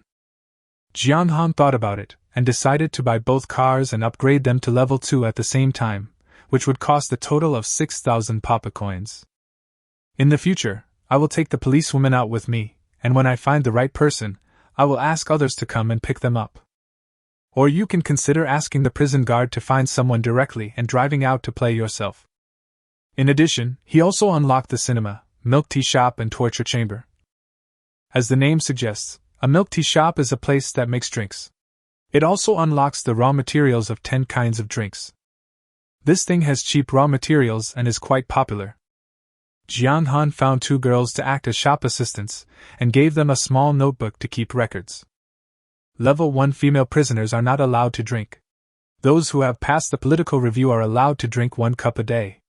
People like Secretary Xingjiaro, Assistant Qinchinga, Cook Qin Shirin, Team Leader He Mengmeng, Deputy Team Leader Lu Shuangshuang, and all the prison guards with guns, these people are allowed to drink 2 cups a day. Of course, Jong Xan drank it casually. Level 1 cinemas can seat 50 people, with ordinary seats, and do not provide 3D movies, max screens, popcorn, or cola. Jong Xan still hired 2 people to work as store clerks, and arranged a movie every 1 or 2 days based on the actual situation. Level 1 female prisoners are not allowed to watch. There is 1 show per week for those who have undergone political review, and 2 shows per week for special groups. Jong Xan watched whatever he wanted to watch, whenever he wanted to watch, and whoever he wanted to watch with him had to watch with him. Finally, there is the torture chamber. 1,000 yuan, and inside is a comfortable sofa, a strange chair, a VR helmet, and a dozen torture instruments. It is clearly written in the system that the purpose of the torture chamber is to better help female prisoners improve their obedience and further strengthen prison management. How can this thing improve the obedience of female prisoners? Jong Xan decided to give it a try. The lowest obedience levels now are Diana's 6 women, all in single digits. Jong Xan decided to start with Diana. Chapter 56: The Magical Torture Chamber. Diana was brought up by the prison guards with a look of surprise on her face. Jong Xan sat on the comfortable sofa and pointed at the strange chair. "Sit on it." Diana, a tall, red-haired girl, looked at him with disapproval. "Jiang, God bless you to have such a prison in the end times, but I think your management of the prison is a complete failure. We are all God's children. We should love one another, share food, and face difficulties together. No one should be superior to others." She tried to speak the words she had thought of in the past few days as fluently as possible, as if she wanted to change Jong Xan. Jong Xan clapped his hands. Very good, this is how we can see the effect of the torture chamber. The opponent's current obedience is 2. I don't know how much it can be improved. Let's get started." Seeing that persuasion was useless, Diana had no choice but to sit down obediently, sighing, regretting, and feeling pity as someone put a helmet on her. Inside the helmet, a video produced by AI is played. This is a true story that happened in the Beacon State of Saskatchewan. Xiaoli originally had a happy and warm family of 4. She lived with her parents and younger brother. The deep and slow baritone explained word by word. Xiaoli's life experience in the short film is surprisingly similar to Diana's. She also has parents and a younger brother, and these days, they are the ones she is most worried about. The short film continues. Suddenly one day, the apocalypse arrived, and most people turned into zombies. A family of 4 luckily survived, but the real misfortune had just begun when a group of brutal thugs stormed into their home. The thugs killed Xiaoli's parents, then separated them, and even forced her and her brother to be the first. Oh no! Diana trembled in pain and shook her head repeatedly. Xiaoli refused, so the thugs whipped her. Beep beep. At this moment, the remote control in Jong Xan's hand issued a prompt. Please proceed as required. Jong Xan raised his eyebrows. It's quite interesting. He selected a long, slender, and tough pointer. Diana still shook her head and shouted no. When the thugs saw Xiaoli was disobedient, they got angry and strangled her with a hemp rope. Jong Xan still did as he was told. Xiaoli couldn't breathe and felt her life slipping away bit by bit. Just as she was about to die, the thugs let go because they didn't want Xiaoli to die. She was a woman, a young and beautiful woman. So, they turned their murderous hand on her 10-year-old brother. Oh! Frozen! Then Diana made the motion of eating, and then began to retch. 20 minutes passed. Ding! With the death of Shioli and her brother, this story ends. Now let's start the questions. There are 10 questions in total. First question, where does this story take place? Diana was in tears and had no mood to answer questions. With the countdown of 3, 2, 1, sizzle! An electric current came from the chair, making her hair stand on end and her soul leave her body. Wrong answer, no points. Second question. Sizzle! Sizzle! Sizzle! Question 9. Do you think a women's prison is the happiest, warmest, most harmonious refuge in the world? Is it humanity's last hope? This question is simple, Diana quickly answered. Yes. Yes, yes. If you answer correctly, you get 1 point. The total score is 1 point. Question 10. What should you do with the rest of your life in such a happy, warm, and harmonious shelter? Zila, your answer is incomplete, so you won't get any points. Diana took the first test and scored a total of 1 point, which is less than the full score. Please watch the educational film again. Don't want. This is a true story that happened in Saskatchewan, the Beacon State. After 2 hours, Diana finally got full marks. After taking off her helmet, she collapsed to the ground, sweating all over and breathing heavily. Jong Xan discovered that the other party's obedience level had reached 72. Sure enough, when Diana looked up, her eyes flashed with deep gratitude. He looked at Diana with a smile. Do you still think my management style has failed? No. Warden, your management method is the most correct, and this is the last Garden of Eden in the world. Thank God I met you. Oh no, you are God. I will tell my friends that you are always right. Jong Xan sat on the sofa, crossed his legs. Very good. Now let them come up, and you will be personally responsible for them. Let them all accept my judgment. No, this is God's judgment. I will have someone watch you until they have fully atoned. This job is a bit troublesome, but the interrogation room can be assigned an interrogator who is specifically responsible for brainwashing people. Jong Xan thought of a very suitable candidate, Zhang Xiaowen, Suing Xiu as roommate. Bind. And some torture instruments were unlocked. However, it requires specific scenarios to be used. That night, new people signed up. By Jia Lu Wenjing. The 2 female teachers seemed to have discussed it beforehand and signed up at the same time. There's no way, the difference is too big, they really can't stand it. Jong Xan summoned them one by one, and at the same time did not treat them unfairly. Let Bai Jia also be a teacher. She can speak 4 languages and specializes in teaching Diana and others to learn Dragon Mandarin. The progress must be fast, 4 hours in the morning and 4 hours in the afternoon. And you need to check it regularly until you have mastered it completely. From now on, any foreign language is forbidden in prison. Except, of course. Lu Wenjing was in charge of teaching dance, and Jong Xan gave him an empty room to use as a dance studio. All the female prisoners took turns to learn, improve their figure, and maintain their weight. In addition, Luo Qingjun and several other girls are responsible for teaching yoga to improve their flexibility.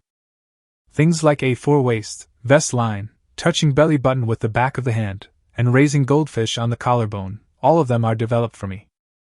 Whether it is a formal trial or not, you must learn it.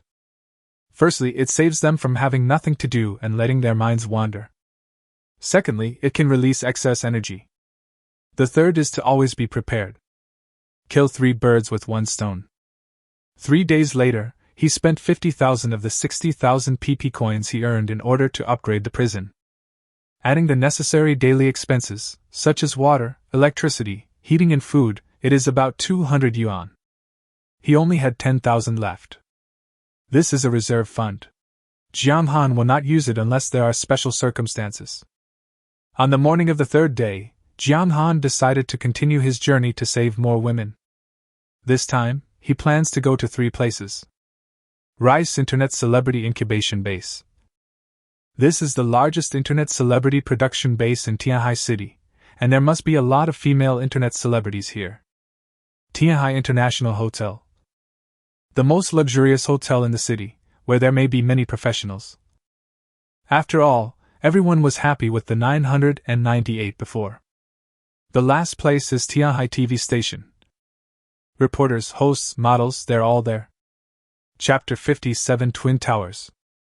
Before leaving, Jong Xan went to see He Meng and Wang Li. One of them was injured in the left chest, and the other was covered in wounds.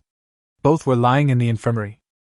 Seeing Jong Xan coming, 7 doctors and nurses, led by Su Yingwei and Su Linlin, stood up in a flash. "Hello, Warden!" Jong Xan smiled and nodded, then looked at a young nurse holding an almond avocado milkshake and asked with concern, "Is it delicious?" The young nurse's face turned red immediately. She had not undergone political review and was not qualified to drink beverages according to the requirements. "Warden, I asked her to do this." He Mingming's weak voice was heard on the hospital bed. As the captain of the prison guards, He Mingming drinks 2 cups a day for 3 days, which is enough to treat the doctors and nurses once. Jong Xan still smiled. "They cured my Meng, so of course it's my treat." "Oh yeah, long live the warden!" he continued. "However, I need to see if you are obedient enough and whether you are wearing the prison uniforms as required. These people are all wearing the same white coats, and we don't know what's inside. The prison may have clear regulations that prison uniforms are a reward from the warden and no one except prison guards must wear them." The young nurse nodded quickly and said, "I've put it on." Jong Xan opened the white coat and took a look. Sure enough, he was wearing it. There is a saying in the underworld about wearing silk inside pants. What should we call the prison uniform worn under the white coat? Jong Xan racked his brains but couldn't figure it out. He walked to He Mingming's bedside and held her hand. "Take good care of your injuries and tell the cafeteria what you want to eat." Now that the cafeteria has been upgraded and 10 types of meat have been unlocked, he is now more confident in what he says. If it were 3 days ago, he wouldn't dare say this. What if He Meng wanted to eat hot pot or something? He Meng held Jong Xan's hand. "With tears in my eyes?" I have a scar on my body that will never go away." As he spoke, he revealed the location of his injury, regardless of the presence of others. Jong Xan didn't take it seriously at all. In fact, after seeing flawless whiteness for so long, some scars actually had a different charm. But he still touched her lovingly. "Don't be silly, you got injured for me, and I like it. Of course, if you don't like it and want to cover it up, then how about getting a tattoo?" He Mingming's eyes lit up. "What tattoo?" "Write a sentence." Jong Xan whispered in the other person's ear. "Hate." "Then let's get a tattoo," He Meng added with a blushing face. After a while, He Meng finally remembered about eating, and she continued. "Sister Qin gave Wang Li and me a bowl of chicken soup every day, and we both gained weight." "Really? Let me see." Jong Xan smiled evilly. Cough, cough, cough. Wang Li was also awakened by the conversation and coughed lightly a few times. Her injuries were much more serious than He Mingming's. She had 3 broken bones and 6 cracked ribs. She couldn't get out of bed without lying in bed for 3 or 4 months. Because the injuries on her face were not serious, and the swelling had subsided over the past few days, her appearance had recovered to 85 points. When Wang Li saw Jong Xan, a look of gratitude instantly appeared in her eyes. "Benefactor," she murmured.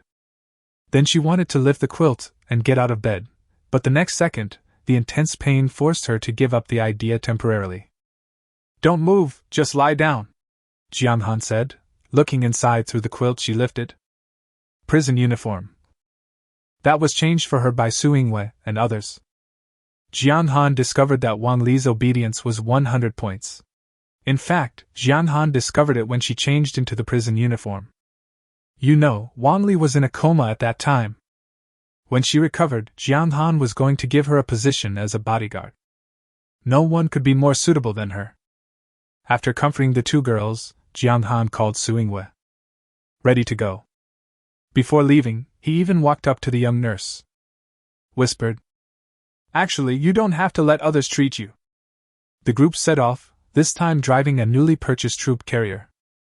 Su Yingxue was in charge of driving, Jong Xan sat in the passenger seat, and there were 12 seats in the back, where sat 10 prison guards including Lu Shuangshuang. During the 3 days, Jong Xan was upgrading the prison, and the prison guards were also busy. The number of people has increased from 10 to 20. I practiced shooting in the morning and driving in the afternoon. Both skills must be mastered. Tian Xinyue, the driver of the prison van, was ready with 9 other prison guards. As long as Jiang Han gave the address, they would rush over and pick the person up as soon as possible. With such a team, coupled with the sturdiness of the level 3 prisoner van, even if they encounter ordinary psychics, they are not without the ability to fight. As long as they can hold on for a while, Jiang Han will be there immediately. The last 2 seats were occupied by Su Yingwei and Yan Yu. Su Yingwei is a doctor, so of course she has to follow. Yan Yu had just completed a political review. If anything needed, Jiang Han couldn't trouble the prison guards. After all, the prison guards' clothes were very thick. 3 hours later, the troop carrier arrived at the city center, where the city's famous landmark buildings, the Twin Towers.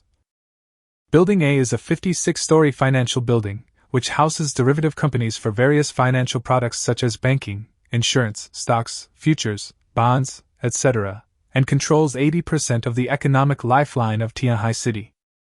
Building B is a comprehensive building with 56 floors. It houses a commercial complex, and the Dami Internet Celebrity Incubation Base is located on floors 38 to 42. Jiang Han parked his car right in front of Building B.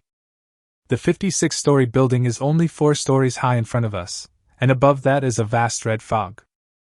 The prison guards put their submachine guns with silencers on them through the firing holes. Eliminate the nearby zombies. Then 2 people got out of the car and walked around it. After confirming that it was safe, Jiang Han walked out from the passenger seat. As the leader, he is naturally happy that his subordinates are capable. As usual, 2 people followed him up, and the rest stayed in the car. The door to Block B was wide open, and Jiang Han walked straight in. The prison guards followed closely, shooting all the zombies within their sight. Jiang Han pointed to the stairs. "We might have to climb the stairs. Find the survivors first." Just after taking a few steps up the stairs, Jiang Han suddenly felt a crack under his feet. I lifted the shoe and saw that it was a black beetle. He rubbed it and continued. At the same time, in a small supermarket on the 22nd floor, a woman dressed as a queen was lying on the sofa. There are several handsome guys kneeling at her feet. They are very handsome and have perfect bodies. The woman blew out a smoke ring, then casually stretched out her hand holding the cigarette. One of the handsome guys immediately crawled over, opened his mouth and acted as an ashtray. The woman flicked the ash gracefully, her eyes scanning back and forth between the dozen or so women in the corner. Pointing at one of them, he said, "Depiliang, you go this time. They're in the East 2 stairwell, on the 2nd floor. That man must be a person with special abilities." Depiliang shuddered all over, but did not dare to resist and said, "As you wish." The woman continued, "Remember, seduction should be done in a seductive manner. Pretend you haven't eaten in 3 days. Of course, you've only eaten half a pack of instant noodles in those 3 days. Oh, and also, you have to bite hard enough to make the man lose his fighting ability. If you do it well, I will reward you handsomely." Chapter 58. The way to kill you is to bite. Repent. Jiang Han was walking around looking for survivors. When he reached the 4th floor, he met a woman. The female police officer behind him immediately raised her gun and aimed at the man's head. But after taking a closer look, a prison guard suddenly said in surprise, "Isn't this Linda pretty?" Jiang Han had also heard of the name Linda Piaoyang. She seemed to be a famous internet celebrity, but he had no impression of her appearance. So he narrowed his eyes and looked at the other person. Name, Lin Zhaodi. Haha, I don't know if I have successfully recruited a younger brother. Age 27. 8. Appearance, 93 points, meets system requirements. Although there are many people, I have to say that Lin Piaoyang is really beautiful. It's not a bad idea to bring her back and change your taste occasionally. And her figure is even better. Wearing tight jeans underneath, it fits like a second skin, outlining the round and tight lines to the fullest, showing the sexiness. She wore a black off-shoulder blouse, and her proud curves held the fabric up high. The 2 middle buttons were tightly stretched under the plump outline, as if they would take off at any time due to the unbearable tension, making people unable to take their eyes off. Linda Piaoyang first looked at Jiang Han carefully, made a mental assessment, and then deliberately tucked her hair behind her ears, her eyes sparkling with electricity. "Brother, I'm an internet celebrity and I'm starving. Can you give me something to eat? I'll do anything for you." "You know, Linda Pyongyang is famous for her amazing figure." Jong Han touched his chin. Was he that hungry? Linda Pyongyang stared closely at Jong Han's eyes. She believes that no man can face his body calmly. Then she walked over. "Brother, you can try it first." As soon as he said that, he would take action. Jiang Han couldn't possibly let a woman who didn't show her obedience come. After all, he wasn't that strong yet. And he immediately held down Linda Pyongyang. Wait a moment. Because within his perception range, 3 meters behind Linda Pyongyang, he discovered a beetle? It was exactly the same as the one he had just stepped on to death. It was normal to have a few bugs, but this bug came with Linda Pyongyang, so he had to pay attention. He looked at the woman and said, "No need to use the real thing, just use this. Then take out the pistol." The Pyongyang shuddered. This. Jiang Han raised his eyebrows. "What? You don't want to eat anymore?" Woo, I think. Her pronunciation was a little unclear. Jiang Han sent his perception towards the beetle. The beetle lay quietly on the ground, its eyes facing him. Jiang Han casually pulled out another pistol from the prison guard's waist and pointed it at the beetle from a distance. His idea was to see if this insect had any intelligence. Sure enough, the beetle seemed to suddenly sense danger and turned around and ran away. Jiang Han raised his eyebrows. There is a problem, definitely a problem. What kind of insect can sense that it is being pointed at by a gun from 3 meters away? So the next second, he opened the door of space in front of the insect, and whoosh, killed it directly. Is it a mutant beetle, or someone who can control the beetles? He was more inclined to the latter. After all, this beetle looked no different from an ordinary bug. If one can control beetles, then he is a superpower. Jiang Han became a little excited. There was a person with superpowers here, and by killing him, he could absorb his superpower energy. He looked at Linda Pyongyang. Could this woman have been sent by the other party? She must have been, otherwise the beetle wouldn't have come with her. Jiang Han patted the pretty little face. Not bad, very skilled. The 2 female prison guards also showed contempt. If we had known this, we would not have bought the goods you brought. The bullet is about to be fired, Jiang Han said as he cocked the hammer at the end of the pistol. This action frightened Linda Pyongyang. Ah. She quickly stepped back. These are real guns and real bullets, how could she withstand it? Brother, you're not really going to shoot, are you? Of course it's true, Jiang Han said as he continued to aim at the other person's head. Ah, no! Having said that, De Pyongyang stood up and was about to run. But he was firmly grasped by the prison guards on both sides. Jiang Han looked at her. Is there anything you want to tell me? You only have one chance, otherwise I can't guarantee. No, I'll tell you. Jiang Han nodded. Go ahead, I'm listening. I really can't say it. Linda Pyongyang suddenly burst into tears, her mouth wide open, tears and saliva streaming down her face. She no longer looked like a beauty at all. Jiang Han's face turned cold. Are you going to tell me or not? Why are you forcing me to do it? But, De Pyongyang sobbed, her chest heaving, and continued. If I say it, I'll die.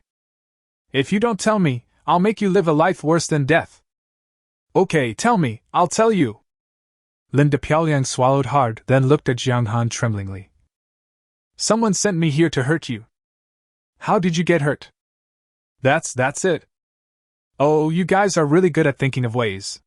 Then why did you listen to her? Because I have a worm in my stomach. Oh? Jiang Han was stunned for a moment, then turned on his senses and took a closer look. Sure enough, he found a beetle in Linda Pyongyang's stomach. It is not in the gastric juice below, but lying on the top of the stomach bag. The insect was extremely small, only about a quarter of the size of the one he killed, but its sharp chelicerae were extremely developed and hooked tightly onto the gastric mucosa. Where is this person? Jiang Han asked again. De Pyongyang's face was a little pale, and she didn't answer the question for a long time. Jong Han patted her face. Don't worry, I have a way to get rid of this bug.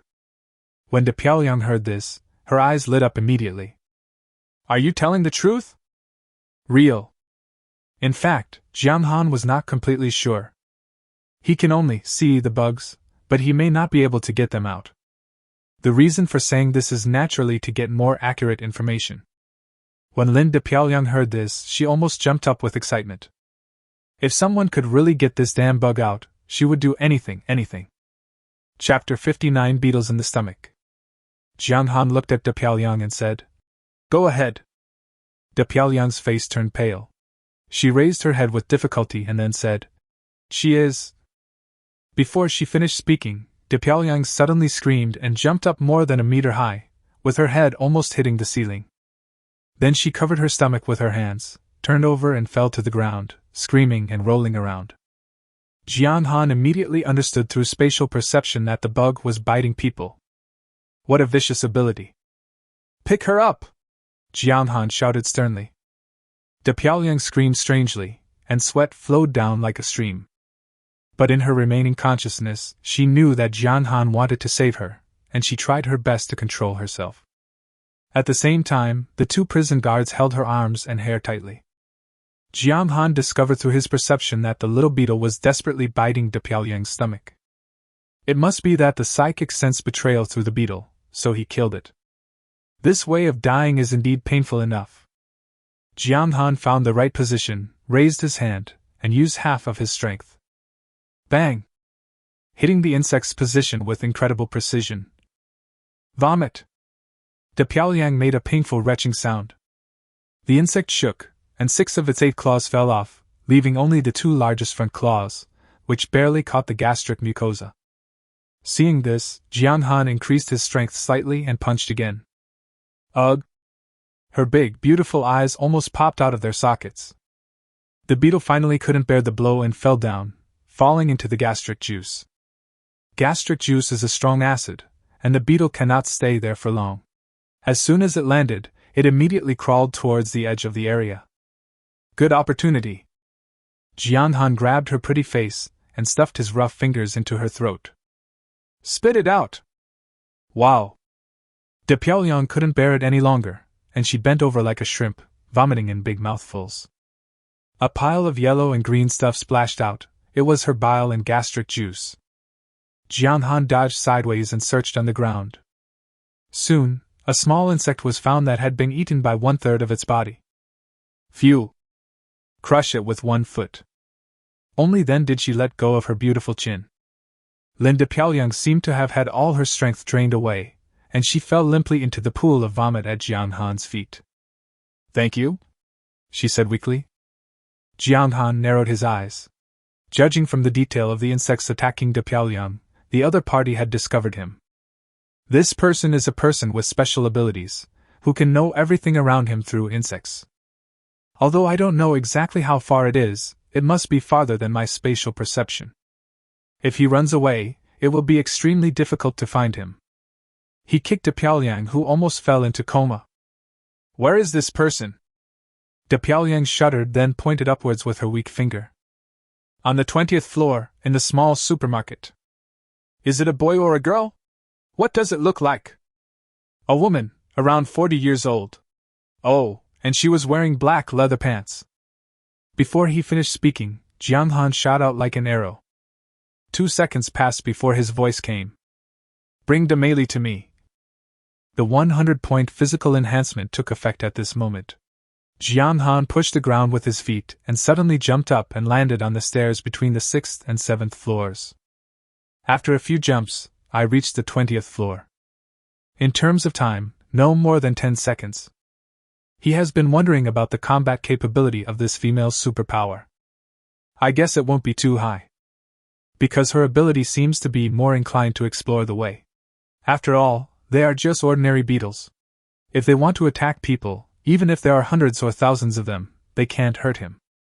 Moreover, this psychic sent De Pyongyang to bite her first, which also shows that she was not sure. Of course, these are all speculations. You will only know when you actually encounter it. After exiting the stairwell, There were two directions, left and right. Jong Xan hesitated for a moment, not knowing where the small supermarket that De Pyongyang mentioned was. He turned his spatial perception to the maximum, and immediately spotted a dozen beetles on the left. These beetles were right in the middle of the corridor, staring at him, as if they were afraid he couldn't see them. Jong Xan smiled and rushed to the right. A few seconds later, as expected, a pair of long legs and leather pants were spotted running wildly at the end of the field of vision. It's interesting to see it from behind. But even if she scored 100 points, Jong Xan would not be able to keep her. The space door opened instantly, and dozens of bullets whizzed out, covering the area in front indiscriminately. At least half of the bullets entered the leather pants woman's body. Ah! A scream. The woman in leather pants fell to the ground instantly. Even though she was a superpower, she still couldn't escape from this attack. Jong Xan came again. He didn't walk over until the other person was completely motionless. He first blinded her eyes with 2 bullets. After seeing that there was no movement, Jong Xan reached out and touched her. Call! A familiar yet unfamiliar feeling came over me. It's familiar because this is the feeling of absorbing superpowers. The reason why they are unfamiliar is that there's more than one supernatural power in the other person's body. 3 servings. Suddenly his spatial perception soared to 8 meters. The limit of the space gate is from 8 meters to 0.3 meters. 0.3 meters, just a little bigger than a plate. What happened today gave him a deeper understanding of why the space gate was getting smaller. He previously thought that the space gate became smaller in order to save supernatural energy, but now it seems that it is not just that. If this door could keep getting smaller, for example, to 2 centimeters by 2 centimeters, then he would have another way to deal with the bugs in Big Beautiful Stomach today. For example, open a space door in her stomach and let the bugs fall directly in. Or make it smaller and open it directly in the enemy's artery, so that all his blood flows into the space. No need to fight, it's over in seconds. But on second thought, it doesn't seem right. The blood vessels in the arteries are always flowing, and the door to space cannot be opened at the affected area. Jong Xan shook his head and said, "Forget it, I'll study it slowly later." But he knew one thing: superpowers were not that simple and they had to be developed well. For example, this woman in leather pants can only control insects, but she can think of controlling people through insects. What a genius idea!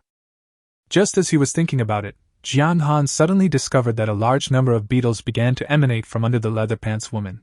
They were densely packed, there were at least hundreds of them. At the same time, someone in an unknown room started screaming. The sound was like that of slaughtering a pig, which made people feel frightened and horrified. Jong Xan quickly jumped away and launched a range attack on the beetles on the ground. After killing most of them, he began to look for the source of the screams. When I opened the door of the small supermarket, the scene in front of me made me shudder. 30 or 40 people rolled on the ground, holding their stomachs, both men and women. It was exactly the same reaction as when De Pyongyang was bitten. Jong Xan walked over to a woman and looked at her carefully. Information automatically appeared. He didn't care about charging anymore and just looked at the last item. Meet the requirements. Enough. Jong Xan lifted the woman up with one hand, and with a little perception, he found the location of the insect. Throw a punch, then buckle with your hand. Wow! Gastric juice, bile, saliva and bugs spurted out. Next. Jong Xan had experience, and could basically knock the bugs off with just one punch, so his speed was extremely fast. He used the system to observe and save people at the same time. It's not that we won't save those who don't meet the requirements, it's just that there are too many people and we can't save them all in a short time. Don't worry, it will be your turn soon. Chapter 60 Official Power? As soon as the leather pants lady died, the bugs lost control and went crazy. When Jong Xan rescued the 10th person, someone couldn't hold on any longer. It was a man with a typical male model figure. Covering his butt, he jumped and ran towards Jong Xan. Save me! Jong Xan used his perception to scan. I'm a bitch. The worm was actually in the male model's large intestine. How did it get in there? And it has bitten out a hole the size of a ping-pong ball. It can't be saved. It really can't be saved. Well, let me help you. Jong Xan thought compassionately and shot out a bullet. Right between the man's eyebrows. Before he died, he had a smile of relief on his face. By the time the prison guards brought De Pyongyang up, Jong Xan had already rescued 21 women. Coincidentally, they are all women who meet the requirements. As for the rest, unfortunately, there is no time left. But Jong Xan did not let these people suffer anymore. Instead, he gave them an extremely precious bullet and ended it all. Indeed, bullets are extremely precious these days. The surviving women knelt on the ground, retching and twitching. Jong Xan sent a message to Tian Xingyue through his earphones. Come to Twin Towers Tower B. Then he looked at De Pyongyang and said with a smile. What you said before still counts, let me see your skills. De Pyongyang nodded like pounding garlic. Count it, brother, everything is up to you, oh no, yours. Now this beautiful girl had her mouth full of vomit, and Jong Xan was just teasing her. If he wanted to do anything else, he would have to wait until she went back and washed herself clean. Jong Xan said, Have these women get up, take as much as they can from here, and then follow me downstairs. The 21 qualified female internet celebrities supported each other and began to put food into the bags, including canned food, instant noodles, compressed biscuits, mineral water, and everything that was unopened was edible. Their stomachs ached, but they all looked at Jong Xan with gratitude, as if telling him, Well done! I want more! Jong Xan asked De Pyongyang some questions about the girl in leather pants. Name, occupation, age, past, these are not important. He mainly wants to know if this leather pants girl has met anyone else, he asked in detail. After all, he is a third-level psychic. De Pyongyang told everything she knew. After the leather pants girl awakened, she used beetles to look for food, and then accidentally discovered that a guy with arms that could grow longer came into the building. She felt that this was a huge threat, so she took advantage of the fact that zombies are attracted by sound, and used the way beetles knocked over debris, attracting a large number of zombies to surround and kill them. Then the woman in leather pants found the man's body. By chance, she touched it and discovered that supernatural powers could be absorbed. Later, another person came in at a very fast speed, much faster than the zombies. The leather pants woman's method didn't work, so she thought of seduction. She asked a celebrity named Susu to go. Susu also had a beetle in her stomach, so how could she not listen? As a result, the psychic was seriously injured, and Susu's neck was broken by the other party. This is what happened. After hearing this, Jong Xan secretly reminded himself that lust is a knife above your head, and you can't escape from the pomegranate skirt. A person with superpowers was killed by an ordinary person. It's so sad. Jong Xan didn't stay here for long.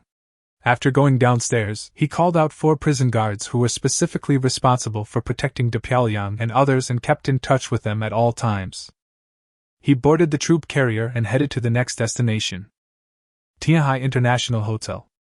Before the end of the world, the Tianhai International Hotel was full of JK girls, and it had an official background, so every anti-pornography operation could pass smoothly. High-class young ladies would naturally like to go to such a safe place, so the average appearance there represents the highest level in Tianhai City. As they walked forward and approached the hotel entrance, Xingyue patted Jong Xan, who was resting with his eyes closed. Look, what is that?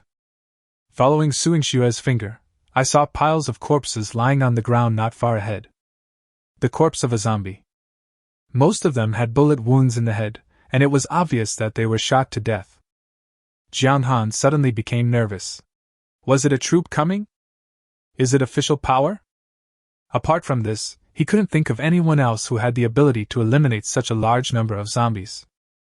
He released his spatial perception and carefully observed the corpses. There were at least 4 types of bullets in the bodies. Pistols, rifles, submachine guns, and even shotguns. Jong Xan became more and more certain of his judgment. Soon, at the outermost edge of his perception, he heard someone talking. Both of them were men. Although he didn't see their figures, his voices could be clearly heard in his consciousness. Old Lu, this is great! All those young and strong men have been captured. Doesn't that mean the women belong to us brothers? What good news is this? If they take the people away, won't they take the food too? Besides, all the women are given to you. With your body, can you do it? Then let's do whichever one is prettier first. Okay, stop talking nonsense and move on. If you can't find food and water, who will help you? Luckily, these guys cleared out all the zombies, otherwise we really wouldn't be able to get out. A few seconds later, the two entered Jong Xan's perception range and also entered everyone's sight. Both of them looked to be in their 50s or 60s. Judging from the clothes they were wearing, their occupations before the apocalypse were probably security guards. The two men also saw the troop carrier immediately. One of the tall men screamed strangely. Fuck, let's go! They're coming again! Jong Xan narrowed his eyes. Judging from the conversation between the two men just now, they should know what is going on with the group of zombies in front of them. Drive over and stop them! He ordered Su Yingxue. Su Yingxue stepped on the accelerator, and the car crashed straight into the two security guards. Hurry, hurry, go over there! It was the same tall man, shouting, and then running in another direction. Do you still know how to run separately? Jong Xan smiled. In fact, he has always wanted to do an experiment. See if there is room for living things. Today is a good opportunity. He realized it, and opened the 2M by 2M space door in front of the tall man.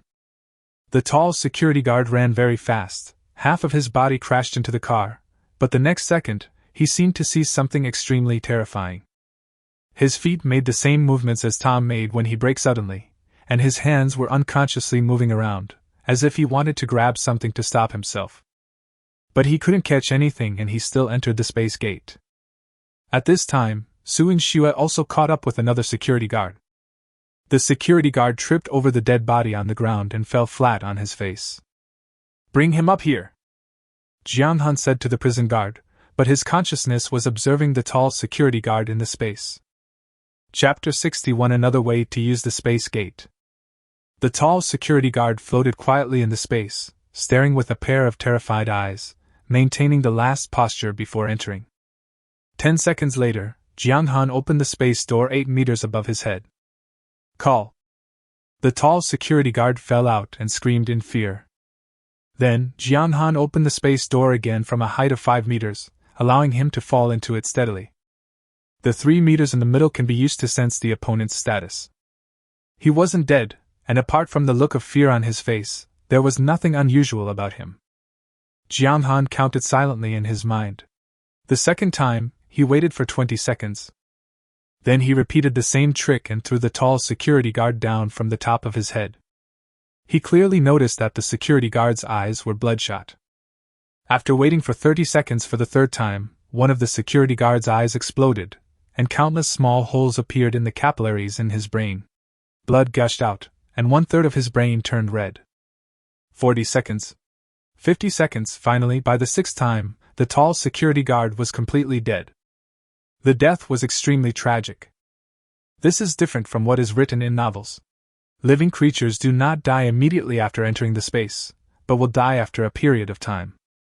As to why, we need to study it carefully.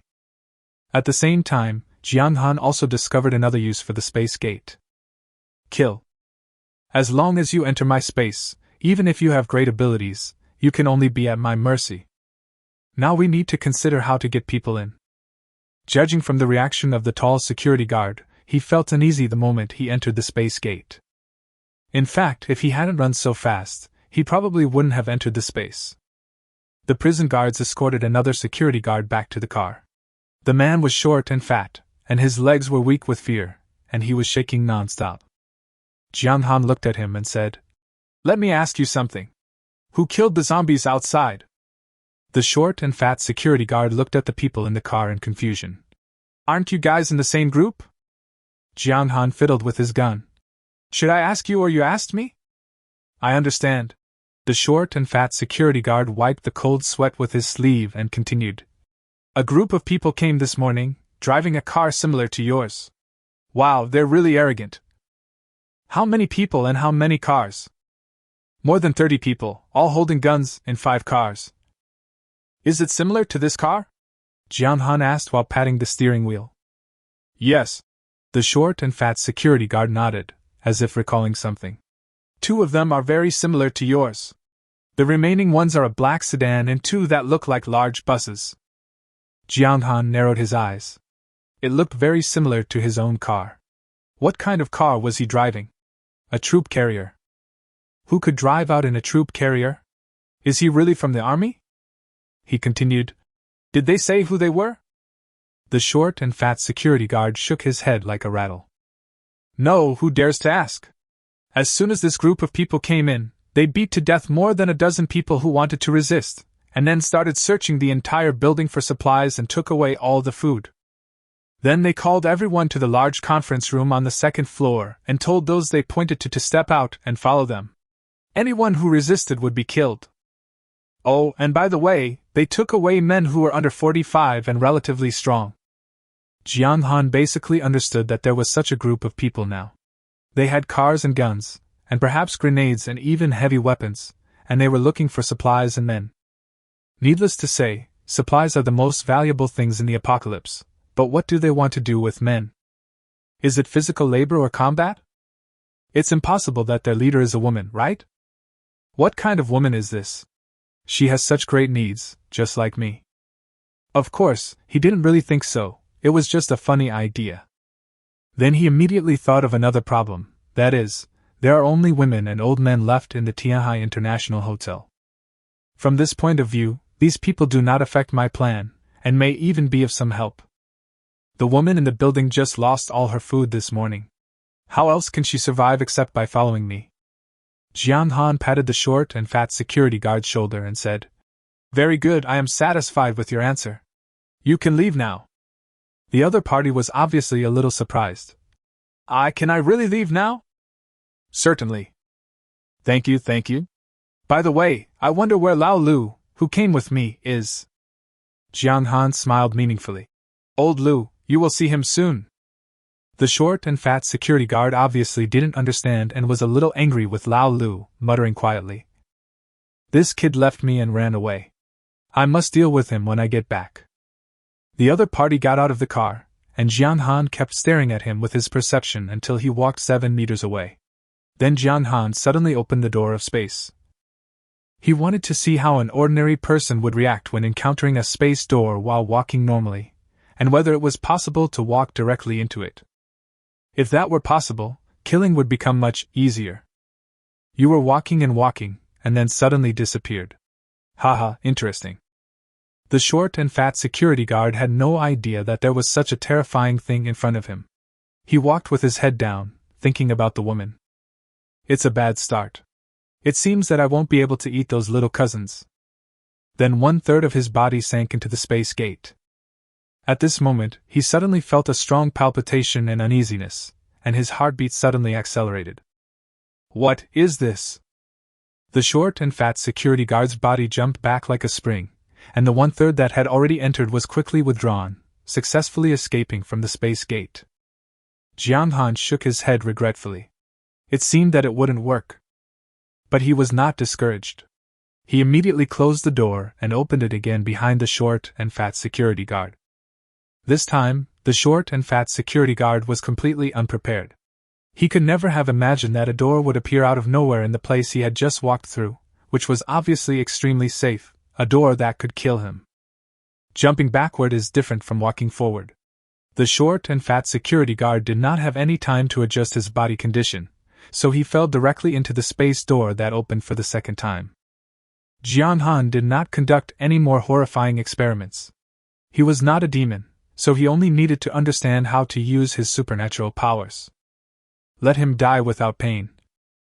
At least that's what Jong Xan thought. In addition, Jong Xan thoughtfully placed a tall security guard named Lu, whose eyes were bulging, whose cerebellum and cerebrum were congested, and whose heart muscle was ruptured, next to the short and fat security guard. Jong Xan is a man of his word. If he says he will let you meet Lao Lu, he will definitely let you meet Lao Lu. According to the short and fat security guard, there are only about 100 people left in the international hotel, including guests and waiters, most of whom are women. These people were previously held at gunpoint by a mysterious force, and were all gathered in a large conference room on the second floor. He got out of the car with 2 prison guards as usual. Because all the zombies were eliminated, the journey went smoothly. 10 minutes later, Jong Xan opened the door of the conference room. As soon as I entered the door, I heard sobbing. It was the sound of women crying and holding their heads. Jong Han looked up and saw that the number of people charging was uneven. From hundreds to zero. Wow, Jong Han was amazed by what he saw. There is a young lady who looks very quiet, but she has 768 rechargeable batteries. Sure enough, professionals are different. It doesn't matter. As I said before, which man doesn't love 998 before the end of the world? It would be nice to catch them and use them as tools. As soon as Jong Han entered, everyone in the conference room looked up at the same time, staring at him in confusion and fear, especially the two armed prison guards behind him. Jong Han cleared his throat. I'm here to save you. Anyone whose name is called can follow me. Those who resist will die. Everyone was shocked. Still coming? Chapter 62. Don't hurt her. Jong Han enthusiastically introduced his prison while calling out names. We're in the women's prison. We have food, clean water, and guards to protect everyone. So far, over 200 people have been housed here. Hey, you can't. Well, you two can come over. Don't worry, everyone who comes with me will survive. The eyes of the people who listened were shining. 1, 2, 3, Jong Han called out the names. He only looked at whether they met the system requirements, not anything else. Because the other projects are also really unsightly. Those who were chosen were happy, while those who were not chosen were secretly angry. A tank asked Jong Han angrily. Why don't you take me with you? Jong Han hated tanks the most in his life, and said without turning his head. Because you consume too much. This sentence made the tank's face turn red. She angrily stretched out her thick, fat finger and pointed at Jong Han. Say another word? Click. Jong Han grabbed Tank's fingers and twisted them back. The sound of bones breaking immediately spread throughout the entire conference room, making everyone's hair stand on end. The Tank immediately let out a scream like a pig being slaughtered. Jong Han looked puzzled. Didn't your parents tell you that pointing at people is extremely rude? Then he calmly glanced at the other people in the conference room. If I remember correctly, this should be something I learned in kindergarten. Everyone nodded quickly. Yes, she is rude. Well, let's continue. After more than 30 people, a woman suddenly stood up from the corner. Jong Han! Jong Han was stunned and looked carefully, only to find that the person who was speaking was actually his ex-girlfriend, Yao Shanshan. He had almost forgotten about this woman, but he didn't expect to meet her here today. He suddenly understood that Yao Shanshan had come here to book a room the day before the end of the world. Haha, it's true that we meet each other everywhere in life. Looking at Yao Shanshan again, she looked horrible, with disheveled hair, pale face, and skinny body. She no longer looks like the goddess she used to be. I actually wasted so many billions on her? Jong Han reflected on himself and walked towards Yao Shanshan. Yao Shanshan was ecstatic. She was starving to death. Look at Jong Han, his face is rosy, his hair is neat, he looks radiant and energetic. How could it look like the end of the world? She said excitedly. Jong Han, are you here to save me? Jong Han raised his eyebrows. What do you think? Of course you are. You are so nice to me. Jong Han was just about to go up and help the other party regain his consciousness, but suddenly found that the Tank was staring at him with resentment. He felt something in his heart, and then he slowly stepped back, saying, Yes, Shanshan, you are the most important person in my heart. If you get hurt in any way, I will blame myself to death. Yao Shanshan's eyes showed ecstasy, and she said emotionally, Jong Han, quick, take me away. Jong Han nodded. Okay, let's go now. I'll give you all my supplies. As for the other women, let them die of thirst or hunger. A young prison guard behind him was stunned when he heard this. Boss, don't you want us anymore? Don't go! At this moment, the flesh Tank rushed up, mad with pain. She didn't dare to rush towards Jong Han, so she rushed towards Yao Shanshan. He grabbed Yao Shanshan's dirty neck. He screamed hysterically. You guys go enjoy yourself and leave us to die? I'll take you with me even if I die. Jong Han, save me! Yao Shanshan's face turned red because she couldn't breathe.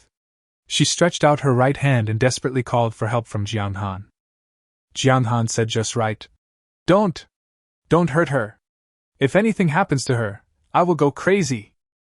Seeing this, Tank tightened his grip even more. Then you promise to take me away. Jiang Han pretended to think, and finally said slowly. Change the conditions. You've consumed too much. You still dare to say that?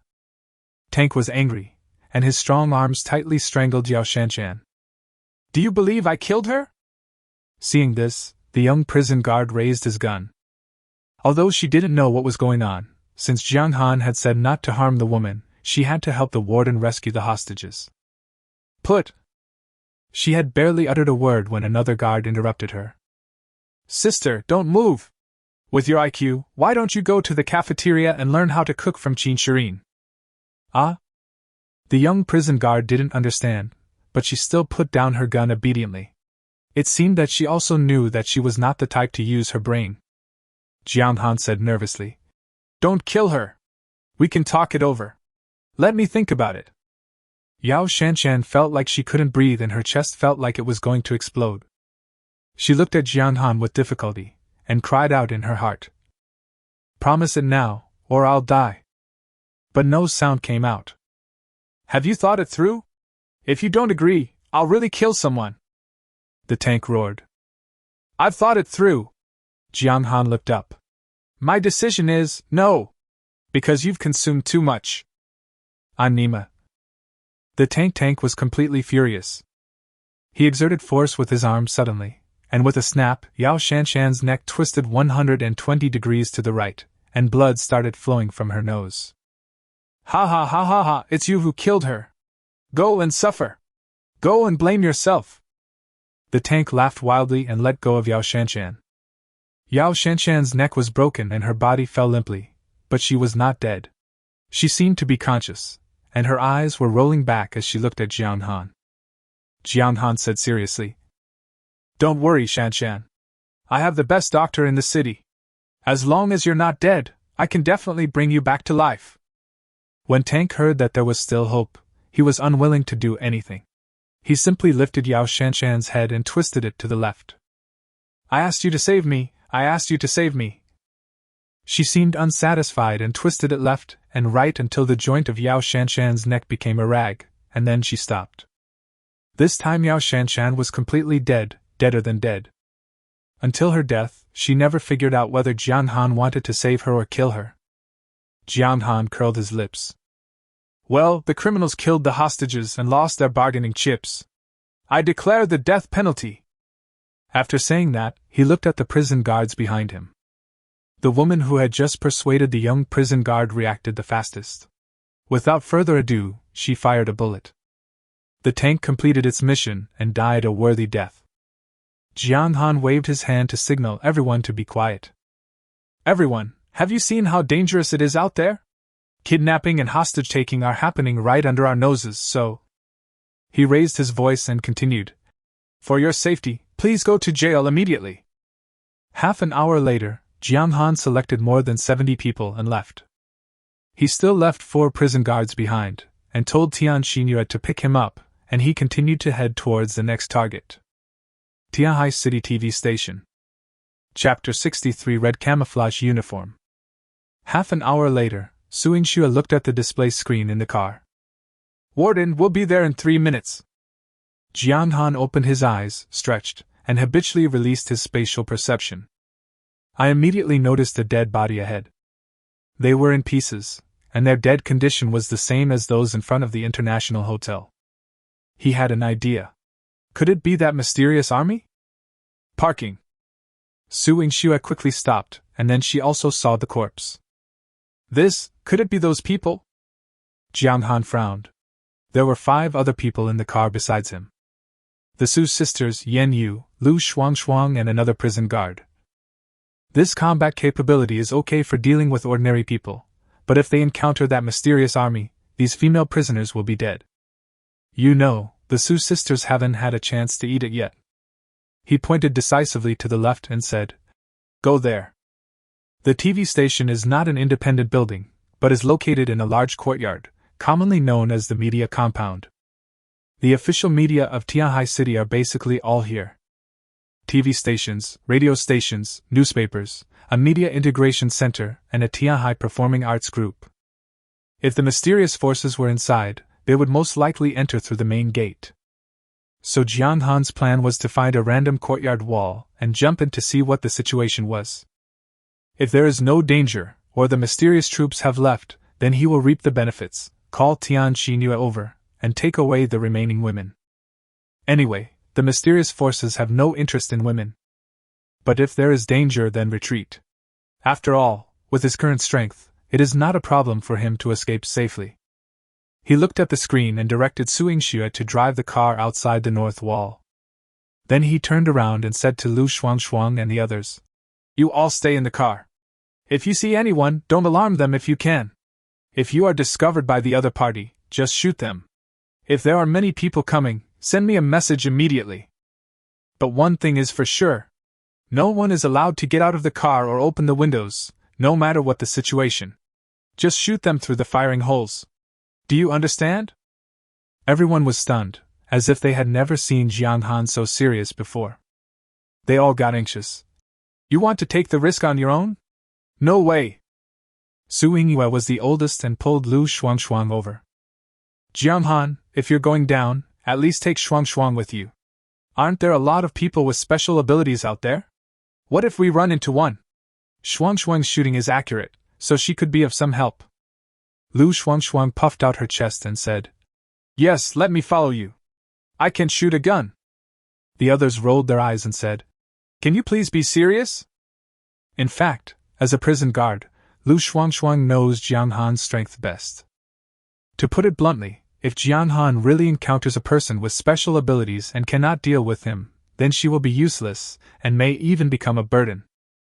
The reason why she was so active was simply because she was so bored today. All day long, her only task was to watch over the cars. She had no part in searching for survivors, killing people with special abilities, or in the hail of bullets and flames of war. I heard from my subordinates that he even ran into the warden's ex-girlfriend, and she was almost envious to death. To be honest, Lu Shuangshuang is now itching to follow Jiang Han and kill everyone. Jiang Han said, "Absolutely not. Shuangshuang, you have to be responsible for protecting their safety. I won't feel at ease without you." Seeing Lu Shuangshuang pouting, Jiang Han touched her head and whispered, "I have a special task for you tonight." "Oh?" Lu Shuangshuang's eyes lit up. Then he sat back in his seat obediently. After comforting the girls, Jiang Han adjusted his perception to 8 meters. There was nothing unusual in the vicinity, no trace of human activity either outside or inside the courtyard. 3 seconds later, he withdrew his perception, opened the door, and got out of the car. A level 8 space gate, if you open your perception to the maximum, can last for about 8 minutes. I used it a few times today and took a break. The current limit is around 7 minutes. If we open the space door a few more times, the time will be reduced. So he had to fight quickly and decisively. He gave himself a minimum of 3 minutes. If the remaining time was less than 3 minutes, he would evacuate immediately. After getting out of the car, Jiang Han jumped over the 3-meter-high wall in one step. The yard was quiet, there were few zombies, and only about 20 were encountered along the way. Jiang Han used space bullets without any sound, opened to the smallest size of 0.3 by 0.3 meters, and opened it wide at close range. 10 minutes later, the main building of the media compound appeared before our eyes. Because he came in from the side, the first thing he saw was the side of the building. There is no door here and no one is guarding it, making it a perfect place to enter the building. Jiang Han saw a piece of broken glass at a glance, felt it, and found no problem, so he flipped in. This looks like an office, but the computer desk is covered in dust, and it's obvious that no one has been in for a long time. He opened the door and saw a staircase opposite, so he walked up. When I reached the 4th floor or so, I heard a faint sound, but I couldn't hear it clearly. At this moment, a strange sound suddenly came over. Hey hey hey ah! Jiang Han's scalp tingled after hearing this. What was this thing? Like a ghost cry. He quickly turned on his spatial perception, but there was no movement. Suddenly, footsteps were heard from above. Then there was a clanging sound, and something was thrown down. entered the perception range. When Jong Xan saw the appearance of this thing clearly, his whole body tensed up. Grenade! It was indeed that mysterious army. However, a mere grenade could not defeat him. Jong Xan seized the opportunity and directly opened the door of space, allowing the grenade to fall steadily into the space. The people above waited for a few seconds, but heard nothing. Someone said, "Did you remove the safety ring? Pull it out, look at what I have in my hand." "Holy crap, stinky bastard!" Immediately afterwards, another grenade was thrown down. Jong Xan used the same trick again and continued to catch it steadily. This time the people above were not calm. "Something's wrong. You two should go down and take a look. Be careful." Jong Xan's heart moved, and he quickly retreated to the corner and withdrew his spatial perception. Why did someone throw a grenade when there was a scream from above? Could it be some special person with superpowers? Can you discover yourself through your voice? So he has to take it easy and not use up all his supernatural powers. After a few seconds, Jong Xan felt that the time was almost up, so he used his senses to scan and found two people coming down. The two men were holding guns and wearing red camouflage uniforms. Red? Generally, camouflage uniforms are in colors corresponding to forests, snow, or deserts, but red camouflage uniforms are rare. It seems to be specially prepared for the red mist apocalypse. Now we should catch someone and ask them, but these two people can't do it. Not knowing how many people were on the other side, he had to try to eliminate as many as possible. So the next second, the space bullet was fired instantly, and the two people in red camouflage immediately fell over. Died silently. Chapter 64 Silent Battle. After the two men died, Jong Xan first used his spatial perception to quickly scan the surroundings, but found no danger, and then walked out quickly. He grabbed one thigh of each of the two corpses with one hand and threw them directly into the space gate. After a while, someone shouted from above. "Old 3, Old 6, what's going on down there?" Naturally, no one answered. The person upstairs frowned and said loudly, "Everyone, prepare for battle. Follow me downstairs." Jong Xan was secretly delighted after hearing this. "Come on, I will kill as many of you as you want." I thought they would rush down directly, so Jong Xan opened the space perception every 10 seconds. But strangely, a minute passed and no one showed up. Jong Xan's eyes turned, and he suddenly understood. The man just now spoke at a high volume on purpose, just to hear himself. If they say they are coming down, then they definitely won't come down, but will make a feint to the east and attack in the west. You know, there is more than one staircase in this building. These people must have come down from somewhere else and planned to attack me from behind. After figuring this out, he quickly left his current place, found an inconspicuous house and hid in it. The visibility in buildings is generally high, about 20 meters, but Jong Xan's perception is only 8 meters. In other words, he did not have an advantage in fighting in the corridor. But it's different when you hide in a room. No matter how good your eyes are, you can't see through walls. Sure enough, after a while, there were extremely light footsteps in the corridor. If Jong Xan's body had not been strengthened and his hearing was not different from that of ordinary people, it would have been impossible to discover it. He immediately opened the door of space. There were 3 people in total, all wearing the same red camouflage combat uniforms and special combat boots. The 3 men held guns and walked forward cautiously. When they passed the door, Jong Xan immediately used the space bullet and shot 2 of them in the back of the head silently. Then, he shot out like an arrow and appeared behind the surviving soldiers. He stretched out his hand, covered the other person's mouth tightly, and pressed him against the wall. At the same time, the other hand grabbed 2 corpses that were about to fall to the ground and threw them into the space gate. This series of actions was completed in less than a second without making any sound. Like dragging a dead dog, Jong Xan dragged the tongue into the house. This is a very young soldier. I ask you answer. If you lie, you'll die. Do you understand? The young soldier stared with frightened eyes and nodded quickly. Jong Xan loosened his grip slightly to allow the other person to speak. How many of you are here? The soldier took 2 breaths before saying, More than 30 people. Be specific. There are 38 of them in total, and 5 of them are watching the car downstairs. Who are you? What are you doing here? We are from the Jong Xan base. We are the official rescue team. We are here to rescue people under orders from our superiors. Jong Xan base, Jiang Han silently remembered this name. He continued, Who do you want to save? They are the survivors, the citizens of Dragon Country. Jiang Han stared into his eyes and sneered. You lied to me. As he spoke, he exerted force on his hands. The young soldier's face instantly turned the color of liver, and he shook his head desperately. After a few seconds, Jiang Han slowly let go. I'll give you one last chance. The man breathed hard, and after a while he spoke incoherently.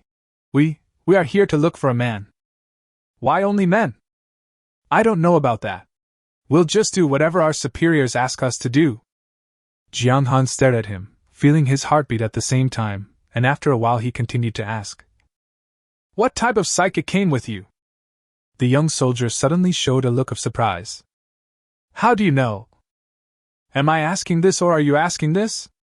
I understand, the young soldier said, his eyes hesitant, as if he was making a decision. He finally gritted his teeth and said, One of them has very tough skin, and the other screams loudly, as if he can sense the surrounding situation through sound. There are actually 2 people with superpowers? Jiang Han became excited. This was at least 2 superpowers. With these 2 abilities, his spatial perception can reach 10 meters. In this way, fighting outdoors with visibility less than 10 meters will be of great advantage to you. However, the second superpower mentioned by the other party made him feel uneasy. He will scream. The ghostly howling sounds heard before should have been made by this person. Could it be that, like bats, they can determine the enemy's location through the feedback of sound waves? If this is true, then the other person's eyes are much farther than your own eyes. Are they 2 together? Jiang Han asked again. The young soldier nodded. One of them is the captain, the other the second in command. They're both on level 8. And they're never separated. Jiang Han probably understood that one of them was responsible for gathering information, and the other was responsible for fighting, and they never acted alone. A simple yet perfect combination. He looked at the young soldier. Where is the Jong Xan base? It's in the mountains of Jong Xan district. I can't pinpoint the exact location. You have to take a car to get in and out, and there's thick fog all around. Jiang Han nodded. In this kind of weather, it was really not easy to tell the exact location of a base in the mountains. He looked at the young soldier and said slowly. One last question. When did you arrive at Jong Xan base? 2 days before the end of the world. Very good, Jiang Han said, and with the force of his hand, he snapped the man's neck. Not having to go into space to explode your eyes is the greatest mercy. Judging from the actions of this Jong Xan base, it should be an organization with official or military background. Otherwise, it would be impossible to know the news of the end of the world in advance. It is even more impossible to transfer active duty soldiers to the base 2 days in advance. What kind of power does that require? But when I think about it carefully, this Jong Xan base doesn't seem to be a formal official organization. You know, they killed more than a dozen people in the international hotel. Forget it, I'll figure it out later, Jiang Han thought, and put the corpse into the space. His plan was to first find a way to eliminate the screaming mutant. Make them deaf and blind, and then slowly deal with the others. Hey hey hey ah. At this moment, the strange shouting sounded again. As soon as the voice fell, Jiang Han immediately left the room. He knew that the voice came from the deputy captain, and hearing the voice meant that he was exposed. But he didn't run far, instead he went straight into the room across the street. Because of this position, I can sense the room just now. He still used his spatial perception every 10 seconds or so. In just half a minute, someone arrived. There were 4 people in total. The leader made a gesture to move forward, and the people behind him detonated the grenade. Gulyalu, get into the room. Puff. The sound was not loud, and Jiang Han discovered through perception that it was a flash bomb. Watching the other person's movements, he couldn't help but feel envious. He wondered when his own prison guards would be able to cooperate so skillfully. Chapter 65 The Battle of Corpses. As soon as the flash bomb exploded, the 4 people rushed in quickly. Then Jong Xan opened fire. This time, he opened the space door directly at the place where the 4 people fell. Very silky smooth. After waiting for a while, 5 more came. The leader gestured to stop, as if he had sensed the danger. Anyway, they had already entered the range of the door, so Jong Xan didn't wait for the other party to enter the house. He just fired and then put the gun into the space. After that, we quickly moved to other rooms on the 4th floor. Since the psychic already knows that I am on the 4th floor, I will just change rooms and not floors. Using this method, he eliminated a total of 27 fully armed soldiers in less than 5 minutes. After counting, excluding the 5 people watching the car downstairs, there were only 4 people left around the 2 psychics. Jong Xan's own special energy has been consumed by half and can only last for 4 minutes at most. At this moment, the 3rd cry was heard. Then, as if it couldn't believe it, the 4th sound was heard, still the sound of Good opportunity. Jong Xan no longer hesitated, turned on his senses, and leaped towards the 8th floor. The superpowers of a psychic are limited. Judging from this person's performance, he cannot use it for a long time. Otherwise, if he kept shouting and delivering messages in real time, wouldn't it be more beneficial to his side? And he just yelled twice in a row. Even if he hadn't reached his limit, he wouldn't yell a 3rd time in a short time. Jong Xan wanted to take advantage of this time difference to eliminate the opponent. With his speed, he jumped to the 8th floor in just a few breaths. With his senses fully open, he immediately discovered the rest of the people. The number matches, there are 6 in total, 2 standing guard at the door, 4 in the house. Among the 4 people in the room, 2 were sitting and 2 were standing. At their feet were dozens of corpses and a small mountain of food. There were also more than a dozen people squatting there. It is obvious that the 2 people sitting there are people with special abilities. Jong Xan shot at the 2 psychics without any hesitation. They all used close combat and fired at full speed, with 10 bullets each. As soon as the fight was over, the soldier on guard at the door spotted him. "Fuck! Captain, that guy is coming up!" The 2 raised their guns while issuing warnings. But Jong Xan's action was faster, and the bullet pierced their eyes. Jong Xan discovered that as long as it was within his perception range, he would always hit the target. But once it is beyond perception, it will no longer work. The farther away, the lower the hit rate. Then, a flash bomb was thrown from the house. Without any surprise, the flash bomb entered the space. The last 2 fighters in the room thought the flash bomb would explode as expected, and rushed out after counting down the time. So they were killed immediately. The battle was over in a few seconds, and no one even saw Jong Xan's face. Of course, if we hadn't killed those 27 people before, it would never have been so smooth. Who knows where a hidden gun might suddenly appear? At this moment, Jong Xan discovered that one of the 2 superpowers was not dead. He immediately understood that it was the tough-skinned guy, the team leader and the main fighting force. It's so hard that it's bulletproof. But your skin is hard, are your eyes as hard as well? Jong Xan thought about it, and shot a beam of white light at his eyes. Gao Zichen's white light was also the most aggressive bullet in the space. The team leader was hit and flew backwards, but he was still alive. He was just blind in his right eye, and blood was pouring down his eye. Yo!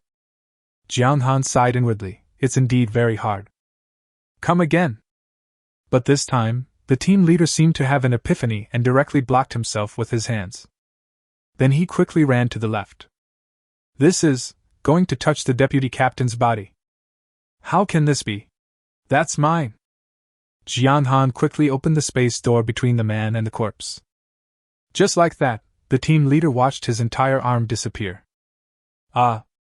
He screamed in fear, not because his arm disappeared, but because a strange feeling came over him. That is fear, panic, and even death. He rolled and crawled backwards, but still did not forget to cover his only remaining good eye. Jong Xan wiped his forehead. It was a close call. The cooked duck almost flew away. He thought for a moment, then used the space gate to control his opponent, while taking out a masked headscarf from the corpse in the space and covering his face with it. Then he stepped into the house. The people from Jong Xan base disappeared here, they will definitely not let it go. It is even possible to send more people to search. There are so many people in the room, and Jong Xan can't kill everyone he can take away, so he wears a mask to protect others. When the two met, the team leader observed Jong Xan through his fingers. He was wearing ordinary clothes, but he was wearing his men's helmet, which was very strange. "What kind of supernatural power is this?" he shouted, while quietly observing the corpse on the ground. He was considering whether to give it another try. Superpowers, that was superpowers. After all, a strong enemy is right in front of us. If we can get one more superpower, we can greatly improve our combat power and be more confident in killing the opponent. Jong Xan said coldly. "Go to the underworld and ask the king of hell." The team leader stood up, covering his eyes, then roared and rushed towards Jong Xan. Jong Xan sneered, "You kid only have one eye left, and you're covering it. How can you fight me?" The team leader ran a few steps, then suddenly turned around and pounced on the corpse on the ground. But the next second, he disappeared in front of everyone. In order to protect the corpse, Jong Xan kept the space door open. Everyone in the room was terrified, screaming and huddling in the corner. Jong Xan pulled out his pistol, fired 2 shots, and then shouted, "Don't make any noise!" The room suddenly became quiet, and everyone stared at him with horrified eyes. They couldn't imagine that the devil-like existence in their eyes was killed by the masked man in front of them within a few seconds. What kind of fighting power was this? Jong Xan walked to the corpse that the team leader had been dreaming of. Reaching out and touching it, a familiar feeling came over me. A piece of special energy. He exposed the corner of the captain's body and touched it. 3 servings. His spatial perception instantly became 12 meters, and the spatial door also became 12 meters to 8 centimeters. It turns out that after the minimum margin reaches 10 centimeters, it will decrease by centimeter at a time. After feeling the changes in his supernatural powers, Jong Xan strolled around the door, put all the corpses into the space, and then returned to the house again. Those people were already scared silly. Everyone was silent. Jong Xan looked at them with a gentle tone. "Don't be afraid, I'm here to save you. Now that your name is called, follow me." Then he ordered more than 20, including 2 very familiar beautiful hostesses. One of them is called Lan and I, with a score of 94, and seems to be the top host of Tianhai TV station. The people who were called dared not to listen, and followed Jong Xan downstairs obediently. As for what to do with the rest of the people, he has no business doing that. Being able to leave the food that is about to be stolen with them is the greatest help to these survivors. But before he left a message. "These people have accomplices, so if you don't want to die, run away quickly." Chapter 66 Teleportation. Jong Xan sent a message to Tian Xinyu as he walked, continuing to pick up people. The location was Tianhai City TV station. After absorbing these 2 psychics, his remaining time increased. The battle time changed from 3 minutes to 7 minutes. It should be related to the increase of supernatural energy. Suddenly, he discovered something in the system's personal panel. His enhancement value is 100, and there is only a plus sign after it. And now, there is an extra line of small words. Overflow points activated, 120 points. What does this mean? Could it be? Jong Xan tried to click the plus sign, 101, 102, but no PP coins were deducted, but the numbers in the brackets were decreasing little by little. Level 12 ability, 120 points of enhancement, he muttered. Does it mean that every time a superpower is added, the body will be strengthened to a certain extent? The data reflected in the system becomes 10 points. But before, his points always exceeded the points required for his level, so it was not activated. After adding only 20 points, Jong Xan didn't dare to continue.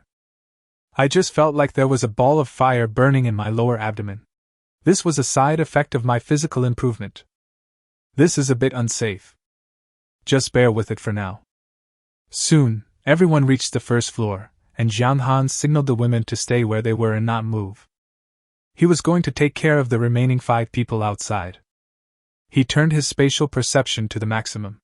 In the fog, his field of vision was less than 10 meters, so he could spot the enemy in advance. In a moment, all 5 of them were shot in the eyebrow and died. After collecting their bodies, Jong Xan looked at the 5 parked cars. a black sedan, 2 troop carriers, and 2 buses, which was exactly what the short and fat security guard had said before.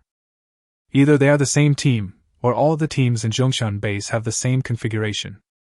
Suddenly he noticed that the 2 troop carriers were a little different. His troop carrier had 12 seats besides the driver and co-driver. It was specially used for transporting troops. The 2 troop carriers here only have the driver and co-driver, and the rear compartment has been converted into a sleeping compartment. The upper part of the sleeping cabin is made of gray glass, and the lower part is a soft white mattress. Sleeping pills are thoughtfully placed in the cabinet next to it. He understood it at a glance. This is specially used for people with special abilities. You can sleep while driving to restore your abilities. This car is quite useful, so it belongs to me. Jong Xan's space is now a cube with a side length of 12 meters, and the size has reached more than 1,700 cubic meters. It is no problem to load dozens of cars like this. He opened the door of space in front of the car, pushed it hard, and entered it steadily. Done, go home. All the work for today has been completed. A total of 118 people have been recruited from 3 locations. The first batch of female internet celebrities has been exchanged and the PP coins have arrived. It's just that the obedience level is generally low. It seems that Jong Xan has been busy recently. Jong Xan took off his helmet and led the women to the troop carrier. When the 5 girls saw that he had returned safely, they finally felt relieved. At 9 o'clock in the evening, the 2 cars returned to the prison at the same time. It was a fulfilling and busy day. Jong Xan stretched and took the long political review list from Xinjiao. A bunch of newcomers including De Pyaliang, Lan and I, etc., changed their clothes and signed up. I just have to use up the remaining overflow points today. The first person he called out was Lan Ni's name. Then there was Lu Shuangshuang who promised a reward, Lin De Pyaliang who fulfilled her promise, Zhang Xiaowen who reported on her work, Qin Shirin who looked forward to rain like withered seedlings, and Tian Xinyue who suddenly saw the light. 3 or 4 hours had passed, and Xinjiao was so tired that she sighed. Later, she forced Jong Xan to assign 5 subordinates to her before she gave up. Late at night, Jong Xan lay alone in bed. The side effects of the 220-point enhancement had slowly dissipated. He sat up, opened the door of space in front of him, and inserted a finger into it. Since he knew that he would not die immediately after entering the space, he dared to give it a try. A numb, tingling sensation came over me, but it didn't seem as scary as when other people went in. Jong Xan inserted his entire arm in again. In an instant, a weak and palpitating feeling came from my right arm. It was the feeling of blood stopping and body functions being lost. He understood that time in the space was stagnant. Living things would not die immediately after entering, but their blood would stop flowing, their hearts and even every cell would stop beating. This is what causes death. After figuring this out, he stuck his head in. In an instant, his brain shut down. The blood flow rate in the artery is as high as 50 centimeters per second. When it stops suddenly, the blood vessel pressure increases sharply. If his body had not been strengthened long ago, he would not have been able to hold on for more than a few seconds. Jong Xan hardened his heart and entered the space gate. The space was gray and bright, and everywhere I looked were bullets and corpses. He couldn't move at all, not even his eyeballs, but his brain could still think. The next second, the space door opened beside the desk, and Jong Xan rolled out, covered in sweat. Ha ha ha ha ha. He couldn't help laughing out loud. He had mastered another way to use the space gate, teleportation. Going in from here and coming out from another place, isn't that teleportation? However, it cannot be used in combat for the time being, because after rolling in the static space, all the strength in his body has been drained away. But I believe that it won't be long before, as his body continues to get stronger, and as he gradually adapts to the space, he will definitely be able to master this skill. Sleep till dawn. In the system, PP coins reach 48,000. There are more than 300 female prisoners in the prison, and the daily reward is more than 30,000. Knowing the existence of the Jong Xan base, Jong Xan's next focus is to upgrade the prison's defense capabilities. Logically speaking, under the cover of the red fog, finding the prison would be as difficult as looking for a needle in a haystack. because it can only be seen within a range of 10 meters. But now it is different. There are people in the world who have supernatural powers similar to sonic transmission. Then the chances of the prison being discovered will greatly increase. He believed that sooner or later he would meet people from Jong Xan base. After all, people with special abilities can absorb each other, which means they are destined to be unable to coexist in the world. Therefore, we must make full preparations before that day arrives. The only thing you need to upgrade the prison is PP coins. There is still a lot of room for improvement for the existing female prisoners. The first is to improve overall obedience. The second is to let them live in more luxurious cells, level 4, level 5, or even level 10, so that the reward coefficient will be greatly increased. Third, the final trial. So starting from today, Jong Xan will be very busy and very tired. But he is a young man with perseverance, and he must carry forward the spirit of not being afraid of hardship or fatigue and fight to the end. Chapter 67 Blessing Ceremony. After getting up, Jong Xan immediately upgraded the prison's exterior glass. Level 2 bulletproof glass can defend against ordinary sniper rifle bullets and attacks from ordinary level 1 psychics. Price 20,000 Papa coins. After the upgrade, Jong Xan stood in front of the floor-to-ceiling window, opened the door of space to the outside, released Gao Zichen's white light, and hit the glass. Gao Zichen is a first-level psychic. You know, his white light can even penetrate concrete walls. Puff, the white light dissipated, leaving no trace on the glass. Jong Xan felt relieved, as this meant that the prison's exterior glass was stronger than the concrete wall. Even if the people from Jong Xan base really came, it would be extremely difficult for them to break in. Let Xingjiao gather all the female prisoners together, including He Mengmeng lying on the hospital bed, for a meeting. He had to do one thing, which was to improve their overall obedience and prepare for subsequent work. 20 minutes later, everyone except Wang Li gathered in front of the hall, a total of 329 people. Standing in front are the women who have undergone political review, 104 of them. The following are 225 people who have not yet undergone political review, including those who have registered but whose turn has not yet come. Wearing prison uniforms, everyone held their heads high and chests puffed out. Jong Xan walked up to the podium, cleared his throat, and said, "Everyone knows that there are many people with special abilities out there now. It can be said that the situation is very serious. Who knows, one day, a powerful mutant will find this place and take over our home. I ask you, are you willing to be their slaves?" "No," everyone said in unison. "All right. In order to better protect our own piece of pure land, I have decided to reward you with supernatural powers." After this sentence was finished, the audience exploded instantly. "What? Granting superpowers? The warden can grant superpowers? Is this true? Is it possible? Is it possible?" Jong Xan continued. "Do you want it?" I want. Believe it or not, the answer must be in place. And this is a superpower, a superpower. Now that we know the existence of people with superpowers, who wouldn't want to do it? But again, is this possible?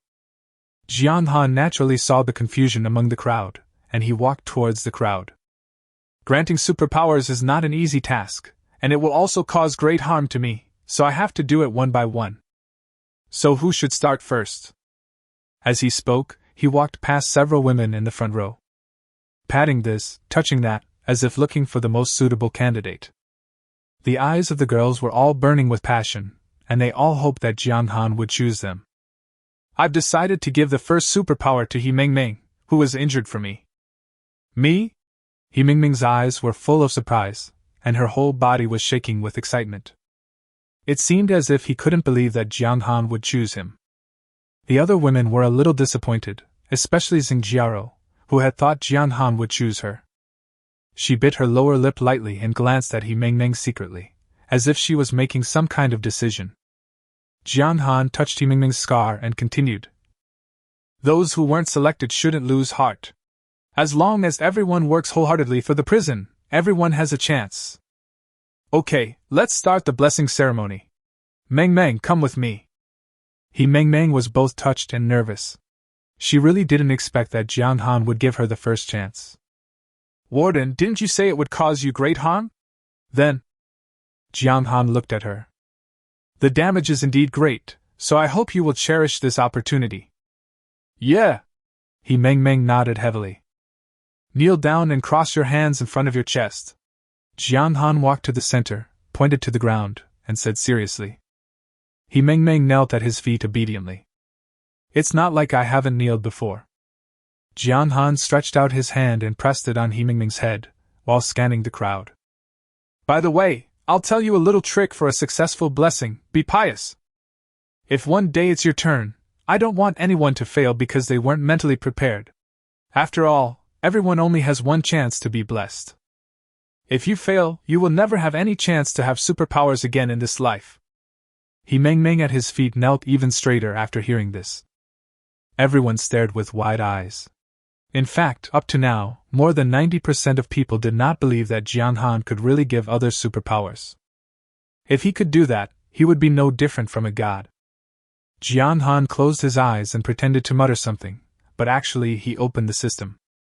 Click on the ability option in He Ming's interface. Ding, is this the awakening of superpowers for prison guard He Ming?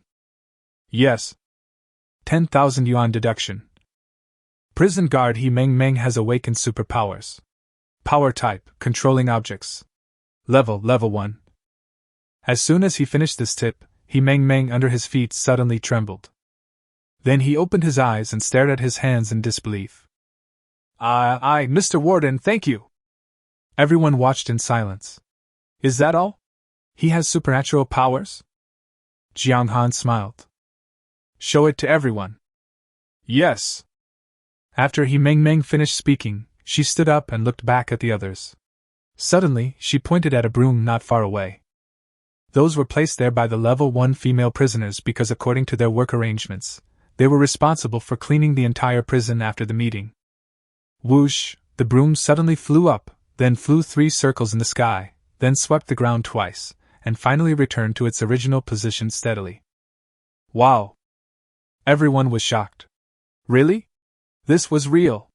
Jong Han could really give people supernatural powers. Oh my god, this is incredible. The way they looked at Jong Han changed instantly. All worship yearning.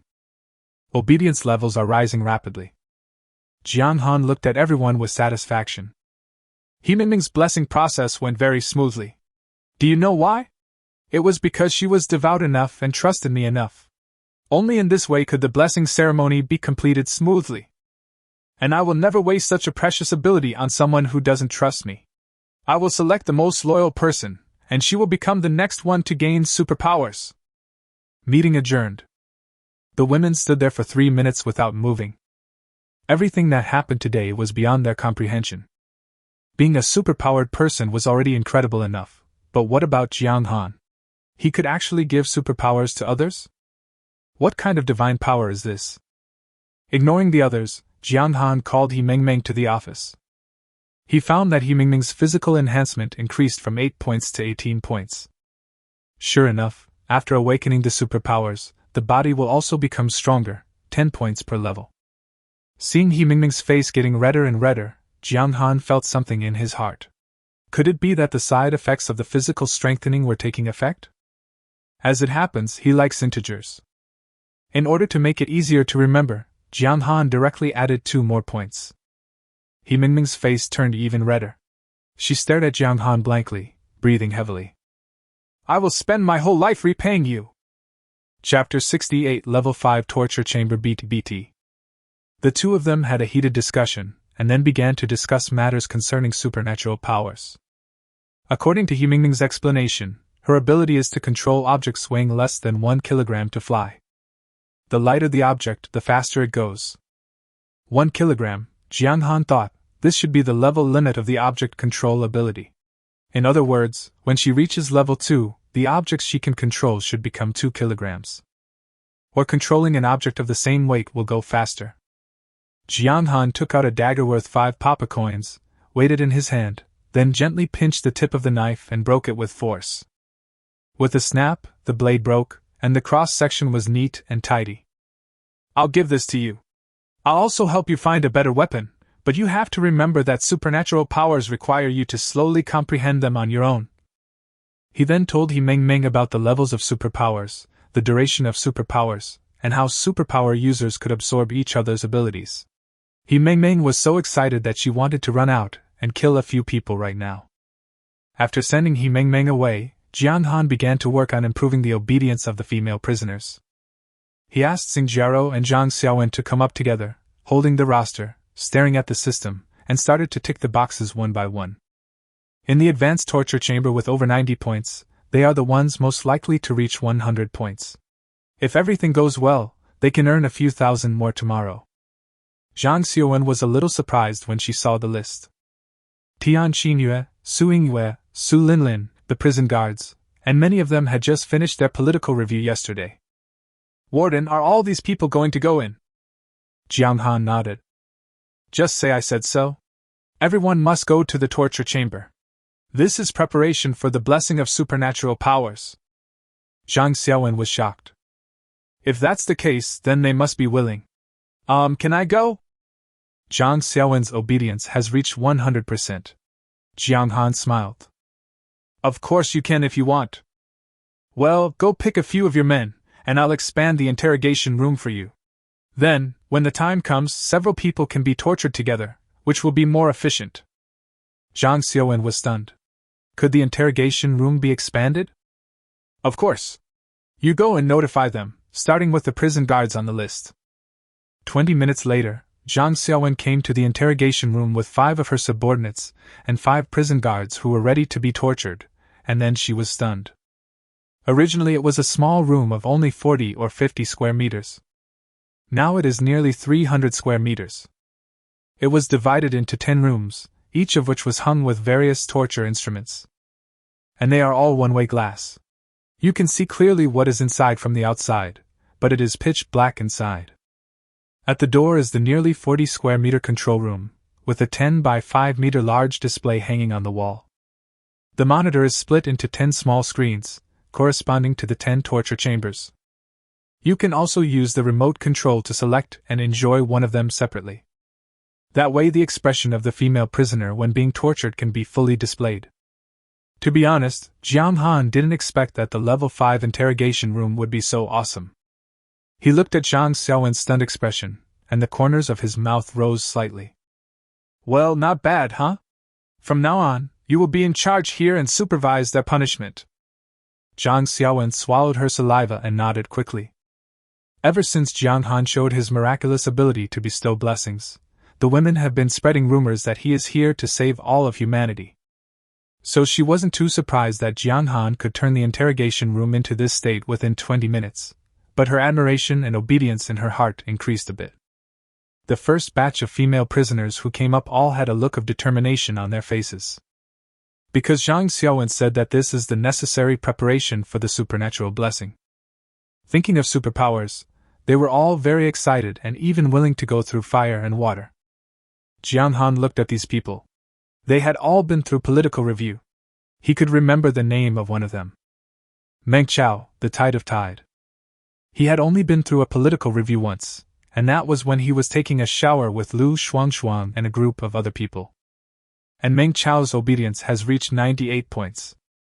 What a good woman, she didn't complain about being ignored, and she followed me through life and death every day, still loyal to me. But I still have to let them go through pain again. TSK, it's exciting just thinking about it. You have to see it with your own eyes. Jiang Han thought about it, praised them one by one, and then watched them walk into the small dark room. Jiang Han returned to the control room, smoking a cigarette and closely watching the situation inside through the monitor. Inside the interrogation room, Meng Chao and the others put on their helmets with great anticipation. Before long, they clenched their fists, began to tremble, and sweat mixed with tears dripped down their cheeks. Each of them has a different script, which is tailored by the system based on their respective backgrounds, experiences, and the people they care about most. Jiang Han discovered that among the 5 prison guards, 3 of them had themselves in their scripts. One was because of the prison guard's mistake, he was killed. One is that he was seriously injured and dying while trying to save the prison guard. One is that a large number of people with special abilities rushed into the prison, and he covered their escape and stayed behind alone. "Oh my God! You are really good at fixing the system." Soon, some people began to be unable to bear the pressure and shouted loudly. When it was time to be beaten, Jong Xan directed his men to do it, and all kinds of torture instruments fell on the backs of these people like raindrops. Their micro-expressions are very accurate, and every detail is visible. Then Jiang Han's system started to prompt. Meng Chao, obedience +2, reaching 100 points, the reward coefficient becomes 2.3. Half an hour later, Meng Chao was the first to walk out. He looked at Jiang Han with tears in his eyes and burst into tears. Jiang Han stroked her back. "Don't be afraid, I'm living well, right?" Meng Chao raised his head, tears streaming down his face. "If there's danger in the future, you must be the first to leave. Don't worry about me. I will use my body to block bullets for you, remember? Woo-woo." After saying that, she cried again in grievance. The effect is amazing. In the following days, Jong Xan worked tirelessly, and more people reached 100 points of obedience. Jiang Han was not idle either. As long as they needed political review, he would arrange it if he could, and then put them in level 3 cells. Since they have passed the political review, they have the right to take the elevator. The second one is 200 yuan, the third one is 300 yuan. He unlocked all 12 movies. Don't underestimate this fee. After careful calculation, it is actually 7,700 yuan. In this way, while the number of female prisoners remained unchanged, the daily reward of Papa coins began to grow rapidly. 30,000, 40,000, and finally settled at 48,000. Jiang Han used the money to slowly upgrade the defenses of the entire prison. The walls and gates are at level 5, 8 meters high, and will not collapse even if hit by artillery shells. The exterior glass has been upgraded to level 4, making it bomb-proof and immune to grenade explosions. In addition, the construction of 4 new level 3 cells is another huge expense. At the same time, he began to select suitable prison guards. Being young, bold and obedient are the basic requirements. And upgraded the guard room to level 4. Unlocked shotguns, rifles, sniper rifles, grenades, flash bombs and other weapons. 5 days later, all the buildings that can be unlocked have been unlocked. The only difference is the level. This made Jiang Han not very satisfied, so he spent another 20,000 yuan to upgrade his office to a higher level. Ding, the warden's office has been upgraded, unlocking corresponding buildings, special forces training room, swimming pool, gym, cake shop. What attracted Jiang Han the most was naturally the special forces training room. Chapter 69. The women are anxious. The training room is located on the 3rd floor underground, and it costs 10,000 yuan just to unlock it. After unlocking, several props appeared, including humanoid targets, electronic targets, mobile targets, blank bullets, laser training guns, simulated grenades. Jiang Han called down all the prison guards, a total of 50 people, led by He Meng, Lu Shuangshuang and Meng Chao respectively. Jiang Han had no idea about how to train. He just knew that it was like on TV, where one person ran from one end to the other, and then kept shooting at various targets that suddenly appeared. Finally, he pressed the stopwatch to see who took the shorter time and had the higher score. But this didn't seem to improve the combat, so he decided to go out again. See if you can find a trainer for the prison guards. Beautiful instructor. This time Jiang Han chose a 4x4 off-road vehicle. His first destination was the military camp and the special police detachment. This car was small and highly maneuverable, making it difficult to be discovered. If we really find a large number of survivors, we can just send someone to pick them up. The car is small and there are few people. Jiang Han plans to take only the driver, Suing Xue. When I arrived at the cafeteria, I saw Qin Shirin and 3 young cooks waiting at the door. The young cooks were all carefully selected and were the 3 most beautiful among Qin Shirin's staff. When they saw Jiang Han, they immediately surrounded him. "Warden, please take a look. We have prepared a special room. You can eat here from now on." As he said that, he took Jiang Han's hand and dragged him directly into the room. After breakfast, Jiang Han looked at Qin Shirin. "This meal is very well arranged. This will be the standard from now on. As for the supernatural blessing you mentioned, this warden can consider it. Qin Shirin was happy, and the 3 young cooks were also very happy. They are all Qin Shirin's confidants. If their boss has superpowers, their lives in the future will definitely be much better. Jiang Han walked out of the cafeteria. But I saw Su Yingwei and Su Linlin waiting anxiously at the door. Warden, please go check on Wang Li. Jiang Han was stunned. What happened to her? He lowered his head to check the time. I'll wait to go out. If Wang Li doesn't die, you guys can just watch and deal with her. No, absolutely not. You should go and have a look. As Su Linlin spoke, she and Su Yingwei, one on each side, pulled Jiang Han up and left. When he arrived at the infirmary, Jiang Han immediately felt something was wrong. 5 young nurses surrounded a bed, all staring at him with smiles on their faces. And Wang Li, who was supposed to be lying in bed, is now nowhere to be found. Click! There was the sound of the door locking behind him. No, I really have something to do. Half an hour later. I thought I could go out smoothly this time, but Shinchinka came over again with his men. Warden, something terrible has happened. What happened again? You'll know when you come and see. No, you are all committing crimes in a gang now, right? Ever since Jiang Han performed his supernatural blessing, the women's thoughts began to move. Some people who do not have positions and are less favored naturally place their hopes on their boss. It was not until 11 o'clock that Jiang Han finally went downstairs after dealing with the secretarial team and the interrogation room team. It is said that women have big imaginations, especially when several women study a problem at the same time. It's amazing.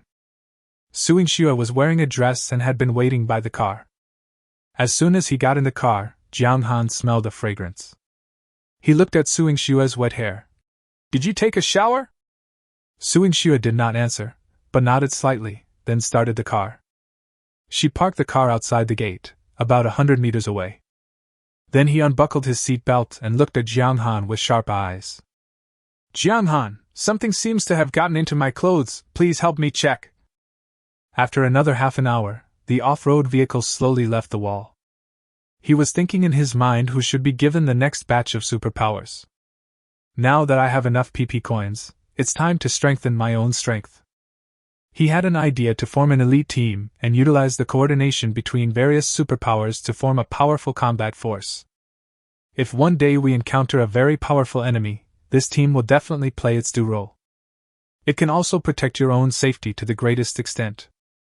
It now seems that the system's awakening of superpowers is random, and only by awakening more can we see which superpower is more suitable for joining the elite team. If you think about it carefully, having a female army with special abilities around you, who are both capable and helpful, wouldn't this be a life like a god's? Where are we going? Su Yingxue asked after rinsing her mouth and wiping it. Interrupted Jiang Han's train of thought. Let's go to the SWAT detachment first, and see if there are any female SWAT officers or something like that.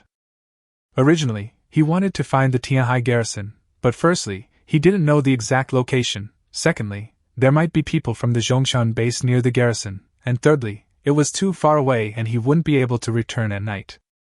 So Jiang Han decided to go to the special police detachment first. After all, the special police are very good at training. More than 2 hours later, the two arrived outside the Tianhai City Special Police Detachment, where there was a 4-story building. The off-road vehicle roared and crashed into the yard. As soon as it entered the yard, Jiang Han felt something unusual. It was quiet, so quiet that there wasn't even a zombie. It's so quiet here, I didn't even see a zombie. Su Yingxue sat in the driver's seat, looking around and speaking.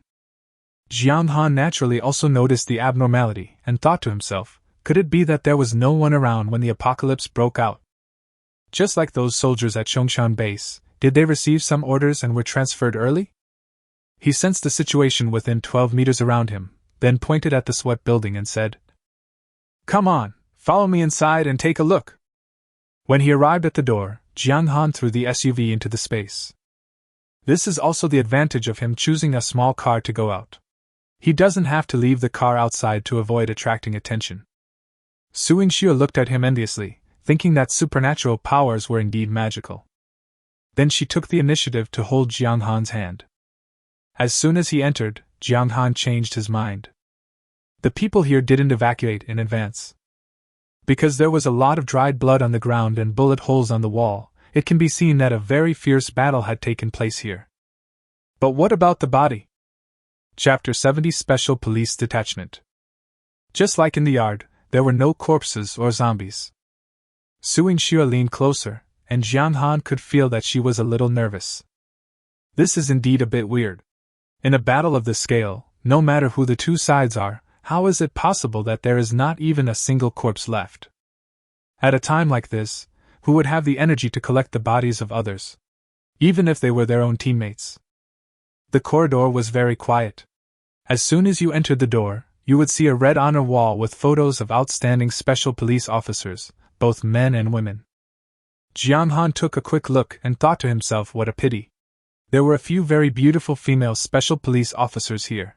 It would be great if he could take them back and have them help train his men during the day. Let's go find the weapons depot. Since there is a battle, guns must be used, and the guns of the special police detachment must be kept in the armory. But where is the weapons depot? Jiang Han thought it should be somewhere like a basement. So he found the stairs and they both headed down. Jiang Han still opened his spatial perception every 10 seconds or so. If he found any danger, he would take Suing Xue away immediately. As he was walking, he suddenly stopped, because just when he was sending out his perception, he found two people lying in a room not far away. Two women. From their rising and falling chests, it can be seen that both of them are alive. There were also two large boxes at their feet, filled with a lot of green bags with the words, "Individual combat rations," written on them. It seems that these two people are living a good life. The room they were in was very special, with thick metal walls and a peculiarly shaped security door. But there were only two words written on the door, "Warehouse." I glanced at their faces and found that they were good-looking. One of them looked a little familiar. It was the second-place winner of the National Special Police Competition on the Wall of Honor. Her name seemed to be Li or something.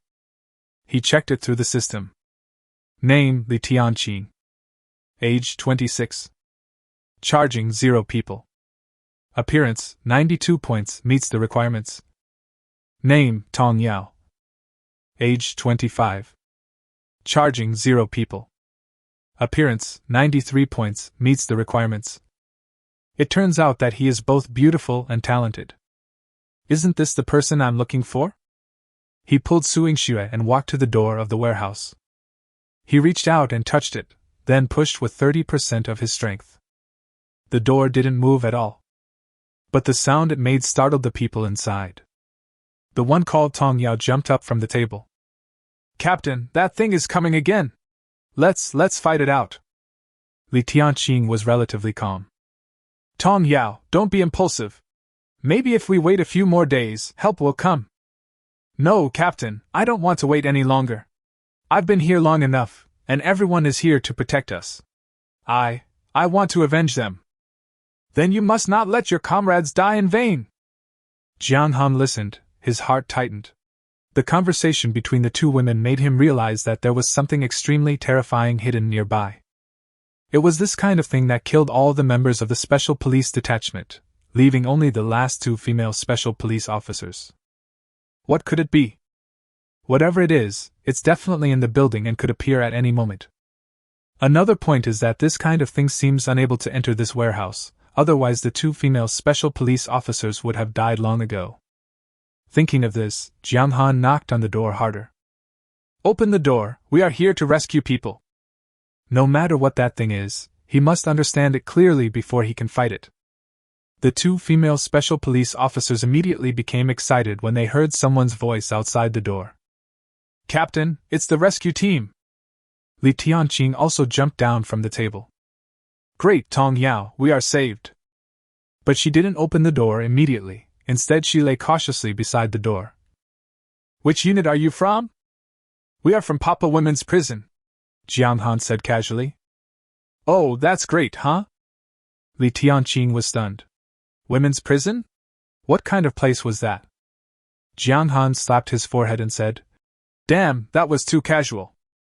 I had no choice but to continue. "Our women's prison specializes in rescuing female survivors. Open the door first. Li Tianqing hesitated. It was obvious that the forces outside the door were not official.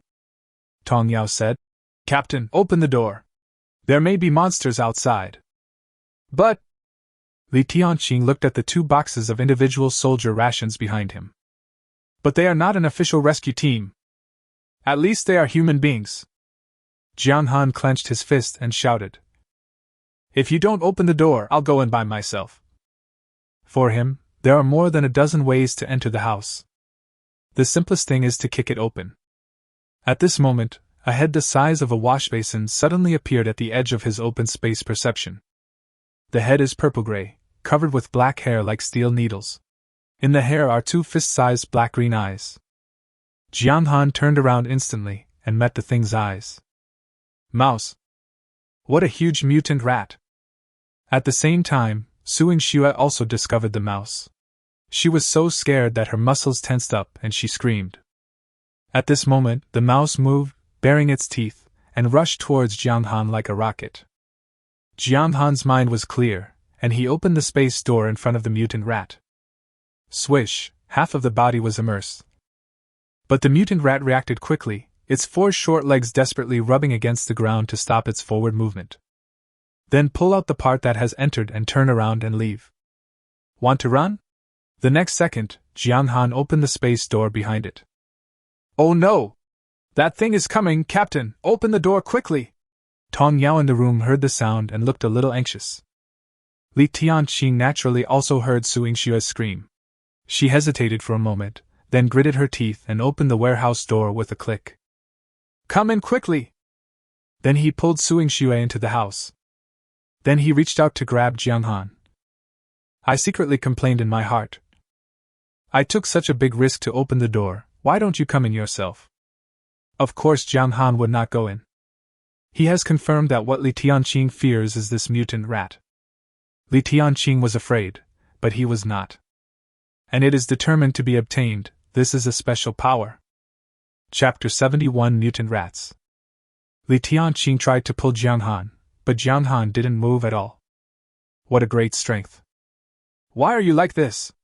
If you don't come in, I'll close the door. She was about to say something else, but suddenly she discovered the mutant rat trapped by Jiang Han. The mouse ran east and west like crazy, but every time it retreated after taking only 2 steps, and finally curled up in place and trembled. This? Li Tianqing was stunned. The mutant rat always bites people when it sees them. Why did it become like this today? But she has a natural hatred for mutant rats. And at this time, the other party was still waiting there obediently. Opportunity cannot be missed. Without saying a word, she raised her gun and shot. The bullet hit the mutant rat's eye with incredible precision.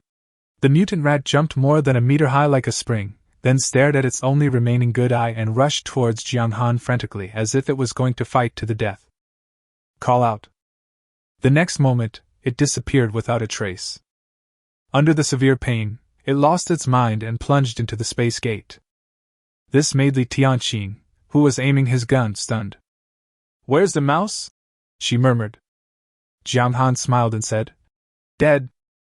Dead? How is that possible? Jiang Han didn't answer, but looked at Li Tianqing and Tong Yao behind her. He said with a hint of amusement, I have killed the mutant rat, and I have avenged your comrades. Tell me, how do you plan to repay me?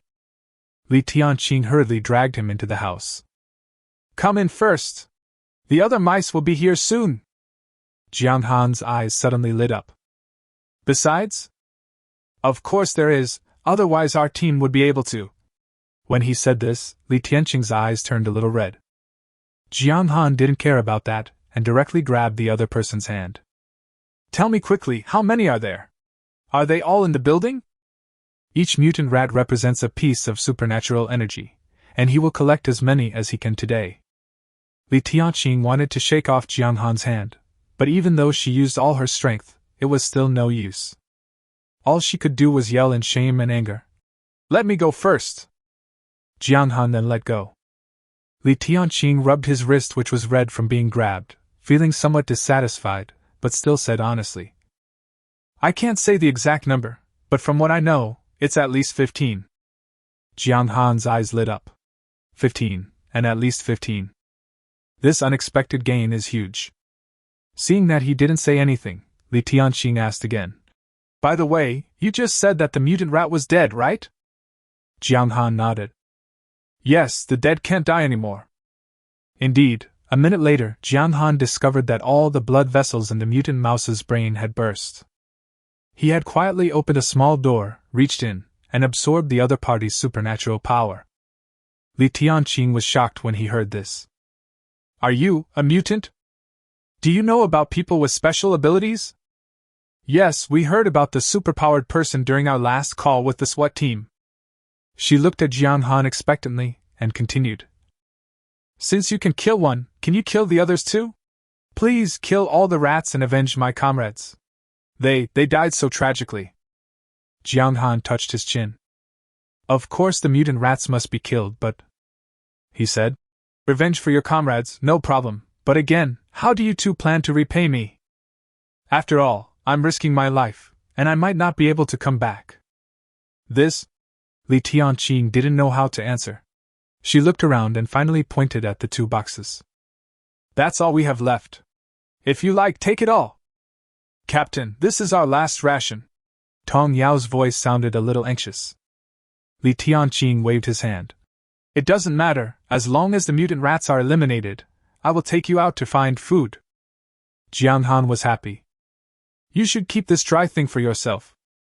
Also, you said you wanted to go outside? The things outside are 10 times more terrifying than mutant rats. You can't even deal with mutant rats, so how can you go outside? Li Tianqing's face turned pale after hearing this. Is this world so scary? Jiang Han continued. How about this? I'll help you get revenge, and you two come with me. How about that? Li Tianqing was stunned. Follow you? Where to? Didn't I tell you? We're in a women's prison, specializing in rescuing female survivors. Ah? Li Tianqing frowned slightly. Why is this name so inappropriate? What's the use of having a decent name? As long as the person is decent, that's all. If you don't believe me, ask her. Jiang Han said this, pointing at Suing Xue. Suing Xue nodded quickly. Yes, our warden is a good man. He saved me personally. Besides, there are more than 300 sisters in the prison now, all like me. If it weren't for Warden Jiang, we would have died long ago. More than 300 people? Li Tianqing looked at Suing Xue's hair, his eyes rolling. Okay, if you kill those rats, we too will follow you. She is not stupid. In this situation, anyone who can wash their hair or even take a bath must be living a good life. And there are more than 300 people in that prison, which means there is no problem with security. To be honest, these days, they were the only 2 people in the basement, and the feeling was driving her crazy. She even thought about committing suicide. In her heart, she would rather starve to death than stay in this dark place any longer. Looking at Jiang Han again, his face was rosy and he was calm and composed. In the blink of an eye, he made the mouse disappear. Not everyone has this ability. So Li Tianqing decided to follow Jiang Han. Jiang Han nodded. That's settled then. First, tell me about the mutant rats. Li Tianqing recalled the horrible experience, and told the story word by word. Tong Yao would occasionally add a few words. On the day of the apocalypse, an emergency call woke up everyone in the special police detachment.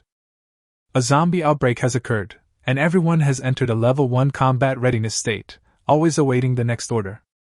But instead of receiving the order, a mutant rat appeared. About 4 days after the end of the world, 5 giant mutant rats suddenly emerged from the basement. They move very fast, bite anyone they see, and are not afraid of bullets except in the eyes. Even grenades can hardly hurt them. Often, the mutant rats run away before the grenades explode, so they can only blow up the air. The special police immediately organized a counterattack. After sacrificing more than a dozen people, they killed 2 mutant rats. But a day later, more mutant rats appeared. They had no choice but to fight hard again. After several days of fighting, the number of special police officers gradually decreased. As lesbians, Li Tianqing and Tong Yao were taken to a safe house under protection. This safe house is prepared for special missions and is used to store explosives, radioactive elements, and even nuclear materials. Only then did the two of them save their lives. Chapter 72 Easily Kill the Enemy. After listening to Li Tianqing, Jiang Han's eyes became serious. You mean you killed 3 mutant rats? Li Tianqing nodded. Yes. Tong Yao also interjected. In the end, our captain was holding a grenade, and they died together. And their bodies? I don't know about that.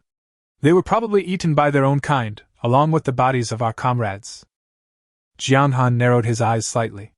If this was true, could the mutant rats also absorb superpowers from each other? Of course you can. This means there are more advanced mutant rats here. Will it be 3 level 2s or 1 level 4? Jiang Han hoped it was the former. After all, it would be easier to deal with. He nodded. Okay, I understand the general situation. Now let's avenge your comrades. Su Yingxue was anxious.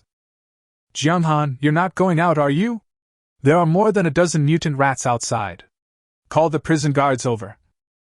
If it was just 1 or 2, she believed in Jiang Han's ability. But if there were too many, she was really afraid of something happening. Hearing Su Yingxue talking about the prison guards, Li Tianqing and Tong Yao looked at each other and saw the same message in each other's eyes. That is the yearning for prison. There are prison guards, food, and more than 300 survivors. This must be a paradise-like existence. Jiang Han smiled and touched Su Yingxue's little heart. Let me hear if you're really scared. Su Yingxue blushed. Can you please be serious? There are others. Okay, then I'll wait until no one is around to listen. But don't worry, I don't need to go out, I can still handle them. After Jiang Han finished speaking, he took out a cell phone from his pocket. He had long forgotten whose phone this was. Ever since he knew about the existence of the Jong Xan base, he had thrown all the female prisoners' phones into the space. Who knows if those guys have high-tech equipment like signal trackers? More than 300 mobile phones were quietly piled up in a corner, occupying about half a cubic meter. In space, the mobile phone battery will not be depleted, so it still has power. Jiang Han threw the card away, then set an alarm for 1 minute later and turned the volume up to the maximum. Then it was thrown outside through the space door. Don't you need to go out? You can kill those mice in the house? Li Tianqing asked with some doubt. Jiang Han rubbed his hands. Just wait. After a while, the alarm rang as expected, and the ticking sound echoed in the empty basement, sounding particularly harsh. Soon, a mouse came out from 13 meters away. Then, as if he had discovered a new world, he rushed straight towards the phone. Jiang Han did not open the space door immediately, because the rats moved too fast and it was difficult for him to hit them with one strike. Moreover, doing so would alert the mutant rats and make them wary. In the blink of an eye, the mouse bit the phone and started chewing it, and the alarm stopped abruptly. At this moment, Jiang Han opened the space door above the mouse's head. A piece of pork weighing about 1 pound fell out. The mutant mouse reacted so quickly that as soon as the meat appeared, it immediately noticed it. Seeing that it was its favorite, it jumped up with its bloody mouth wide open and bit it. When it fell back, it was time for Jiang Han to launch a fatal attack. At this time, the mouse was in midair, with nowhere to gain support, and could not stop even if it wanted to. He opened the door of space horizontally in the gap between the mouse and the ground. It is easy for mutant rats to jump, but it is extremely difficult to go back. As it fell, its body mysteriously disappeared.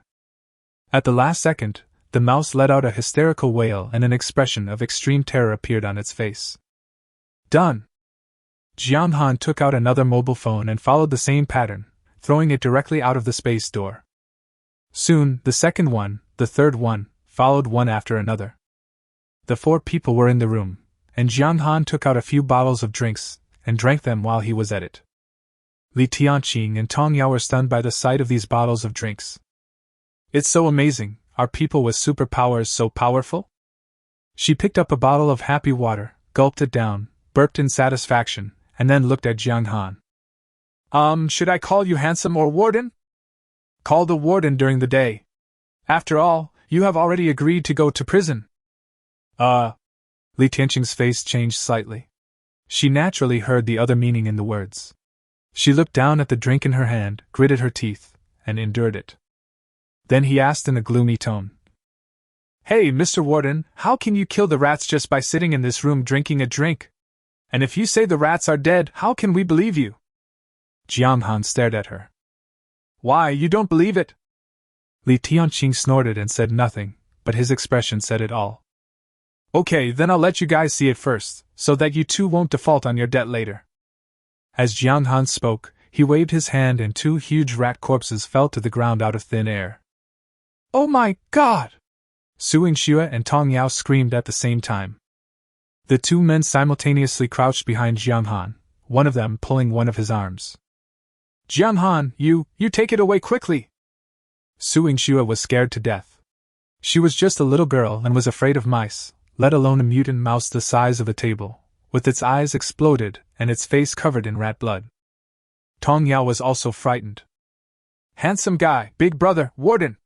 Please take it away quickly. We believe it, we believe it!" Jiang Han shook his head. "That won't do. Your captain just said there are at least 15 of them. How can I not show them all to prove it?" As he said this, he pretended to throw it out.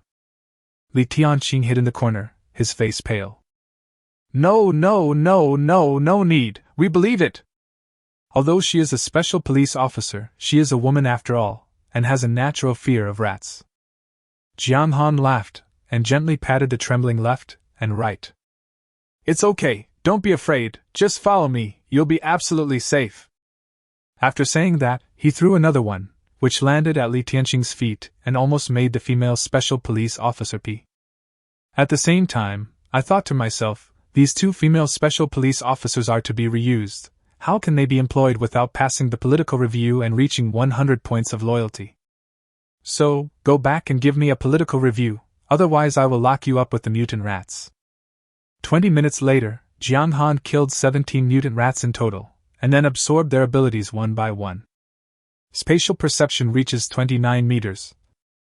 The supernatural energy is greatly enhanced, and when the perception is fully open, it can last for nearly 30 minutes. The largest space gate is 29 meters, and the smallest is 1 millimeter. 1 millimeter, it can be said that nothing can be done. Jiang Han didn't know what the meaning of this distance was. Never mind, just understand it. At the same time, there are 170 more overflow points in the system. Can be increased at any time. But he was not in a hurry. It would be better to wait until he returned to prison to discuss this matter. The only thing that made him uneasy was that he hadn't found any mutant rats above level 1. According to reasoning, the other mice should be upgraded after eating the dead mutant mice. Could it be that mutant rats don't eat their own kind? Or that animals can't level up? Jiang Han couldn't figure it out for a moment. The 18th phone was still ringing. 3 minutes had passed. Jiang Han didn't plan to wait any longer. He clapped his hands, stood up and said, "Okay, all the rats are dead, let's go." Chapter 73 Underground Cave. Jiang Han opened the door. The corridor was so quiet that it was hard to tell that a battle had taken place there. Only the cell phone was beeping. Suing Xue pulled him. "Are you sure there are no rats? I hope they aren't hiding somewhere and attacking us." Jiang Han maximized his perception and could even see the foundation beneath his feet clearly. Perhaps because this is the sweat detachment, the foundation of the entire building is very deep, and underneath, there are crisscrossing rat holes, but the holes are empty. It seems that there are indeed no mutant rats. He sighed. "What a shame! I was actually hoping for a sneak attack." He bent down and put the phone back into his pocket. The moment it was put in, the alarm stopped abruptly. This thing is quite useful for attracting zombies, mutant creatures, etc. Don't throw it away randomly. The group did not stay and went out directly. Maybe if you search, you'll find some weapons. But Jiang Han didn't want to take any risks. After all, the matter of the 3 dead mice has never been clarified. He threw the car out and prepared to leave, but his perception was still there. Always be ready to fight. After taking a few steps, Jiang Han suddenly discovered that just underground, at the end of his perception at 29 meters, there is a big hole, a rat hole. There were 8 mice lying side by side in the hole. These mice are much larger than ordinary mice, but much smaller than mutant mice. The largest one is more than 1.5 meters long, and the smallest one is about 40 centimeters. Is this mutating? Jong Xan reacted immediately. These mice are mutant mice in the mutation stage, just like the sleeping Gao Zichen, they may wake up at any time. What a great opportunity! He immediately asked Su Yingxue to stop the car. Then he walked under the car and walked around the area. This is a big hole, at least in Jong Xan's eyes. Because his perception was only 29 meters, he could not see the bottom and surroundings of the cave. Some of the mice were in the mutation stage and only half of their bodies could be seen. As I was observing, the largest mouse suddenly chirped twice, as if it was about to wake up. Has it awakened yet? Jong Xan narrowed his eyes and made a decision immediately. These superpowers must be taken away. He looked at the three women in the car and patted the roof. You guys get off the car first, go back to the building, and wait for me in the warehouse. I'm going to do something. The three girls were stunned. Su Yingxue said, Jong Xan, I will go wherever you go. Jong Xan shook his head. No, be obedient and go to the warehouse quickly. If you want to go down, you must pass through the different space. He couldn't possibly take Su Yingxue with him. Li Tianqing looked at Jong Xan's expression, then took the gun off his shoulder. This rifle has never left her body since the end of the world. Take this gun, it might be useful. No need, just keep it to protect my woman, Jong Xan said casually. Li Tianqing was moved when he heard this. Although the man in front of me is a little bit unremarkable, but as his woman, I feel so safe. Can he be mine? Or vice versa? Jong Xan ignored Li Tianqing's eyes, but watched the three women return to the safe house with his own eyes, and then stepped into the yard. You will feel tired after passing through a different space. This has been tested before. After observing for a while, Jong Xan didn't find any other problems, so he gritted his teeth and entered the space gate. The next second, he fell into the hole, sweating profusely. But Jong Xan did not pause at all, but immediately opened the door of space in front of himself to prevent any accidents. This is a rectangular space less than 2 meters high, 5 or 6 meters wide, and more than 10 meters long. There are not 8 but 12 lying in the hole. Because of the distance, he didn't sense 4 of them before he came down. Among the 12 mice, one has woken up, with its eyes slightly open, and seems to be still adapting to its new body. Just as he was about to throw it through the door, Jong Xan suddenly noticed that not far behind him, across 6 or 7 meters of soil, a pair of basketball-sized eyes opened. Level 4 mutant rat. He reacted immediately. Boom! The level 4 mutant rat also discovered Jong Xan at the first moment. Its big eyes flashed green, the rat's skin around its lips made a bearing motion, and even its whiskers as thick as its arms kept trembling. It let out a shrill scream, then plunged its body into the mud and rushed towards Jong Xan, as if it wanted to bite him to death in one bite. The cave was narrow, so Jong Xan had to open a door as wide as possible. The giant rat had just put half of its head in when it suddenly reacted and quickly retreated, then circled around the hole. When it appeared again, it chose Jong Xan's back. Jong Xan's reaction was not slow either. The space door opened behind him. Call out. The giant rat was frightened away again. But it did not give up, but changed direction again.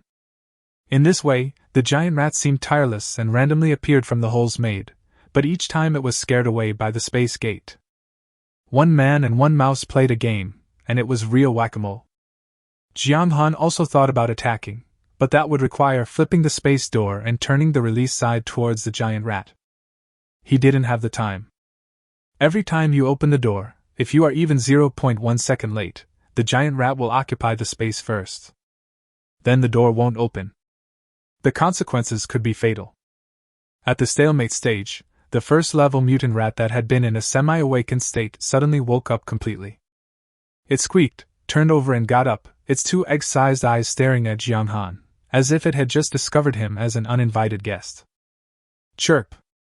2 loud shouts, filled with immense anger and anxiety.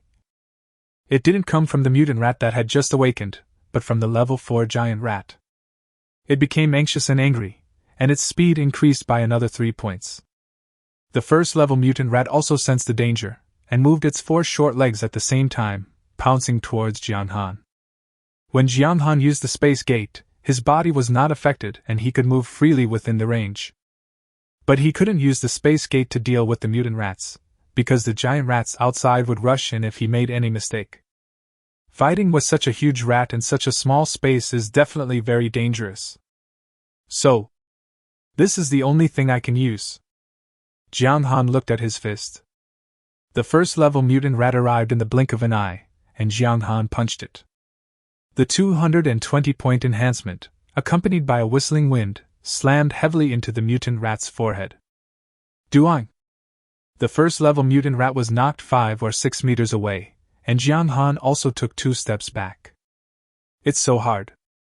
The mutant rat shook its head in an anthropomorphic manner and pounced again. In that punch just now, Jong Xan had already used 100% of his strength, but it seemed that he still needed a lot to kill the opponent. In war, what is needed is a quick victory. So he directly opened the system interface and added all the 170 points of overflow. 390. Chapter 74 Mutated Animals Have Intelligence. Changed. 390 points of enhancement, physical fitness increased by nearly double. Jong Xan only felt 2 streams of heat flowing from his kidneys to his fists, which seemed to be able to kill a tiger. No, it's a mutant tiger. Ordinary tigers are too weak. Come on, mutant rat. He was multitasking, continuing to control the space gate to block it while keeping a close eye on the mutant rat in front of him. The mutant rat didn't know the details, and touched a big bump on its head with its short front paws, then rushed over with a roar. But this time, what awaits it is death. Jong Xan saw the right moment, and punched its nose. Boom, a huge crash. The entire rat's nose collapsed instantly, and one of its eyes popped out due to the pressure, blood splattered, and the mutant rat screamed and flew out. But after flying less than half a meter, Jong Xan grabbed his tail and pulled him back. The mutant rat went crazy and started biting the thing behind it. But it can't bite anything except its own tail. You, the leader of the 4 pests, you still dare to bite people even in this state? I let you bite. Jong Xan spoke as he struck, his fists like steel hammers raining down on the mutant rat's head without thinking. It took only 6 or 7 punches, and the mutant rat's head turned into meat paste. Jong Xan didn't stop until he was sure that he had absorbed another supernatural power. At the same time, the giant rat outside seemed to have noticed something, and suddenly let out a loud roar, and its speed increased a bit. Jong Xan's heart moved. This giant rat has never come out before. Could it be that it is waiting for these mutant rats to wake up?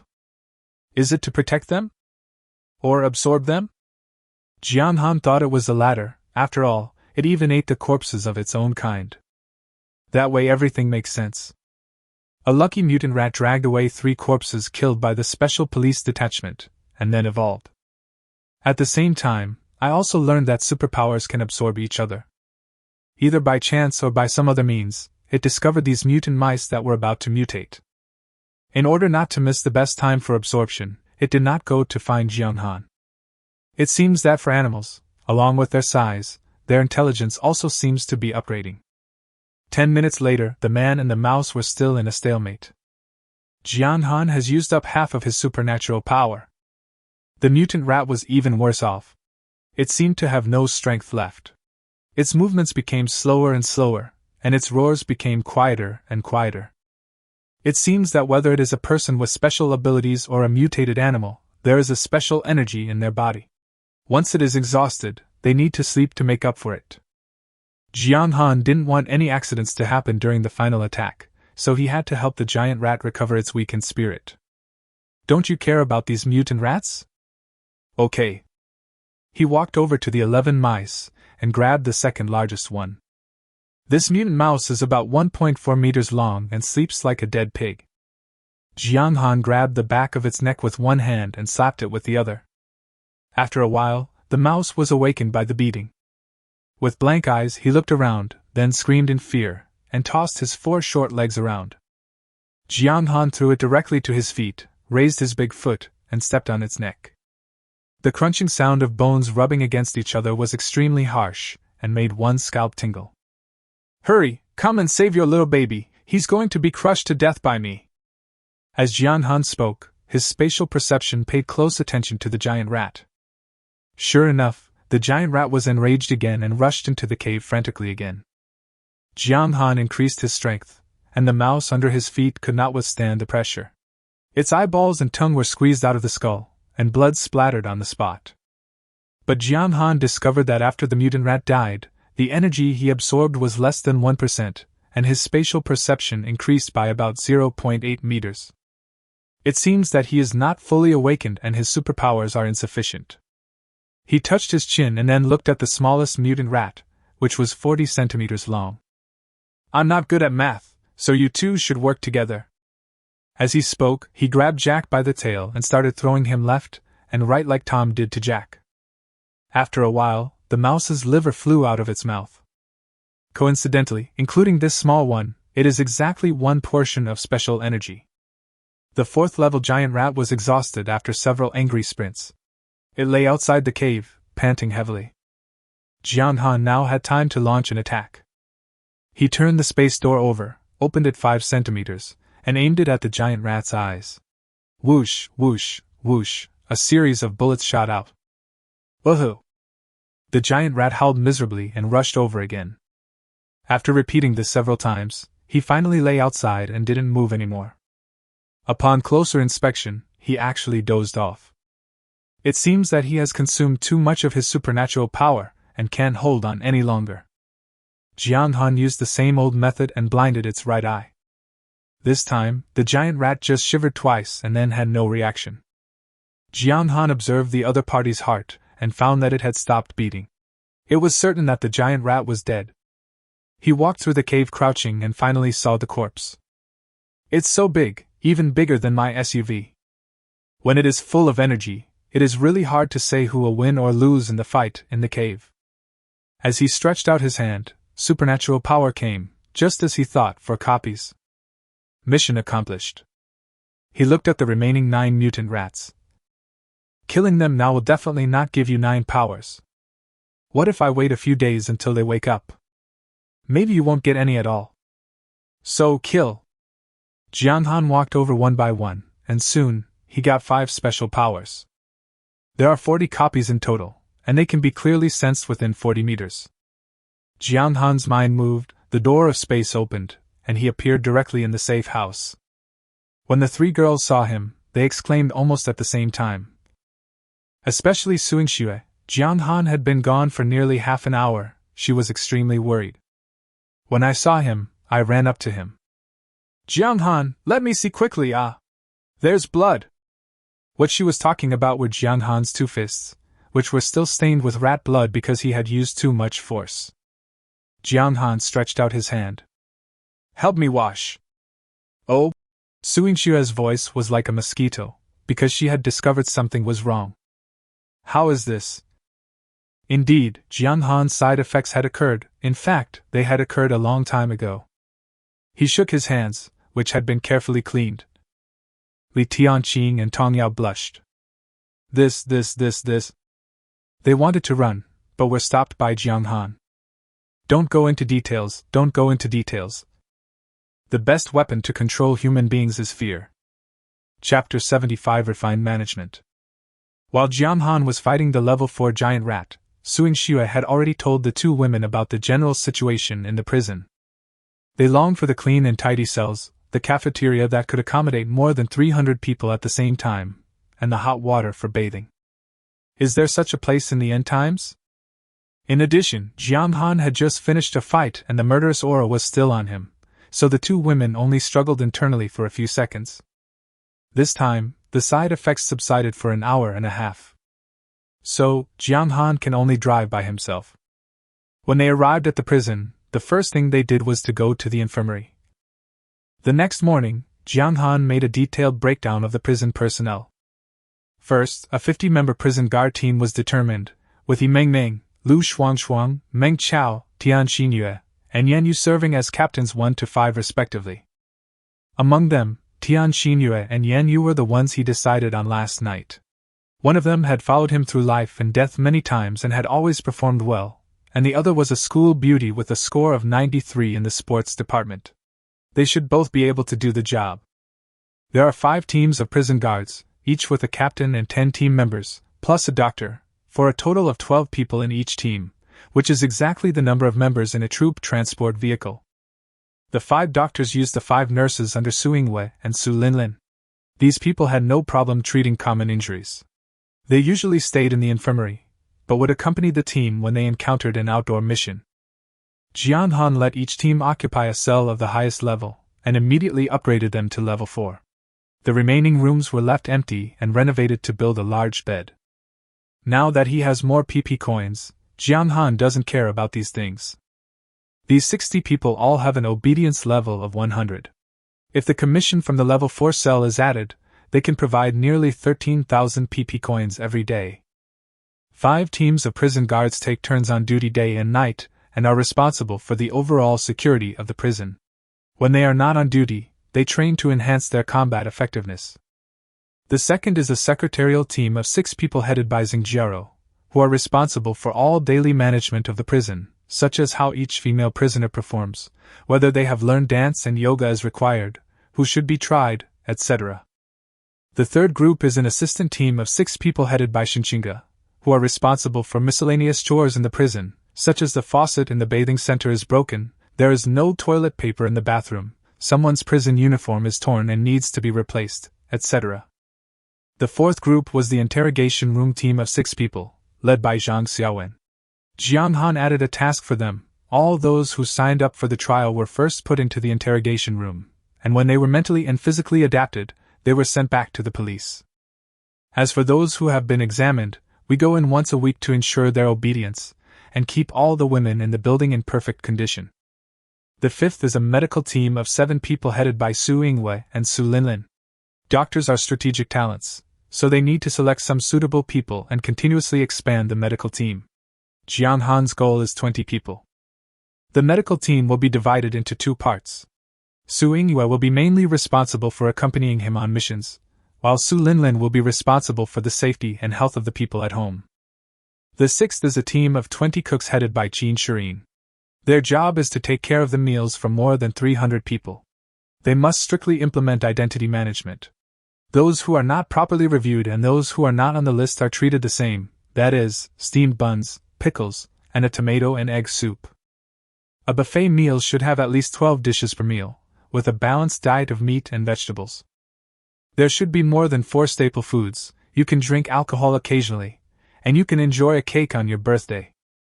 It's not that Jiang Han is cruel. If he didn't do this, who would take the initiative to find him and enter the interrogation room? The seventh is the teaching team of the 12 beauties of the blessings, including Bai Jia, Lu Wenjing and Luo Qinjun. There are 14 people in total. They are responsible for teaching. Bai Jia teaches the foreign female prisoner Long Mandarin, Lu Wenjing teaches dance, and Luo Qinjun teaches yoga. Jian Han also gave them orders that if they find talents in fitness, Pilates, body posture, artistic gymnastics, etc., they can join their team at any time. The eighth is Jian Han's new service team, which is responsible for his personal problems, such as getting up and dressing, eating and drinking water, taking a bath and washing up, which pair of socks to wear today, and which bed sheet to put. Now it's Dong Jin herself. Jian Han asked her to pick people today, starting with 5, and eventually forming a team of 20 people. The ninth is Yulei's technical team, which is mainly responsible for various technical issues, including computer technology, network technology, and even the modification of guns and vehicles. Maybe it will never be used, but it can show the technological nature of the entire prison. At this stage, they are responsible for the management and monitoring of the 120 cameras in the prison. They will decide where to add or reduce cameras. If that doesn't work, they will play games with me. Except for the prison guards, most of the above teams have less than 20 people. Jian Han asked them to select people according to the needs of the work, and eventually the number of people would reach 20. This way, each team can live in one cell, which is just enough. There were also several other women who were given special positions by Jian Han. First, Li Tianqing and Tong Yao serve as the chief and deputy instructors of prison guards, specifically responsible for training prison guards. Of course, they could not train normally in the first 3 days, so they started with theoretical knowledge. The second is Su Yingxue. She is a full-time driver. She can drive or work as a car. Then there was the famous host Lan Ni. Many people in Tianhai City knew her. She had a good image and was eloquent. Jiang Han asked her to be a tour guide, specifically to give explanations to the new female prisoners, so that they would not want to leave once they arrived. There is also Linda, who is beautiful and has a great figure. Jiang Han asked her to be the guide. When new people come, she will take them to the locker room. Give her a warning first, so that she won't become too arrogant just because she's pretty. Finally, there are Diana's 6 daughters. Although they have been interrogated, they are outsiders after all. Jiang Han gave them a name, the maintenance team, to make use of their height and strong physique to do some rough and tiring work, such as moving beds and carrying furniture, so that it is not a waste of time. After Jiang Han announced these orders, the female prisoners had different expressions. Those who were given positions were naturally very happy, while the ordinary female prisoners were thinking about which team they should join. Should I please Jiang Han or the team leader? While holding a meeting with the female prisoners, Jiang Han upgraded 12 level 4 cells in one go, located on the first floor, 4th to 7th floors, 12th and 13th floors, 15th to 17th floors, 36th floor and 37th floor. This is specially designed for newly established teams. The reason why we chose different floors is also for the convenience of work. For example, the 37th floor is where Dong Jin's service team is located, as it is closer to the warden's office. The 36th floor is occupied by Xingjiaro's secretarial team, who are responsible for the management of the entire building. There's a monitoring room on the 15th floor, so Yulei and her people live there.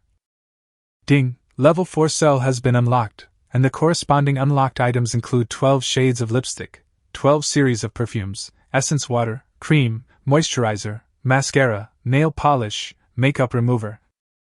Jiang Han was dazzled by what he saw. What a mess. Chapter 76 Interrogation Procedure. Level 4 cells still have 4 people in a room, but the area is much larger than before. Based on the level 3 cells, the upper and lower bunks have become single beds with a width of 1.2 meters. In addition, each person has a 1 meter wide wardrobe with 10 hangers to store personal items. Each single room has a 40-inch color TV, so there is no need for 20 people to squeeze into one TV. Of course, the program remains unchanged. There were 6 toilets in the original level 3 cell, 5 small and 1 large, and only the large one was used for showering. This time, a shower was added to each small bathroom, with 24-hour hot water. The number of toilets has become 1 per person, and everyone uses their own, which is more hygienic. They also provide a toilet brush. If it gets blocked, the maintenance team can come and fix it. The living room outside is much larger than before, with 4 large sofas, 2 lounge chairs, and a coffee table. There is a fruit plate on the coffee table. If Jiang Han rewards you with fruit snacks or something like that, you can put them in there. There is a 60-inch color TV on the wall, and a tea machine in the corner. They all drink bottled water. If they run out of water, they will go to Shinshinga to get some, and the maintenance team will carry it up. There are 10 cells on the first floor, 9 of which are level 1 cells and 1 is level 4. The room on level 4 was used as a model room and was occupied by Bai Jia, Lu Wenjing and the 12 beauties. When the newlyweds come, Lan and I will take them to visit here first, and then De Piaoliang will take them to take a bath. After taking a shower, I went straight to the first level cell until mealtime. I walked up the stairs to eat steamed buns and pickles, and watched others eat delicious food. Afterwards, Xingjiaro's subordinates will come to announce the trial and the treatment after the trial. After all this, more than half of the female prisoners had already decided their fate before they even saw Jiang Han. For those who sign up, Zhang Xiaowen will arrange for them to enter the interrogation room until Jiang Han believes that their personal thoughts meet the standards, and then they can move on to the next stage. That is, Su Linlin led people to conduct a comprehensive physical examination on them. From top to bottom, inside to outside. Finally, Xingjiaro reported until Jiang Han called their names, and then Dong Jin's team took everyone to take a shower and prepare. Not only do they have to compete with other people who have signed up for the trial, but they also have to compete with old comrades, so it is really not easy to go to the warden's office once. As a result, Jiang Han often encountered this situation. Sometimes when walking around the prison, I would meet some people whose names I couldn't remember. They would show their best side in the shortest possible time in order to get more attention from Jiang Han. Sometimes, some people would get up early, skipping breakfast, and climb to the 38th floor, waiting for Jiang Han to open the door so they could have a chance to be alone. If one is not enough, they will come together in groups of 2, 3, 5, or 10. It's totally lawless. For this reason, the prison guards have arrested them several times, but they still cannot stop. What's worse, some prison guards even break the law knowingly. There is even a prison guard captain. Jiang Han was very angry and called the 5 captains together and gave them a severe lesson, along with the chief and deputy instructors. It has to be He Mengmeng, who has the highest awareness and perseveres to the end with a 20-point enhancement. As the number of people on trial increased, the 9 level 1 cells that were originally at their peak gradually became empty. Jiang Han did not upgrade them, but kept them, and more people would join in the future. The teaching team renovated 4 of the rooms, having the maintenance team remove the beds, to use them as dance and yoga studios. Among the 12 newly built level 4 cells, 5 are upgraded from level 3 cells, each costing 4,000, and 7 are directly unlocked, each costing 10,000. Plus the cake shop, swimming pool and gym that need to be unlocked. Jiang Han entered the stage of saving money. He would go out for a stroll during the day, and if he saw a survivor who met the requirements, he would ask the prison guards to bring him back. At night, he would inspect the work and experience the prisoner's situation, doing what a prison warden should do. Just as Jiang Han was working tirelessly for the high-quality development of the entire prison. 150 kilometers away from him is the Jong Xan base in Jong Xan district. A camouflaged assault vehicle with 3 types of gun barrels drove into a valley and slowly stopped. With a slight sound, the rocks on both sides of the valley cracked, and an electronic eye appeared on each side. The laser light on the electronic eye scanned the vehicle, and the iron gate weighing more than 10,000 pounds slowly opened, and the assault vehicle drove into the mountain. The gate closed, and a middle-aged man in his 30s stepped down from the tank. He was wearing a red camouflage uniform and had epaulets on his shoulders that only a colonel in the Dragon Kingdom could wear. This man's name is Bai Chunming, and he is one of the 6 squadron leaders of the Jong Xan base. Then, 4 more people were pushed out of the car. The 4 men were tied with a rope, their heads covered with black cloth, their hands cuffed, and their mouths gagged with cloth. As soon as Bai Chunming got out of the car, 2 guards came trotting over, saluted, and said, "Hello, Captain Bai." Bai Chunming nodded slightly. "Is the captain in the command room?" "Exist." "Inform him, I need to see him. I'll tell him there's been a discovery regarding the disappearance of Team C3. Yes. The guards never returned, and Bai Chunming stayed where he was, not moving a muscle. After a while, the guard came back jogging, panting and saying, "Captain, please come in." Bai Chunming nodded and followed the guard into a spacious office. The entire office is red, as if it were stained with blood.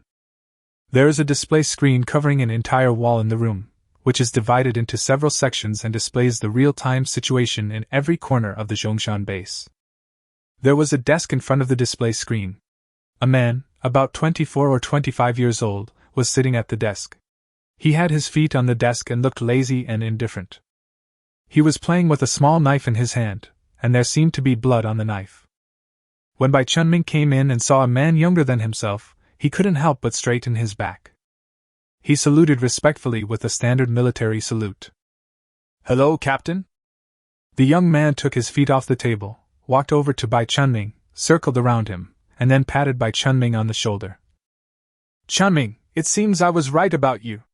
It's only been a few days, and you've already made some progress?" Bai Chunming felt cold all over as the man stared at him, but he didn't dare to delay for a moment, and quickly replied, "I thank the captain for his training. This time, I was ordered to investigate the disappearance of Team C3. I've made some discoveries and tracked down 4 witnesses. I've brought them all back." Chapter 77 Massacre. The man's eyes lit up after hearing this, and he showed a rare smile. "Then tell me," Bai Chunming said. "It has now been confirmed that Lu Hui's C3 team was attacked in the media compound, and all of them have been killed." According to the survivors we found, there was only one person who came, wearing our helmet. He killed Lu Hui's deputy captain with one strike, and he didn't even show up during the first attack. Didn't show up? What do you mean? Bai Chunming explained. This person's ability is very strange. It seems that he is standing in the corridor and attacking Lu Hui through the wall. The man frowned. So it's not him? Bai Chunming shook his head. Definitely not. His ability is violent. If he attacks, he will definitely beat Lu Hui into a pulp. The man continued. Have you found the 2 rest vehicles? A few beads of sweat oozed out of Bai Chunming's forehead. He said. It's very strange. I checked the area within a 20-mile radius and found no signal. As if sensing the man's dissatisfaction, he added. Captain, I've brought back the 4 witnesses. They're all around 40 years old. How about you interrogate them yourself? There is a slight curve at the corner of the man's mouth. Then bring it in. Yes. Soon, the guards brought in 4 veiled men. Although their heads were covered, it could be seen from their body shapes and appearance that they were 3 men and 1 woman. The captain seemed very satisfied, staring intently at the 4 people kneeling in front of him, then waved his hand casually. Keep looking.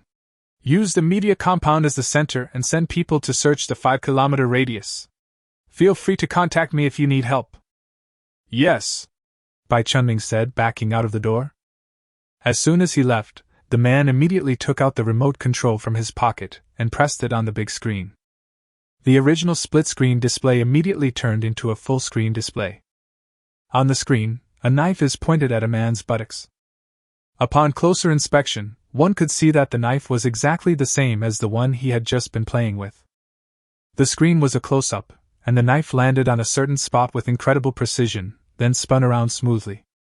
Then, the man reached in with his white-gloved hand, and soon, a section of intestine was pulled out.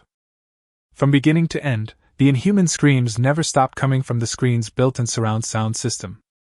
The man looked at the bloody scene on the screen with an expression of enjoyment on his face. At this moment, among the 4 people kneeling on the ground, the woman suddenly whimpered and seemed to want to speak. The man smiled and lifted the black cloth on the woman's head, revealing a pretty face. The hood was taken off, and the woman first looked at the man in front of her, then tried to show a charming smile, apparently intending to seduce him. Big brother, can you give me something to eat? I'll do anything. Before the woman could finish her words, she saw the scene on the screen and screamed in disbelief. The man was still playing with the knife. Pick up the phone with a smile. Bring it here. Soon, a soldier with a pale face and trying hard to suppress his trembling opened the door and came in. In his hand he was holding a tray that was still bleeding. The man pointed at the woman's position with his chin. Give it to her, she's hungry. The soldier hardly dared to look directly at the object in his hand and handed it to the woman.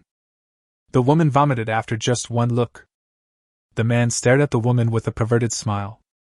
I command you, eat it, or you'll be next. The screen continued to show that the man who was tortured did not die immediately. Instead, he curled up on the ground and let out a series of heart-wrenching howls. The captain stared at the woman. I don't like to say it a second time. 5 seconds, just 5 seconds. The woman was terrified and could not accept what she saw. But as the captain counted down from 5, 4, 3, she seemed to go crazy, grabbed a piece and put it to her mouth. As soon as it touched her mouth, she couldn't bear it anymore and started vomiting in big mouthfuls. Hee hee, ha ha ha.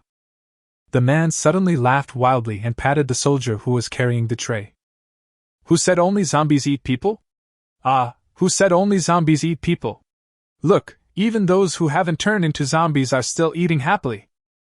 The young guard suppressed the swelling in his throat and nodded with a wry smile. He wanted to vomit, but he absolutely didn't dare.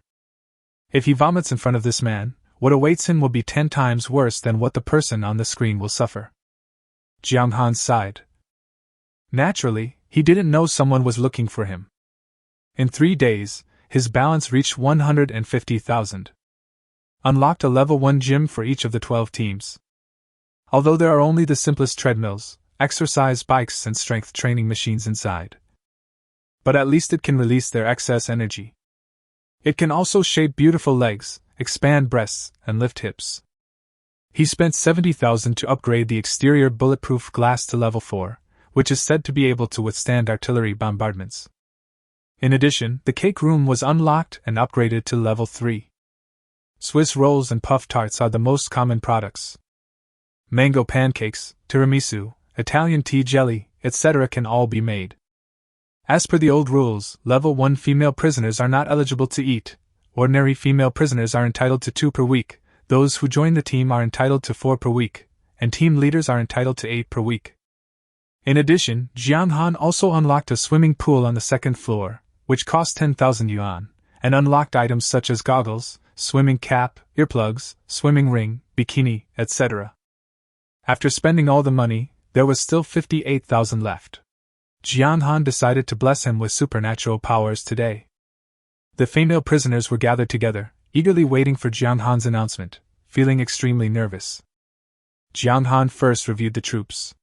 No matter who he walked in front of, he would meet eyes that spoke to him, as if telling him, "Give me the power, and let me do anything." Then he began to announce. The first one is Xingjiao. She was the first female prisoner after the prison appeared, and also the first female prisoner whose obedience reached 100, so naturally she had to be given. She needs management. If she was just an ordinary person, would the people with special abilities listen to her? The second one is Xue. She was the driver he had chosen, and would often accompany him in the future. Of course, she had to be a person with special abilities. The third one is Wei. As the leader of the medical team and also his own personal doctor, he naturally deserves a reward. The fourth one is Lu Shuangshuang.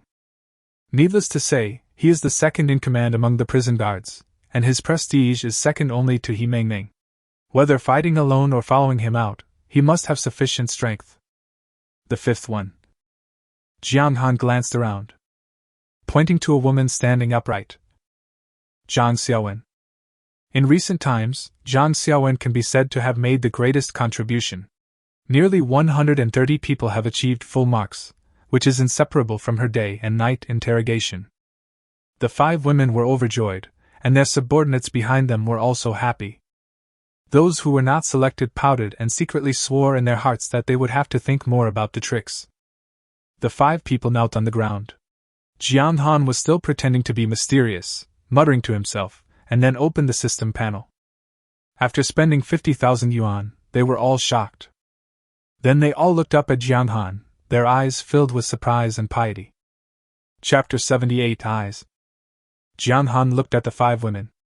Show everyone your talents. Once superpowers are awakened, they are like a part of one's body, and the owner will know exactly how to use them. The 5 women closed their eyes at the same time and felt it. Soon, Lu Shuangshuang was the first to open her eyes. I'll go first. She picked up the gun, felt around her body, took out a bag of spicy strips, looked at it, and seemed reluctant to give it up. Then she turned to look at Jong Xan. Warden, could you get me something useful? Jong Xan noticed that her ability type was written as Sniper God. It must be gun-related. So he took out 3 coins from his back pocket. Lu Shuangshuang weighed it in her hand, then threw it behind her, then pulled out her pistol. Bang! Ding ding dang dang, the coins fell to the ground, and the girls gathered around to take a look. Hiss! I saw 3 coins being shot at once. The hole in the center of the coin is exactly the same distance away from the surrounding areas, that is, it is right in the center. The third coin was not penetrated. The bullet penetrated deeply into it, and turned into a spinning top shape, which was still spinning on its own. So accurate. The key point is that Lu Shuangshuang turned around and fired without aiming at all, and only fired 1 shot. This is truly killing 3 birds with 1 stone. Clap, clap, clap, the girls clapped together. Although her supernatural powers did not show any magical properties that ordinary people did not have, everyone knew that these were supernatural powers. Lu Shuangshuang looked very pleased with herself and said proudly, Warden, this is not all. I have another ability. Another ability? Jong Xan was stunned. What ability? Lu Shuangshuang pointed at her own eyes. I can see through the red fog. See through the red fog? Now the women are not calm. The prison guards who often go out have already explained to them that no matter what kind of superpower it is, whether it is strong or weak, there is only one kind. But how could Lu Shuangshuang possess two superpowers at the same time? Lu Shuangshuang continued. But it's not too far, only about 100 meters. 100 meters, that's definitely enough. What's the visibility outside now? Less than 10 meters. So even if the world shooting champion came, it would be impossible for him to hit an object 100 meters away. But Lu Shuangshuang is different. She can see 100 meters away, and coupled with her superb marksmanship, she is definitely a very powerful killing weapon. Jiang Han looked at her thoughtfully. Two abilities. This second ability should be an appendage of the first ability, just like one's own spatial perception. To put it bluntly, without the ability to see through the red fog outdoors, the sniper is just a useless waste. They are all within 10 meters, so what's the point of being accurate? He pointed to the window. Look, what's out there? The outside world is just a vast expanse of red in the eyes of ordinary people, but Lu Shuangshuang said. I saw a wall and 2 dead trees. The first-level female prisoners who had worked in the yard immediately reacted. Yes, there are indeed 2 trees outside this window, small poplars, and they are both dead. Jiang Han nodded, and he naturally felt it. He continued, Can you see what's behind the wall? Lu Shuangshuang was stunned. That's definitely not visible. Jiang Han understood. This was an ability that gave him his own eyes. Like his spatial perception and the deputy captain's sound waves, its exploration range exceeded the normal visibility of 10 meters. But Lu Shuangshuang starts with 100 meters, what if she reaches level 2? Will it be 200 meters? Her eyes are amazing. But it is still not as good as my own spatial perception.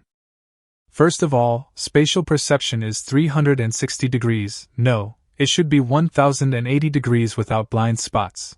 But Lu Shuangshuang can only see what is in front of her, and has no idea about what is behind her, above her head, and under her feet. Secondly, spatial perception can penetrate objects, such as behind walls, and even inside people's bodies, but Lu Shuangshuang obviously can't do that. Third, spatial perception is clearer. As long as it is within the range, no matter how far or how big or small, the shape of every sweat pore and every drop of liquid is clearly visible. Another thing is that Jiang Han can sense sounds. If someone is whispering within range, no matter how quiet the voice is, as long as there is sound, he can hear it clearly. But Lu Shuangshuang couldn't do any of these. All she had was a pair of ordinary eyes that were not affected by the red fog. Lu Shuangshuang was very excited after getting the superpower. She looked here and there, and even ran to the 3 coins and observed them proudly. But after a while, she suddenly held her head and her body became a little unstable. What's going on? I know what's going on. Just at this moment, Suing Shua walked out of the crowd. Shuangshuang, I think you've had enough of showing off, so I'll tell you. You've exhausted your superpowers. At times like this, you have to beg me. As she spoke, she walked behind Lu Shuangshuang and held her shoulders with her hands. I didn't see anything special, but Lu Shuangshuang's eyes suddenly lit up. Ingxue, this is... Suing Xue was even more proud than Lu Shuangshuang. My special ability is to help you recover your special ability, so please be nice to me. Jiang Han noticed that the 3 words, energy infusion, were written on Suing Xue's ability. It turns out it means to help people recover their superpowers. This ability plays a huge role in the team. All psychics have a certain amount of energy. Once it is exhausted, it will be extremely dangerous. However, it will be different if you have Suing Xue's energy injection technique, as it can restore mana infinitely. But it doesn't seem right. After all, Suing Xue also has special powers, so where is her bottom line? Jiang Han pulled her over. Tell me, how many Lu Shuangshuangs can you restore? Suing Xue lowered her head and thought for a while. 2. I just helped Shuangshuang recover about half of his energy, but the energy in his body has only decreased by a quarter. So, under the premise that the energy is about the same, I can help both of them recover completely. But if that happens, I won't be able to do it either. I'll probably faint immediately. The ratio of 1 to 2 seems a bit low. Jiang Han continued to ask. Then can you restore yourself? For example, use up a quarter of your energy and restore half. Suing Xue shook her head directly.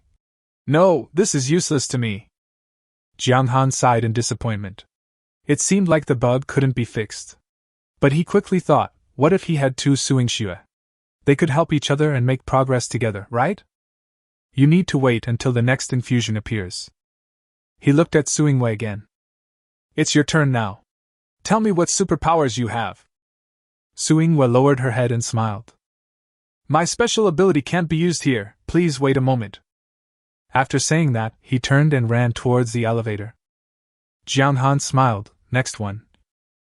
Zhang Xiaowen walked over, cleared her throat, and then suddenly pointed at Jiang Han. Jiang Han, stand up! Jiang Han was stunned. I was standing the whole time. But he soon discovered something was wrong. Damn it! What kind of supernatural power is this? Chapter 79 Nanny and Blue Mom. Mind control? Jiang Han looked at the panel, and that's what was written there. He calmed down for a moment, and then became calm.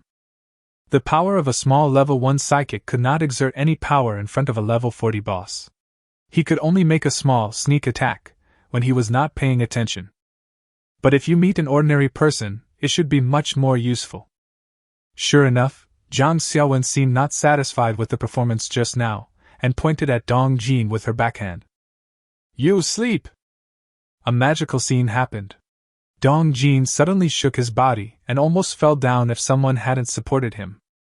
Then, her eyelids became heavy, she leaned sideways, and in the blink of an eye she began to snore. But after a moment he suddenly woke up. What happened to me just now? You fell asleep, someone whispered to her.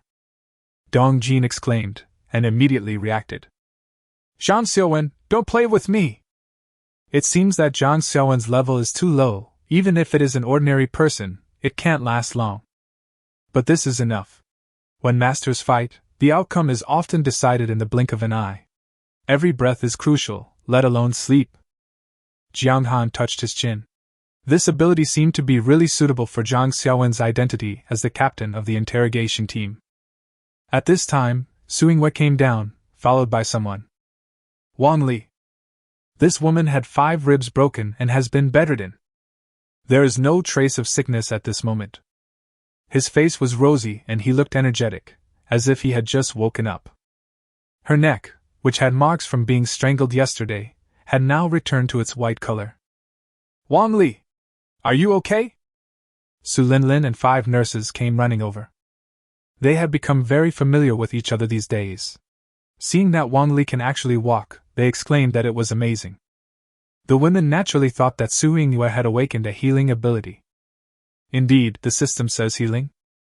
This pair of sisters, one with a wet nurse and the other with a blue mother, seemed destined to stay by his side. On the other hand, Su Yingwei, although smiling, looked a little pale. It seemed that treating Wang Li had consumed a lot of her special energy.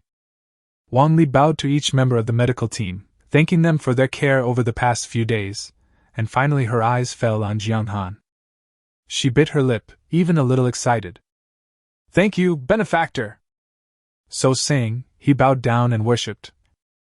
So many things happened recently that Jiang Han couldn't even remember how he saved her. It seemed like her husband was beaten to death, and I gave her a chance to take revenge. That's all.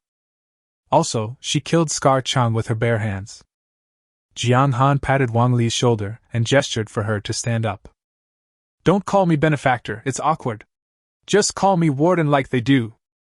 While speaking, Jiang Han discovered that the other party's obedience was still 100 points. In fact, Jiang Han discovered it since Wang Li changed into prison clothes and was still in a coma. Wang Li nodded. Yes, warden. Are you feeling better? Okay, thanks to Dr. Su, and the nurses for their care. Can we get to work now? No problem. Although she was wearing prison uniform, Jiang Han saw no love between men and women in her eyes, only loyalty. Okay then, let's train with the prison guards first. Wang Li agreed without any hesitation. Then she ran to He Meng Meng. After they whispered for a while, she went to the end of the first team. Seems a bit out of place. It's not just the clothes that are different from others, but also the identity that has not been verified. Jong Han really wanted her to be his bodyguard, but the necessary training process was indispensable, so he decided to let her start as a prison guard. After the four women finished their presentations, everyone turned their attention to Xingjiao. Sister Xing, what special ability do you have? Show us all. The female prisoners here all like to call her Sister Xing. Over time, it has become a code name, and everyone, regardless of age, will call her that. Xingjiao put her hands in her pockets and remained silent. Seeing everyone looking at her, she said awkwardly, "My abilities are a little different from everyone else's." Saying this, he opened his hands. There was a plant floating in her palm, 10 centimeters long, emerald green, with a young leaf growing on it. What is this? Everyone was stunned. Suing Shui concentrated and asked, "Fuck?" After she finished speaking, she laughed first. Xingjiao hurriedly explained, "No, it's not grass, it's definitely not grass, it's a tree, a real tree." Tree? Everyone continued to be stunned. Indeed, Jiang Han had already seen that Xingjiao's ability said, "Guardian tree." He didn't understand what it meant, so he finally asked Xingjiao. Xingjiao raised her hand, and the tree flew out on its own and floated in front of everyone. Lu Shuangshuang was about to reach out her hand, but was stopped by her. "Don't touch it! Don't touch it! If it dies, I won't be able to live either." Lu Shuangshuang was so scared that she stuck out her tongue and quickly pulled her hand back. The guardian tree passed by everyone's eyes and finally flew in front of Jiang Han. "You can touch it, just be gentle." Jiang Han stretched out his index finger and lightly tapped the top of the tree. The guardian tree trembled slightly, and then emitted a very faint green light. After Jiang Han finished touching it, Xingjiao took the small tree back. All right, stop looking at it. Wait until it grows big, and then you can touch it as much as you want." Jiang Han looked at her. "Can it grow?" "Yes, I have a feeling it will become very powerful when it grows up, and can even guard the prison." "Oh?"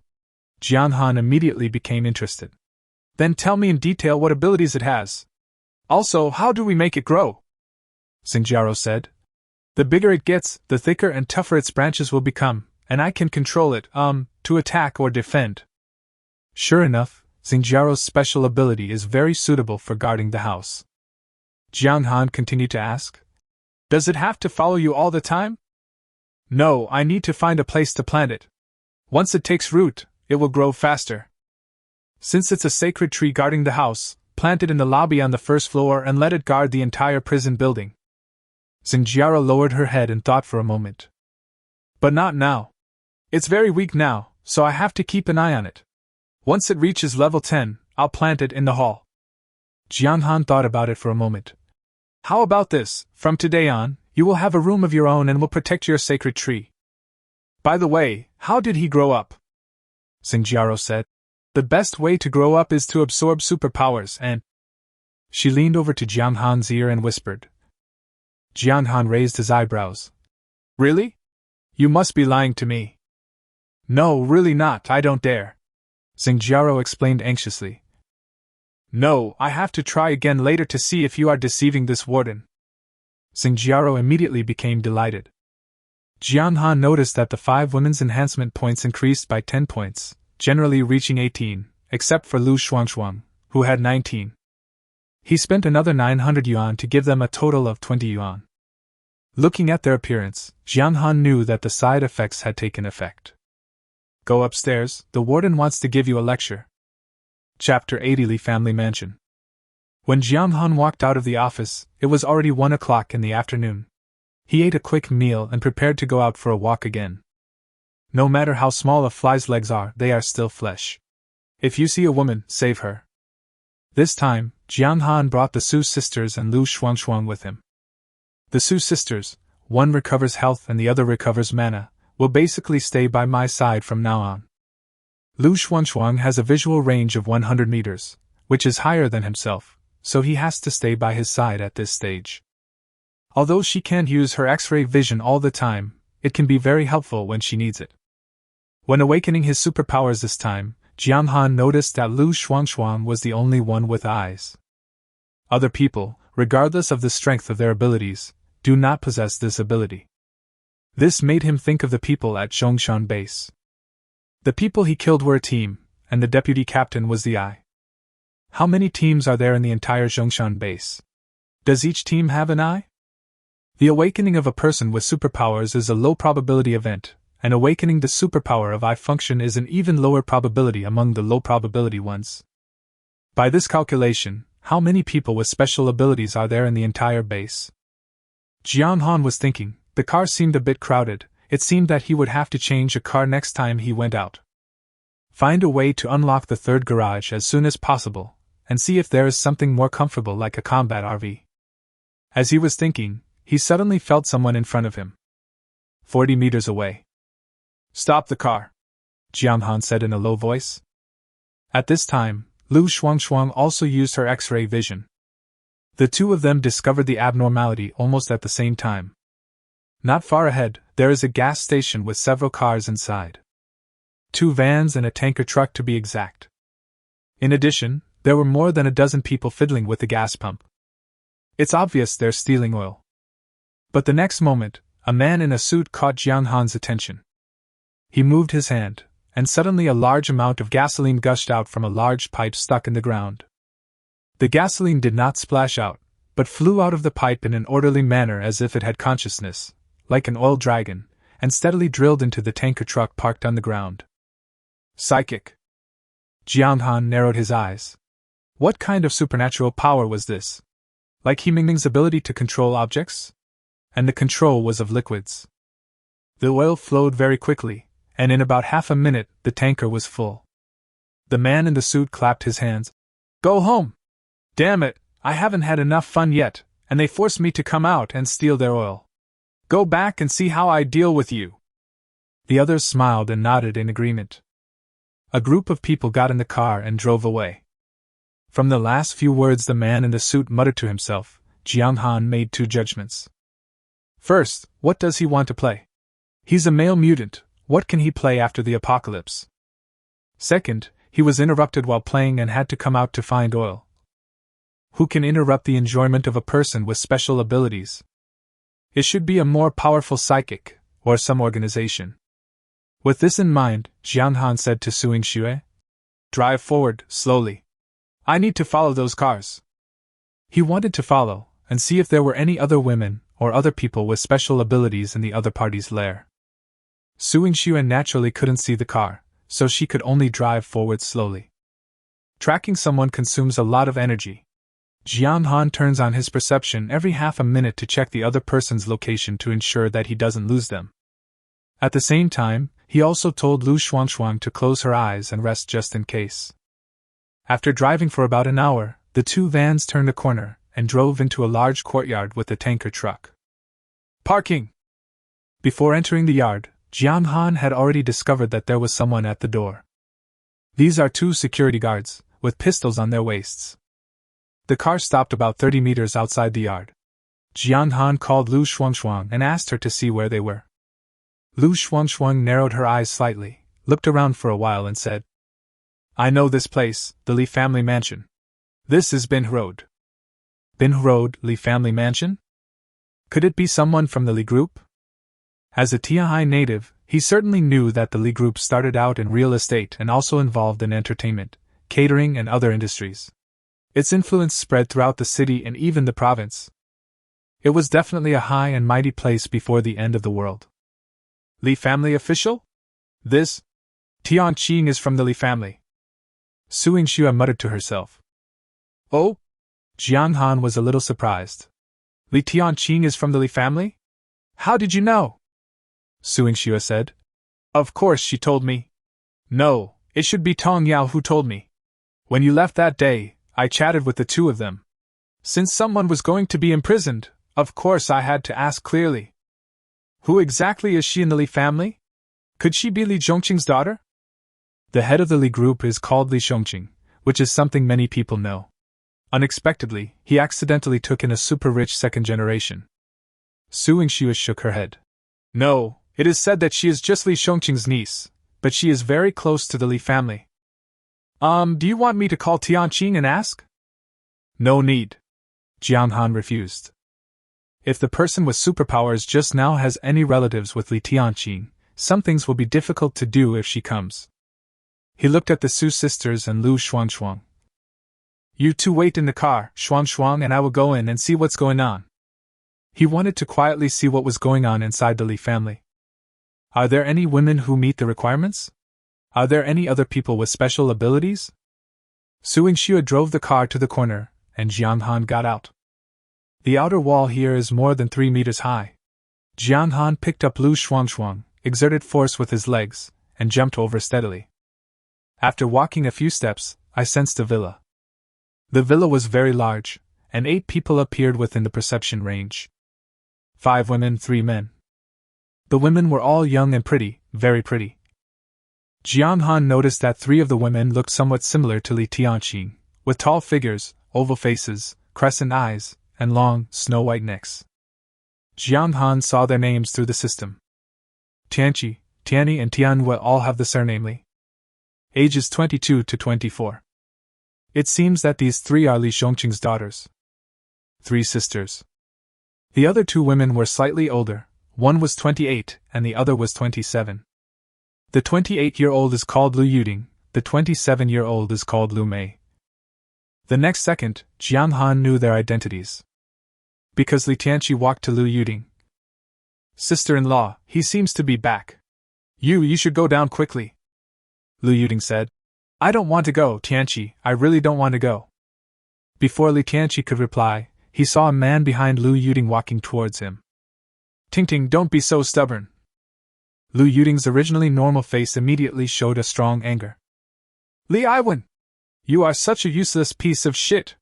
A piece of shit who can't even protect his own wife. The man called Li Iwan's side, raised his hands, and slapped himself, saying repeatedly, Yes, I can't protect my wife, I'm useless. But Ting, I beg you to help our Li family because I have never treated you unfairly over the years. Lu Yuding's eyes were filled with tears. Isn't he your cousin? Didn't you help him open a restaurant? That was in the past. Things are different now. Society has changed. Just as these people were talking, the door of the building opened wide and the suited mutant who had been carrying oil walked in. Hurry, the young master is back. Hurry to greet him. Chapter 81 Sister-in-Law. After the psychic entered the house, he saw that no one came to pick him up, and his face looked a little unhappy.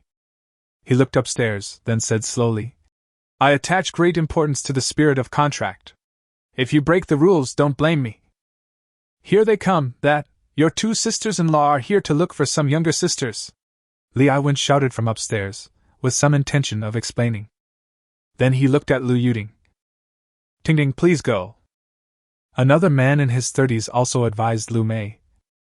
Xiaomei, for the sake of our Li family, you and sister-in-law, please make another sacrifice. As he spoke, he also lowered his head.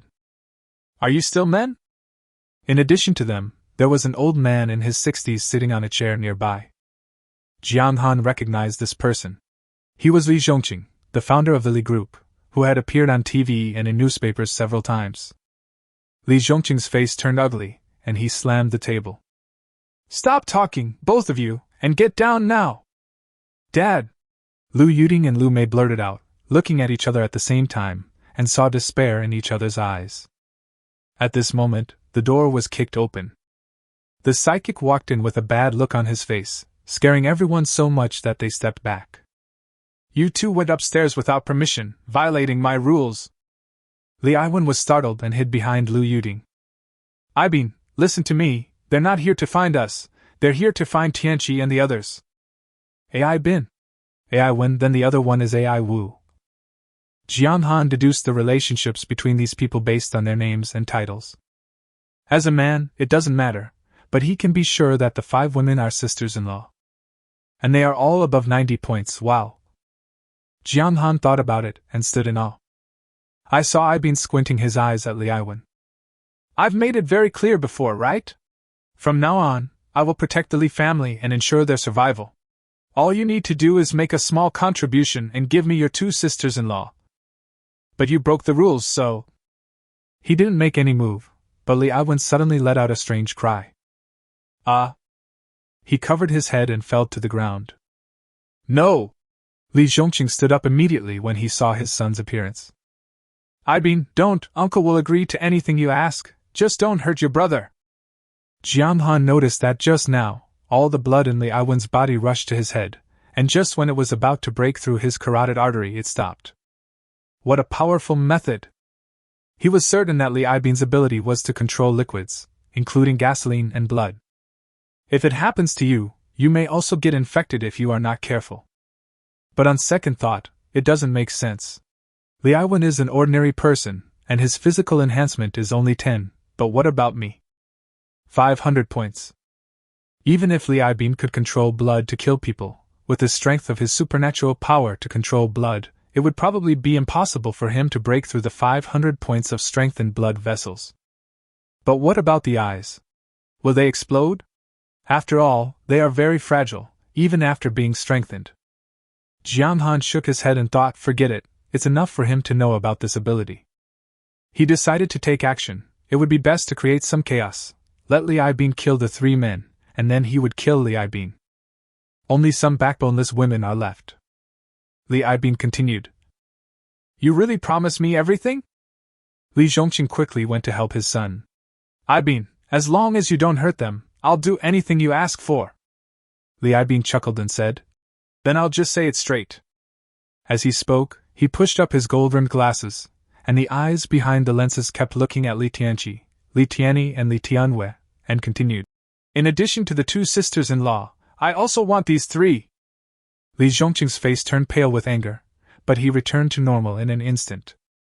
Aiben, Tianqi and the others are your cousins. So what? We're not related. My uncle, go and see what a mess the Jong Xan base is in. Sister-in-law, cousin, what's the big deal? Besides, since they follow me, I will naturally treat them well. If they are snatched away by other people with special abilities, who knows what will happen to them? Jiang Han was stunned. Zhongshan base? Li Aiben mentioned the Zhongshan base. Is he going to get oil from Zhongshan base? If that's the case, people from Zhongshan base should be here soon. He decided to listen to a few more sentences. Li Zhongqing frowned, as if he was making some kind of decision, and finally said, Okay. But you have to remember what you said. You have to protect the Li family and make sure Aiwen and I will survive. Dad!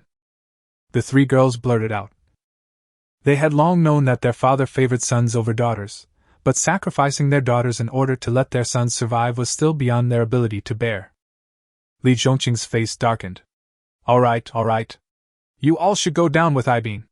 The Zhongshan base will be arriving soon. Don't make a fool of yourself. Jiang Han narrowed his eyes when he heard this. Sure enough, the people from Zhongshan base would be here soon. Knowing they were coming was enough for him to decide to take action. The space door opened silently, and aimed at Li Aiben's left eye. Puff! A bullet was fired. When Li Aiben was feeling proud, he pulled Li Tianqi with one hand and Li Tianyi with the other. Ever since I moved into the Li family mansion, I've had a special feeling towards my 3 sisters. Ah! Before he could finish his words, he screamed as if he had been electrocuted. The silent bullet lodged in his left eye. The 3 women were right next to them, and had their faces splashed with blood. But the next second, Jiang Han noticed that the bullet had only penetrated about 5 or 6 centimeters, and was deeply lodged in Li Aiben's skull. But Li Aiben did not die. But he looked like an angry beast. You still have guns! As he said this, he waved his hand violently. Don't! Before Li Aiwen finished speaking, his head exploded, and was blown up by his own blood. Only the part below the neck was left, and he fell to the ground with a thud, without a drop of blood flowing out. Ah! It was only then that the women reacted and screamed. Li Aiben was still not satisfied, and he looked at Li Aiwu, who rushed to the door with his one eye. You should die too! Puff! Another corpse. Ah! The screams continued. The incident happened so fast that Li Zhongqing had no time to react. This! Aiwen Aiwu! Son! Seeing his 2 sons die tragically in an instant, he felt like he had fallen into an ice hole, and then a mouthful of blood spurted out. But Li Aiben was already furious. He didn't know who shot him, but he was sure it was these men. So the next moment, Li Zhongqing also died, his head exploded, just like his two beloved sons. At the same time when Li Zhongqing died, Jiang Han made another move. Bang, bang, bang, 3 bullets hit the eyes and throat respectively. Chapter 82, Preparing for Battle. This time, Li Aibin died directly. 3 bullets, the fatal one was in the left eye. Because this was a secondary injury, the second bullet pushed the first into the brain. The bullet in the right eye still stopped after entering 5 centimeters. The one at the throat is even weaker, and only penetrates about 2 centimeters. Jiang Han didn't have time to think about it, so he asked Lu Shuangshuang to wait there, and he rolled into the space door. The next second, he appeared in the house. The first thing was to touch Li Aibin's body. A familiar feeling came over Jiang Han, and he found that this was a level 7 psychic. This was beyond his expectation. A level 7 mutant, Jiang Han thought, so his body is even stronger? Converted into system data, it is 70, plus the original 10 points, which is 80 points. So that's why 1 bullet didn't kill him? He finished the analysis instantly, and at the same time thought about himself. Could it be that I am bulletproof now? In fact, he had never tried it, and had never been hit by a bullet, so he couldn't really say whether it was bulletproof or not. Since he came in, the women's screams have become louder. Shoo! Jiang Han stood up and put his middle finger to his mouth. But it didn't work, especially for Li Tianwei, who was crying and snotting, and looked scared. Jiang Han had no choice but to take out his pistol. If you make another sound, I'll beat you to death. This trick really worked, and the sound stopped abruptly. Jiang Han looked at the trembling crowd and said, I'm Li Tianqing's friend, I'm here to save you. This sentence is more effective than a gun, 10 times more effective. Li Tianqing's eyes were excited. You are Tianqing's friend? Yes, so don't be afraid. Li Tianqing is their elder sister, and also the captain of the special police force. Naturally, everyone in the room knows about this matter. Li Tianqing's friends make women feel more secure. Jiang Han took out his headphones directly. Jiaro, let Li Tianqing answer the phone. Soon, Li Tianqing's somewhat surprised voice sounded. Warden, you're looking for me? Do you know Li Tianqi? Tianqi? Of course, she's my sister. Jiang Han continued. I also heard about this incident, so I came here specifically to rescue them. Ah? You went out today too. Ding! Li Tianqing's obedience plus 20. She's right next to me, Jiang Han said, handing the headphones to Li Tianqi. Talk to your sister. Li Tianqi stared at Jiang Han and took the headphones in surprise. Hello, sister? Sister, it's really you. Yes, they are here too, Tianyi and Tianwei also leaned over to the headphones. Jiang Han waited for them to talk for a few words, then took the headphones back. Now isn't the time to chat about family matters. Let me ask you, the people from Jong Xan base will be coming over, right? With Li Tianqing as their acquaintance, their trust in Jiang Han increased greatly, and they nodded at the same time. Yes. What time is it? They shook their heads again. Li Tianqi said, It's hard to say, they won't notify us before they come. Lu Yuding came over and said, I've noticed that every time Li Aibin finishes a call, someone from Zhongshan base will come over within an hour. You only need to look at his satellite phone to know. Jiang Han glanced at Lu Yuding approvingly, then walked over to Li Aibin's body and began to explore. Soon, a gadget similar to a big mobile phone appeared in his hand. It was a satellite phone. Fortunately, there was no password. Jiang Han clicked it. The last caller's name was Bai Chanming, the squadron leader of Zhongshan base, and the time was 10:55. The time now is 11:32. In other words, the enemy will arrive in less than half an hour. Jiang Han thought about it in his mind, then said into the headset. Tianqing, have he Meng lead prison guard team 1, and you and Tong Yao lead prison guard team 2 to the Li mansion. Team 1 will drive the troop carrier, and team 2 will drive the prisoner van. Stay connected throughout the journey. Yes. Li Tianqing's answer was brief and powerful, with a hint of excitement. Jiang Han kicked the corpses at his feet. Let's wait somewhere else. Wait? Everyone was shocked. They thought Jong Han was taking them away. As the eldest sister-in-law, Lu Yuding stood up. This handsome guy. My name is Jong Han. Oh, Jong Han, are you waiting for the people from Jong Xan base? Good. But if they find out that Li Aibin is dead, they will definitely kill you because Li Aibin is very useful to them. Jong Han smiled. Don't worry, I know, but they can't kill me, maybe I will kill them. Li Aibin can control liquids, which is why he was not killed for absorption. This ability is very useful for collecting oil, and Jong Xan base also took advantage of this. Jong Han could roughly guess these. Lu Yuding was still very scared. Why don't we go? Take us to find Tianqing. You may not know that they have many people like Li Aibin, called superpowers. Oh, you should be a superpower too, right? They always come with two. She emphasized the quantity. The meaning is very clear. You are both people with superpowers, but there are two of them and you are only one. How can you fight? Jong Han did not interrupt her, but listened quietly. He felt that Lu Yuding was more attentive than others, and perhaps he could get some information about the opponent in advance through her. Seeing Jong Han didn't react, Lu Yuding continued.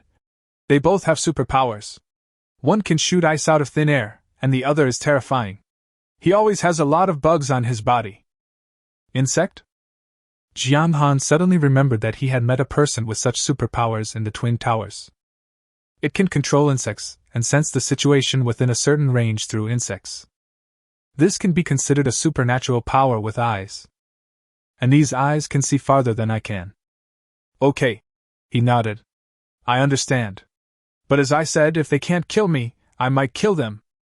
Naturally, the women had no choice but to follow Jong Han in fear.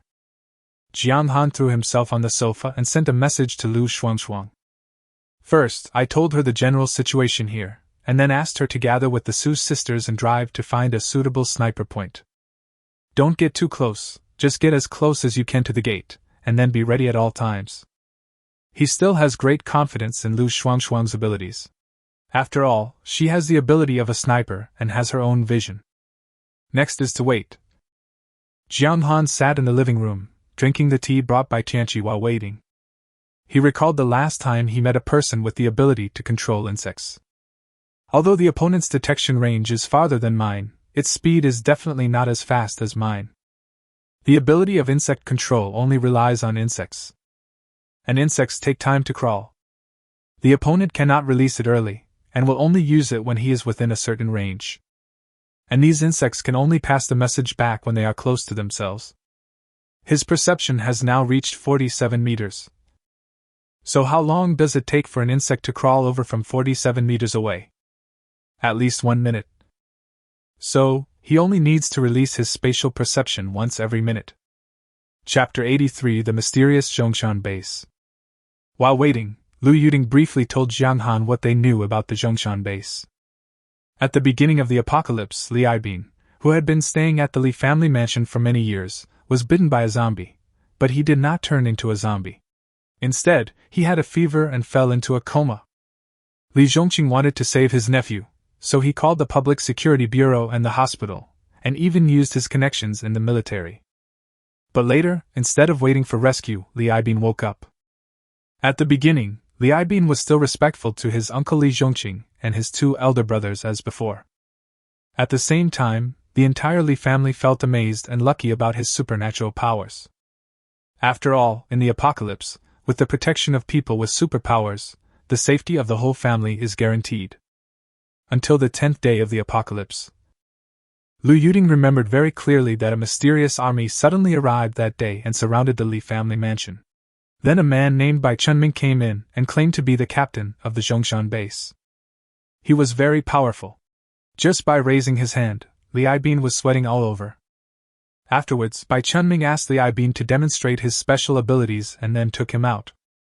2 days later, Li Aibin returned safe and sound, looking very excited. He said that he had become extremely powerful and would reach a cooperation with the Jong Xan base in the future. This cooperation would require him to go to gas stations outside to find oil. It was also from that time that Li Aibin changed and began to touch his two sisters-in-law. After an argument with Li Aiwen, he used his supernatural powers on his own people, scaring the ordinary people in the Li family into trembling with fear. After that, Li Aibin became more and more aggressive and even asked his two sisters-in-law to sleep in his room, while Li Zhongqing, Li Aiwen and others dared not say anything. Jiang Han had been listening quietly. After Lu Yuding finished speaking, he asked, "Before Li Aibin was called away by Bai Chunming, did he fight with anyone, or any animal?" Lu Yuding shook her head. "No, in fact, Aibin was very honest before.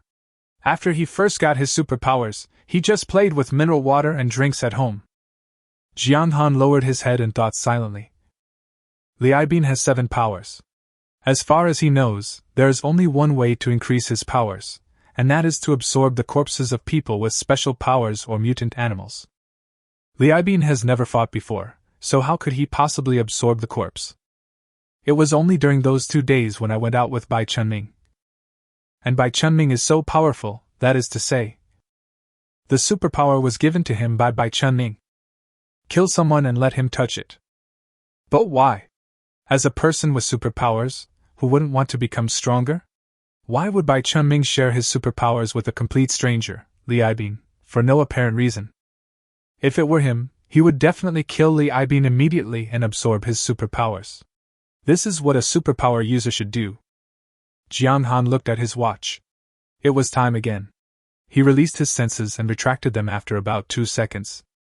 It was quiet all around and nothing was discovered. Keep thinking. Again, why did Bai Chunming give Li Aibin superpowers? It must be because Li Aibin's special abilities are not enough.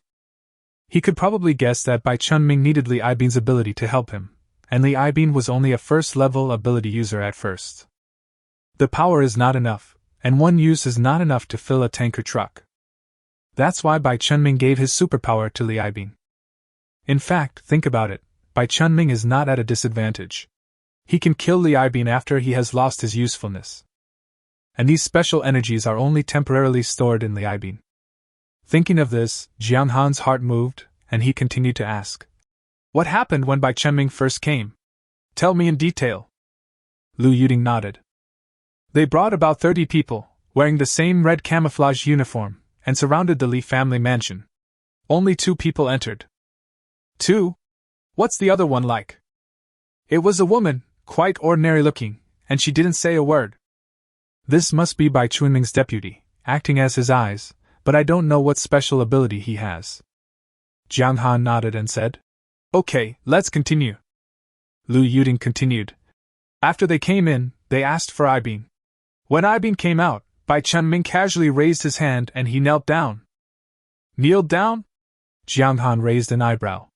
What kind of supernatural power was this? It looked quite impressive.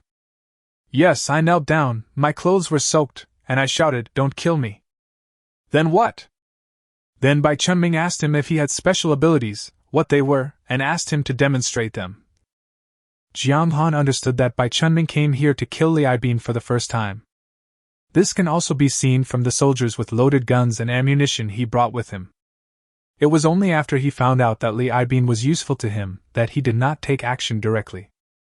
Instead, they took him away and gave him superpowers, with the intention of making him serve the Jong Xan base. But how could he be so powerful? He gave Li Aibin 6 superpowers in just 2 days? The most important thing is that when Bai Chunming came, he clearly knew Li Aibin's identity as a superpower. Otherwise, they wouldn't have specifically sought him out by name. How did Bai Chunming know?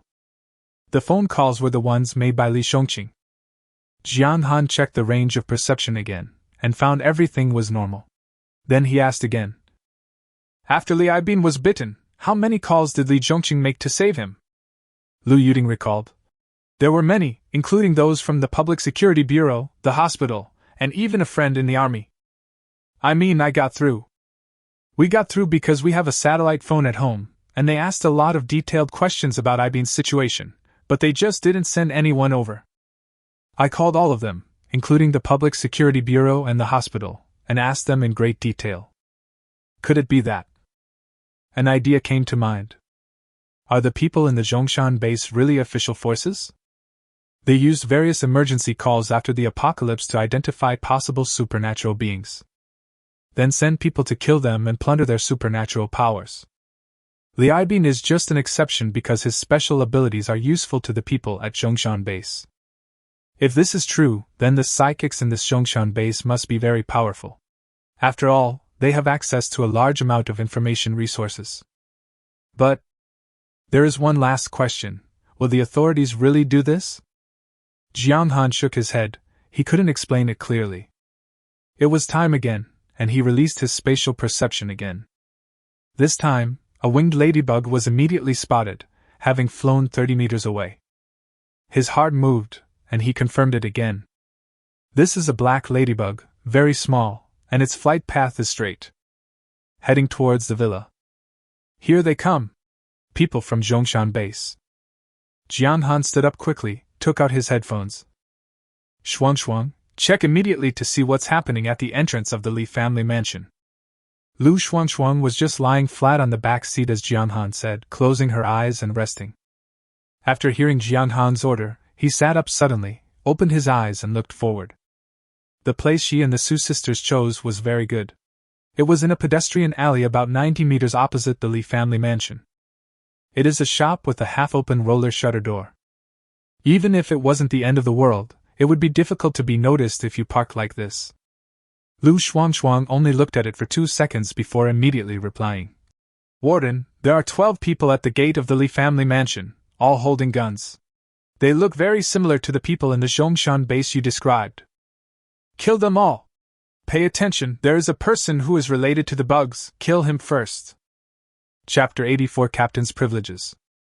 Puff. Lu Shuang fired. Hit a guy with a bug on his neck. In her hand was a sniper rifle with a silencer that Jiang Han had given her. Worth 1,000 yuan. There is only one type of gun unlocked in the mall, Dark Niao 01, which should be the lowest level. But in the red fog with a visibility of 10 meters, it is enough. Puff puff puff, Lu Shuang fired one shot after another. Every shot hits the target. Warden, I hit 11 of them. One of them had a bug on him, but I can't tell if I hit the other one. After emptying the magazine, she said with some annoyance. At the moment she fired the first shot, someone quickly hid behind the car. She couldn't see behind the car. The opponent was too fast, and she could only fire a few random shots at the place where he disappeared. So she couldn't tell whether she hit him or not. At the same time, Jiang Han also moved. He opened the door and walked out of the villa, fully opened the 47-meter spatial perception, and walked towards the door. According to Lu Yuding, the distance between the villa gate and the courtyard gate is about 100 meters. He found that the little ladybug was still alive. And it was in a straight flying state. Lu Shuang had made it very clear that she had hit the person with the bugs crawling on his body. Could it be that he's not dead? Jiang Han opened the space door in front of Ladybug while thinking. The bug was very small, and by the time I reacted, it had already penetrated my entire body and could not get out. At the same time, at the entrance of the Li family mansion, behind the combat vehicle of the Jong Xan base, 2 psychics wearing red camouflage uniforms were squatting with nervous expressions. If someone saw their shoulder emblems, they would be very surprised. One of them is a colonel, and the other is a lieutenant colonel. Looking at the colonel's face, he was only in his early 20s, at least 10 years younger than a normal Longwood colonel. But even so, he at least looks like a soldier. Look at the lieutenant colonel. A dark and thin face of a man in his 50s, covered with wrinkles, covered with black mud, with skinny and shriveled limbs, and only a dozen hairs left on his head. He is just an old beggar begging on the street. At this time, the old beggar's body below the neck was already stained red. He hid on the side of the chariot, looking at the blood on his body, and screamed in disbelief. Sniper? There's a sniper here? The colonel on the other side of the chariot looked a little heavy-hearted. He pondered and said, This isn't a sniper, but a person with special abilities. He has the same special abilities as the captain of the first squadron, Hong Xing. Then he looked at the old beggar. How are you? The old beggar touched the bloody hole on his neck. It's okay. The enemy's gun is not very powerful. I won't die. Then the old beggar said, The same ability as Captain Hong? Then aren't we doomed? The colonel's eyes narrowed. It's hard to say, But he's definitely not as strong as Hong Xing. Otherwise, not only you, but I wouldn't be able to survive either. Thinking of death, the old beggar was a little dazed. Then, what should I do? What are you panicking about? Isn't it impossible to hit it? Let me think about it. At this moment, the old beggar suddenly looked towards the villa with a look of horror. He stretched out his old hand, which was like a dry branch, and pointed tremblingly. Then there's another person with special abilities. The colonel was shocked when he heard this and turned his head instantly. What he saw was a sea of red. That's behind him. Are there enemies behind him? How do you know? He asked sharply. My holy insect disappeared. Disappear? The colonel narrowed his eyes. He thought the old beggar was talking about Li Aibin, but Li Aibin could not make the insects disappear. Let them go! Let them all go! Let me know who's behind this! Hey, good! The old beggar agreed and waved his hand, and more ladybugs rushed into the fog. The colonel looked at him, and something in his heart moved. Then he took out a strange-looking phone from his waist.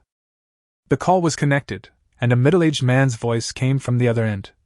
Hello, this is Bai Chunming, the colonel said anxiously. Team White. It's me. I've been attacked. Right here at the Li Mansion. What? Bai Chunming's tone of voice changed immediately. Is it the guy who controls the liquid called Bin? Li Aibin. Yes, Li Aibin, the guy who killed his sister-in-law, is that him? It's not him, it's another psychic. After hearing this, Bai Chunming's voice became even more anxious. So what's your situation now? What kind of superpower does the other party have? Are there any casualties? The colonel suddenly interrupted him. Team White, I'm applying for captain's privileges. The person on the other end of the phone was visibly stunned, and there was silence for about 2 seconds, and then he said, The application is approved. Come back alive! Yes. Neither party spoke any more. Then the colonel hung up. The old beggar was sensing his ladybug and asked with some confusion. What are captain's privileges? Why haven't I heard of them? The colonel looked at him. You're the vice captain, so of course you don't know what captain's privileges are. Okay, forget about that. Just take good care of your little one. If you meet that person, tell me. In just a few seconds, the old beggar suddenly stared in horror at the direction of Jong Xan in the red mist. Disappeared again, he's there. How far away is he from us? 30 meters at most. He was right. Jong Xan had arrived at the battlefield 10 seconds ago. The space door has been firmly locking the colonel's entire body. He was confident that he could make the opponent lose his ability to fight in an instant. The reason why I didn't take action immediately was that I wanted to wait for the other party to finish the call. He believed that Bai Chunming would never give up these two superpowers easily, even if they were corpses. No, especially corpses. What he had to do was to continue to wait, set an ambush on the opponent, and gain more superpowers. It is a bit like besieging a point and attacking reinforcements. Of course, this point will soon become a dead point. In addition to this, there is also the captain's privilege that the other party said at the end. Jong Xan was a little curious.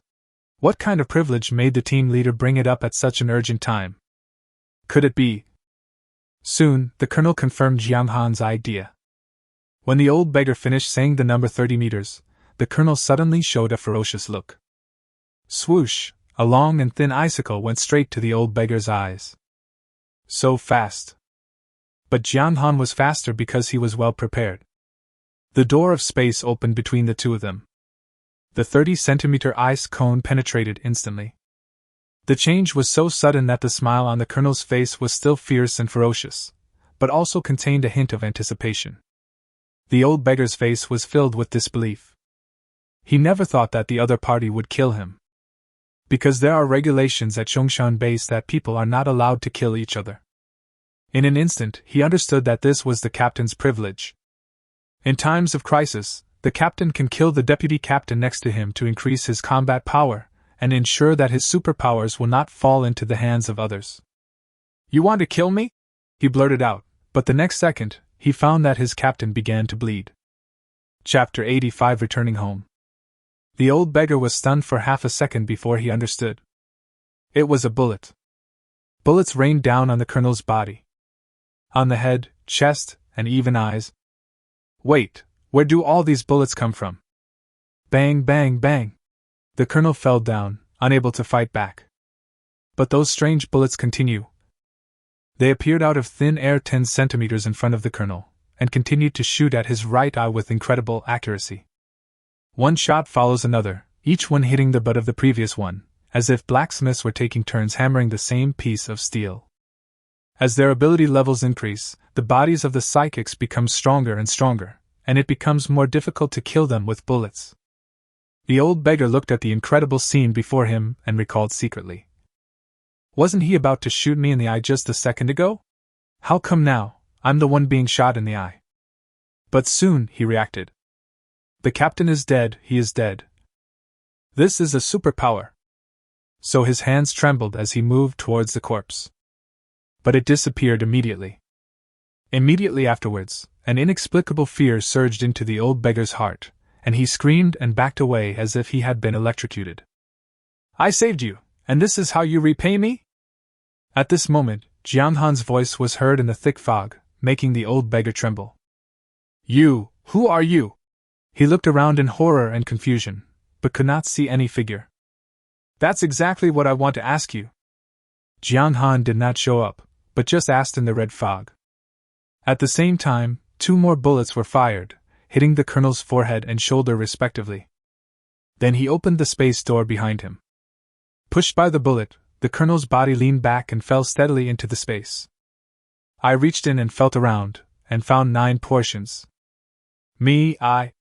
The old beggar hesitated for 2 seconds after hearing Jong Xan's question. Immediately, a bullet whizzed past his ear. I don't like waiting for people. I understand. The frightened old beggar said quickly to the air. My name is Lu Changfu. Puff, Jong Xan suppressed his laughter and continued to ask. Are you from Jong Xan base? Yes. Lu Changfu's answer was brief and direct, and he seemed to be a smart man. Let me ask you, how many people with special abilities are there in the Jong Xan base? This seemed to have stumped Lu Changfu. Let me do the math. 606 is 36 times 2, that's 2 dead, no 3. Probably, Jong Xan shouted. Lu Changfu shuddered. Sir, probably more than 100 people. 101 or 199? About 100 or so, no more than 120 at most. 120 superpowered people. That's a lot. Tell me about the structure of this Jong Xan base. Okay, we have 6 squadrons in total. It's very simple, just rows 1 to 6, and I belong to the first squad of the 3rd squadron. He spoke word by word, and Jong Xan listened quietly. There are 6 squadrons in Jong Xan base, so there are 6 squadron leaders. Each squadron is divided into 6 teams, from A1 to F6. Lu Changfu belongs to the C1 team. Jong Xan continued to ask. Does each team have a captain and a vice-captain? Yes, not just squads, but also companies. Each company also has a deputy captain, and the deputy captain needs to have exploration abilities. Lu Changfu seemed to have guessed what Jong Xan was going to ask. Exploration-type superpowers? Jong Xan muttered he understood. This is what he understood as the eyes. He spoke again. What's your squadron leader's name? What abilities does he have? And what's the situation of his deputy captain? Tell me everything. Our squadron leader is Bai Chunming, and our deputy squadron leader is Wang Haiyan. Lu Changfu told everything he knew like pouring out beans. Bai Chunming's ability is very abnormal. It is said that he can prevent others from using their abilities. Everyone calls it a seal. But Lu Changfu couldn't quite explain how to use it specifically. As for Wang Haiyan's special ability, it is much easier to understand. Her nose is very sensitive and can smell everything around her, but the specific range is unknown. Knowing this, Jong Xan thought about it in his mind, then looked at Lu Changfu. Call Bai Chunming and tell him. He began to teach Lu Changfu through the red mist. Lu Changfu grinned and was a little scared when he heard this. Jong Xan said, Don't be afraid, I will take you home after this matter is done. Lu Changfu's face became even uglier, Brother, I know you mean to go back to your hometown and die. Jong Han laughed. Don't get me wrong. Anyway, don't worry, I won't kill you if you do a good job. Well, okay. After getting Jong Han's promise, Lu Chongfu also took the risk, picked up the colonel's phone and pressed the replay button. Hey, white team. Old Lu? Bai Chun on the other end of the phone was obviously surprised, but he immediately calmed down.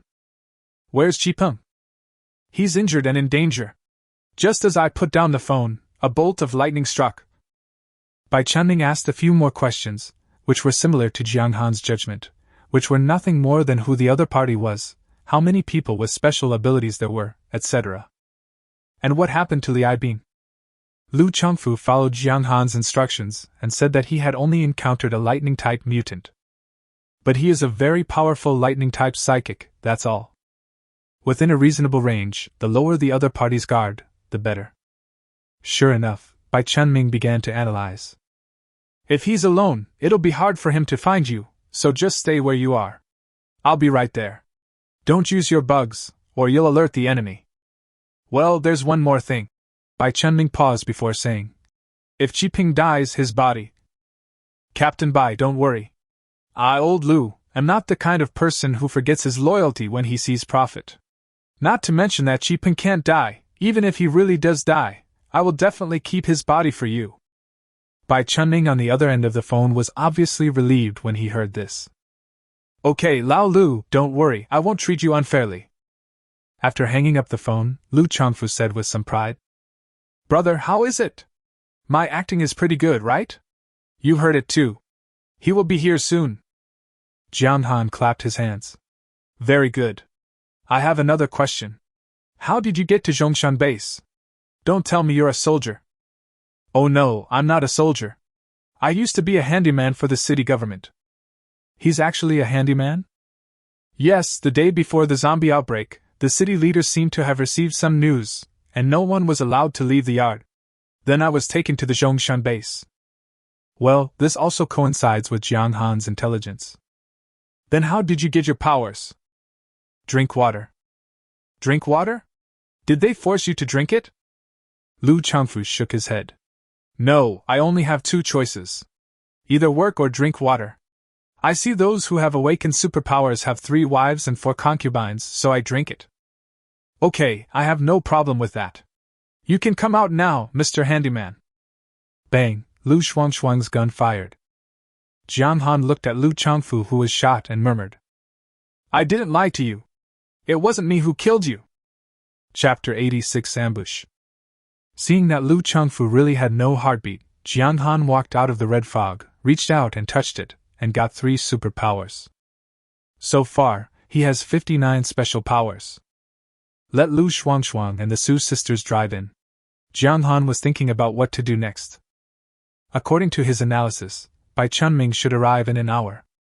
Of course, this is the conclusion drawn based on Lu Chongfu's intelligence. In fact, the possibility that he was lying cannot be completely ruled out. Is it better to stay and ambush, or run away? Jiang Han originally planned to do the former, but after learning about the special abilities of Bai Chunming's deputy, Wang Haiyan, he hesitated. After all, he had never encountered such a keen sense of smell. How sensitive can it be? Can it hear everything? How far is it, 100 meters or 1,000 meters? If it is really 1,000 meters, then there is no way to fight. Because when fighting in thick fog, the first thing to consider is the information gap between the two sides. The Su sisters drove into the courtyard and met Jiang Han. Su Yingxue pointed to the back seat of the car. What about her? Jiang Han looked over and saw Lu Shuang with her eyes closed, sleeping soundly in the back seat. After fighting for just over a minute, she had already used up all her supernatural powers. But Su Yingxue did not give her any supplements because her abilities had to be kept for Jiang Han. It seems that women are still too weak. In this world of superpowers, one superpower can only bully ordinary people. If they meet a true master, all that awaits them is to be absorbed. Jiang Han decided to go out more often in the future and try to find more people with special abilities. In addition to himself, he also had to improve the combat effectiveness of the women. If you just enjoy yourself, sooner or later, you will be visited by an extremely powerful person with supernatural powers. By then, not only would the woman and the prison have to be surrendered, but even her life would be in question. Jong Han looked at Lu Shuangshuang and said, "Let her sleep. You two come in with me." When Lu Yuding, Tianqi, and the other two girls saw Jong Han, they all stood up from the sofa, revealing expressions of both surprise and uneasiness. They all knew that Jong Han had just gone to deal with the people from Jong Xan base, and they were scared to death.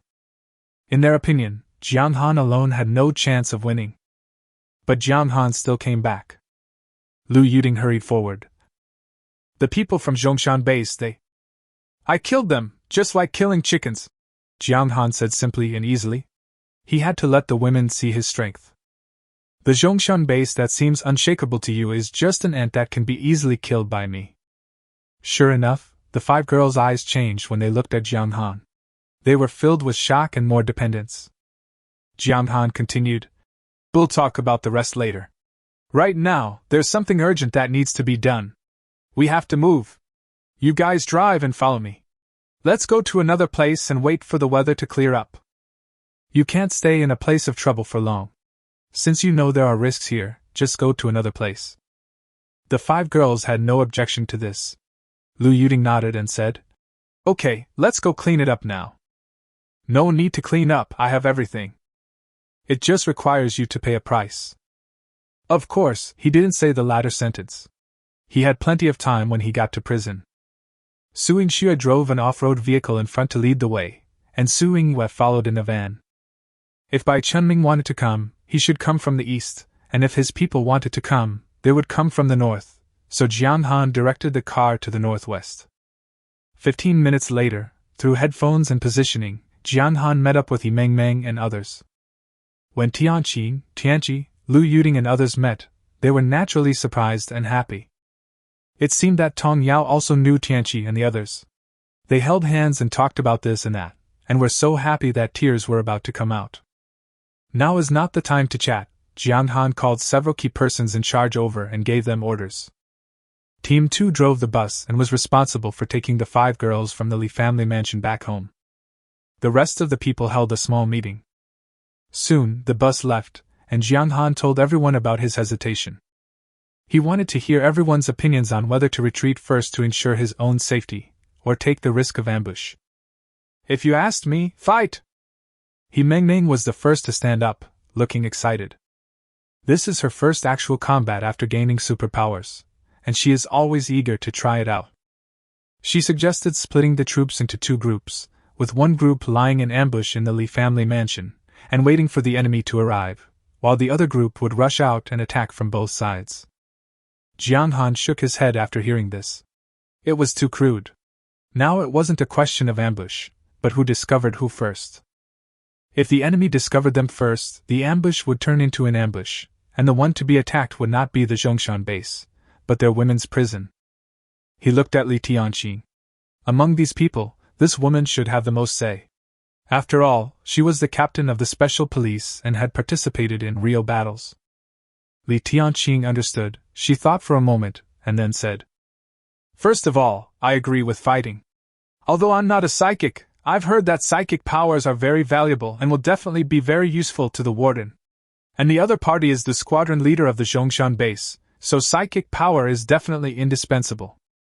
I think we can set a trap at the Li family mansion, and the others can lie in ambush 500 meters away. If the trap is triggered, it means someone is coming, and we can then attack them. If the trap isn't triggered, it means the enemy has discovered it, but they can only discover the trap, not us." Jong Han looked at her. "What exactly do you mean by a trap?" "Grenades, you distributed them before. Each prison guard has 2. Now we have 26 in total. If used properly, they can cause great damage. And didn't you say the female psychic across from us has a dog's nose? I don't believe it. Can she smell someone nearby? Can she also smell a grenade nearby? Even if she can she smell whether the safety ring is pulled out? Just give me half an hour, and I promise to turn the Li family mansion into their grave." Jong Han believed this statement. As a special police officer, and a special police captain at that, Li Tianqi must have received special training. He nodded and said, Okay, let's do as Tianqing said, but 26 grenades are too few. As soon as he finished speaking, he found that the women were staring at his butt pocket.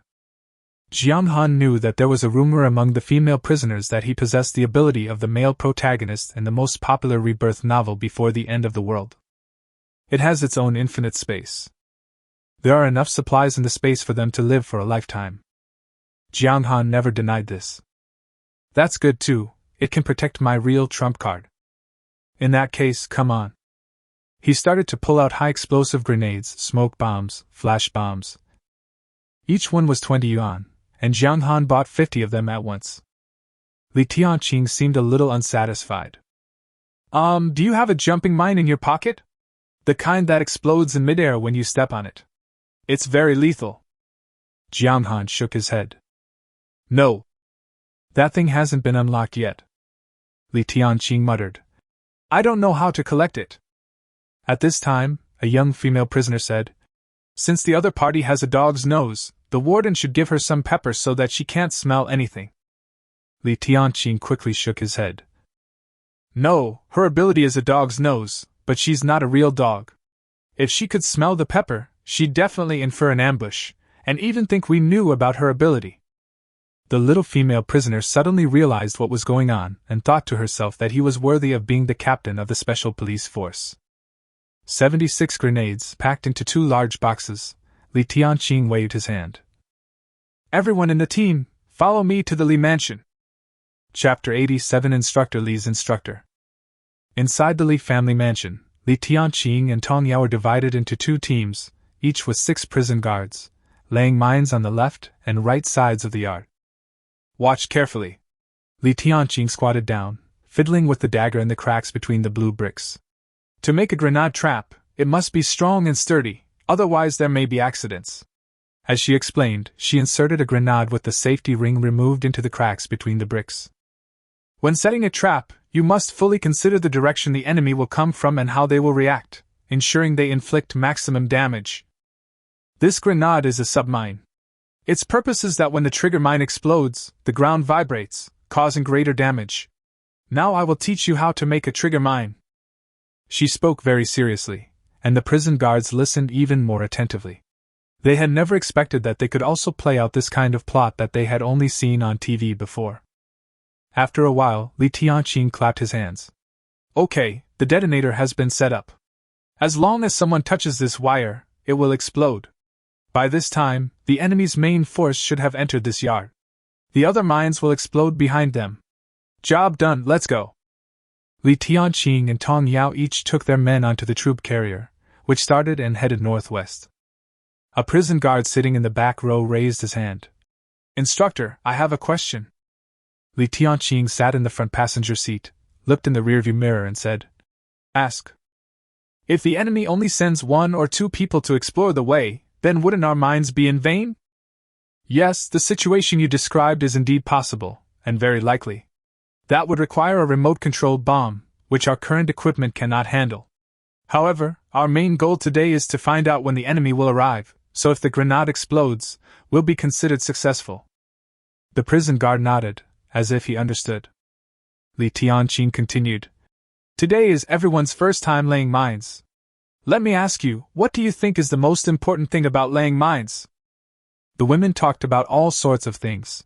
Some said they should pay attention to concealment, while others said they should increase the lethality.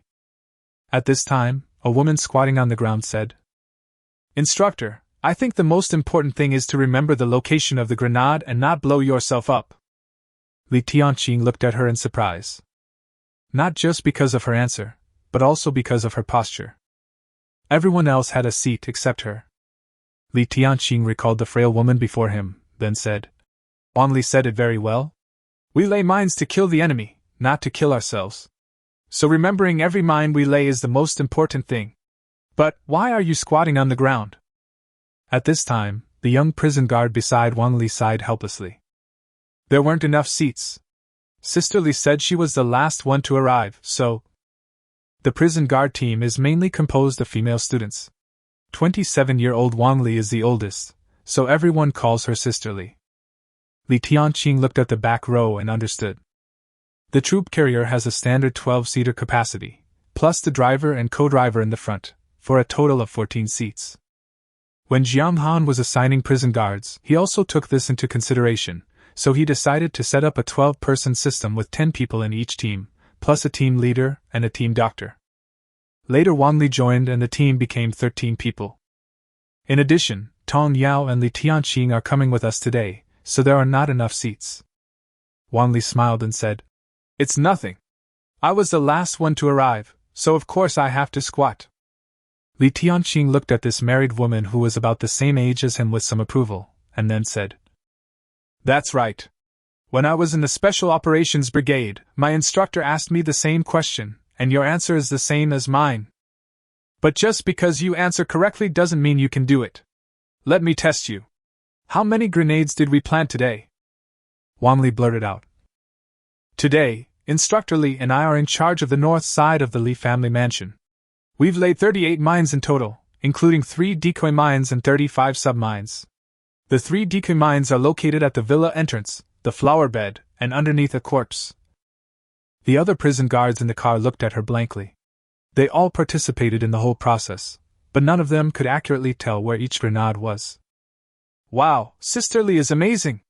Let's go to the trial and set up a 6th team to specialize in laying mines," a little girl joked. Wang Li's political review has become their biggest topic of conversation after dinner. A woman who failed the exam seemed so out of place in the most important department of this prison. Wang Li blushed when the little girl said that. He Meng, who had been resting with her eyes closed, glared at her.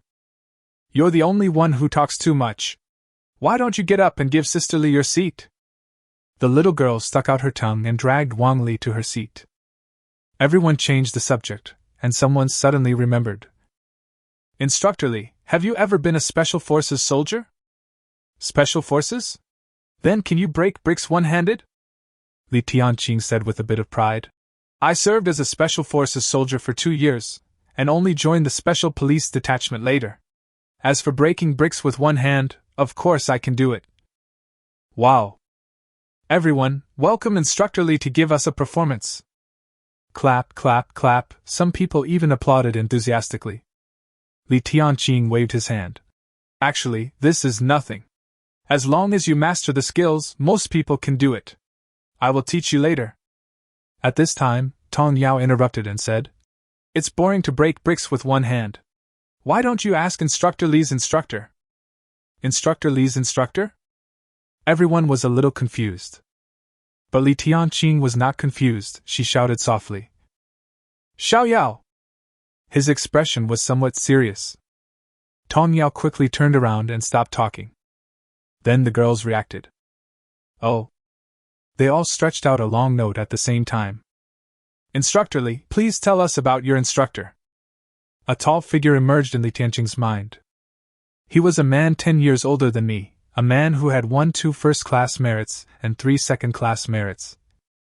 Li Tianqing shook his head and tried hard to change that figure to Jong Xan. She wouldn't be stupid enough to actually tell her instructor about it. Although no one in prison mentioned it, all women knew this was a big taboo. They never talk about any man other than Jong Xan. No one ever talked about ex-boyfriends, husbands, etc. Even when talking about the pet dog I raised in the past, I would emphasize that it was cute, beautiful, obedient, and well-behaved. Little bitch. In fact, Jong Xan was the only one who didn't know about this taboo. Soon, the troop carrier arrived at the designated location, where Jong Xan, the Su sisters, and the sleeping Lu Shuangshuang were waiting. The next step is to wait for the explosion. Everyone was sitting in the car. After about half an hour, just when Jong Xan was about to lose his patience. Boom, boom, boom, boom. A series of explosions occurred at the Li family mansion. Chapter 88 Unbelievable Sense of Smell. Time goes back 3 minutes. Bai Chunning, along with her deputy Wang Haiyan and 30 soldiers, drove 2 combat vehicles and hurried to Bin Road. He was praying all the way, Qipeng, please don't die. Even if you die, don't let the other party rob you of your supernatural powers. The car slowly stopped about 200 meters away from the entrance of the Li family mansion. Bai Chunming looked at the woman next to him who was in her 30s and had an average appearance. Haiyan, check if Qi Ping is here? Wang Haiyan sniffed it, then closed her eyes and felt it, then said, He's dead. Dead? Finally died. In an instant, Bai Chunming felt exhausted both physically and mentally. Is his ability still there? Wang Haiyan shook her head. I can't smell it. Okay. Bai Chunming rubbed his temples. To be honest, this possibility was extremely low. He asked again, Where is that guy Lu Changfu? Wang Haiyan hesitated, took 2 more puffs, and then said doubtfully, He disappeared. Disappeared? Did he leave? Did he absorb Qi Peng's superpowers and escape? Wang Haiyan shook her head. No, there's a trajectory of movement when escaping, but he just disappeared. He was next to Qi Peng's body and suddenly disappeared. Or he teleported to a place 250 meters away, where I couldn't smell him. Bai Chunming was even more confused. Lu Changfu had disappeared beside Qi Peng?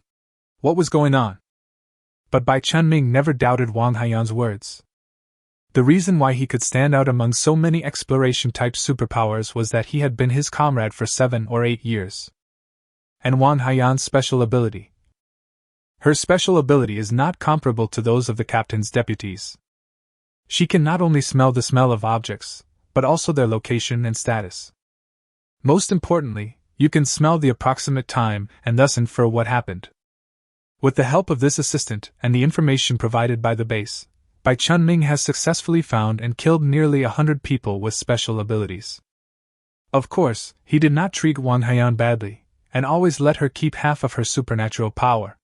So far, there are 25 of them. Bai Chunming took a few deep breaths, gradually accepted this fact, and continued to ask. Anything else? Yes. Wang Haiyan spoke again. Neither of them had ever been to the basement of the villa that Lu Changfu mentioned. In fact, they had never moved from there since they arrived until they died. So Lu Changfu was lying to you when he called. Lu Changfu disappeared, but Qi Peng was there. This was naturally done intentionally by Jiang Han. In fact, he also thought about it again and again before deciding to leave Qi Peng's body behind. It's bait, a huge bait. Your deputy has a good nose, so he must know that Qi Peng is lying here. Without knowing whether he has any other special abilities, would you not take the risk and try it? This is 9 parts of supernatural energy. Sure enough, Bai Chunming decided after just a moment. Come on, let's go in. I want to see if Qi Peng's supernatural power is still there. Wait, I also noticed something. Some women left here not long ago. Some women? Bai Chunming's eyes turned. The Li family does have quite a few women. Maybe they ran away. At this point, he curled his lips and said, Didn't the movie say that in war, women should stay away? Women are not to be feared, as long as there are no men. Wang Haiyan rolled her eyes at him and sniffed carefully again. It seems like there is a man too. No, it doesn't seem like that. This man smells too much like a woman. I guess she's a tombo. Well, we'll know whether it's a man or a woman when we get in. Wang Haiyan instinctively wanted to dissuade him, but thinking of Bai Chunming's special abilities, she finally chose to shut up. Soon, they found Qi Peng's body. Bai Chunming reached out and touched it, but there was no reaction. Fuck! He cursed and kicked the corpse away. But the next second, the grenade under the corpse was revealed. Grenade! Bai Chunming was startled and instinctively stood in front of Wang Haiyan. Immediately afterwards, there was an earth-shattering explosion. The courtyard wall was razed to the ground in an instant, and his men flew into the sky one after another. After more than 10 seconds, the explosion gradually stopped. At this moment, they were the only 2 left standing. In fact, if Bai Chunming hadn't blocked her, Wang Haiyan might have flown away as well. Looking at the 2 men again, their clothes were riddled with holes, and the original blue bricks under their feet were blown into rubble. Bai Chunming covered his eyes and face with his left hand, his chest rising and falling, while his right hand was tightly clenched into a fist. Grass! Grass, grass, grass! Someone attacked us, find him! He shouted hysterically. In just a moment, all the people he brought with him died, and he was furious. Wang Haiyan was coughing violently. The pungent smoke had a great impact on her, and she could not recover for a while, so her eyes were temporarily, blind. She gasped twice, then opened her eyes. Oh my God, there are arms and legs all over the floor. Captain, we've been ambushed. We can't stay here any longer. Let's go. No! Bai Chunming's eyes were bloodshot. I have to find him. Then he looked towards the villa where all the glass was shattered. Come on. Follow me inside and take a look. At the same time, Jiang Han was also rushing towards the Li family mansion with his men.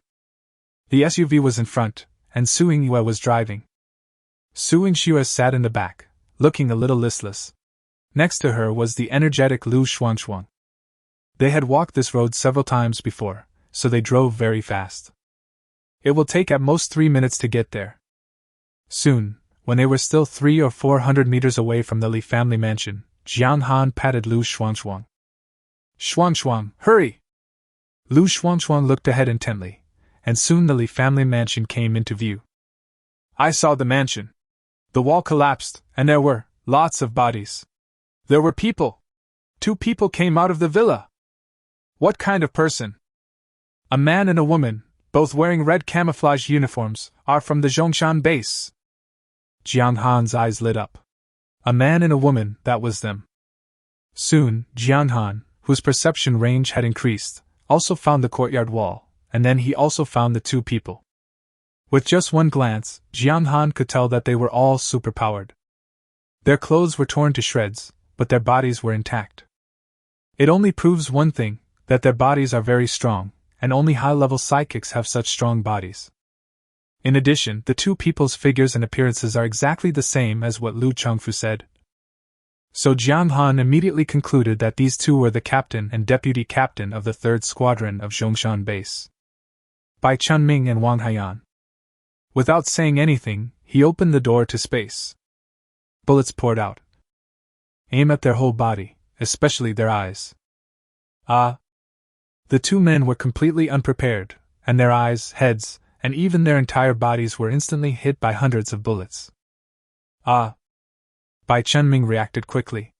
After the first attack on his eyes, he immediately used his forearms to block his face. At the same time, he turned around, pulled Wang Haiyan up, and ran towards the house. He could simply conclude that he was being plotted against by someone, and that the person was a person with superpowers. Lu Changfu's phone call and Qi Peng's body were all baits. But the next moment, he bounced back as if he had been electrocuted. This? Without time to think, Bai Chunming fled in another direction again. But what awaited him was the same reaction. Jiang Han trapped him tightly at the door of the villa like a trapped mouse. Chapter 89, Sealing the Power.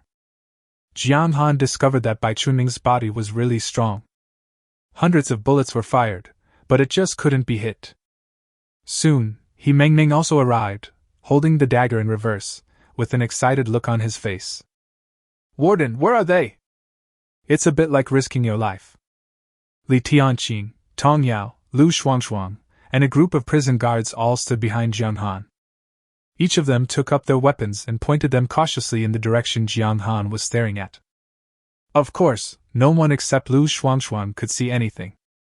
At this moment, Jiang Han sensed that Bai Chunming, who had been passively attacked, suddenly stretched out his palm and pushed from a distance. The direction is not accurate, and it deviates from my own by at least 30 degrees. But Jiang Han suddenly felt his body sink. Then, his spatial perception suddenly shortened to only 9 meters. As a result, he lost control of Bai Chunming. He quickly turned around to look at He Mengming and Lu Shuangshuang. The 2 women also covered their heads at the same time, as if their supernatural powers had been affected in some way, just like him. I can't see. Lu Shuangshuang's face changed drastically. I don't have any special powers anymore, He Mengming said immediately. Ha ha ha ha! A loud laugh came from the red mist. So your superpowers are useless now, right? You may not know that I can suppress any superpower user.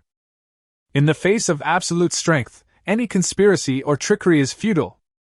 Jiang Han signaled everyone to be silent, his mind spinning rapidly. Why did the superpowers of He Lu and his 2 daughters disappear, while he only grew from 59 meters to 9 meters? Lu Chengfu said that Bai Chunming's ability is called Seal. He understood that this ability could affect other people's abilities, but it also depended on one's own level. Bai Chunming should have exactly 50 points. Anyone with a lower level than him would have their ability disappear. He has 59 points, so his spatial perception has only dropped by 50 meters. But how did he kill people? It should be the body, a strong body. 50 abilities, the enhancement should be 500 points. When either side has special abilities, they still have to resort to the most primitive way of fighting. These thoughts instantly flashed through Jong Han's mind. A barely perceptible smile appeared on the corner of his mouth. Because his enhancement points are also 500 points, and there are 190 points of overflow in the system. That was added when the I-Beam, Qi Ping and Lu Chongfu were absorbed. He originally planned to go back to the prison to enjoy himself at night. Now it seems that we can't wait any longer. As for side effects, they are all trivial matters. With so many people following me, there is nothing to be afraid of. Jiang Han quickly opened the system and added all the points. 690 points. Bai Chunming was also waiting quietly, waiting for Wang Haiyan to find out Jiang Han's exact location. If it was in the past, Wang Haiyan could have completed it quickly, but not now. The smoke from the grenade explosion affected her ability. After a long while, she opened her closed eyes and pointed with her finger. Over there, in that direction, about 40 or 50 meters. This is what Bai Chunming was waiting for. Just after I activated my supernatural power, the opponent's attack stopped. This means that I have found the right direction and have sealed him. As long as he finds someone else, he wins. Not only can you take back Qi Peng's supernatural powers, but you can even get more. Let's go! He shouted softly, and he and Wang Haiyan walked towards Jiang Han's position, one on the left and one on the right. He walked slowly and cautiously, because he had a feeling that today's opponent was not easy to deal with. In addition to having a keen sense of smell, Wang Haiyan is also a supernatural being with 25 superpowers. Whether it's combat or captain privileges, it would be alright. Of course, Bai Chunming would not do that until the last moment. But he must ensure that Wang Haiyan is within his control. The two sides were getting closer and closer, 40 meters, 30 meters. Jiang Han waved his hand, signaling his men to disperse to avoid accidental injuries. There are two of us, a man and a woman. If I tell you to fight, you're going to beat the man with all your might. Do you understand? The prison guards nodded at the same time, and then retreated to the back, leaving Jiang Han alone standing there. Wang Haiyan sniffed again. I've locked onto him, right in front, she reminded Bai Chunming in a low voice. A hint of excitement flashed in Bai Chunming's eyes, and then he shook his head. The two rushed towards Jiang Han, one in front and one behind. Breaking through the red fog, what came into view was a young man with a face full of confusion and fear. Just by looking at his expression, Bai Chunming knew that he was sure to win. Go to hell! He shouted, jumped up and punched Jiang Han. Faster than a bullet. He has no weapons, and his most powerful weapon is his own body. Jiang Han tried hard to make his expression look realistic until Bai Chunming left the ground. The space gate was just suppressed, not unopenable. In fact, it still had a maximum side length of 9 meters by 9 meters. But Bai Chunming didn't know about this. Jiang Han opened it between himself and Bai Chunming. Silently. Bai Chunming was very fast and entered half of the body in the blink of an eye. Just when Jiang Han thought he had easily won the battle, he saw him shake his head, do a backflip out of thin air, and actually flip out of the space door. You have superpowers? Bai Chunming was sweating profusely, shocked and angry. As he spoke, he sat on the ground, breathing heavily, and sweat poured down his head like a waterfall. Jiang Han didn't say anything, just looked at him quietly. What amazing body movements! At this moment, Bai Chunming, who was originally full of surprise, suddenly burst into laughter, as if he had suddenly realized something. Ha ha, I get it, I know who you are. In the media compound, you were the one who killed my subordinate Lu Hui, right? Jiang Han narrowed his eyes. Lu Hui? He remembered, the tough-skinned team leader. He said calmly. Whether it's true or not, you can just ask him and you'll know. As he spoke, He opened the space door as wide as possible, placing it between himself and Bai Chunming. He was waiting for the other party to make the first move. Bai Chunming stared at him, moved his body, and slowly approached Wang Haiyan, and continued to speak. Your superpowers are over 50, right? That's why I can't suppress you. And your ability is very strange. You can take people into space, but... He paused, a smug look on his face. You have to wait for me to make the first move. This is also your weakness. Jiang Han watched his footsteps and suddenly understood. He shouted.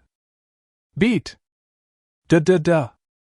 Behind him, the women who received the order opened fire, and countless bullets whizzed towards Bai Chunming at the same time. Jiang Han also moved, retracted the original space door, turned it over and opened it again. The attack was launched, but it didn't hit Bai Chunming, but the woman next to Bai Chunming. Wang Haiyan. Jiang Han had seen Qi Ping use the captain's privileges. So he understood Bai Chunming's thoughts. Call! White light, Gao Zichen's white light, the most lethal weapon in the space right now. It shot out just 10 centimeters in front of Wang Xiaoyan. With a puff, Wang Xiaoyan was knocked away, accompanied by a scream. At the same time, Jiang Han jumped up and rushed towards her quickly. Wang Chunming roared. He really wanted to use the captain's privilege. As long as he added Wang Haiyan's 25 energy, he would definitely be able to defeat Jiang Han. Unexpectedly, Jiang Han took action first. He was his deputy captain. Even if he died, the supernatural power would be his. Chapter 90 Expansion. Bai Chunming was closer to Wang Haiyan. Without thinking, he punched her directly. But he was shocked to find that his fist disappeared again. Naturally, it was the space door that Jiang Han opened to prevent accidents. Fuck! He cursed. What kind of supernatural power is this? So weird. Wang Haiyan was lying 3 or 4 meters away from him, seemingly quietly waiting to be absorbed. But he can be seen but not touched. Jiang Han stared at Bai Chunming while walking towards Wang Haiyan. Wang Haiyan lay on the ground, her right eye a big bloody hole, not knowing whether she was dead or alive. He did not attack again, but continued to maintain the 9-meter space gate. As for Wang Haiyan, he raised his foot and stepped hard on the other's neck. Bai Chunming just watched helplessly, his heart bleeding. These are 25 special powers. He worked hard to get each one. Just gone like that. Crack! Wang Haiyan's neck broke, and the cervical vertebrae made a crisp sound. Dead. Jiang Han squatted down, reached out and touched it, and 25 superpowers arrived. I will definitely kill you! Bai Chunming roared across the space door. It feels so good. Jiang Han let out a long breath. This was the first time he absorbed so much energy. Spatial perception has expanded to 34 meters. There was also an extra 250 points of overflow. He slowly stood up and looked at Bai Chunming with a playful look. Kill me? Haha, you can do that? Believe it or not, I can beat you as easily as a father beating his son.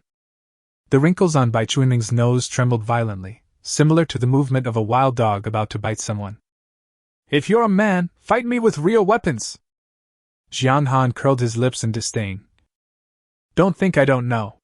As long as I take away your supernatural power, you will run away like a stray dog. Bullshit!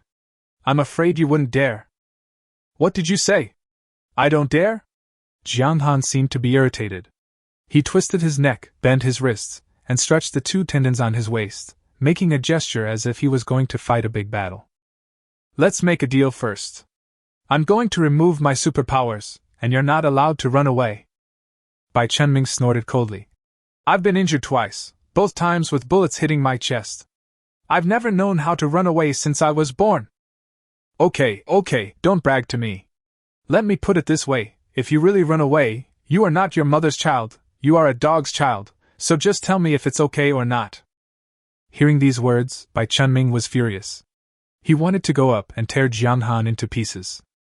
But he still gritted his teeth and said, I will definitely not run away. Alright then, I've already withdrawn my supernatural powers. Come on, I'll show you what it's like when a father hits his son. Bai Chunming's eyes narrowed. Are you really withdrawing? Nonsense, do you want to fight or not? Bai Chunming reached out his hand in front of him with some doubt, and sure enough, the terrifying thing that forced him back twice disappeared. Look at Jiang Han again, he has a look of invincibility on his face. He's swollen. When Bai Chunming thought of this, he was overjoyed. Arrogant soldiers will be defeated. It is much easier to kill an arrogant opponent than a cautious one. Although he speculated that Jiang Han's current level was between 70 and 80, which was 1.5 times his own. But again, he's inflated, and that's more important than anything else. Besides, he has a killer move. It has nothing to do with supernatural powers, but the killing skills accumulated over more than 10 years of military career. As long as he gets close, he has an 80% chance of killing the other person, even if the person is 1.5 times his size. What about the factor of underestimating the enemy? The grasp can be improved by another 20%. 80% plus 20%, we're sure to win. He took 2 more steps forward, and the distance between them was less than 5 meters. The horrible thing never appeared again. Looking at Jiang Han again, he looked nonchalant, just standing there without making any defensive moves. He noticed Jiang Han searching his pockets, then took out a cigarette and lit it. Smoke. Good opportunity.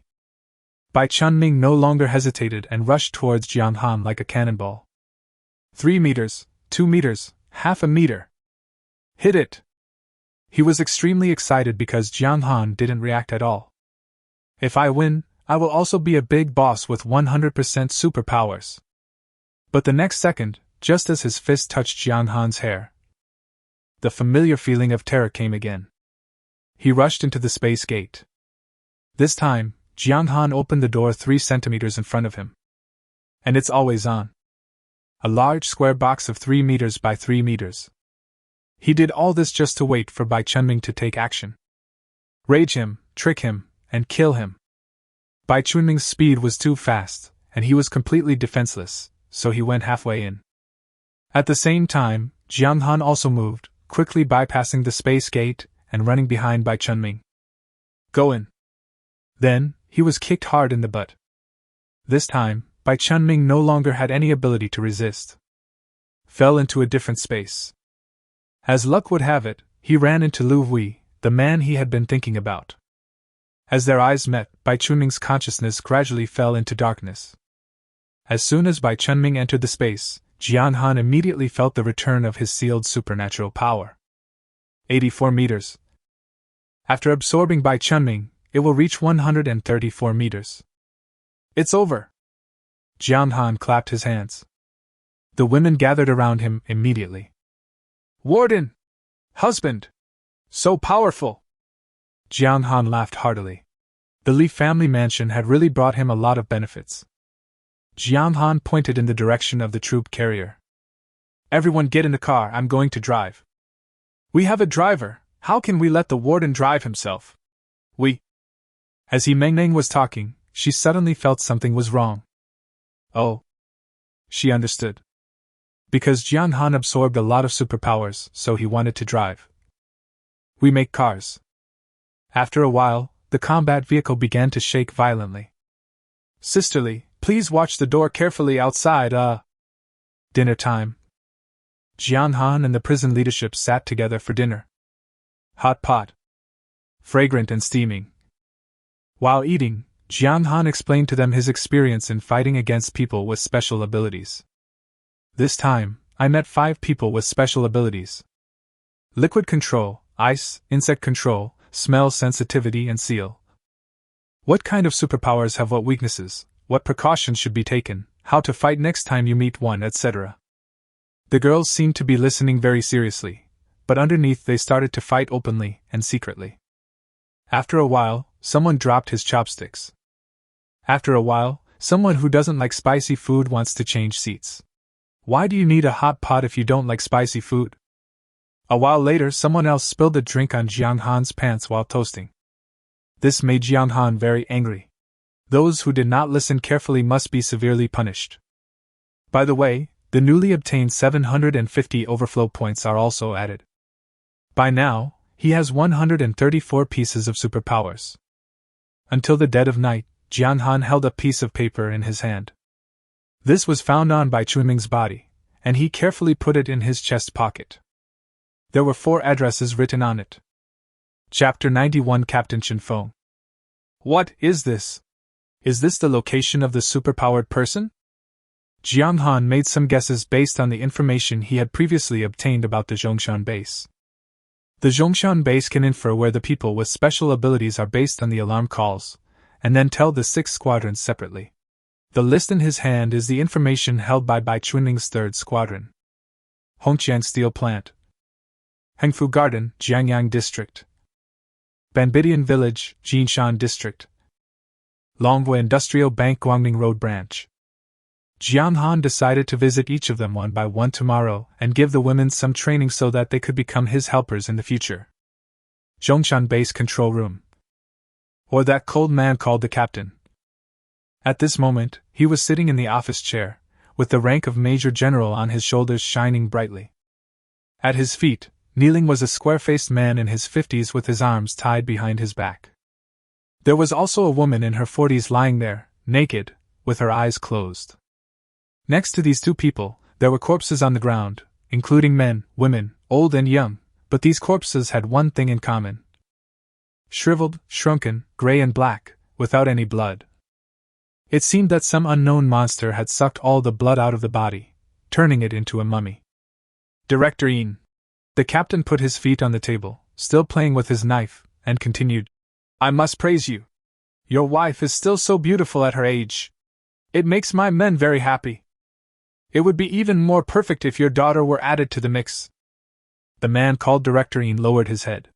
When he heard the other party talking about his daughter, his originally expressionless square face trembled slightly, and he slowly opened his eyes. My daughter died. She was bitten to death by zombies when the apocalypse just broke out. The captain stared into his eyes. Haha, I heard that you got the news in advance and sent your own guards to protect your daughter.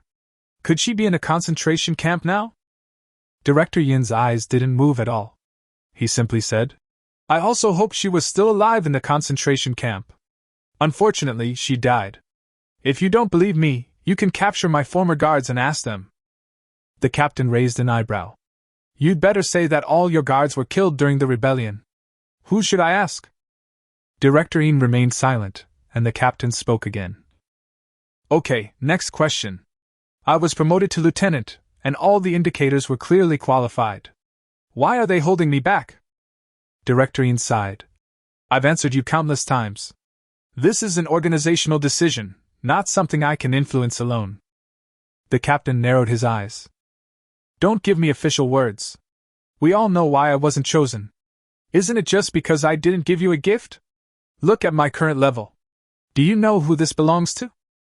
As he spoke, he showed Director Yin the rank of Major General on his shoulder. Director Yin certainly knew who it belonged to. His face turned pale, and he took a few deep breaths before saying, It's not what you think, you are too extreme. Shut up! You little bastard! You're a duplicitous little bastard! Director Yin stopped talking and simply closed his eyes. Seeing this, the captain walked up to the beautiful woman with a sneer. TSK, TSK, TSK, these bastards, they don't even know how to be gentle with Madam Yin. Look, it's all cracked. Since your answers to both questions don't satisfy me, I'll let you see with your own eyes how your wife died. No! Director Yin suddenly opened his eyes. The captain sneered. Tell me, where is your daughter? She's dead. Very good. As he said that, the captain's hand suddenly inserted into the woman's body. The unconscious woman screamed. Then, I saw something like energy wriggling inside the woman's body, flowing into the captain's body along his right arm. As she squirmed, the woman quickly shrank and became like the other corpses. Extremely weird. Chenfeng! Director Yin roared, struggled to stand up, and staggered towards the team leader. Chenfeng, it's been a long time since anyone called me that, the captain said to himself as he closed his eyes and enjoyed the delicious meal. Director Yin stumbled forward, his arms tied behind his back affecting his balance. He fell down after running a few steps. Then he struggled again and got up. Captain Chenfeng shook the liquid off his hands. Hey, this woman's blood and she are not good. Come on, Director Yin, let me see how yours are. Director Yin's eyes were bloodshot as he glared at Chen Feng fiercely. It seems I was right about you. Chen Feng narrowed his eyes. What's the meaning? When you were first being investigated, someone discovered that you frequently visited some torture websites and even registered as a member. I suppressed this matter, otherwise you would have been expelled from the army long ago. Chen Feng's eyes rolled, as if he was recalling something, and then he said, So that's how it is, but what does it mean? Everyone has little secrets, and you know mine, you deserve to die. As he said this, he thrust his hand fiercely into Director Yin's heart. Everything was over. Chen Feng picked up the phone. Take the body away and ask Bai Chunming to come over. Women's prison. The next morning, Jiang Han did his morning exercises as usual. Xingjiao arranged for herself and a freshman. The excuse is to impart experience to newcomers. Not bad, one is skilled and the other is clumsy, it's good for the kidneys. He then toured the prison, thinking about where to upgrade next. I happened to meet Zhang Xiaowen. The manager of this torture room was leading 5 female prisoners in prison uniforms. Lu Yuding, Lu Mei, and Tianqi are 3 girls. Oh? What a fast speed! Jiang Han was a little surprised. These 5 girls had just arrived yesterday and had only 2 meals of steamed buns and pickles. Why were they so proactive? What surprised him even more was that they were able to enter the interrogation phase so quickly. You know, Zhang Xiaowen's interrogation room is not only responsible for the newly registered people, but also for those who are already on trial. It is said that the queue is as long as a week later. The 5 girls were a little shy when they saw Jiang Han. They lowered their heads and only glanced at him occasionally. Zhang Xiaowen was much more generous. She first said hello to the warden, and then leaned over to Jiang Han's ear. Instructor Li was quite busy yesterday. First he was trying to persuade them, then he contacted Sister Zun, and then me, asking us to make arrangements in advance. Oh? So it was through the back door. Okay, if you go through the back door, I'll go through the back door too. Jiang Han thought with a smile. However, he could understand Lu Yuding and Lu Mei. After all, they had been married for a long time. In addition, considering Li Aibin's situation, there shouldn't be any ridiculous psychological barriers. But why are the 3 Tianqi girls so proactive? Zhang Xiaowen shook her head. Then I don't know. Okay. I'll ask him myself. Jiang Han patted the shoulders of the 5 girls one by one and gave them an encouraging look. Persevere. You will pass the final review smoothly. Chapter 92 Bricks. Jiang Han continued to inspect the prison and soon met Li Tianqing in the Special Forces training room in the basement. There is a pile of bricks here. Li Tianqing was explaining to the prison guards how to break bricks with one hand. Watch carefully, just create a small space between the brick and the hard object below, and then hit it hard. She struck the brick with her right hand, and with a snap, the brick broke into 2 pieces. Here, it's open like this. Wow! That's amazing! Li Tianqing continued. But this is just a sneaky trick. In the Special Forces, you're not allowed to practice like this. You have to use a towel as a cushion. You have to rely on real hard work. As she spoke, she picked up 2 bricks, put a towel underneath, and waved her palm again. There was another crisp sound, and the 2 bricks broke again. The gold content this time is much higher than before. The prison guards applauded, their eyes full of admiration. Li Tianqing put his hands behind his back. All right, we've finished looking at one-handed brick breaking. Time to move on to the next training subject, laying bricks. The prison guards were surprisingly obedient. Jiang Han originally wanted to see what they were doing and asked Li Tianqing why the 3 Tianqi girls were willing to accept the trial. But when he saw the pile of bricks, he suddenly had an idea. In the recent battles, he found that the level of the psychics was getting higher and higher. Once it exceeds level 5, the strength of the body is so great that it cannot be solved by a single bullet. Once you exceed level 20, even your eyes will be bulletproof. So he needed a more powerful weapon that could kill with one blow. Originally, he wanted to upgrade the guard room and try to unlock some more lethal weapons. But that's too expensive. It's not that upgrading the guardhouse is too expensive, that thing doesn't cost much, what's expensive is the cost of purchasing consumable weapons. Even if you can unlock the missile. How many papa coins does that cost? 5,000? Or 10,000? It's not worth spending $10,000 to kill a person. But now seeing these bricks, he had a new idea. Li Tianqing ran over. Reporting to the warden, prison guard teams 1 to 5, there are 58 people who should be present, and there are 58 people present. Report completed. It looks quite like that. Jiang Han looked at her. How's your hand? Li Tianqing pretended not to know. Hand? What hand? Well, Jiang Han didn't continue, but pointed at the bricks. Where did this thing come from? There are a lot of them in the yard. They are piled up against the wall when we are working. Okay, come out with me. Oh. As the two of them walked out, Jiang Han asked, How did you persuade your sisters and sisters-in-law to come to trial? Li Tianqing laughed. Just 2 words, superpowers. Jiang Han suddenly realized that they had all been bullied by people with special abilities, so of course they wanted to become stronger. Nowadays, if you want to be powerful, you undoubtedly need to possess superpowers. He touched his chin.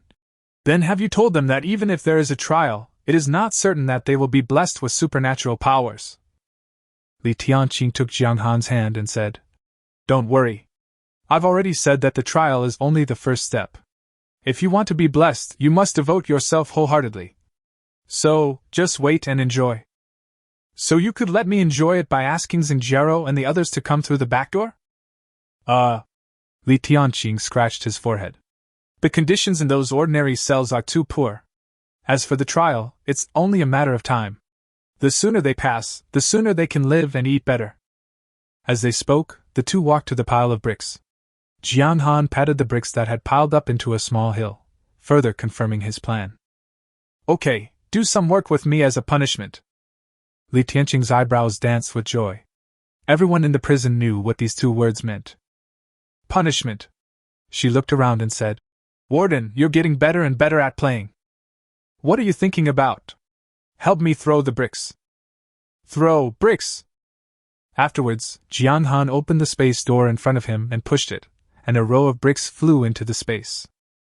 Li Tianqing was responsible for picking up some scattered items. The more she looked at Jiang Han's superpowers, the more magical they seemed to her. She secretly vowed in her heart that she must become a superpowered person. Even if it's a rotten mutant. The two walked around and threw all the remaining nearly 10,000 bricks in the yard into the space gate. Li Tianqing was so tired that she was sweating profusely. Okay, go ahead. Ah? You're not going to punish me anymore?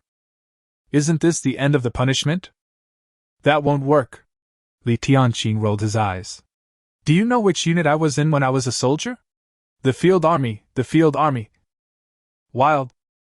I'm good at field combat, so come on, we can't just take the back door so lightly. Jiang Han paused. Why don't you wash up first? I have my own body odor. Half an hour later, Jiang Han stood on the roof. I touched it, then put it under my nose and smelled it, and sure enough, there was body odor. There is nothing on the roof, so some building will definitely be unlocked in the future. But my level is not high enough now, so I can't watch it. He wants to do an experiment first. He took out the pistol and pointed it at his left hand. This is not a gun bought from the mall, but taken from the corpse of a soldier at Jong Xan base. Bang! My palms felt slightly numb, and when I opened them, a flattened bullet head lay there. Sure enough, his body has become bulletproof. He picked up the gun again and pointed it at his temple. But after thinking about it, I decided to forget it. This risk cannot be taken. Even if it can be bulletproof, missile-proof, and atomic bomb-proof, it is best not to be hit on the head, no matter what. Next item. Jiang Han put away his pistol, closed his eyes, and opened the space door above his head. 134 meters, this is his current limit.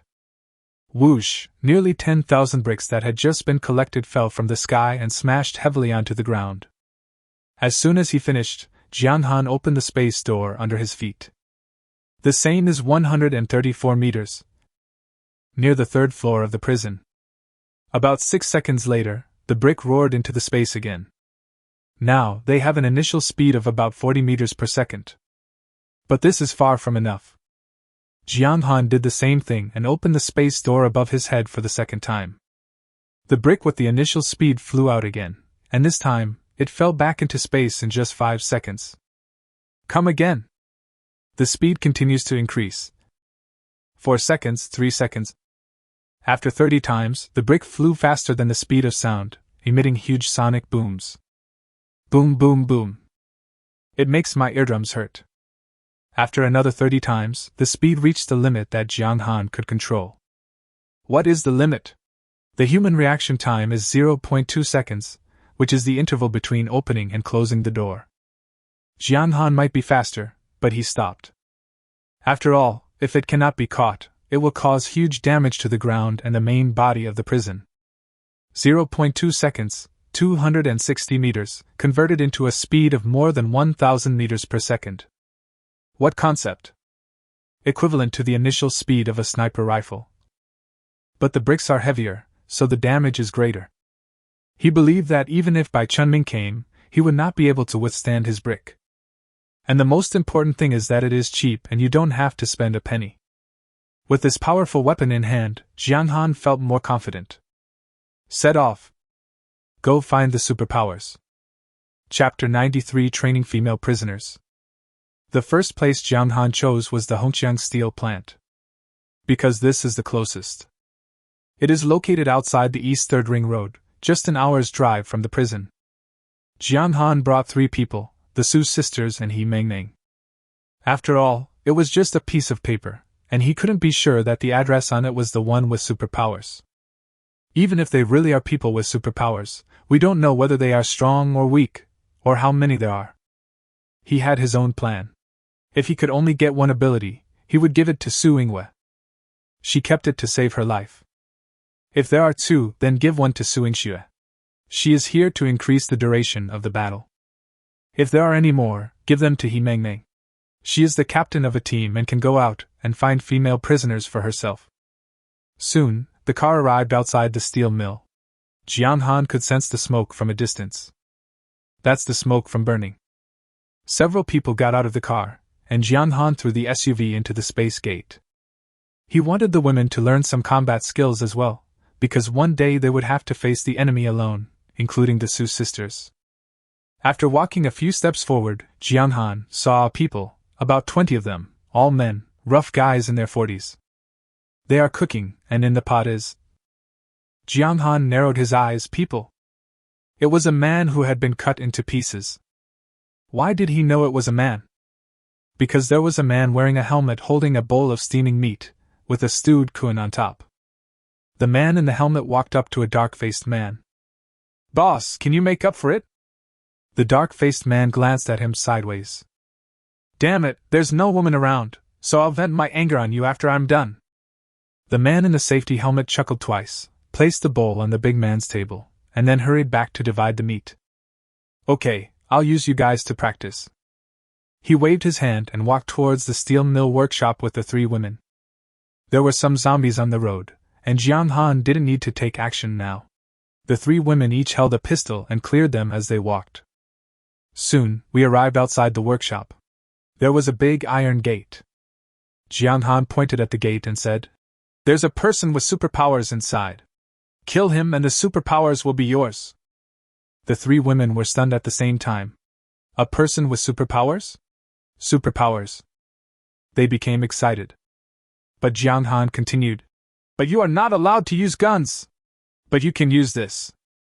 Jong Xan said this and took out 3 machetes from his pocket. The Su sisters frowned. Use a knife? Then we definitely can't beat Meng Meng. Jong Xan smiled. It's not a fight, it's a collaboration.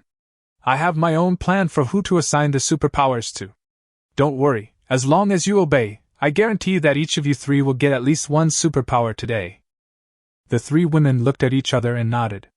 With Jong Xan here, what are we afraid of? Okay, they said in unison. Then he handed the pistol to Jong Xan. That's not necessary. You can keep the guns for self-defense, and use them when you are in danger. Su Yingwei took the machete and put the gun back on her waist. Jiang Han, what kind of psychic is in there? We can be prepared. Jiang Han shook his head. I don't know either. Actually, in the future, when you face an enemy, you will mostly not know what kind of superpower they have, or even if they are superpowered. For example, when I say there's a mutant inside, that's just my judgment. There's a very high probability there's more than one. So, you'll have to figure it out for yourselves during the battle. That's why I brought you out here. The three women were shocked when they heard this. They looked at each other and seemed to have an epiphany. After Jiang Han finished speaking, he looked at the door in front of him. He knew that the door was blocked tightly. With a thought, a supersonic brick flew out. Boom! The door was instantly blown into pieces, broken bricks and stones were scattered all over the ground, and the whole workshop was shaken twice. So strong! This was his first time launching a supersonic brick, and he didn't expect it to be so powerful. The people in the house naturally heard it. They looked at the shattered door, forgetting to swallow the meat still hanging on their lips. But the next second, their eyes were attracted by three women. The man in the helmet looked at the Su sisters and he meng with surprise. Boss, bitch! Look at it, bitch! It's fucking beautiful! The dark-faced man wiped the fat from his mouth. Hee, I never thought that in this world there would still be such a beautiful woman. Then he looked at Jiang Han again. Little white face, leave these women here. I'm in a good mood today, so I won't kill you. Really? Jiang Han put his hands on the shoulders of the three women. As for the three girls, they naturally leaned their heads on his chest obediently. These 20 or so rough guys were very excited. Jiang Han continued, But Grandpa, I'm in a bad mood. What do you think we should do? The dark-faced man put the bowl aside and jumped off the platform. He walked towards Jiang Han with a sneer. Boy, I've already given you a chance to live. Since you don't want it, don't blame me for being rude. At the same time, others also stood up, each holding a weapon in his hand. Steel pipe, sledgehammer, iron rod. He surrounded the four people with a sneer. Jiang Han patted the women. Look, aren't they living a comfortable life? They even have meat to eat. Yes, there is meat. Where does the meat come from? After Jiang Han reminded them, the three women all showed doubtful expressions. The house smells like stew, which is strange. These days, it's hard to even find a rotten steamed bun, let alone meat. How could there be meat for so many of them? Su Yingwei was the first to react, her face pale as she said, Is that what they eat? Jiang Han nodded. Congratulations, you got it right. They eat humans. Ugh. Su Yingxue almost vomited. Cheer up. Jiang Han pulled her head back from the side. I'm telling you, don't be soft-hearted. If you are, you'll be next. Do you understand? Su Yingxue managed to steady her throat, then looked at the crowd that was slowly approaching. Kill them! Jiang Han pushed the three women. Go ahead! The three women rushed towards the crowd. The rough guys were stunned. Are these women so fierce? Just pick up the knife and chop them? The dark-faced man sneered. Brothers, be gentle. It won't be fun if you kill him. The man in the helmet rushed towards Su Yingxue. Beauty, it's not fun to have so many knives. Uncle has a gun. Snap! Su Yingxue was so frightened that she closed her eyes and casually swung the knife. As luck would have it, it hit the right hand of the man in the helmet. This seemingly soft blow actually caused huge damage, directly chopping off the helmet's forearm. All three of them are first-level psychics, with enhancement points of 20 each, twice the physical strength of a normal adult male. A casual strike of their sword can exert a force of over 100 kilograms. Ah, the helmet made a sound like a pig being slaughtered. This is just a corner of the battlefield. Su Yingwei and He Meng also swung their swords and chopped. For a moment, swords flashed and blood and flesh flew everywhere. Jiang Han's spatial perception has always locked on to everyone. If an accident really happens, he will help as soon as possible. But soon, he found something wrong. After all, women are women and cannot stand bloody scenes. After a few ding-dong sounds, Su Yingxue was the first to throw away the knife. She was frightened. Meng! she shouted with her eyes closed. Meng still had some experience. She held the knife in one hand and rushed towards the dark-faced man. But when she heard Xue calling her, she hesitated and became anxious. He gritted his teeth and turned back to find Xue. This gave the black-faced man time to react. "Brothers, something's wrong! Hurry up, kill them all!" Chapter 94 3 verses 1. The black-faced man's shout not only made his men increase their attack intensity, but also caused the three women's psychological pressure to increase sharply. Xue was the first to be unable to bear it, so she pulled out her gun and fired a volley of bullets at the crowd. In an instant, several people fell in a pool of blood. Seeing this, the other two women no longer hesitated and pulled out their guns and shot. In fact, Jong Xan has already made preparations. If his men are in danger, he will shoot immediately. But now that the women had fired their guns, he stopped the bullets. In this critical moment, just use it, after all, it is the first battle. The dark-faced man then realized that the three women in front of him had guns. They are here to kill themselves. With this thought, he roared, and his body suddenly turned gray-black. Ding, ding, ding, ding, the bullets hit his body, making crisp sounds. Bulletproof? Iron Man? Jong Xan narrowed his eyes. This was a new ability. He had to let the women continue. First, he wanted to see what this ability was capable of and how to deal with it if he encountered it in the future. Secondly, women also need combat experience, and this is undoubtedly a good training opportunity. Meng felt a sinking feeling in her heart when she saw that the bullets were useless. Although she is a person with special abilities, up to now, the gun is still her most relied upon weapon. But she had never expected that the weapon she relied on most would become useless.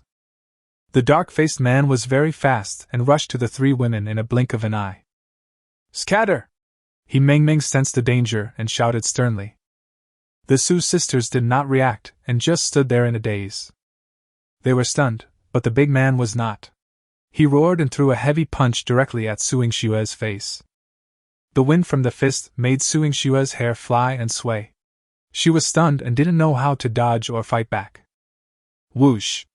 The iron fist as big as a sandbag whistled towards him. The dark-faced man had already seen that among the three women, Xue was the least courageous and the easiest to deal with. Ah! At this point, all Xue could do was scream. Jong Xan had no choice but to open the door of space in front of her. Buzz, the fist went in and then retreated. What is this? The big man looked at his hand in horror.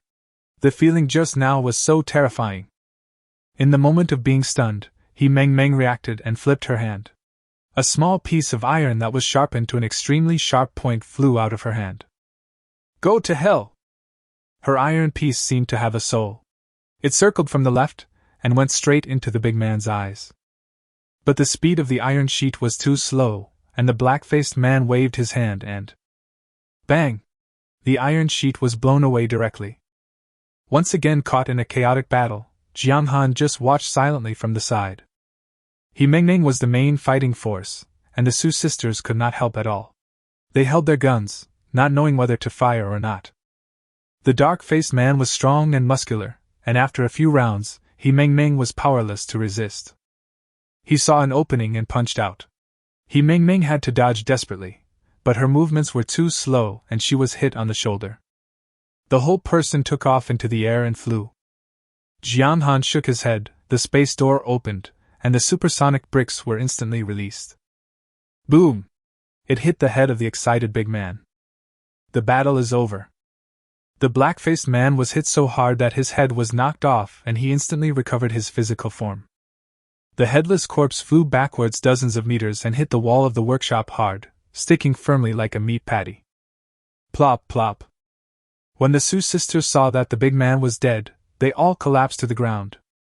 Although they did not directly participate in the battle, their legs were still weak and they could not stand. The worst off one was Meng, who was lying in the corner, grinning, and looked seriously injured. After a while, Xue finally stood up. Xue, come with me to see Meng. Xue had basically entered a state of shutdown. It was only after her sister called her several times that she suddenly reacted. Ah, Oh, good. He Ming Ming was injured and her supernatural powers were almost exhausted. The Su sisters touched her one by one and revived her to full health. Jiang Han looked at them quietly.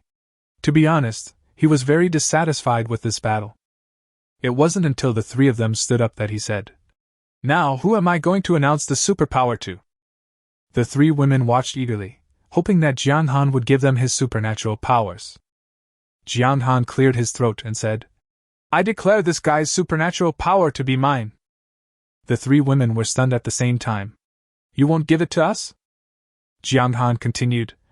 "First, you use guns, which doesn't meet my previous requirements. Second, if I hadn't secretly helped you, you would have died long ago. And most importantly, you are all psychics. 3 of you fought one, and yet you were beaten to a pulp. So, none of you are qualified to obtain this person's psychic abilities." At this moment, the black-faced man who had turned into a meat patty was affected by gravity and his entire body fell down. Jiang Han opened the space door below. "Galoo. Fall into it steadily." Jiang Han touched it, and then raised his right hand. Look at him. He's just an ordinary first-level psychic. In fact, when I killed him, his powers were almost exhausted. If you can hold on for a few more seconds, you can win. Also, have you noticed that he is not completely bulletproof?" Jiang Han said as he threw out the headless corpse. A closer look revealed that the body had at least dozens of bullet holes. Although the bullets had not penetrated deep, only about 2 or 3 centimeters, they had definitely caused some damage to the victim. The three women realized that if they had continued shooting and consumed a certain amount of the opponent's superpowers before fighting, the result might have been completely different. Jiang Han kicked the corpse and continued. "You're a great team, with a warrior, a healer, and someone who can restore mana. Yet, in a 3-on-1 situation, you still performed so poorly. You should reflect on this. If you continue to perform like this in your next fight, I'll consider replacing you." After saying that, he threw the SUV out. "Don't be distracted, let's go, we have to go to the next place. If you delay too much time, you will be the ones who suffer." The three women got into the car and were all silent. Jiang Han gave Suingxue an address, Hengfu Garden, Jiangyang District, which takes 4 hours to drive there. This is the second location on Bai Chunming's note. Based on the experience of the first location, there is most likely a first-level mutant there. About 3 minutes later, He Meng Meng spoke first. "Ingxue, let me ask you, who told you to shoot?" Suingxue's body trembled. In fact, she was the first to fire the gun, and the first to violate Jiang Han's rules. She already blamed herself for this, and was afraid that others would blame her for it. At the same time, she also felt wrong. "Can I not shoot? With so many people charging at me with weapons, if I don't shoot, it's not a question of whether I can gain superpowers, it's a question of whether I can survive." So when He Meng Meng asked this, her temper, which she had been holding back, instantly exploded. "Don't talk like you can kill him if I don't shoot.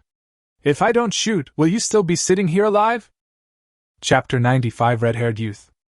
He Meng Meng was also unhappy. "How do you know I can't beat him? If it weren't for your screams, I would have blinded him long ago. Stop bragging. If it weren't for me and my sister, you'd probably be dead by now. How shameless! You're talking nonsense. I was just punched in the shoulder, I'm fine. Besides, I didn't ask you to save me." "Well then, give me back my supernatural power. I saved you, but instead of complaining about it, you blame me. What kind of person are you?" Jiang Han did not stop them, but just listened quietly. He wanted to see whether these two women were going to fight for first place or continue to follow him to find the psychic. At this moment, Suingxue spoke. "Shut up!" She first glanced at Jiang Han secretly, then looked at the two of them. "I just want to ask you one question. Do you still want your superpowers?" The two girls were silent. Suingxue continued. "The warden is taking us to find the next psychic. It'll take 8 hours to go back and forth. This might very well be our last chance. We can solve our own problems back in prison. Now let's focus on how to deal with the next person, okay? If you agree, stop talking and listen to me. If you don't agree, you two can continue fighting. I don't want this superpower anymore." Suingxue finished speaking in one breath and waited quietly for the two girls. Sure enough, they all shut up.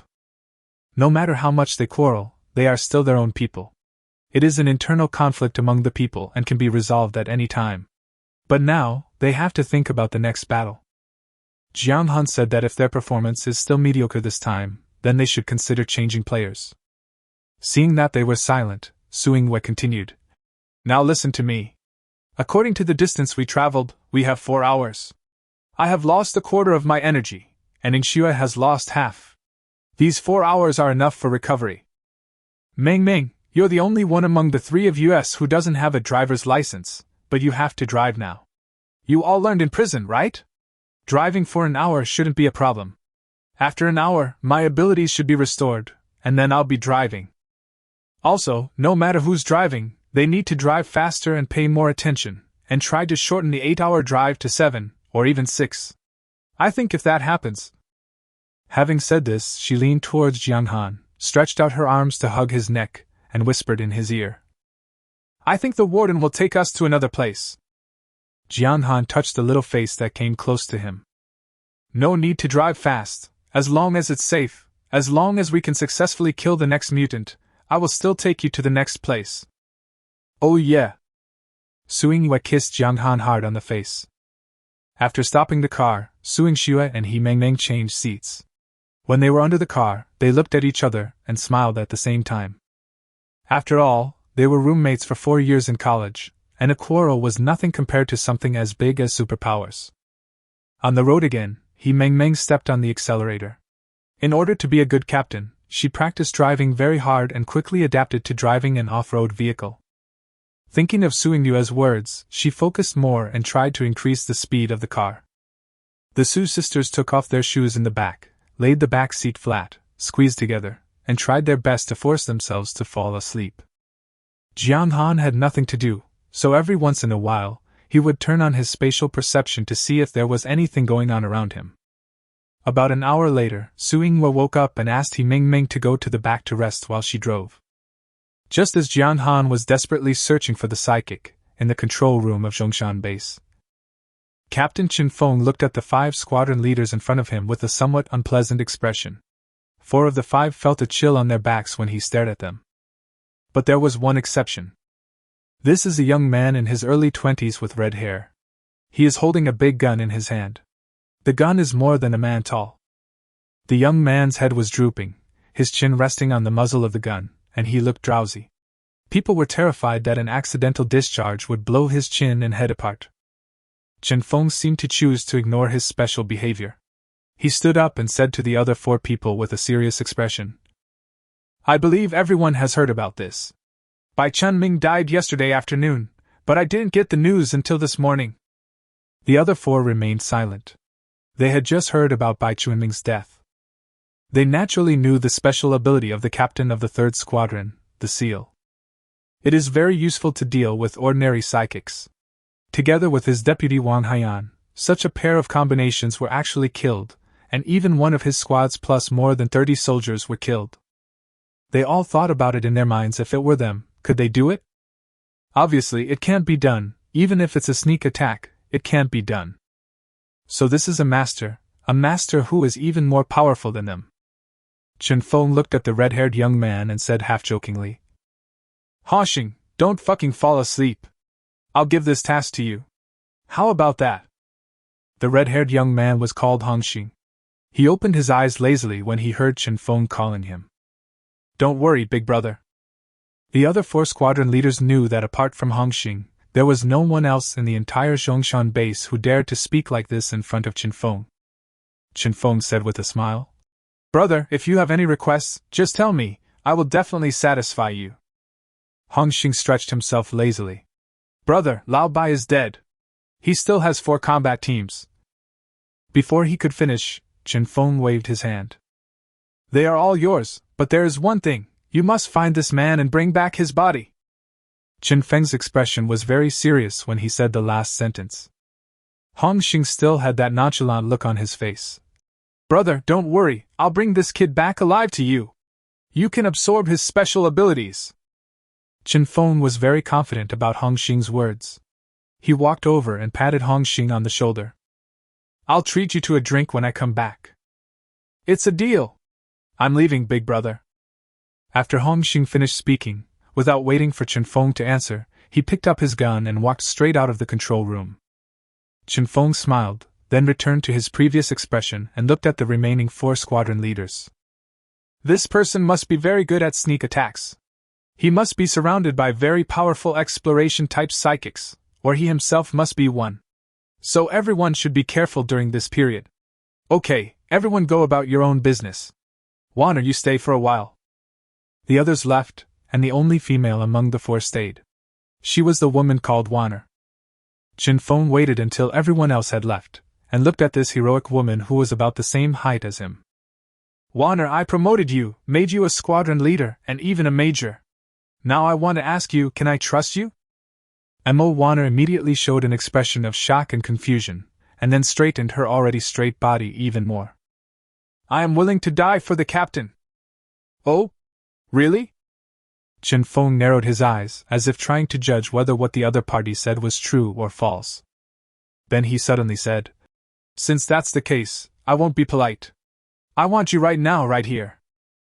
Mo Warner didn't hesitate for even half a second, her face showing the solemnity that only appeared when waiting for the inspection of the leader. Yes.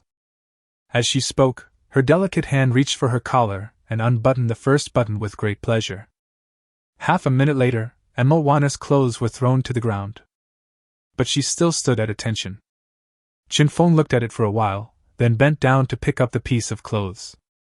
Put it on. I see your loyalty. Chapter 96 Cooperation. 5 minutes later, Mo Warner dressed neatly and walked out of the control room with a normal look. After walking a long way, big tears suddenly rolled down her stern face. But she didn't dare to wipe her tears or make a sound. She could only let her tears flow and return to her office. Before the end of the world, she believed that no difficulty could make her retreat, and she believed that she was fearless. But now, he has actually fallen to the point of having to use this method to gain the trust of the devil. She was unwilling to accept this. For so many years, she had always been chaste and pure, but today, she took off all her clothes without reservation under the gaze of the man she hated the most. She is no longer pure, no longer clean. Thinking of this, her heart was bleeding. As soon as he entered the room, 2 female guards came over and immediately noticed that something was wrong with Mo Warner. Captain, you! It's okay, it's okay. Only after she entered the house did she dare to relax a little. Looking at these 2 little female soldiers who cared about her, Mo Warner felt that everything she had done was worth it. In any case, she protected the ordinary female soldiers of the entire Jong Xan base. This was also what Chen Feng promised after she pretended to be subservient to him. All active female soldiers in the Jong Xan base formed the 6th Squadron, which is managed by her. After pushing out her 2 worried trusted subordinates, it took her a long time to calm down. Mo Warner recalled the order Chen Feng had given her just now. Tomorrow night, go to the warehouse at Pier 9 of Tianhai Port and kill someone. That was her former comrade in arms, someone she was unwilling to hurt under any circumstances. Thunder Soldier. Chen Feng found them? Could it be a test? Mo Warner tapped the table with her jade fingers, thinking over and over again. It was around 2 p.m. when Jiang Han and his group drove to Hengfu Garden in Jiangyang District in 3.5 hours. This was a small residential area. Jiang Han had been searching for survivors through his senses all the way to the door, but unfortunately he found nothing. There are 6 buildings within the sensing range, all of which are 12 stories high. Most of the houses are stained with blood. It seems that there has been a lot of fighting after the apocalypse. Where is Karen? Is the news wrong? Including the basement, he didn't see a single living person, but there were many dead bodies everywhere. He found that these corpses had one thing in common: their heads were smashed. Could it be that he was killed by some supernatural being?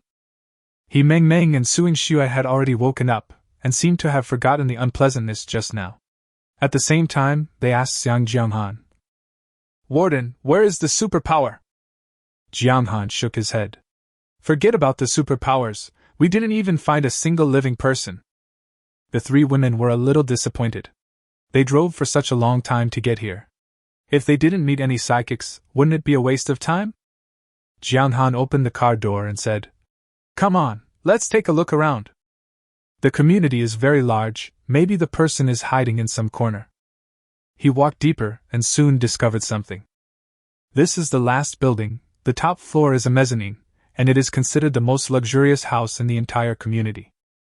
In the innermost, inconspicuous little bedroom, 8 people squeezed in. The only 8 people alive in the entire community. Jong Xan just glanced at them casually and exclaimed, "Fuck! 8 people, 1 man and 7 women." The man is a fat, greasy man with an unshaven beard, looking at the computer.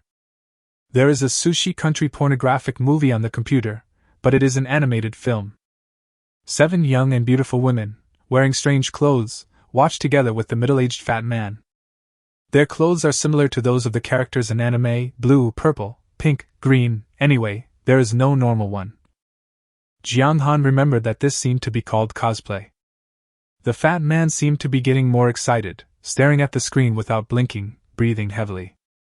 A woman dressed like a female warrior is playing League of Legends. "Oh my god! Fatty, you are such a loser. With so many beautiful women around you, this is what you do. Just watch it, it's the animated version." Jong Xan felt speechless. "Found it, let's go up. I hope you won't let me down this time." Jong Xan said this and walked straight towards the building. Su Yingwei trotted 2 steps to catch up with him. "Jong Xan, do you know what kind of superpower the other party is?" Jong Xan actually had a rough idea in his mind, but he still shook his head and said, "I don't know. It's already very difficult to find him." "So what kind of person is he?" "Fatty, the fat guy watching the movie." "Huh?" Su Yingwei was a bit dazed. "Fatty watching a movie? Are you sure he's a superpower?" She continued. "Can you be more specific? What are you doing now? Do you have any weapons? I can tell you what's in the movie. Do you want to listen?" Su Yingwei's face turned slightly red, then she lowered her head, looking a little uneasy. Jong Xan walked downstairs and pointed upwards. "He's on the 11th floor, let's go." Su Yingwei pulled at the corner of his clothes. "Wait, let's discuss it." "Oh?" Jong Xan looked at them. "Is this about making a battle plan in advance?" He said nothing and let them discuss it. The 3 women gathered together and discussed quietly. "You both heard it. We now know this much. The mutant is hiding in the house watching a porn movie. The room is cramped and not suitable for multiple people." The women discussed for a while, then found Jong Xan. "Okay, let's go." Jong Xan nodded, and the group came to the 11th floor. What caught my eye was a security door, which looked very solid. Jong Xan was just about to blast her open with a brick when he saw Su Yingwei waving her hands repeatedly, signaling him not to bother. Then he Meng took out a dagger and pointed it at the cat's eye. After tilting it twice and applying force, the entire cat's eye fell out. Then she took out a thin rope, put a buckle on the end, and stuffed it through the cat's eye. "Oh?" Jong Xan raised his eyebrows. Being able to use her supernatural power to open the door and pick the lock showed that she was putting her heart into it. "Who came up with this idea?" he asked. But what greeted him was the Su sisters' continuous shushing. "The meaning is very clear, don't talk, we are doing something big."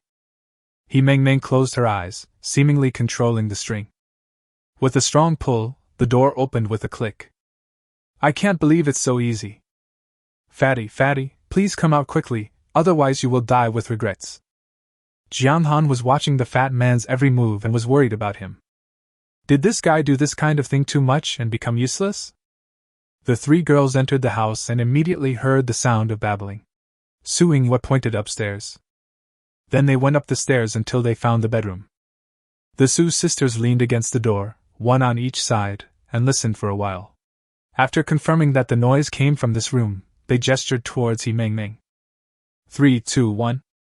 When? The 2 women raised their feet at the same time. Their bodies had been strengthened, and with one kick, the wooden door was kicked away. Then, He Meng took action and shot a dagger at the fat man who was looking shocked. At the same time, the fingertips of her right hand moved slightly, and the small knife tip that Jong Xan gave her was also shot out. Chapter 97 Cosplay. He Mingming's move is two weapons. The dagger in front is a trick, the tip of the knife in the back is the killer move. This knife tip was given to her by Jong Xan. He Mingming would sharpen it whenever she had nothing to do, and it could cut through hair and iron like mud. Her ability is that the lighter the object she controls, the faster it will go. So the tip of the knife shot towards the fat man at high speed like a bullet. But it is better than bullets in one respect: it is controlled by people and has spirituality. At this moment, He Mingming was hiding behind the dagger. The fat man's pants were still at his knees, and he was still holding the mouse. He was not prepared at all. His attention was focused on the computer screen, and he was startled when he saw someone come in. The flying knife stabbed at him. He yelled and turned his head sharply, dodging the first blow with his conditioned reflex. But the inconspicuous tip of the knife at the back is fatal.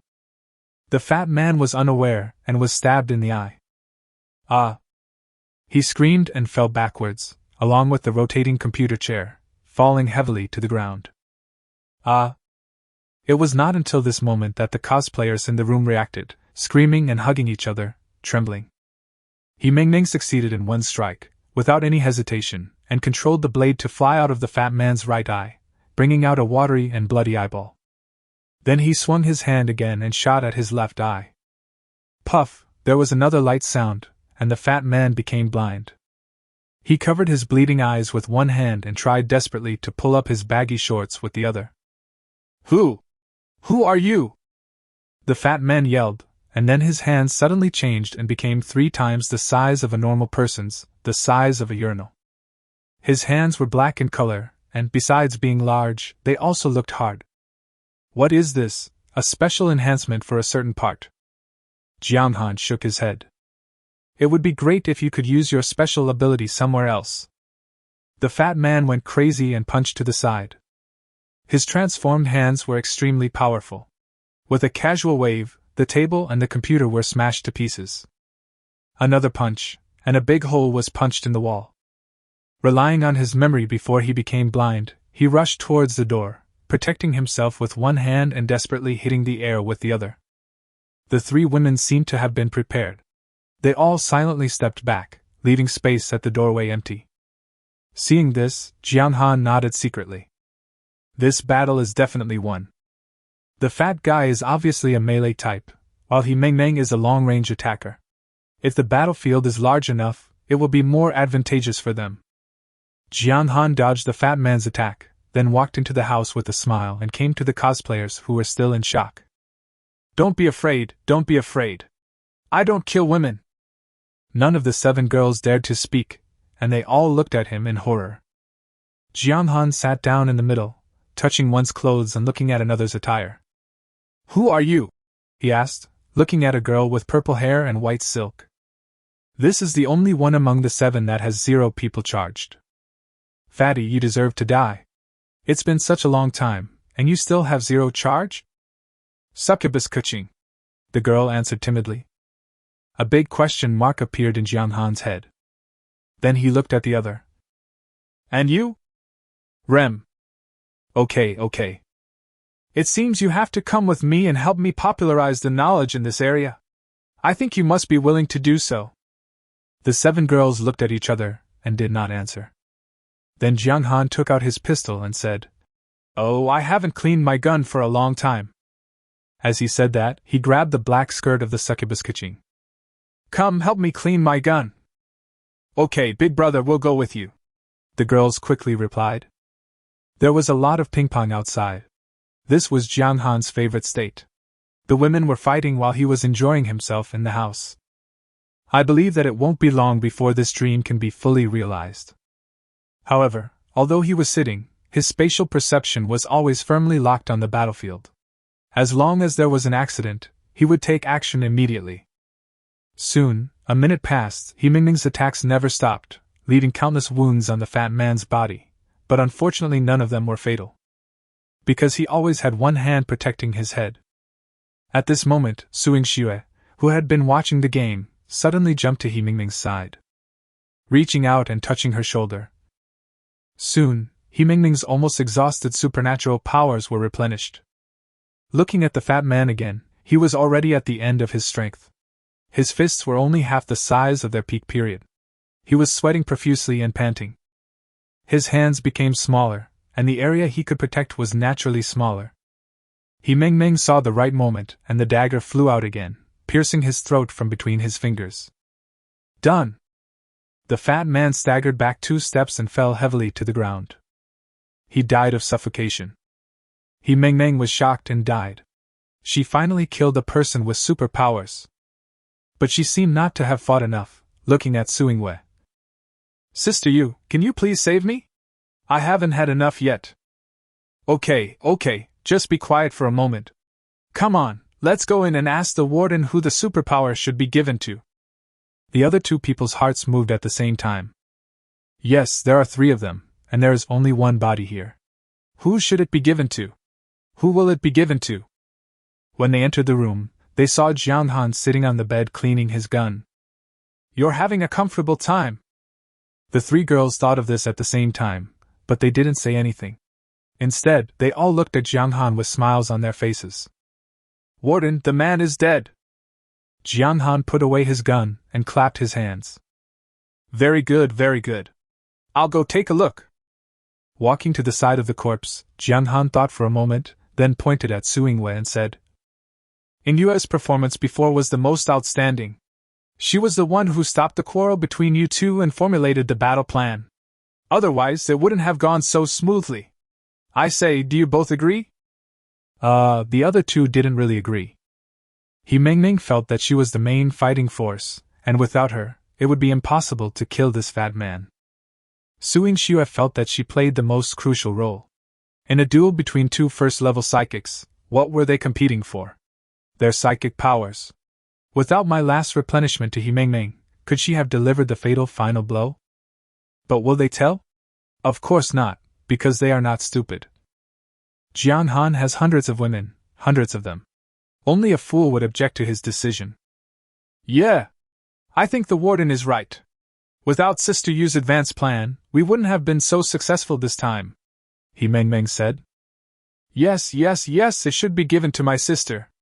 If it weren't for her, we might have fought, hee. Suingwe also agreed a little embarrassedly. Suingwe looked serious. I think both of you are wrong. The person we should really thank is the warden. Without him, we wouldn't have been able to find this fat man. So I think the warden should get this ability.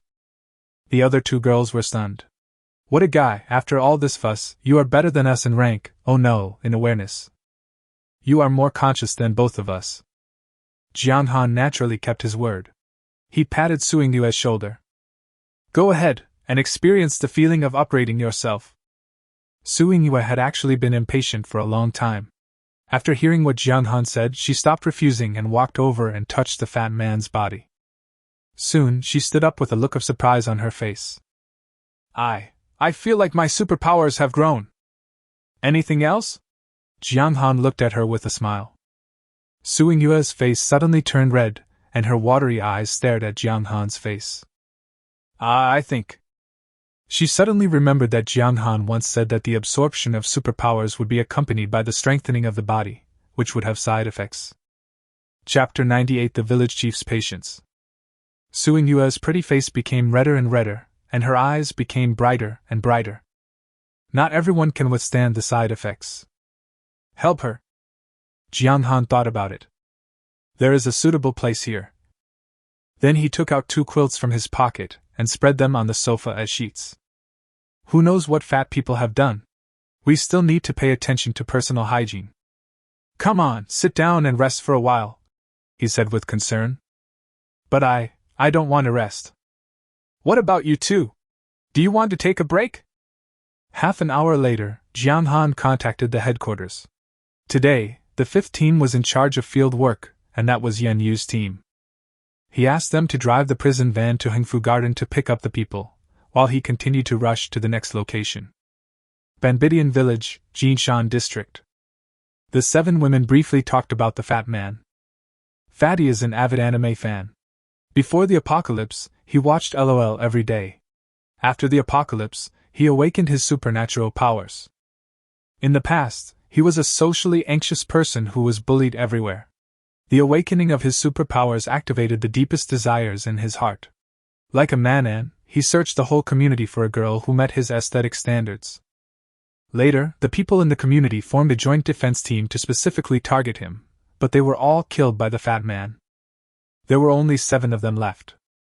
Fatty had collected a large number of cosplay costumes before the apocalypse, and now, these costumes finally came in handy.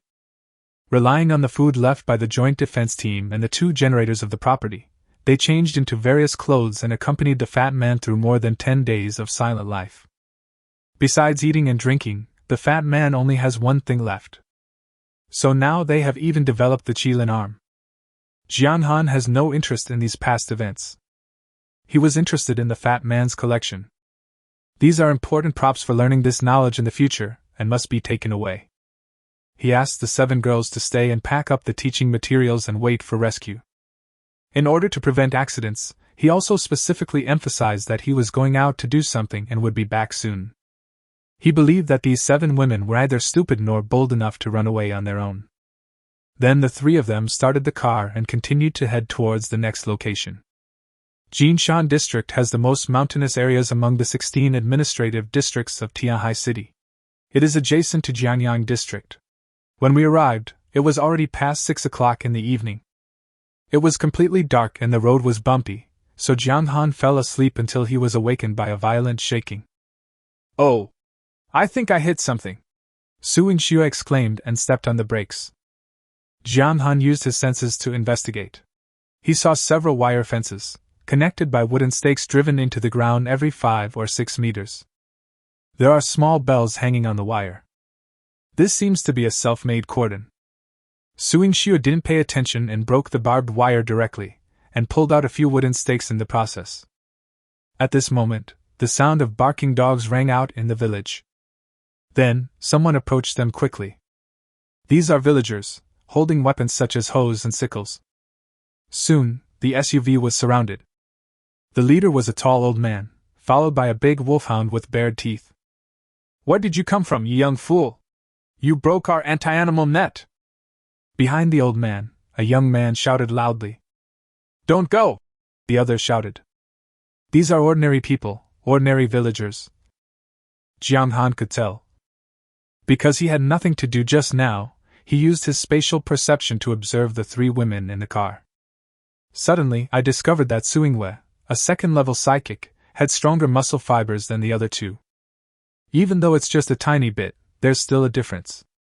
He immediately thought that this method could be used to determine whether the other person was a psychic, or even the approximate level of his psychic abilities. Although the muscles of these people outside are relatively strong, they are far inferior to He Mengmeng and Su Yingxue. So they are just ordinary people. In addition, there were 2 women who met the requirements. They were 2 timid girls, both 18 years old, with a score of 88 and a score of 0. They both have braids and look very similar. They must be twins. Twins, Jong Xan couldn't help but daydream. This is a relationship that has not been unlocked in prison. Just as he was thinking about how to proceed, the old man waved his hand, signaling everyone to stop, then walked to the front of the car and patted the door. "Young man, get out of the car and tell me." Jong Xan rolled down the car window. "Look at the tall old man." He laughed and said, "Really? They're piled up everywhere on the main road and they scratched my car." The old man was stunned. He really didn't expect that Jong Xan would speak like this in front of so many people. The young man behind the old man immediately quit. "Where did this kid come from? He broke our things and still talks like that.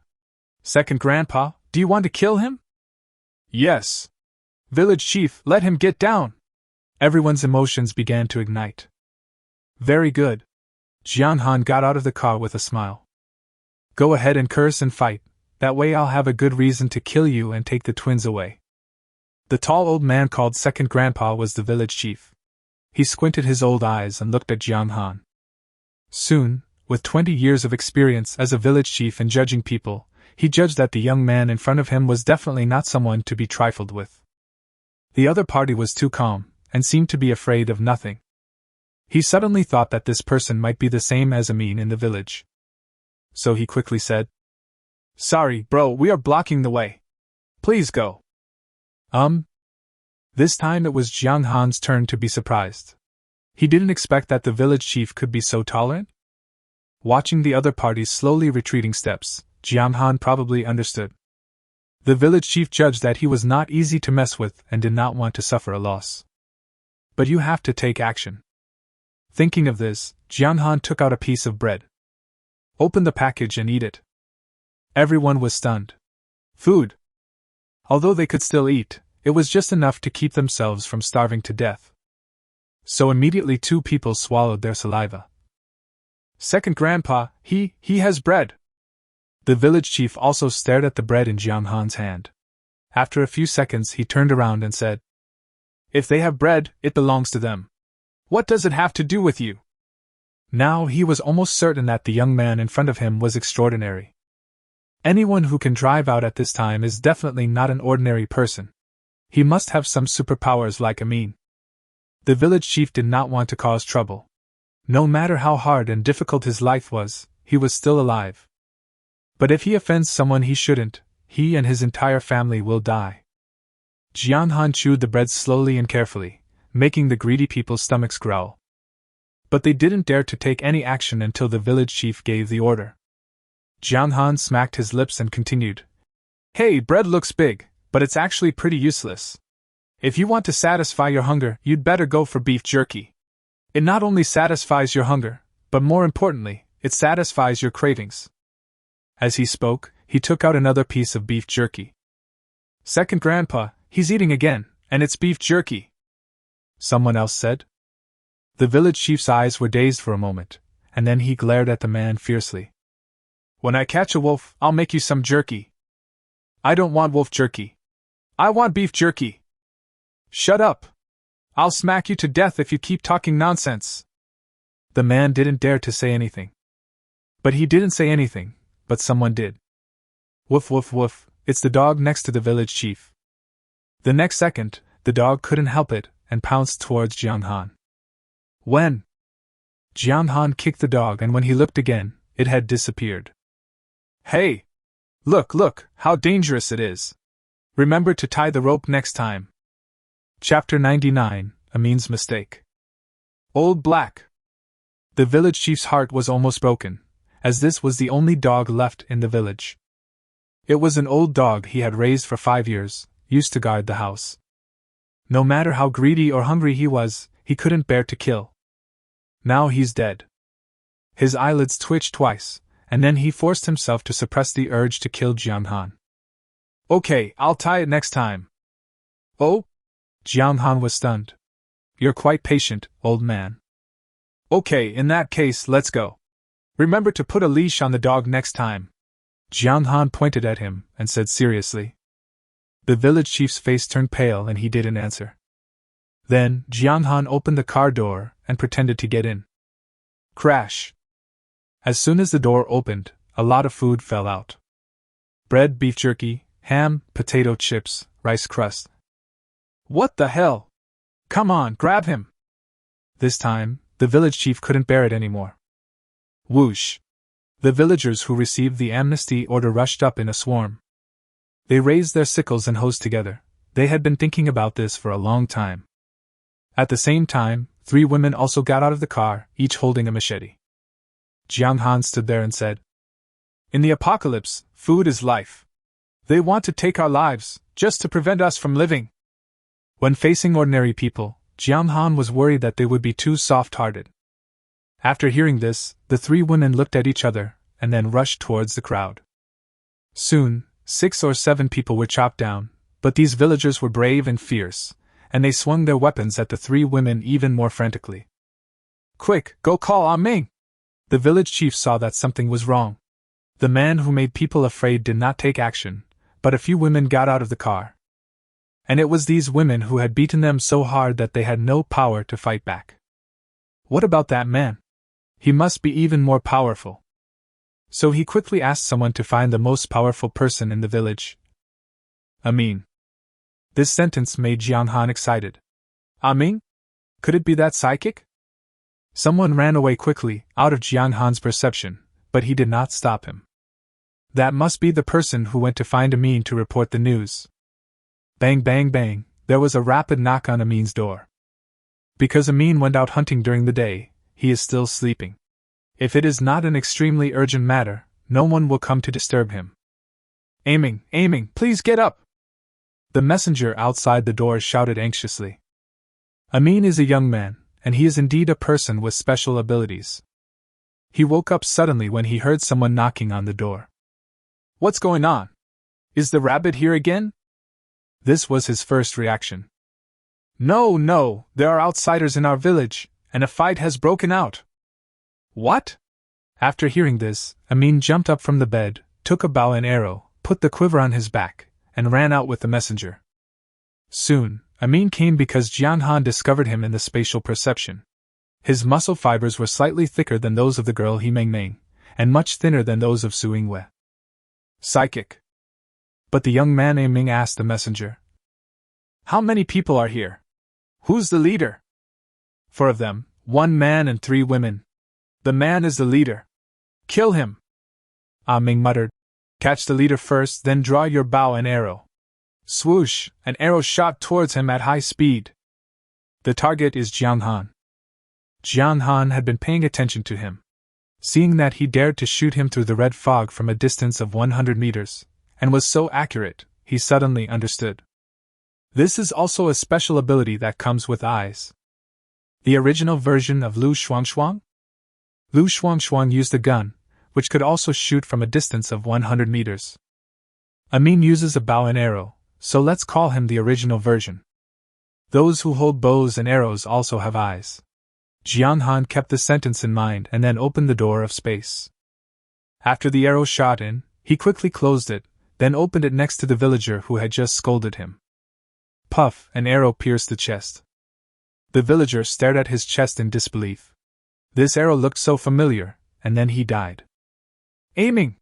You made a mistake. You shot your third uncle! Someone shouted immediately. Amin took a closer look and was shocked. He clearly shot Jong Xan, so how come third uncle died? My third uncle is dead, what should I do with my third aunt? He pounded his chest hard, then aimed again.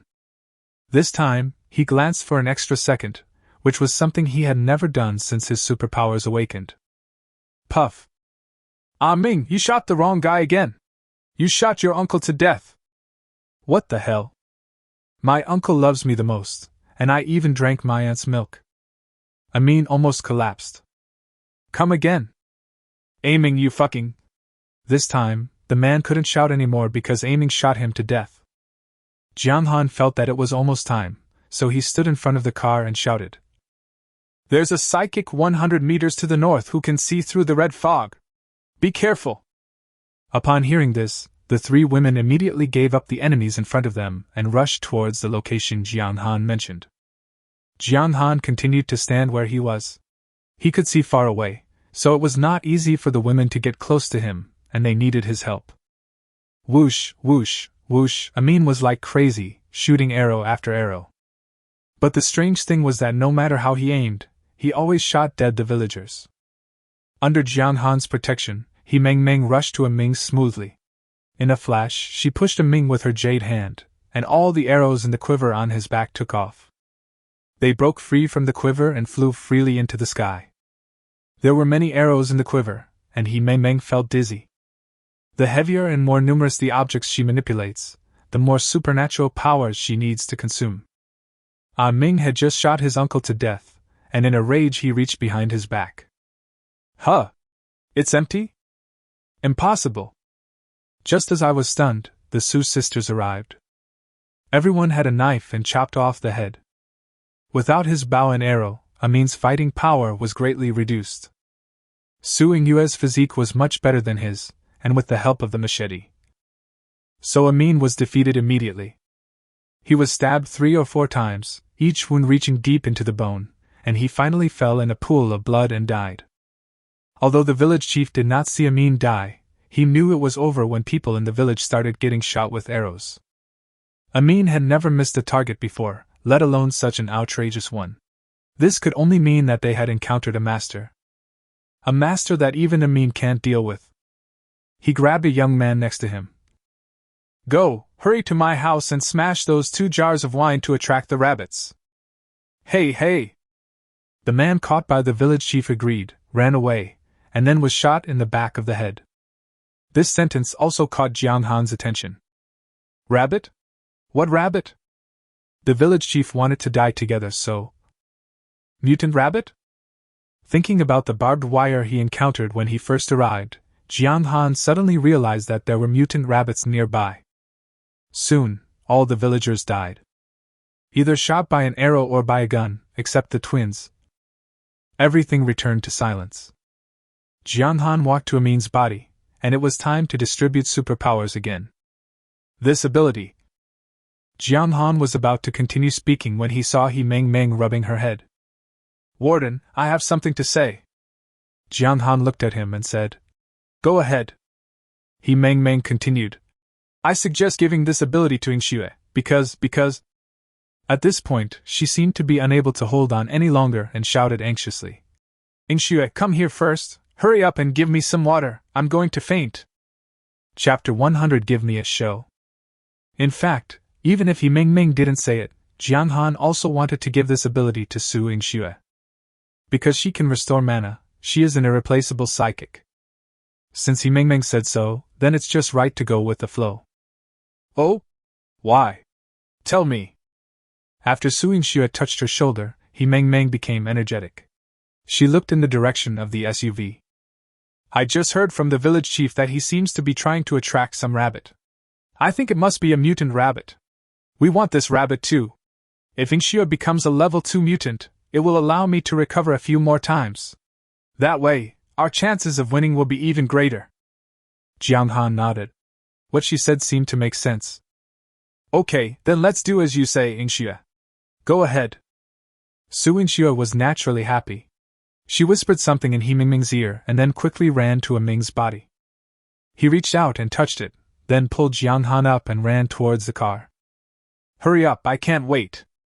Are you in such a hurry? There is no way. If he doesn't help his own female prisoner, how can he expect others to use their delicate hands on him? It seems, it's not impossible. Half an hour later, Jong Xan rubbed his eyes and got out of the car. It was a great show.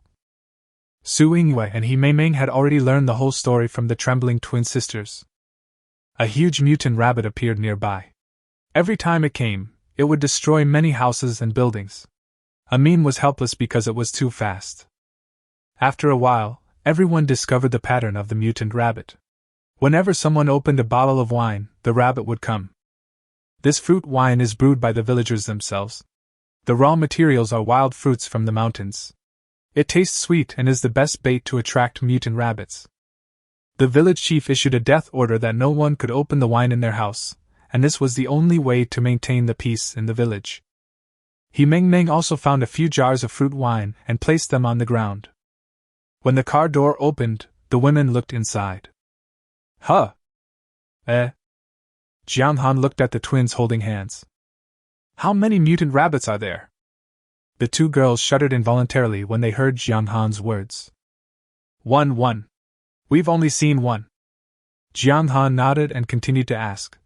Do you have any other family members? They both shook their heads at the same time. My brother was bitten by a zombie, my father was bitten by my brother, and my mother was bitten by my father. Jong Xan put away his murderous intent. If among the villagers he just killed were the direct relatives of these two girls, he would consider wiping them out completely. After all, that was the great revenge for the murder of his father and mother. No matter how beautiful such a woman was, he could not keep her around. In that case, let's get started. Jiang Hanke kicked in and broke several jars of wine. Wow! The rich fruity aroma instantly filled the air.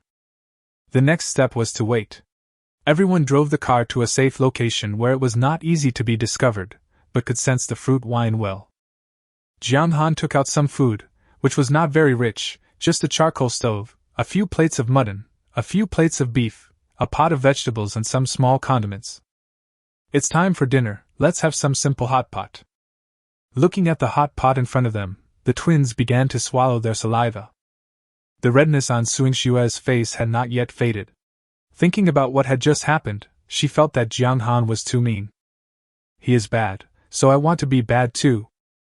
So Su Xue decided to tease the two little girls. She picked up a piece of meat covered with dipping sauce and handed it to the little girl. Want to eat? The little girl looked at her timidly and finally nodded. Think. Su Xue stuffed the chopsticks into her mouth. You want to eat? Then go ahead and give him a kiss. I promise he'll feed you. Soon, the twins had the meat. About half an hour later, a group of rabbits suddenly rushed into Jong Xan's perception range. Yes, there are 7 of them, not just one. He was shocked. The more mutant rabbits he had, the more superpowers he could get, which would naturally be more beneficial to him. It seems that there is more than one mutant rabbit in this mountain, but only one was attracted here before. But now that the whole jar of fruit wine has been broken, all the mutant rabbits naturally came here. Here they come! Jong Xan reminded. Not just 1, but 7. 7? The 3 women were stunned at the same time, and then they were ecstatic. 7 of them, that's 7 superpowers. The mutant rabbits broke through the original wire mesh, making a tinkling sound, and then they quickly pounced on the jars of fruit wine and scrambled to lick them. The 3 women stood up at the same time. We'll take these 7 rabbits! Jong Xan did not stop them. He knew that the women would not be able to keep these 7 mutant rabbits. Rabbits are fast to begin with, and after they mutated, they moved even faster. In fact, with their abilities, it is very difficult to kill one. But what does it matter? With him here, no one can escape. Just let them exercise. He threw all the leftover hot pot in front of him into the space gate. Okay, go ahead. How many you can kill depends on your ability. The 3 women rushed out with knives in hand, while Jong Xan and the twin sisters sat in the car waiting. Who's the older sister, you two? I. The little girl on his left said with a blushing face. My name is Zhou Xiaoyun. What about you? Jong Xan looked at the one on the right again. My name is Zhou Xiaoyu. Oh, your names are both related to water. Look, too much water will turn into clouds, and even more will turn into rain. Do you know what this means? This means that you two are destined to be with water in this life. You will definitely be dripping with water in the future. Do you know my last name? It's Jiang, like the surging river. Come, I'll tell you your fortune. Jong Xan helped the 2 of them feel their bones like a weird uncle who was coaxing little girls.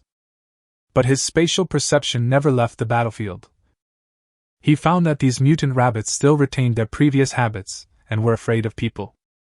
When the 3 women rushed forward, they did not attack but ran away. But after walking a short distance, he seemed to be reluctant to leave the fragrance of the fruit wine and came back again. This gave them enough time to breathe, and soon the 3 of them worked together to kill one. This time, He Meng Meng was no longer modest. With a stretch of her hand, she also became level 2. After absorbing it, her combat effectiveness increased significantly. This is a virtuous cycle, and it becomes easier and easier to fight. Soon, 2 more were killed.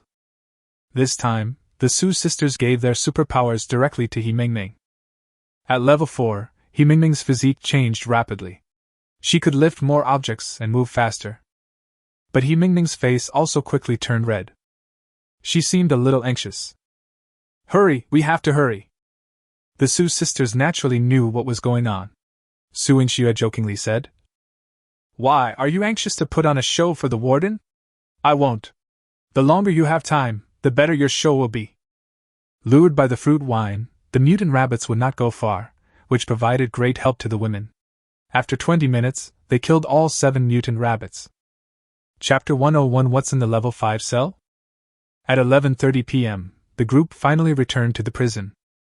To be honest, Jong Xan was also surprised that 3 women could eliminate 7 mutant rabbits. Of course, fruit wine played a vital role, but the cooperation between women cannot be ignored. Along with this, there were also their side effects, which really fulfilled what Jong Xan said when he was fortune-telling for the Zhou sisters. Wet watery. Zhou Xiaoyun, Zhou Xiaoyu and the 7 cosplays were assigned to Dong Jin's service team. They are suitable for service. By the way, let Dong Jin teach them, help them improve and progress. When I woke up, I found that the Papa coins I had accumulated in 2 days had reached nearly 110,000. There are too many things that need to be upgraded, and they become more expensive as time goes by. Jiang Han thought about it and decided to upgrade the cell first. Because after the cell is upgraded, the reward coefficient will increase, and the income will be greater. He asked the women to gather in the hall and began to upgrade the cells. I upgraded 12 at once, each costing 5,000 yuan, for a total of 60,000 yuan. This is an upgrade for 12 teams. As for other female prisoners who have passed the political review but have not joined the team, they will temporarily live in level 4 cells. Ding! Level 5 cell has been unlocked, and the corresponding unlocked items are black silk, white silk, gray silk, flesh-colored silk, red silk, small hole fishnet silk, medium hole fishnet silk, bee silk, spotted silk, matte silk, student silk, fairy silk, and mother silk. High-waisted miniskirts, satin fishtail skirts, JK sailor skirts, school uniform skirts, leather hip skirts, miniskirts that reach the buttocks, skirts with open backs, lace skirts, convenient skirts, disposable skirts. Student white shoes, sexy shoes, crystal stilettos, chain prisoner shoes. The system is like a menu of dishes, it is endless. Jiang Han stared at the screen. This thing is totally useless. Look, this pair of yellow and black striped stockings costs 10 yuan. It's too expensive. As he thought about it, the things in his hands began to increase gradually. And this skirt is so short, how shameful. Half an hour later, he called Dong Jin up. This thing cost him more than 1,000 yuan. It can't be wasted. When someone comes to judge them in the future, match them according to their figures and temperaments. Don't let the money go to waste.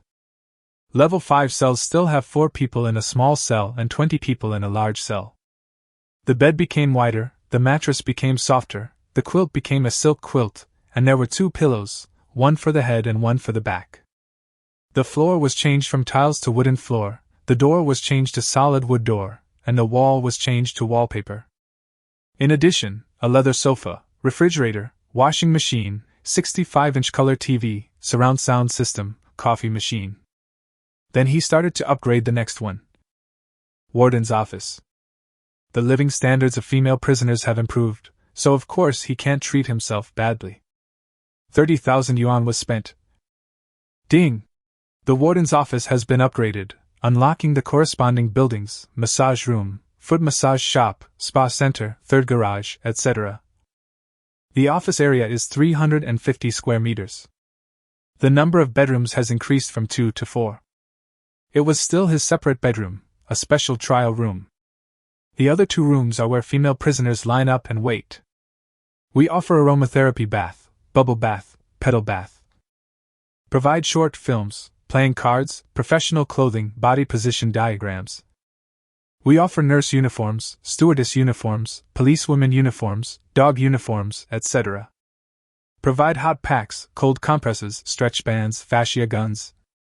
We provide jelly, popping candy, ice cubes, chili peppers. Provide defibrillators, ventilators, oxygen cylinders, resuscitation machines. Jiang Han was shocked by what he saw. Already, let's go. This morning, everyone in the prison knew that he Meng Meng and the Su sisters had gone out with Jiang Han and had become level 4 psychics when they returned. They were upgraded and well fed. So Xingjiao, Lu Shuangshuang and Zhang Xiaowen came together to find Jiang Han. Then they persuaded Jiang Han. I'll take the 3 of them out today. As for how many superpowers they can get, it depends on their luck. Among the 3, Xingjiao and Zhang Xiaowen had never fired a gun, and had not even left prison since the end of the world. To be on the safe side, Jiang Han called Li Tianqing, who was in training. She is considered to be the most powerful among ordinary people. Before leaving, Jiang Han upgraded the off-road vehicle from level 2 to level 5. It becomes a 6-wheel model with 2 wheels in front and 4 wheels in the back. Upgraded manganese steel protective net, overall bulletproof body, explosion-proof tires, anti-collision front bumper, anti-collision rear bumper. Set off. Lu Shuangshuang was driving, the passenger seat was empty. Jiang Han, Xingjiao, Zhang Xiaowen, and Li Tianqing were sitting in the back seat. The upgraded SUV is very spacious, and it is no problem for 4 people to sit in the back row. 2 more won't be a problem. The car was driving on a narrow and twisting road, with its headlights flickering, its horn blaring, and its 6 tires making clattering sounds. Today's destination is the Guangming Road branch of Longhua Industrial Bank, which is also the last place on Bai Chunming's note. Based on the experience of the previous 3 locations, there should be a person with special abilities here as well. An hour and a half later, we arrived. The bank was facing the street, and there were many zombies outside. Lu Shuangshuang and Li Tianqing got out of the car with guns and fired a burst of shots, clearing the entrance. Jiang Han then slowly came down. Longhua Industrial Bank is the largest bank in Longhua. Will there be beautiful female bank employees and VIP account managers in it? He thought, scanning the entire bank. No one. Jiang Han frowned. It seemed that things were not going well. Perhaps these people had moved away. After all, it has been more than 20 days since the end of the world, and no one can predict what will happen. Come on, let's go in and take a look. As soon as Jiang Han finished speaking, Lu Shuangshuang opened the rolling door. The first thing I saw was the bank hall. There was blood in the room, and more than a dozen corpses were neatly piled in the corner. From these corpses, we can infer that there were people here in the early days of the apocalypse. In addition, this address appeared on Bai Chunming's list. Jiang Han believed that there must be a person with superpowers here. It's just that I haven't found it yet. Warden, there's no one on the first floor. Let's go up and take a look. Li Tianqing and Lu Shuangshuang looked around left and right and reported. Jiang Han nodded. In fact, he knew that there was no one here without them checking. Going up further, the second floor contained several offices and a VIP room. Still no one. The third and fourth floors are all the same. At this moment, Jiang Han suddenly felt his heart tighten. After a closer look, he suddenly discovered that a shadow appeared 50 meters away from him. His spatial perception has reached 134 meters. And the shadow hadn't appeared in the last second. What does this mean? This shows that the owner of this shadow was extremely fast. He rushed nearly 100 meters in the blink of an eye, and he only just reacted. Jiang Han instantly opened the door of space in the opponent's path and said, "Go in." Unfortunately, the other party was too fast. By the time he opened the door, the shadow had already passed the door. Danger! Jiang Han tensed up and immediately opened the door of space in front of himself and the women. Chapter 102 Instructor Lei. Just as the space door opened, the window on the 4th floor of the bank suddenly shattered. The shadow came in. It was a person, a man wearing red camouflage uniform. Red camouflage uniform. Jiang Han narrowed his eyes. From Jong Xan base. He jumped up, pulled up the 4 girls and rushed back. At the same time, my mind was spinning rapidly. Not good. He acted according to the list in Bai Chunming's pocket. It is obvious that Jong Xan base is the provider of this list. When they knew that Bai Chunming was dead, someone would definitely guess it, and the murderer would also see the list. So what? He's surrounded. These thoughts were completed in an instant. Jiang Han did not hesitate and turned the space door over while retreating. Whoosh! 3 supersonic bricks shot towards the man. The person who had just broken into the room was stunned when he saw Jiang Han's attire. He muttered a little doubtfully. "Aren't you Chen Feng's people?" Then the bricks arrived. "Depend on!" The man roared, and his body turned into a shadow. At the last moment, he actually dodged the extreme attack of the brick. Boom! The bricks hit the wall, and the whole building shook violently several times, making it difficult for people to stand steadily. Jiang Han felt carefully. After the man broke through 2 walls, he changed direction and rushed towards him. He suddenly realized it and threw the brick again, chasing the opponent and shooting. Whoosh, whoosh, 2 more bricks, still missing. There is no way, the opponent's speed is too fast. All this happened in a flash. Except for Jiang Han and that man, everyone else was still in a downtime state. Until then, Li Tianqing suddenly yelled. "Instructor Lei? Jiang Han, don't do anything yet!" After saying this, the man called Instructor Lei appeared behind Jiang Han. But he did not take any action, but just stood quietly 10 meters away. Of course, Jiang Han's space gate had been opened before him. This was the strongest defense. If the other party took action, all that awaited him was to enter the space. Jong Han turned his back to the man called Instructor Lei for a few seconds. Seeing that he really had no intention of attacking him, he slowly turned around. He glanced at Li Tianqing. You know each other? Let's get acquainted, Jong Han. Everyone, don't do anything. Please don't do anything. Instructor Lei is a good person, I can guarantee it. A good guy? Jong Han raised his eyebrows. But he's from Jong Xan base. No, let me ask him, okay? Okay, go ahead and ask him why he's wearing the clothes from Jong Xan base. At this moment, Jong Han seemed to be talking to Li Tianqing, but in fact, he had quietly locked the space door on the back of the other person's head. He was ready to launch a fatal attack unexpectedly. He firmly believed that he was surrounded, and there must be a large number of ambushes outside, because no one except the Zhongshan base knew that he would come to the industrial bank. At this moment, Instructor Lei spoke. You are wrong. It's not me who is wearing the clothes from Zhongshan base. It's them who are wearing our clothes. Oh? Jong Han was stunned and continued to ask. What do you mean? Before I answer your question, please answer me a question first. Who are you? The voice of Instructor Lei sounded from the opposite side, seeming very calm. I asked first? Jong Han replied indifferently. So what? Instructor Lei still had the same expression. The tension between the two quickly grew. Stop! You two listen to me first. Li Tianqing noticed something was wrong, quickly waved his hand, and stood between the two of them. Jong Han, listen to me, let me ask him, okay? Trust me. Jong Han just looked at her without any expression. Li Tianqing saw this and turned his head. Instructor Lei, can you please answer me first? You are not from Zhongshan base, right? Instructor Lei looked at her with a slight smile on his face. Tianqing, I'm very happy that you're still alive. It was Jong Han who saved me. Without him, I would have died long ago. And us, the other three women said in unison. Instructor Lei glanced at Jong Han meaningfully, then said to Li Tianqing. For your sake, I can answer one of your questions, but at the same time, I also want to ask a question. Li Tianqing turned around and looked at Jong Han with a questioning look. Jong Han thought about it and nodded. Okay, but I have to ask the questions, and I have the right not to answer questions I don't want to answer. Instructor Lei stared at Jong Han for a few seconds before saying, Me too. Deal. First question, what do you mean by saying that the people from Zhongshan base were wearing your clothes?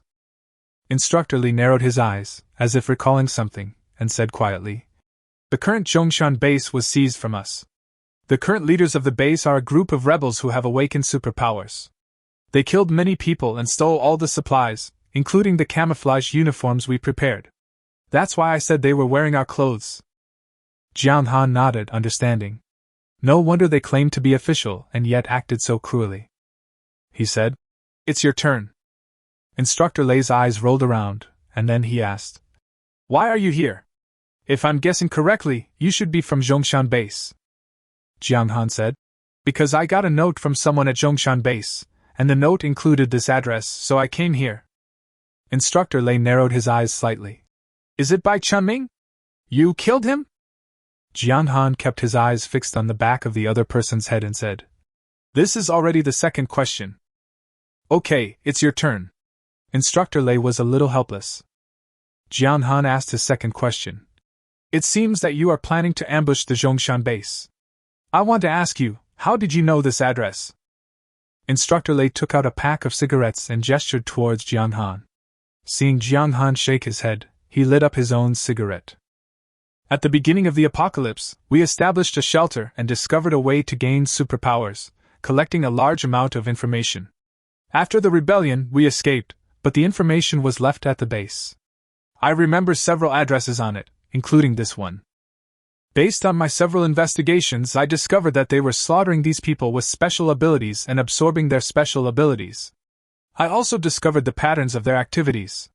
Finally, I concluded that Bai Chunming would appear in this bank in the next 2 days, so I waited here in advance, and then I met you. Instructor Lei blew out a smoke ring and asked again. Okay, now it's my turn to ask you. Do you want to ask about Bai Chunming? Jong Han asked back. No need. I think I've already guessed the answer. What I want to ask is, what is your special ability? It's so weird. Jong Xan said decisively. I don't want to answer this question. Okay, I'm just curious. Let me ask you another question. Do you also have a grudge against the Jong Xan base? Have. Is it over? Instructor Lei felt a little disadvantaged. Well, it's over. It's my turn now, Jong Xan said. At this moment, someone suddenly spoke in Instructor Lei's headphones. The sound was very subtle, but it could not be hidden from Jong Xan. There was a young man's voice inside. Captain? I found the people from the 1st Squadron of Jong Xan Base, Hongxing's people. Chapter 103, Each one depends on his ability. Through this phone call, Jong Xan could be sure that Instructor Lei was not alone. He came here by himself, and left his men outside to keep watch. Hongxing? The other party specifically mentioned this name. Could he be a very powerful guy? His expression was normal, but he used his perception to the maximum and didn't see anyone, either the people from Jong Xan Base nor Instructor Lei's people. Instructor Lei remained calm after hearing the news. He looked at Jong Xan and said, As you wish, the people from Jong Xan Base are here. Jong Xan pretended to be surprised and asked, Really? How many people came? Instructor Lei looked at the women Jong Xan brought with him and raised his eyebrows. There are a lot of them. They should be coming for you. I advise you to leave first, otherwise they won't be able to leave. He was referring to the women behind Jong Xan. Jong Xan shook his head. That's not necessary. I want to see what the people at Jong Xan Base are capable of. You might not know this. Instructor Lei turned and looked out the window. The people coming are from the 1st Squadron of Jong Xan Base. They're different from the others you've met, and they're not easy to deal with. Why is it different? How difficult is it to deal with? Jong Xan asked. Instructor Lei turned his head and looked at him. This counts as your next question, okay? Can. The captain of the 1st Squadron is called Hongxing. He has 6 squads under him, nearly 200 men. They have the most advanced equipment in the entire base. In addition to specially made firearms, each man has a thermal imager that can see living things 200 meters away. So I advise you to leave first. We will be responsible for eliminating these people. Oh? Jong Xan was stunned for a moment, then became excited. Thermal imager? This thing is really a good thing. If it is equipped to the prison guards, it can greatly improve their abilities. What is the most important thing now? Intelligence. With this thing, every prison guard can be Lu Shuangshuang. No, it was even farther than Lu Shuangshuang could see. He shook his head slightly. I don't like others helping me. Jong Xan wasn't stupid. Besides these thermal imagers, the other party must have some psychics. According to convention, there must be at least 2. Let me go. Ha. At this moment, in a building less than 200 meters away from the bank, a man wearing a strange-looking helmet was reporting the situation over the phone. Captain Hong, we in Team 6 are marking the 4th location. We've spotted a suspicious person. We've spotted a suspicious person. There are 6 people on the other side. Judging from their figures, they are 2 men and 4 women. We don't know if they have special abilities yet.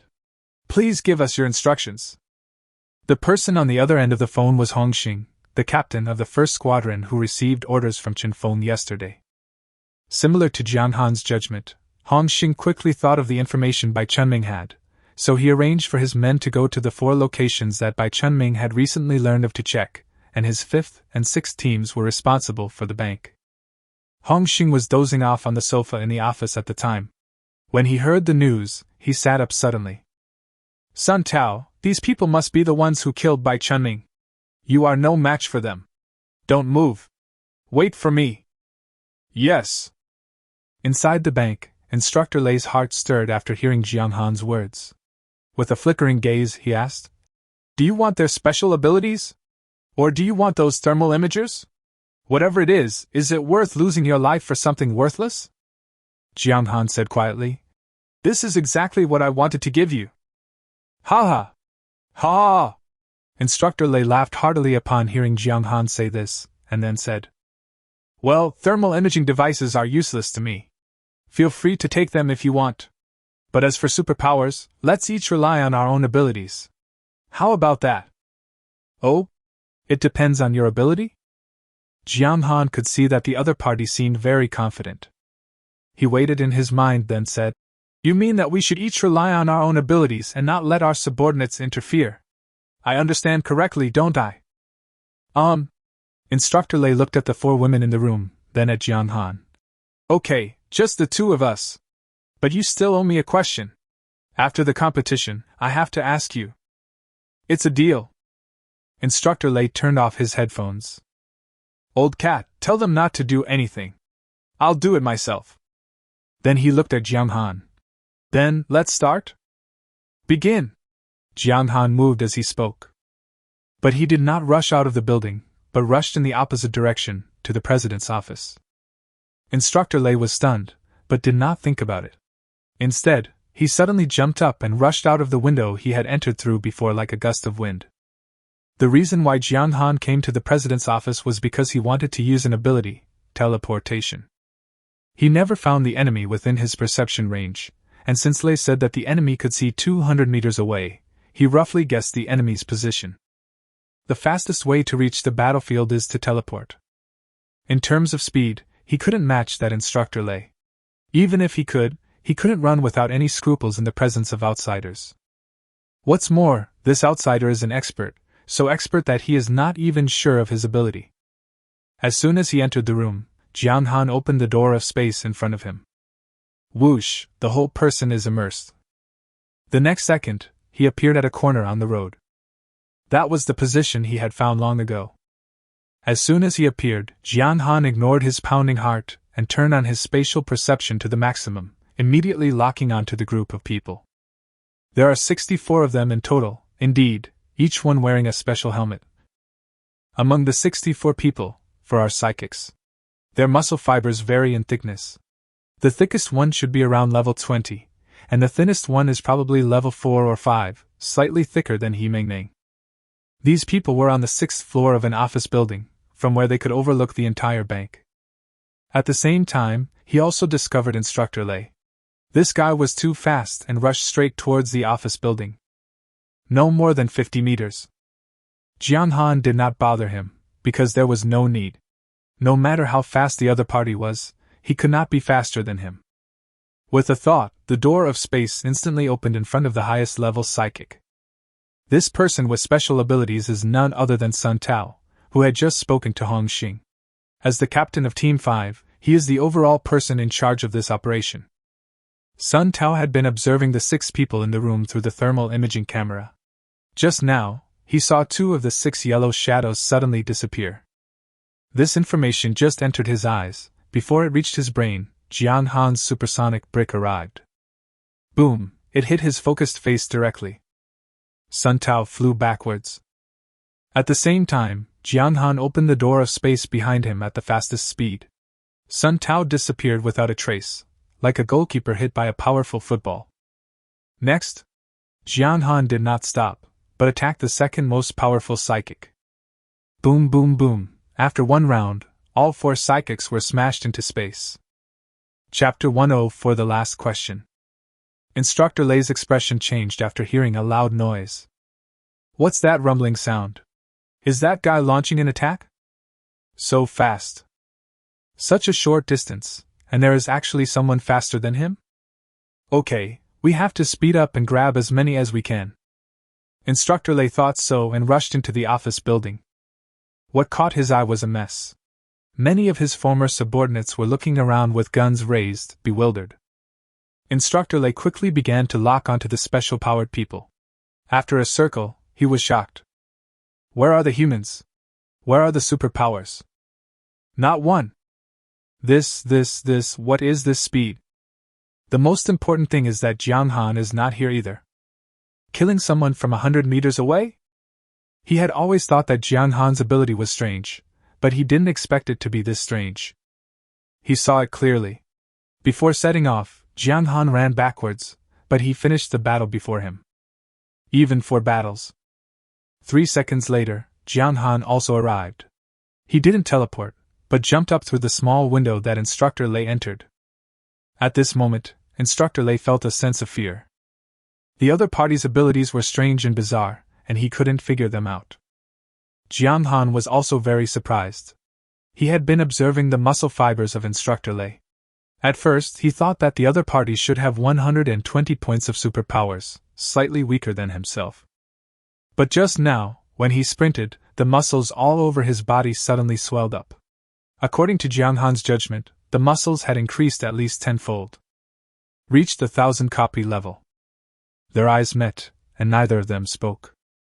They didn't say anything, but a soldier next to them spoke up. Captain Lei! As a veteran of the Special Operations Brigade, he naturally knew Instructor Lei. Don't call me that, I'm not your captain anymore. Instructor Lei's voice was extremely cold. Me! Captain Lei, I had no choice. Instructor Lei turned his head and looked at him. I said, don't call me that. The soldier threw his gun away. Captain Lei, you know Chen Feng's methods. If we run away and are caught by him, we will die miserably. So, we definitely won't go back to seek death, so just let us go. Captain Lei! Lei team. Captain Lei. Instructor Lei frowned in pain, considering whether to let him go or kill him. Bang! At this moment, a bullet shot into the heart of the soldier who was speaking. Ouch! The soldier cried out in pain and fell backwards. Then he covered his chest with his hands. Jong Xan was a little surprised. Bulletproof vest? As expected, the equipment of the first squadron was strong. It's nothing. He opened the door of space again and shot the bullet into the opponent's mouth. Poof, he's dead. Ah! Instructor Lei was shocked. Although he hated these people, they were his comrades after all. He couldn't bear to see them die. He looked at the instigator, Jong Xan. I haven't decided to kill him yet. Jong Xan shrugged, looking nonchalant. But I've already made up my mind. We agreed before we came here that it would depend on our own abilities. You're not going to go back on your word, are you? As he spoke, Jong Xan fired bullets again. Bang, bang, bang, several more people fell to the ground, all with the same explosion. Some people reacted immediately, and raised their guns again with their hands that had been drooping. But the next moment, the person who first held the gun also fell down. Captain Lei, save me, we don't want to die. Captain Lei, don't push us. Bang, someone fired a gun, but the bullet appeared in his own mouth. Bang, bang, bang. The room turned into a melee. Instructor Lei finally closed his eyes. Didn't stop it. Half a minute later, everyone was dead, all killed by bullets through the skull. This was naturally what Jong Xan did on purpose, because they all had thermal imagers on their heads, and if he hit them on the head, the thing would be gone. Instructor Lei finally opened his eyes after everyone was dead. He looked at the corpses scattered all over the ground and said quietly, Most of them are my former comrades in arms. Jong Xan walked up to a corpse, took off his helmet, and observed Instructor Lei through the thermal imaging. He said seriously, But they are now from Jong Xan base, they are the enemy. Actually, I'm helping you. If you let them go, you'll definitely regret it. Instructor Lei nodded after a long while. You are right. He knew very well who Chen Feng was, and Chen Feng had so many subordinates with special abilities, it was impossible for these ordinary people to escape his pursuit. Once caught, they will definitely reveal their whereabouts. So killing them is the safest option. Instructor Lei looked at Jong Xan. You are very strong, able to kill Hongxing's 4 men in an instant. I can't do this, so my last question is, can you join forces with me? Let's fight against the Jong Xan base together. Jong Xan was stunned. He naturally wanted to deal with the Jong Xan base, but it was impossible for him to join forces with the man in front of him. He didn't want to fight with someone he couldn't control, as that would put himself in extreme danger. As if seeing his answer, Instructor Lei quickly added, Superpowers are easy to talk about. As I said before, it all depends on your ability. In addition, I can give you a big gift, which is the superpower of Chen Feng, the captain of the Jong Xan base. I want to kill him myself, but the supernatural power can be yours. How about that? Jong Xan frowned. Chen Feng? Yes, Chen Feng, the strongest fighter in the entire Jong Xan base, and the one who defeated me in the first place. I must kill him with my own hands. Again, his powers are yours, as long as we work together. You can ask Tianqing, my words still count. Jiang Han thought about it for a moment, then gave a vague answer. Let's talk about it later. Instructor Lei raised his eyebrows slightly, stretched out his hand, and took out a strange-looking headset. If you figure it out, feel free to contact me.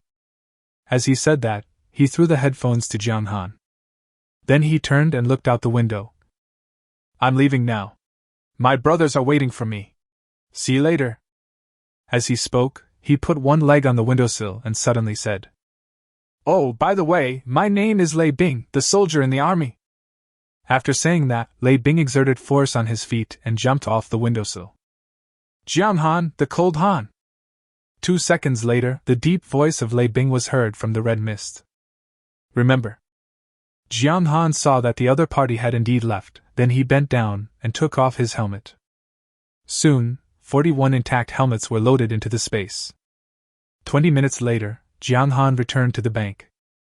The women all squatted in the corner, not daring to show their heads. It was said that Li Tianqing asked them to do so to prevent snipers from a distance. Jiang Han laughed. Don't worry, you don't have to be afraid anymore because we have thermal imagers. We'll equip the prison guards with them when we get back. Ah. Li Tianqing was extremely surprised. As a special police captain, she knew too well the role of thermal imaging cameras, especially at a time like this. Jiang Han handed her one and continued. However, I've also discovered the drawback of this thing. It can't see zombies because zombies are dead and have no heat. That's not right. The heat generated by the zombies is the same as the surrounding environment. We can't see it anyway. Li Tianqing played with it happily for a while, then suddenly remembered. Warden, where is Instructor Lei? He's gone. Gone? Yes, he said he wanted to join forces with me to deal with Jong Xan base. Then you agree? Jiang Han paused, then looked at Li Tianqing with some amusement. You seem to care about him a lot. Chapter 105, Choosing a Corpse. Li Tianqing suddenly stuttered. No, he and I are just ordinary comrades. Really? Jiang Han's smile grew even wider. So I stole Lao Lei's confidant. No wonder he treated me so coldly. This is much more interesting than your average SWAT captain. You're talking nonsense. Li Tianqing's eyes suddenly turned red. I've already been like that, how could you not believe me? Jiang Han was stunned. No way, I was just joking, why are you taking it so seriously? To be honest, in his heart, Lao Lei's confidant is more to his liking. Or a girlfriend. Or maybe wife? The more Jiang Han thought about it, the more interesting it became, and he began to laugh. But in Li Tianqing's eyes, this scene showed her lack of trust, understanding, and respect. I am a conservative woman, okay? Now that I'm with you, it's impossible for me to think about other men. She ran off to sulk, leaving Jiang Han somewhat bewildered. It just so happened that he had something else to do, and Li Tianqing couldn't get involved in this matter anyway. He called Xing Jiaro, Lu Shuangshuang and Zhang Xiaowen over. I just killed 3 people with special abilities. You were all very loyal, so I decided to give you their special abilities as a reward. The 3 girls were delighted at the same time. That's great. Suing Xiu told them a long time ago that it feels really good after absorbing the superpowers, especially good. They have wanted to try it for a long time. Jiang Han continued. However, the abilities of these 3 people vary, so I decided to let you choose for yourselves. As for who chooses what, that's entirely up to fate. The 3 of them were stunned. Some are higher and some are lower? It all depends on luck. Jiang Han finished speaking and waved his hand. 3 corpses appeared. These are the 3 people with special abilities besides Sun Tao. As Sun Tao is the most capable among the 4, Jiang Han wants to keep him for himself. The 3 women stared at the corpse on the ground, as if they were trying to judge the other party's ability level. 1 for each person, whoever touches it first gets it. Jiang Han announced the rules. Soon, Lu Shuangshuang was the first to react. Li Tianqing talked about the issue of military rank during the training. It's a pity that she didn't listen carefully at that time, but she could count. The shoulder badges of 3 corpses, one with 3 stars, two with 2 stars. So she immediately squatted down and touched the body of the Colonel Squad leader. Huh! A powerful energy surged through my body. I feel it, my superpowers have improved! Lu Shuangshuang exclaimed. Seeing that she had chosen the captain of Team 6, Jiang Han secretly thought she was smart, and then asked, Tell me, what changes do you feel? Lu Shuangshuang closed her eyes, felt it, and quickly said, I've become stronger and can see farther. Probably, not just roughly, I know for sure I can see 220 meters away. 220 meters? Jiang Han looked at the system, which showed that Lu Shuangshuang's ability level was level 12. That means the captain of Team 6 is level 11. Every time Lu Shuangshuang levels up, her field of vision increases by 10 meters. Any other feelings? Jiang Han asked with a smile. My legs are a little weak. Lu Shuangshuang's face suddenly turned red, like a she-wolf that had found its prey. Her eyes scanned back and forth on Jiang Han, and finally landed on one spot. My legs are weak, come, I'll support you. Jiang Han chuckled and pulled her over. Xingjiao looked at the 2 remaining bodies in front of her. Who should she choose? She bit her lower lip. This? She was about to reach out, but then she felt something was wrong. That? Still not right. Suddenly she had an idea, as if she felt the little tree in her arms reminding her. Take it out quickly. The small tree seemed to have a spirit and swayed towards the corpse on the left. Xingjiao no longer hesitated. I want him! Jiang Han was a little surprised. The tree could actually distinguish the amount of supernatural energy? Xingjiao had indeed chosen the one with the most special abilities among the 2 vice captains. About 6 or 7 servings. As Xingjiao touched the corpse, the spiritual sapling suddenly trembled, and then its size suddenly grew. In just a few seconds, the original length of 10 centimeters increased to 70 centimeters. The system also indicated that Xingjiao's ability level had become level 7. How could this happen? Xingjiao suddenly exclaimed. What surprised her was not the growing tree, but the feeling in her body. Didn't Xue say it was great? Why is she so depressed? Recalling Su Xue's smirk, she realized that after absorbing the superpower, she wasn't the one who felt the pleasure. That's not right either. So he also ran to Jiang Han. Finally, only Zhang Xiaowen was left. She had no choice but to be the last corpse. Reaching out and touching it, she also exclaimed, Oh my God, why can't I stand? Gurgle gurgle. Li Tianqing was envious of this scene. She already felt wronged, and after seeing the reactions of the 3 women after they absorbed the superpowers, she felt even more wrong. She ran to Jiang Han in anger. I want superpowers too! After saying that, she slowly approached him. Jiang Han's face was flushed at this moment. He had just absorbed the strongest man. It's the guy named Sun Tao. 25 pieces of special energy, and 250 points of enhancement. He added them all at once. Looking at Li Tianqing, Jiang Han said, Then admit that you are Lao Lei's confidant. I really am not. No. I have to admit it. You. Li Tianqing was somewhat helpless. Finally, she rolled her eyes. Instructor Lei does have a confidant. If you want to hear about it, I can tell you about her. Or I can take you to find her. What's her name? Is she pretty? Jiang Han asked. Mo Wana, the flower of the Special Warfare Brigade, do you want her?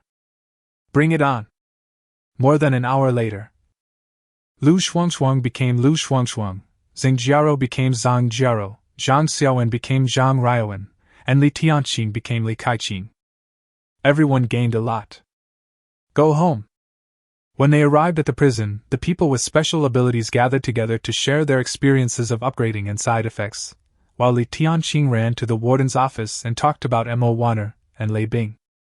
Mo Wanner and Li Tianqing are the same age, both are 26. They joined the Special Operations Brigade at the same time and became very good friends. Mo Wanner is a bold woman. Ever since she met Lei Bing, she has been impressed by his fortitude and strength, and vowed to marry him. Although Li Tianqing had some feelings for Lei Bing, since it was her good friend who liked him, she quietly withdrew. Of course, this was Jiang Han's judgment, and Li Tianqing naturally wouldn't say it out loud himself. The 34-year-old Lei Bing was devoted to his work and chose to directly reject Mo Wanner's love. For this, Mo Wanner secretly shed tears several times.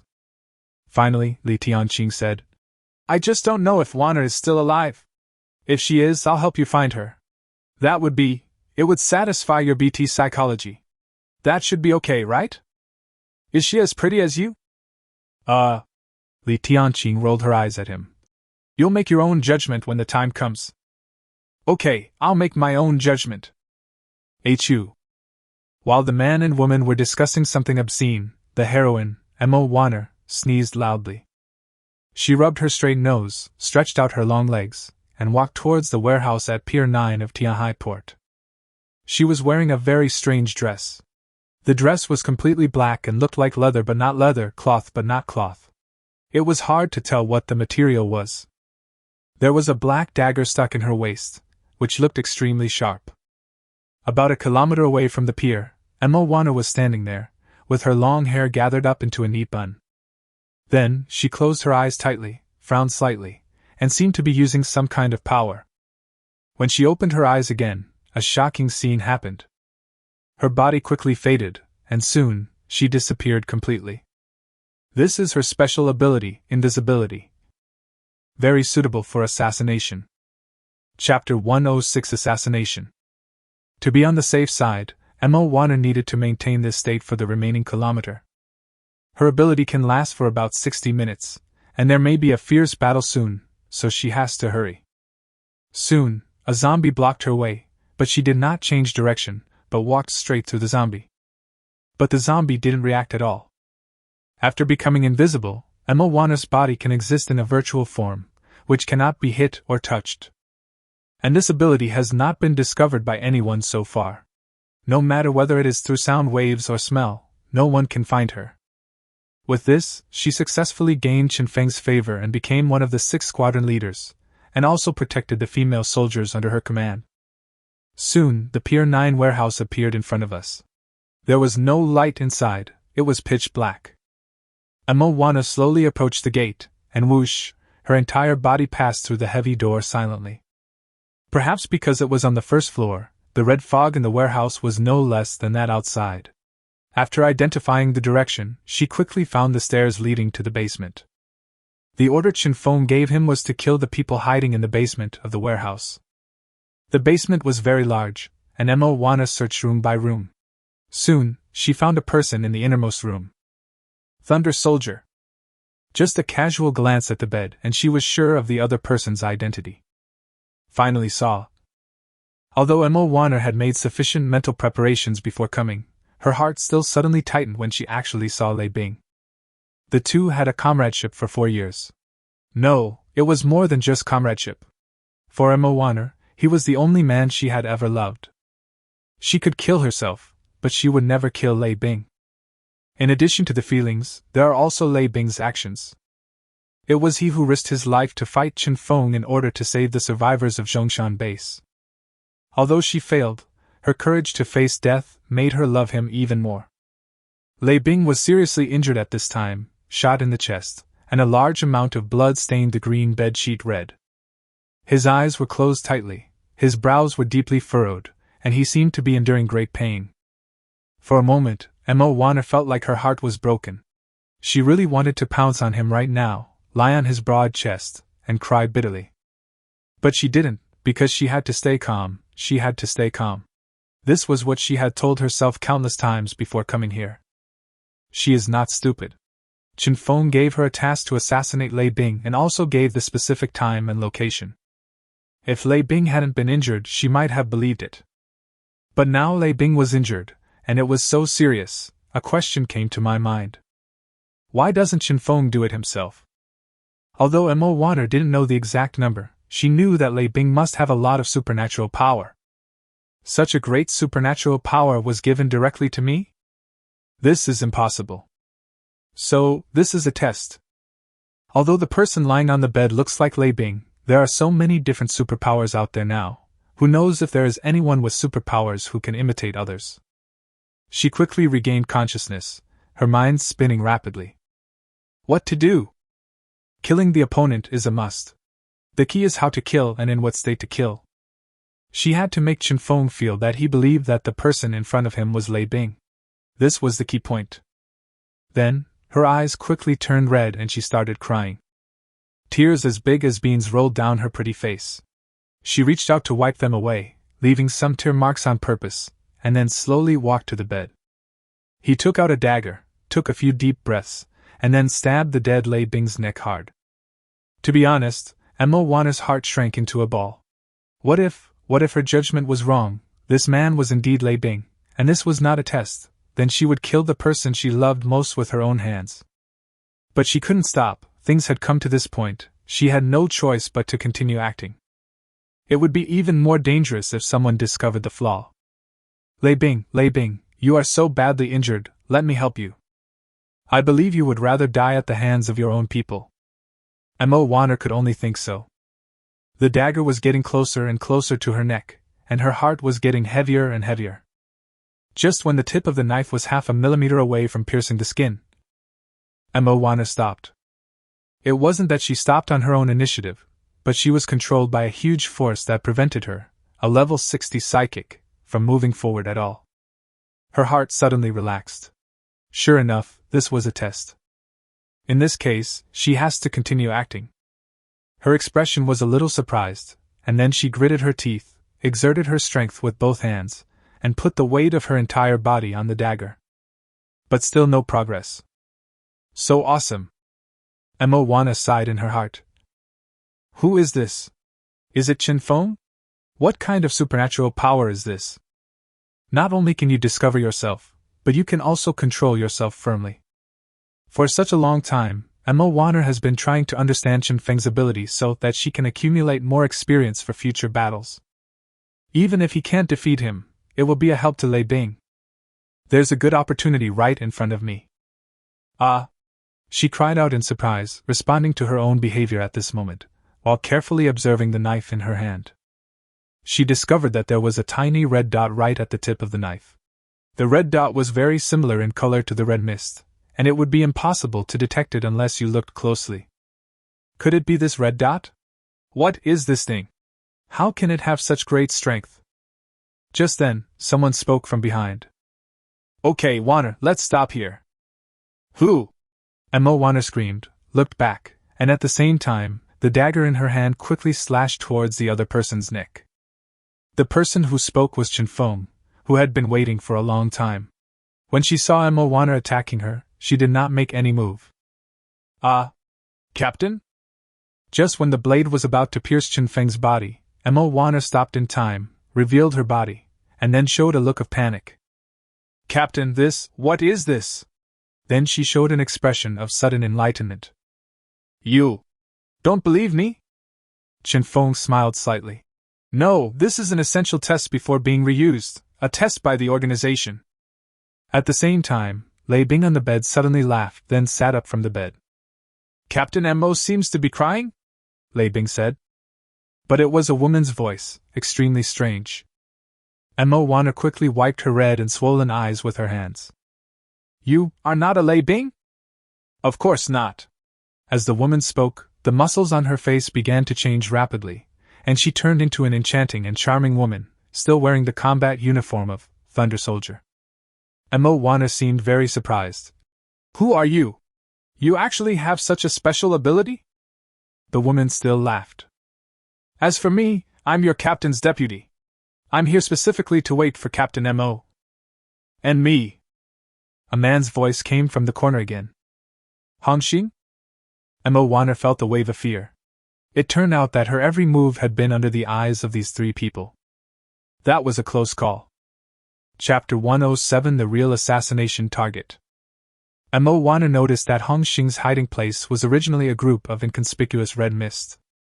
This alerted her because she had just passed by there a few minutes ago and didn't notice anything unusual. Chen Feng smiled, then motioned for his two men to leave, then tilted his head to look at Emma Wanna. Yo, are you crying? Emma Wanna quickly wiped her eyes. Captain, this is a personal matter, but please rest assured that it will not affect work. Chen Feng nodded. Okay. As a soldier, it's your duty to obey orders. Then I'll tell you the real target of this assassination. Wana listened quietly. Chen Feng twisted his neck. Remember Director Yin? He has paid the price for his mistakes. But he also has a daughter named Yin Xiao. Haha, this is such exciting news. What do you think, Wanner? After all, she is your old leader. Wana's expression remained calm. Captain is right. Are you asking me to kill Yin Xiao? Where is she? I'll go right away. Chen Feng nodded in satisfaction and continued. Of course not. I'm just an ordinary person. How could I possibly bother a squadron leader? As he spoke, he patted Wana's shoulder and continued. Now here's the key point. I heard that Yin Xiao was a student at Tianhai Vocational and Technical College, so I sent someone to investigate.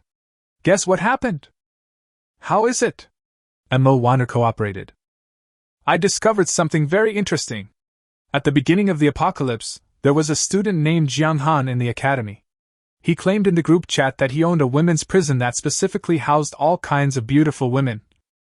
This news was beyond Wana's expectations. She frowned and murmured. Women's prison? Could it be some student who went crazy after reading a novel?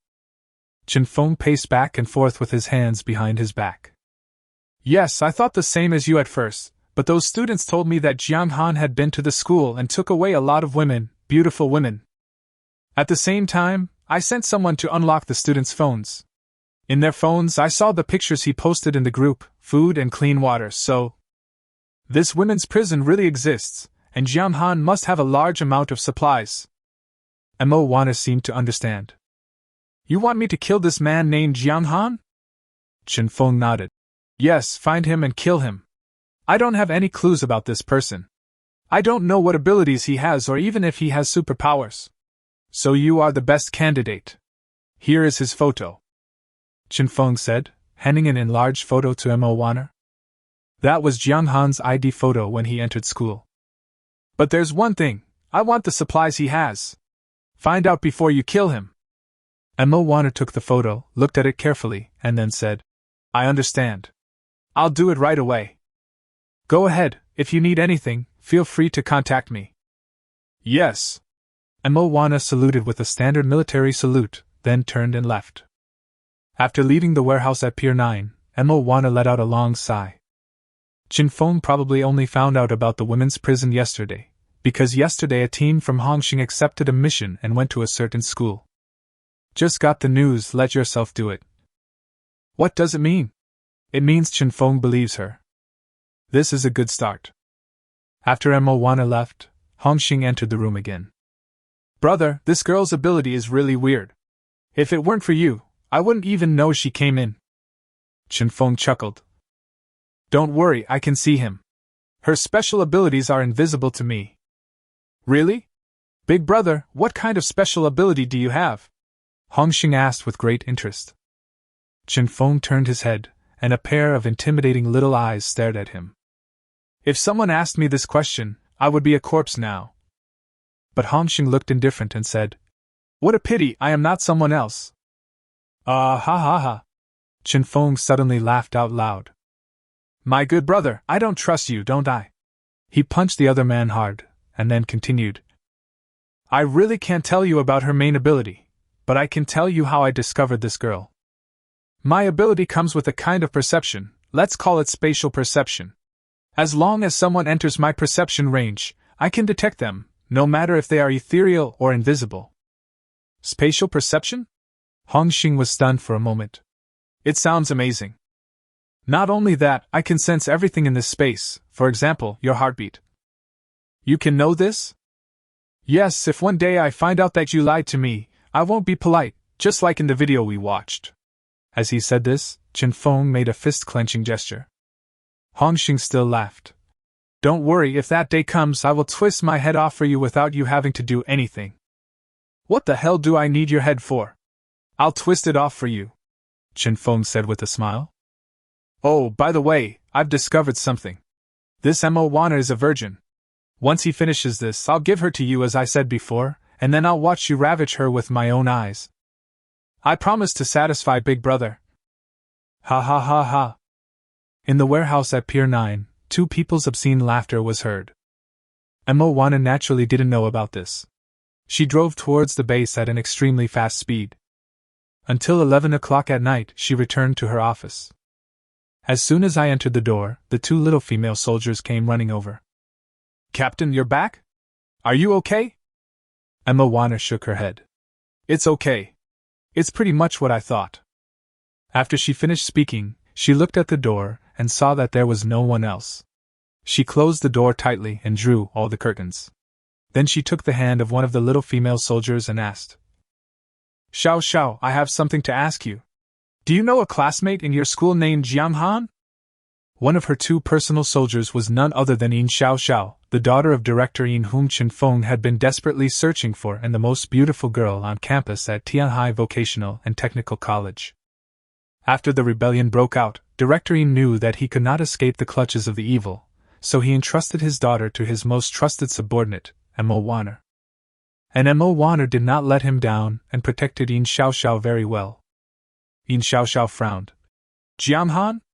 I haven't heard of him. What's up, Captain? And their conversation did not avoid the other little female soldier at all. Hearing Yin Xiao Xiao say that she didn't know Jiang Han, Moana said softly, her eyes lowered, as if thinking about something. In prison. The next day, Jiang Han sat in the cinema. After 2 days of fighting, he felt a little tired. The most important thing is that there are too many female prisoners who need to be tried.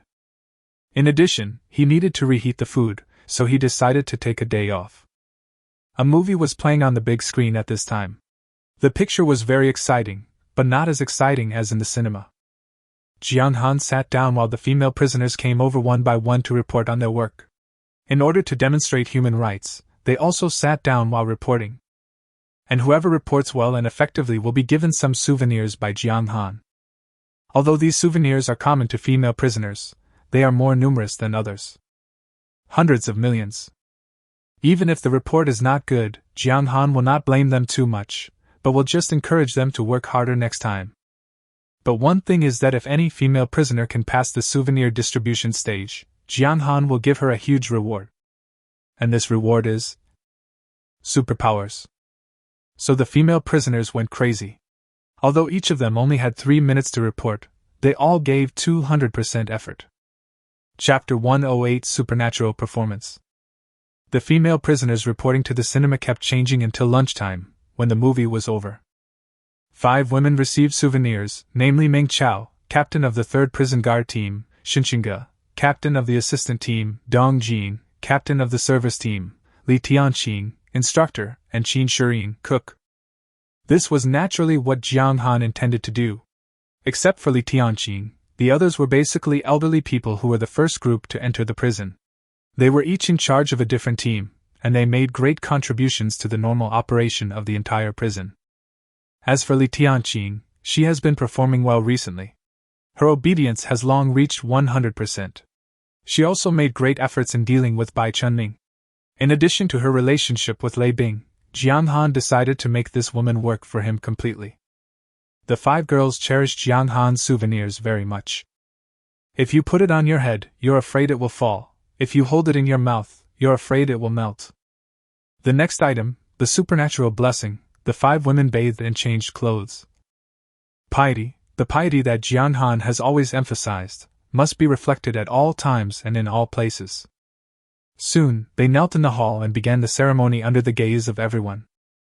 Li Tianqi, Lu Yuding and other members of the Li family, the cosplayers and the Zhou sisters all saw the blessing of supernatural powers for the first time. They found it quite magical and all squeezed to the front. Jiang Han's eyes scanned them one by one. No matter who he saw, their kneeling backs would straighten up again. Suddenly, Jiang Han discovered something unusual. He looked at Qin Shirin and asked, "Why don't you brush your teeth?" Of course, he noticed it through spatial perception. In addition to not brushing her teeth, Qin Shirin's eyes were also red. She seemed to be about to cry, her chest heaving. She just stared at Jiang Han blankly without saying a word. Jiang Han nodded silently. He understood. So that's how it was. Qin Shireen is almost the oldest among the women. She just celebrated her 31st birthday 2 days ago. Older women cherish their souvenirs more, and he can understand that. Jiang Han walked over and said, "Don't keep it. You can have it later." "Really?" Qin Shireen asked this question with her mouth closed. Soon, the ceremony began. Jiang Han opened the system and spent the 50,000 yuan he had just earned today.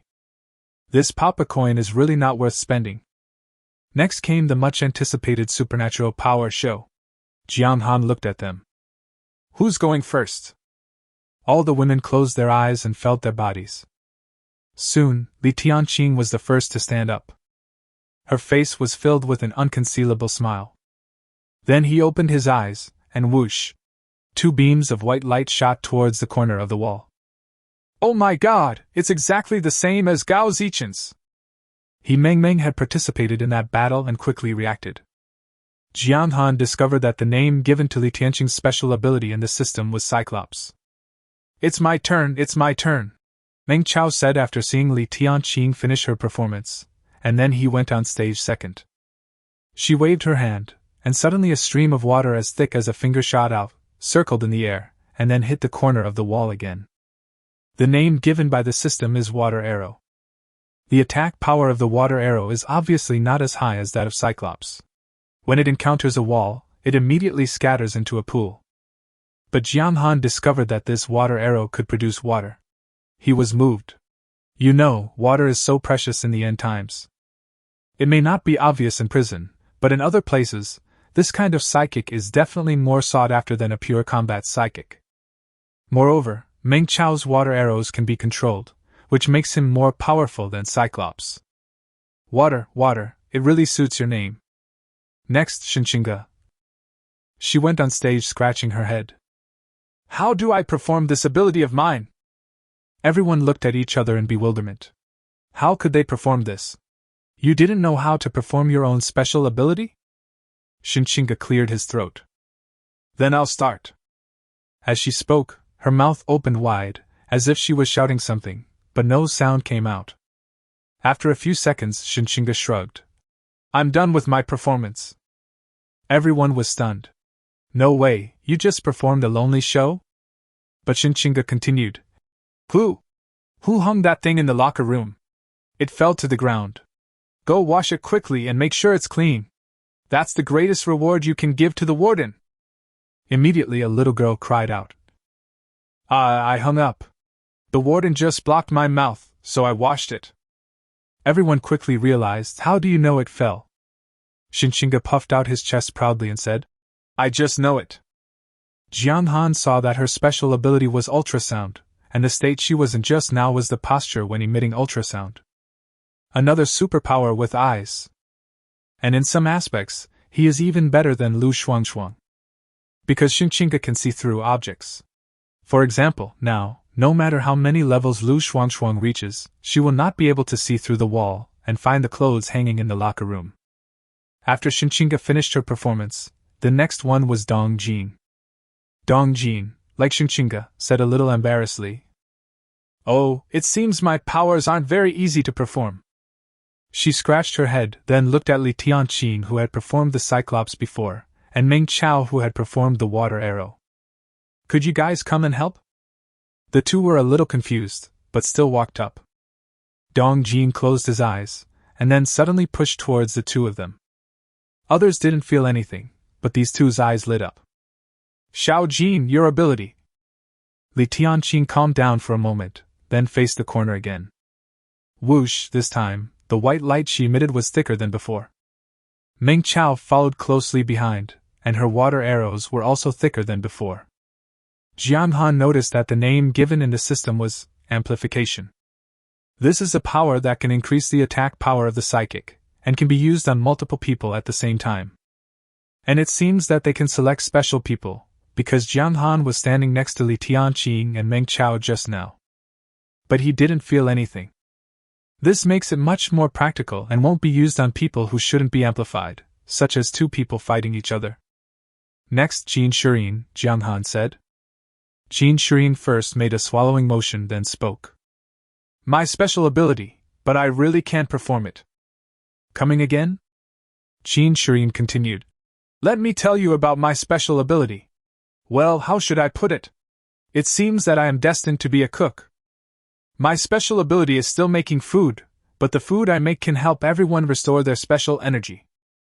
As soon as these words came out, discussions immediately broke out, especially among those who had already gained superpowers.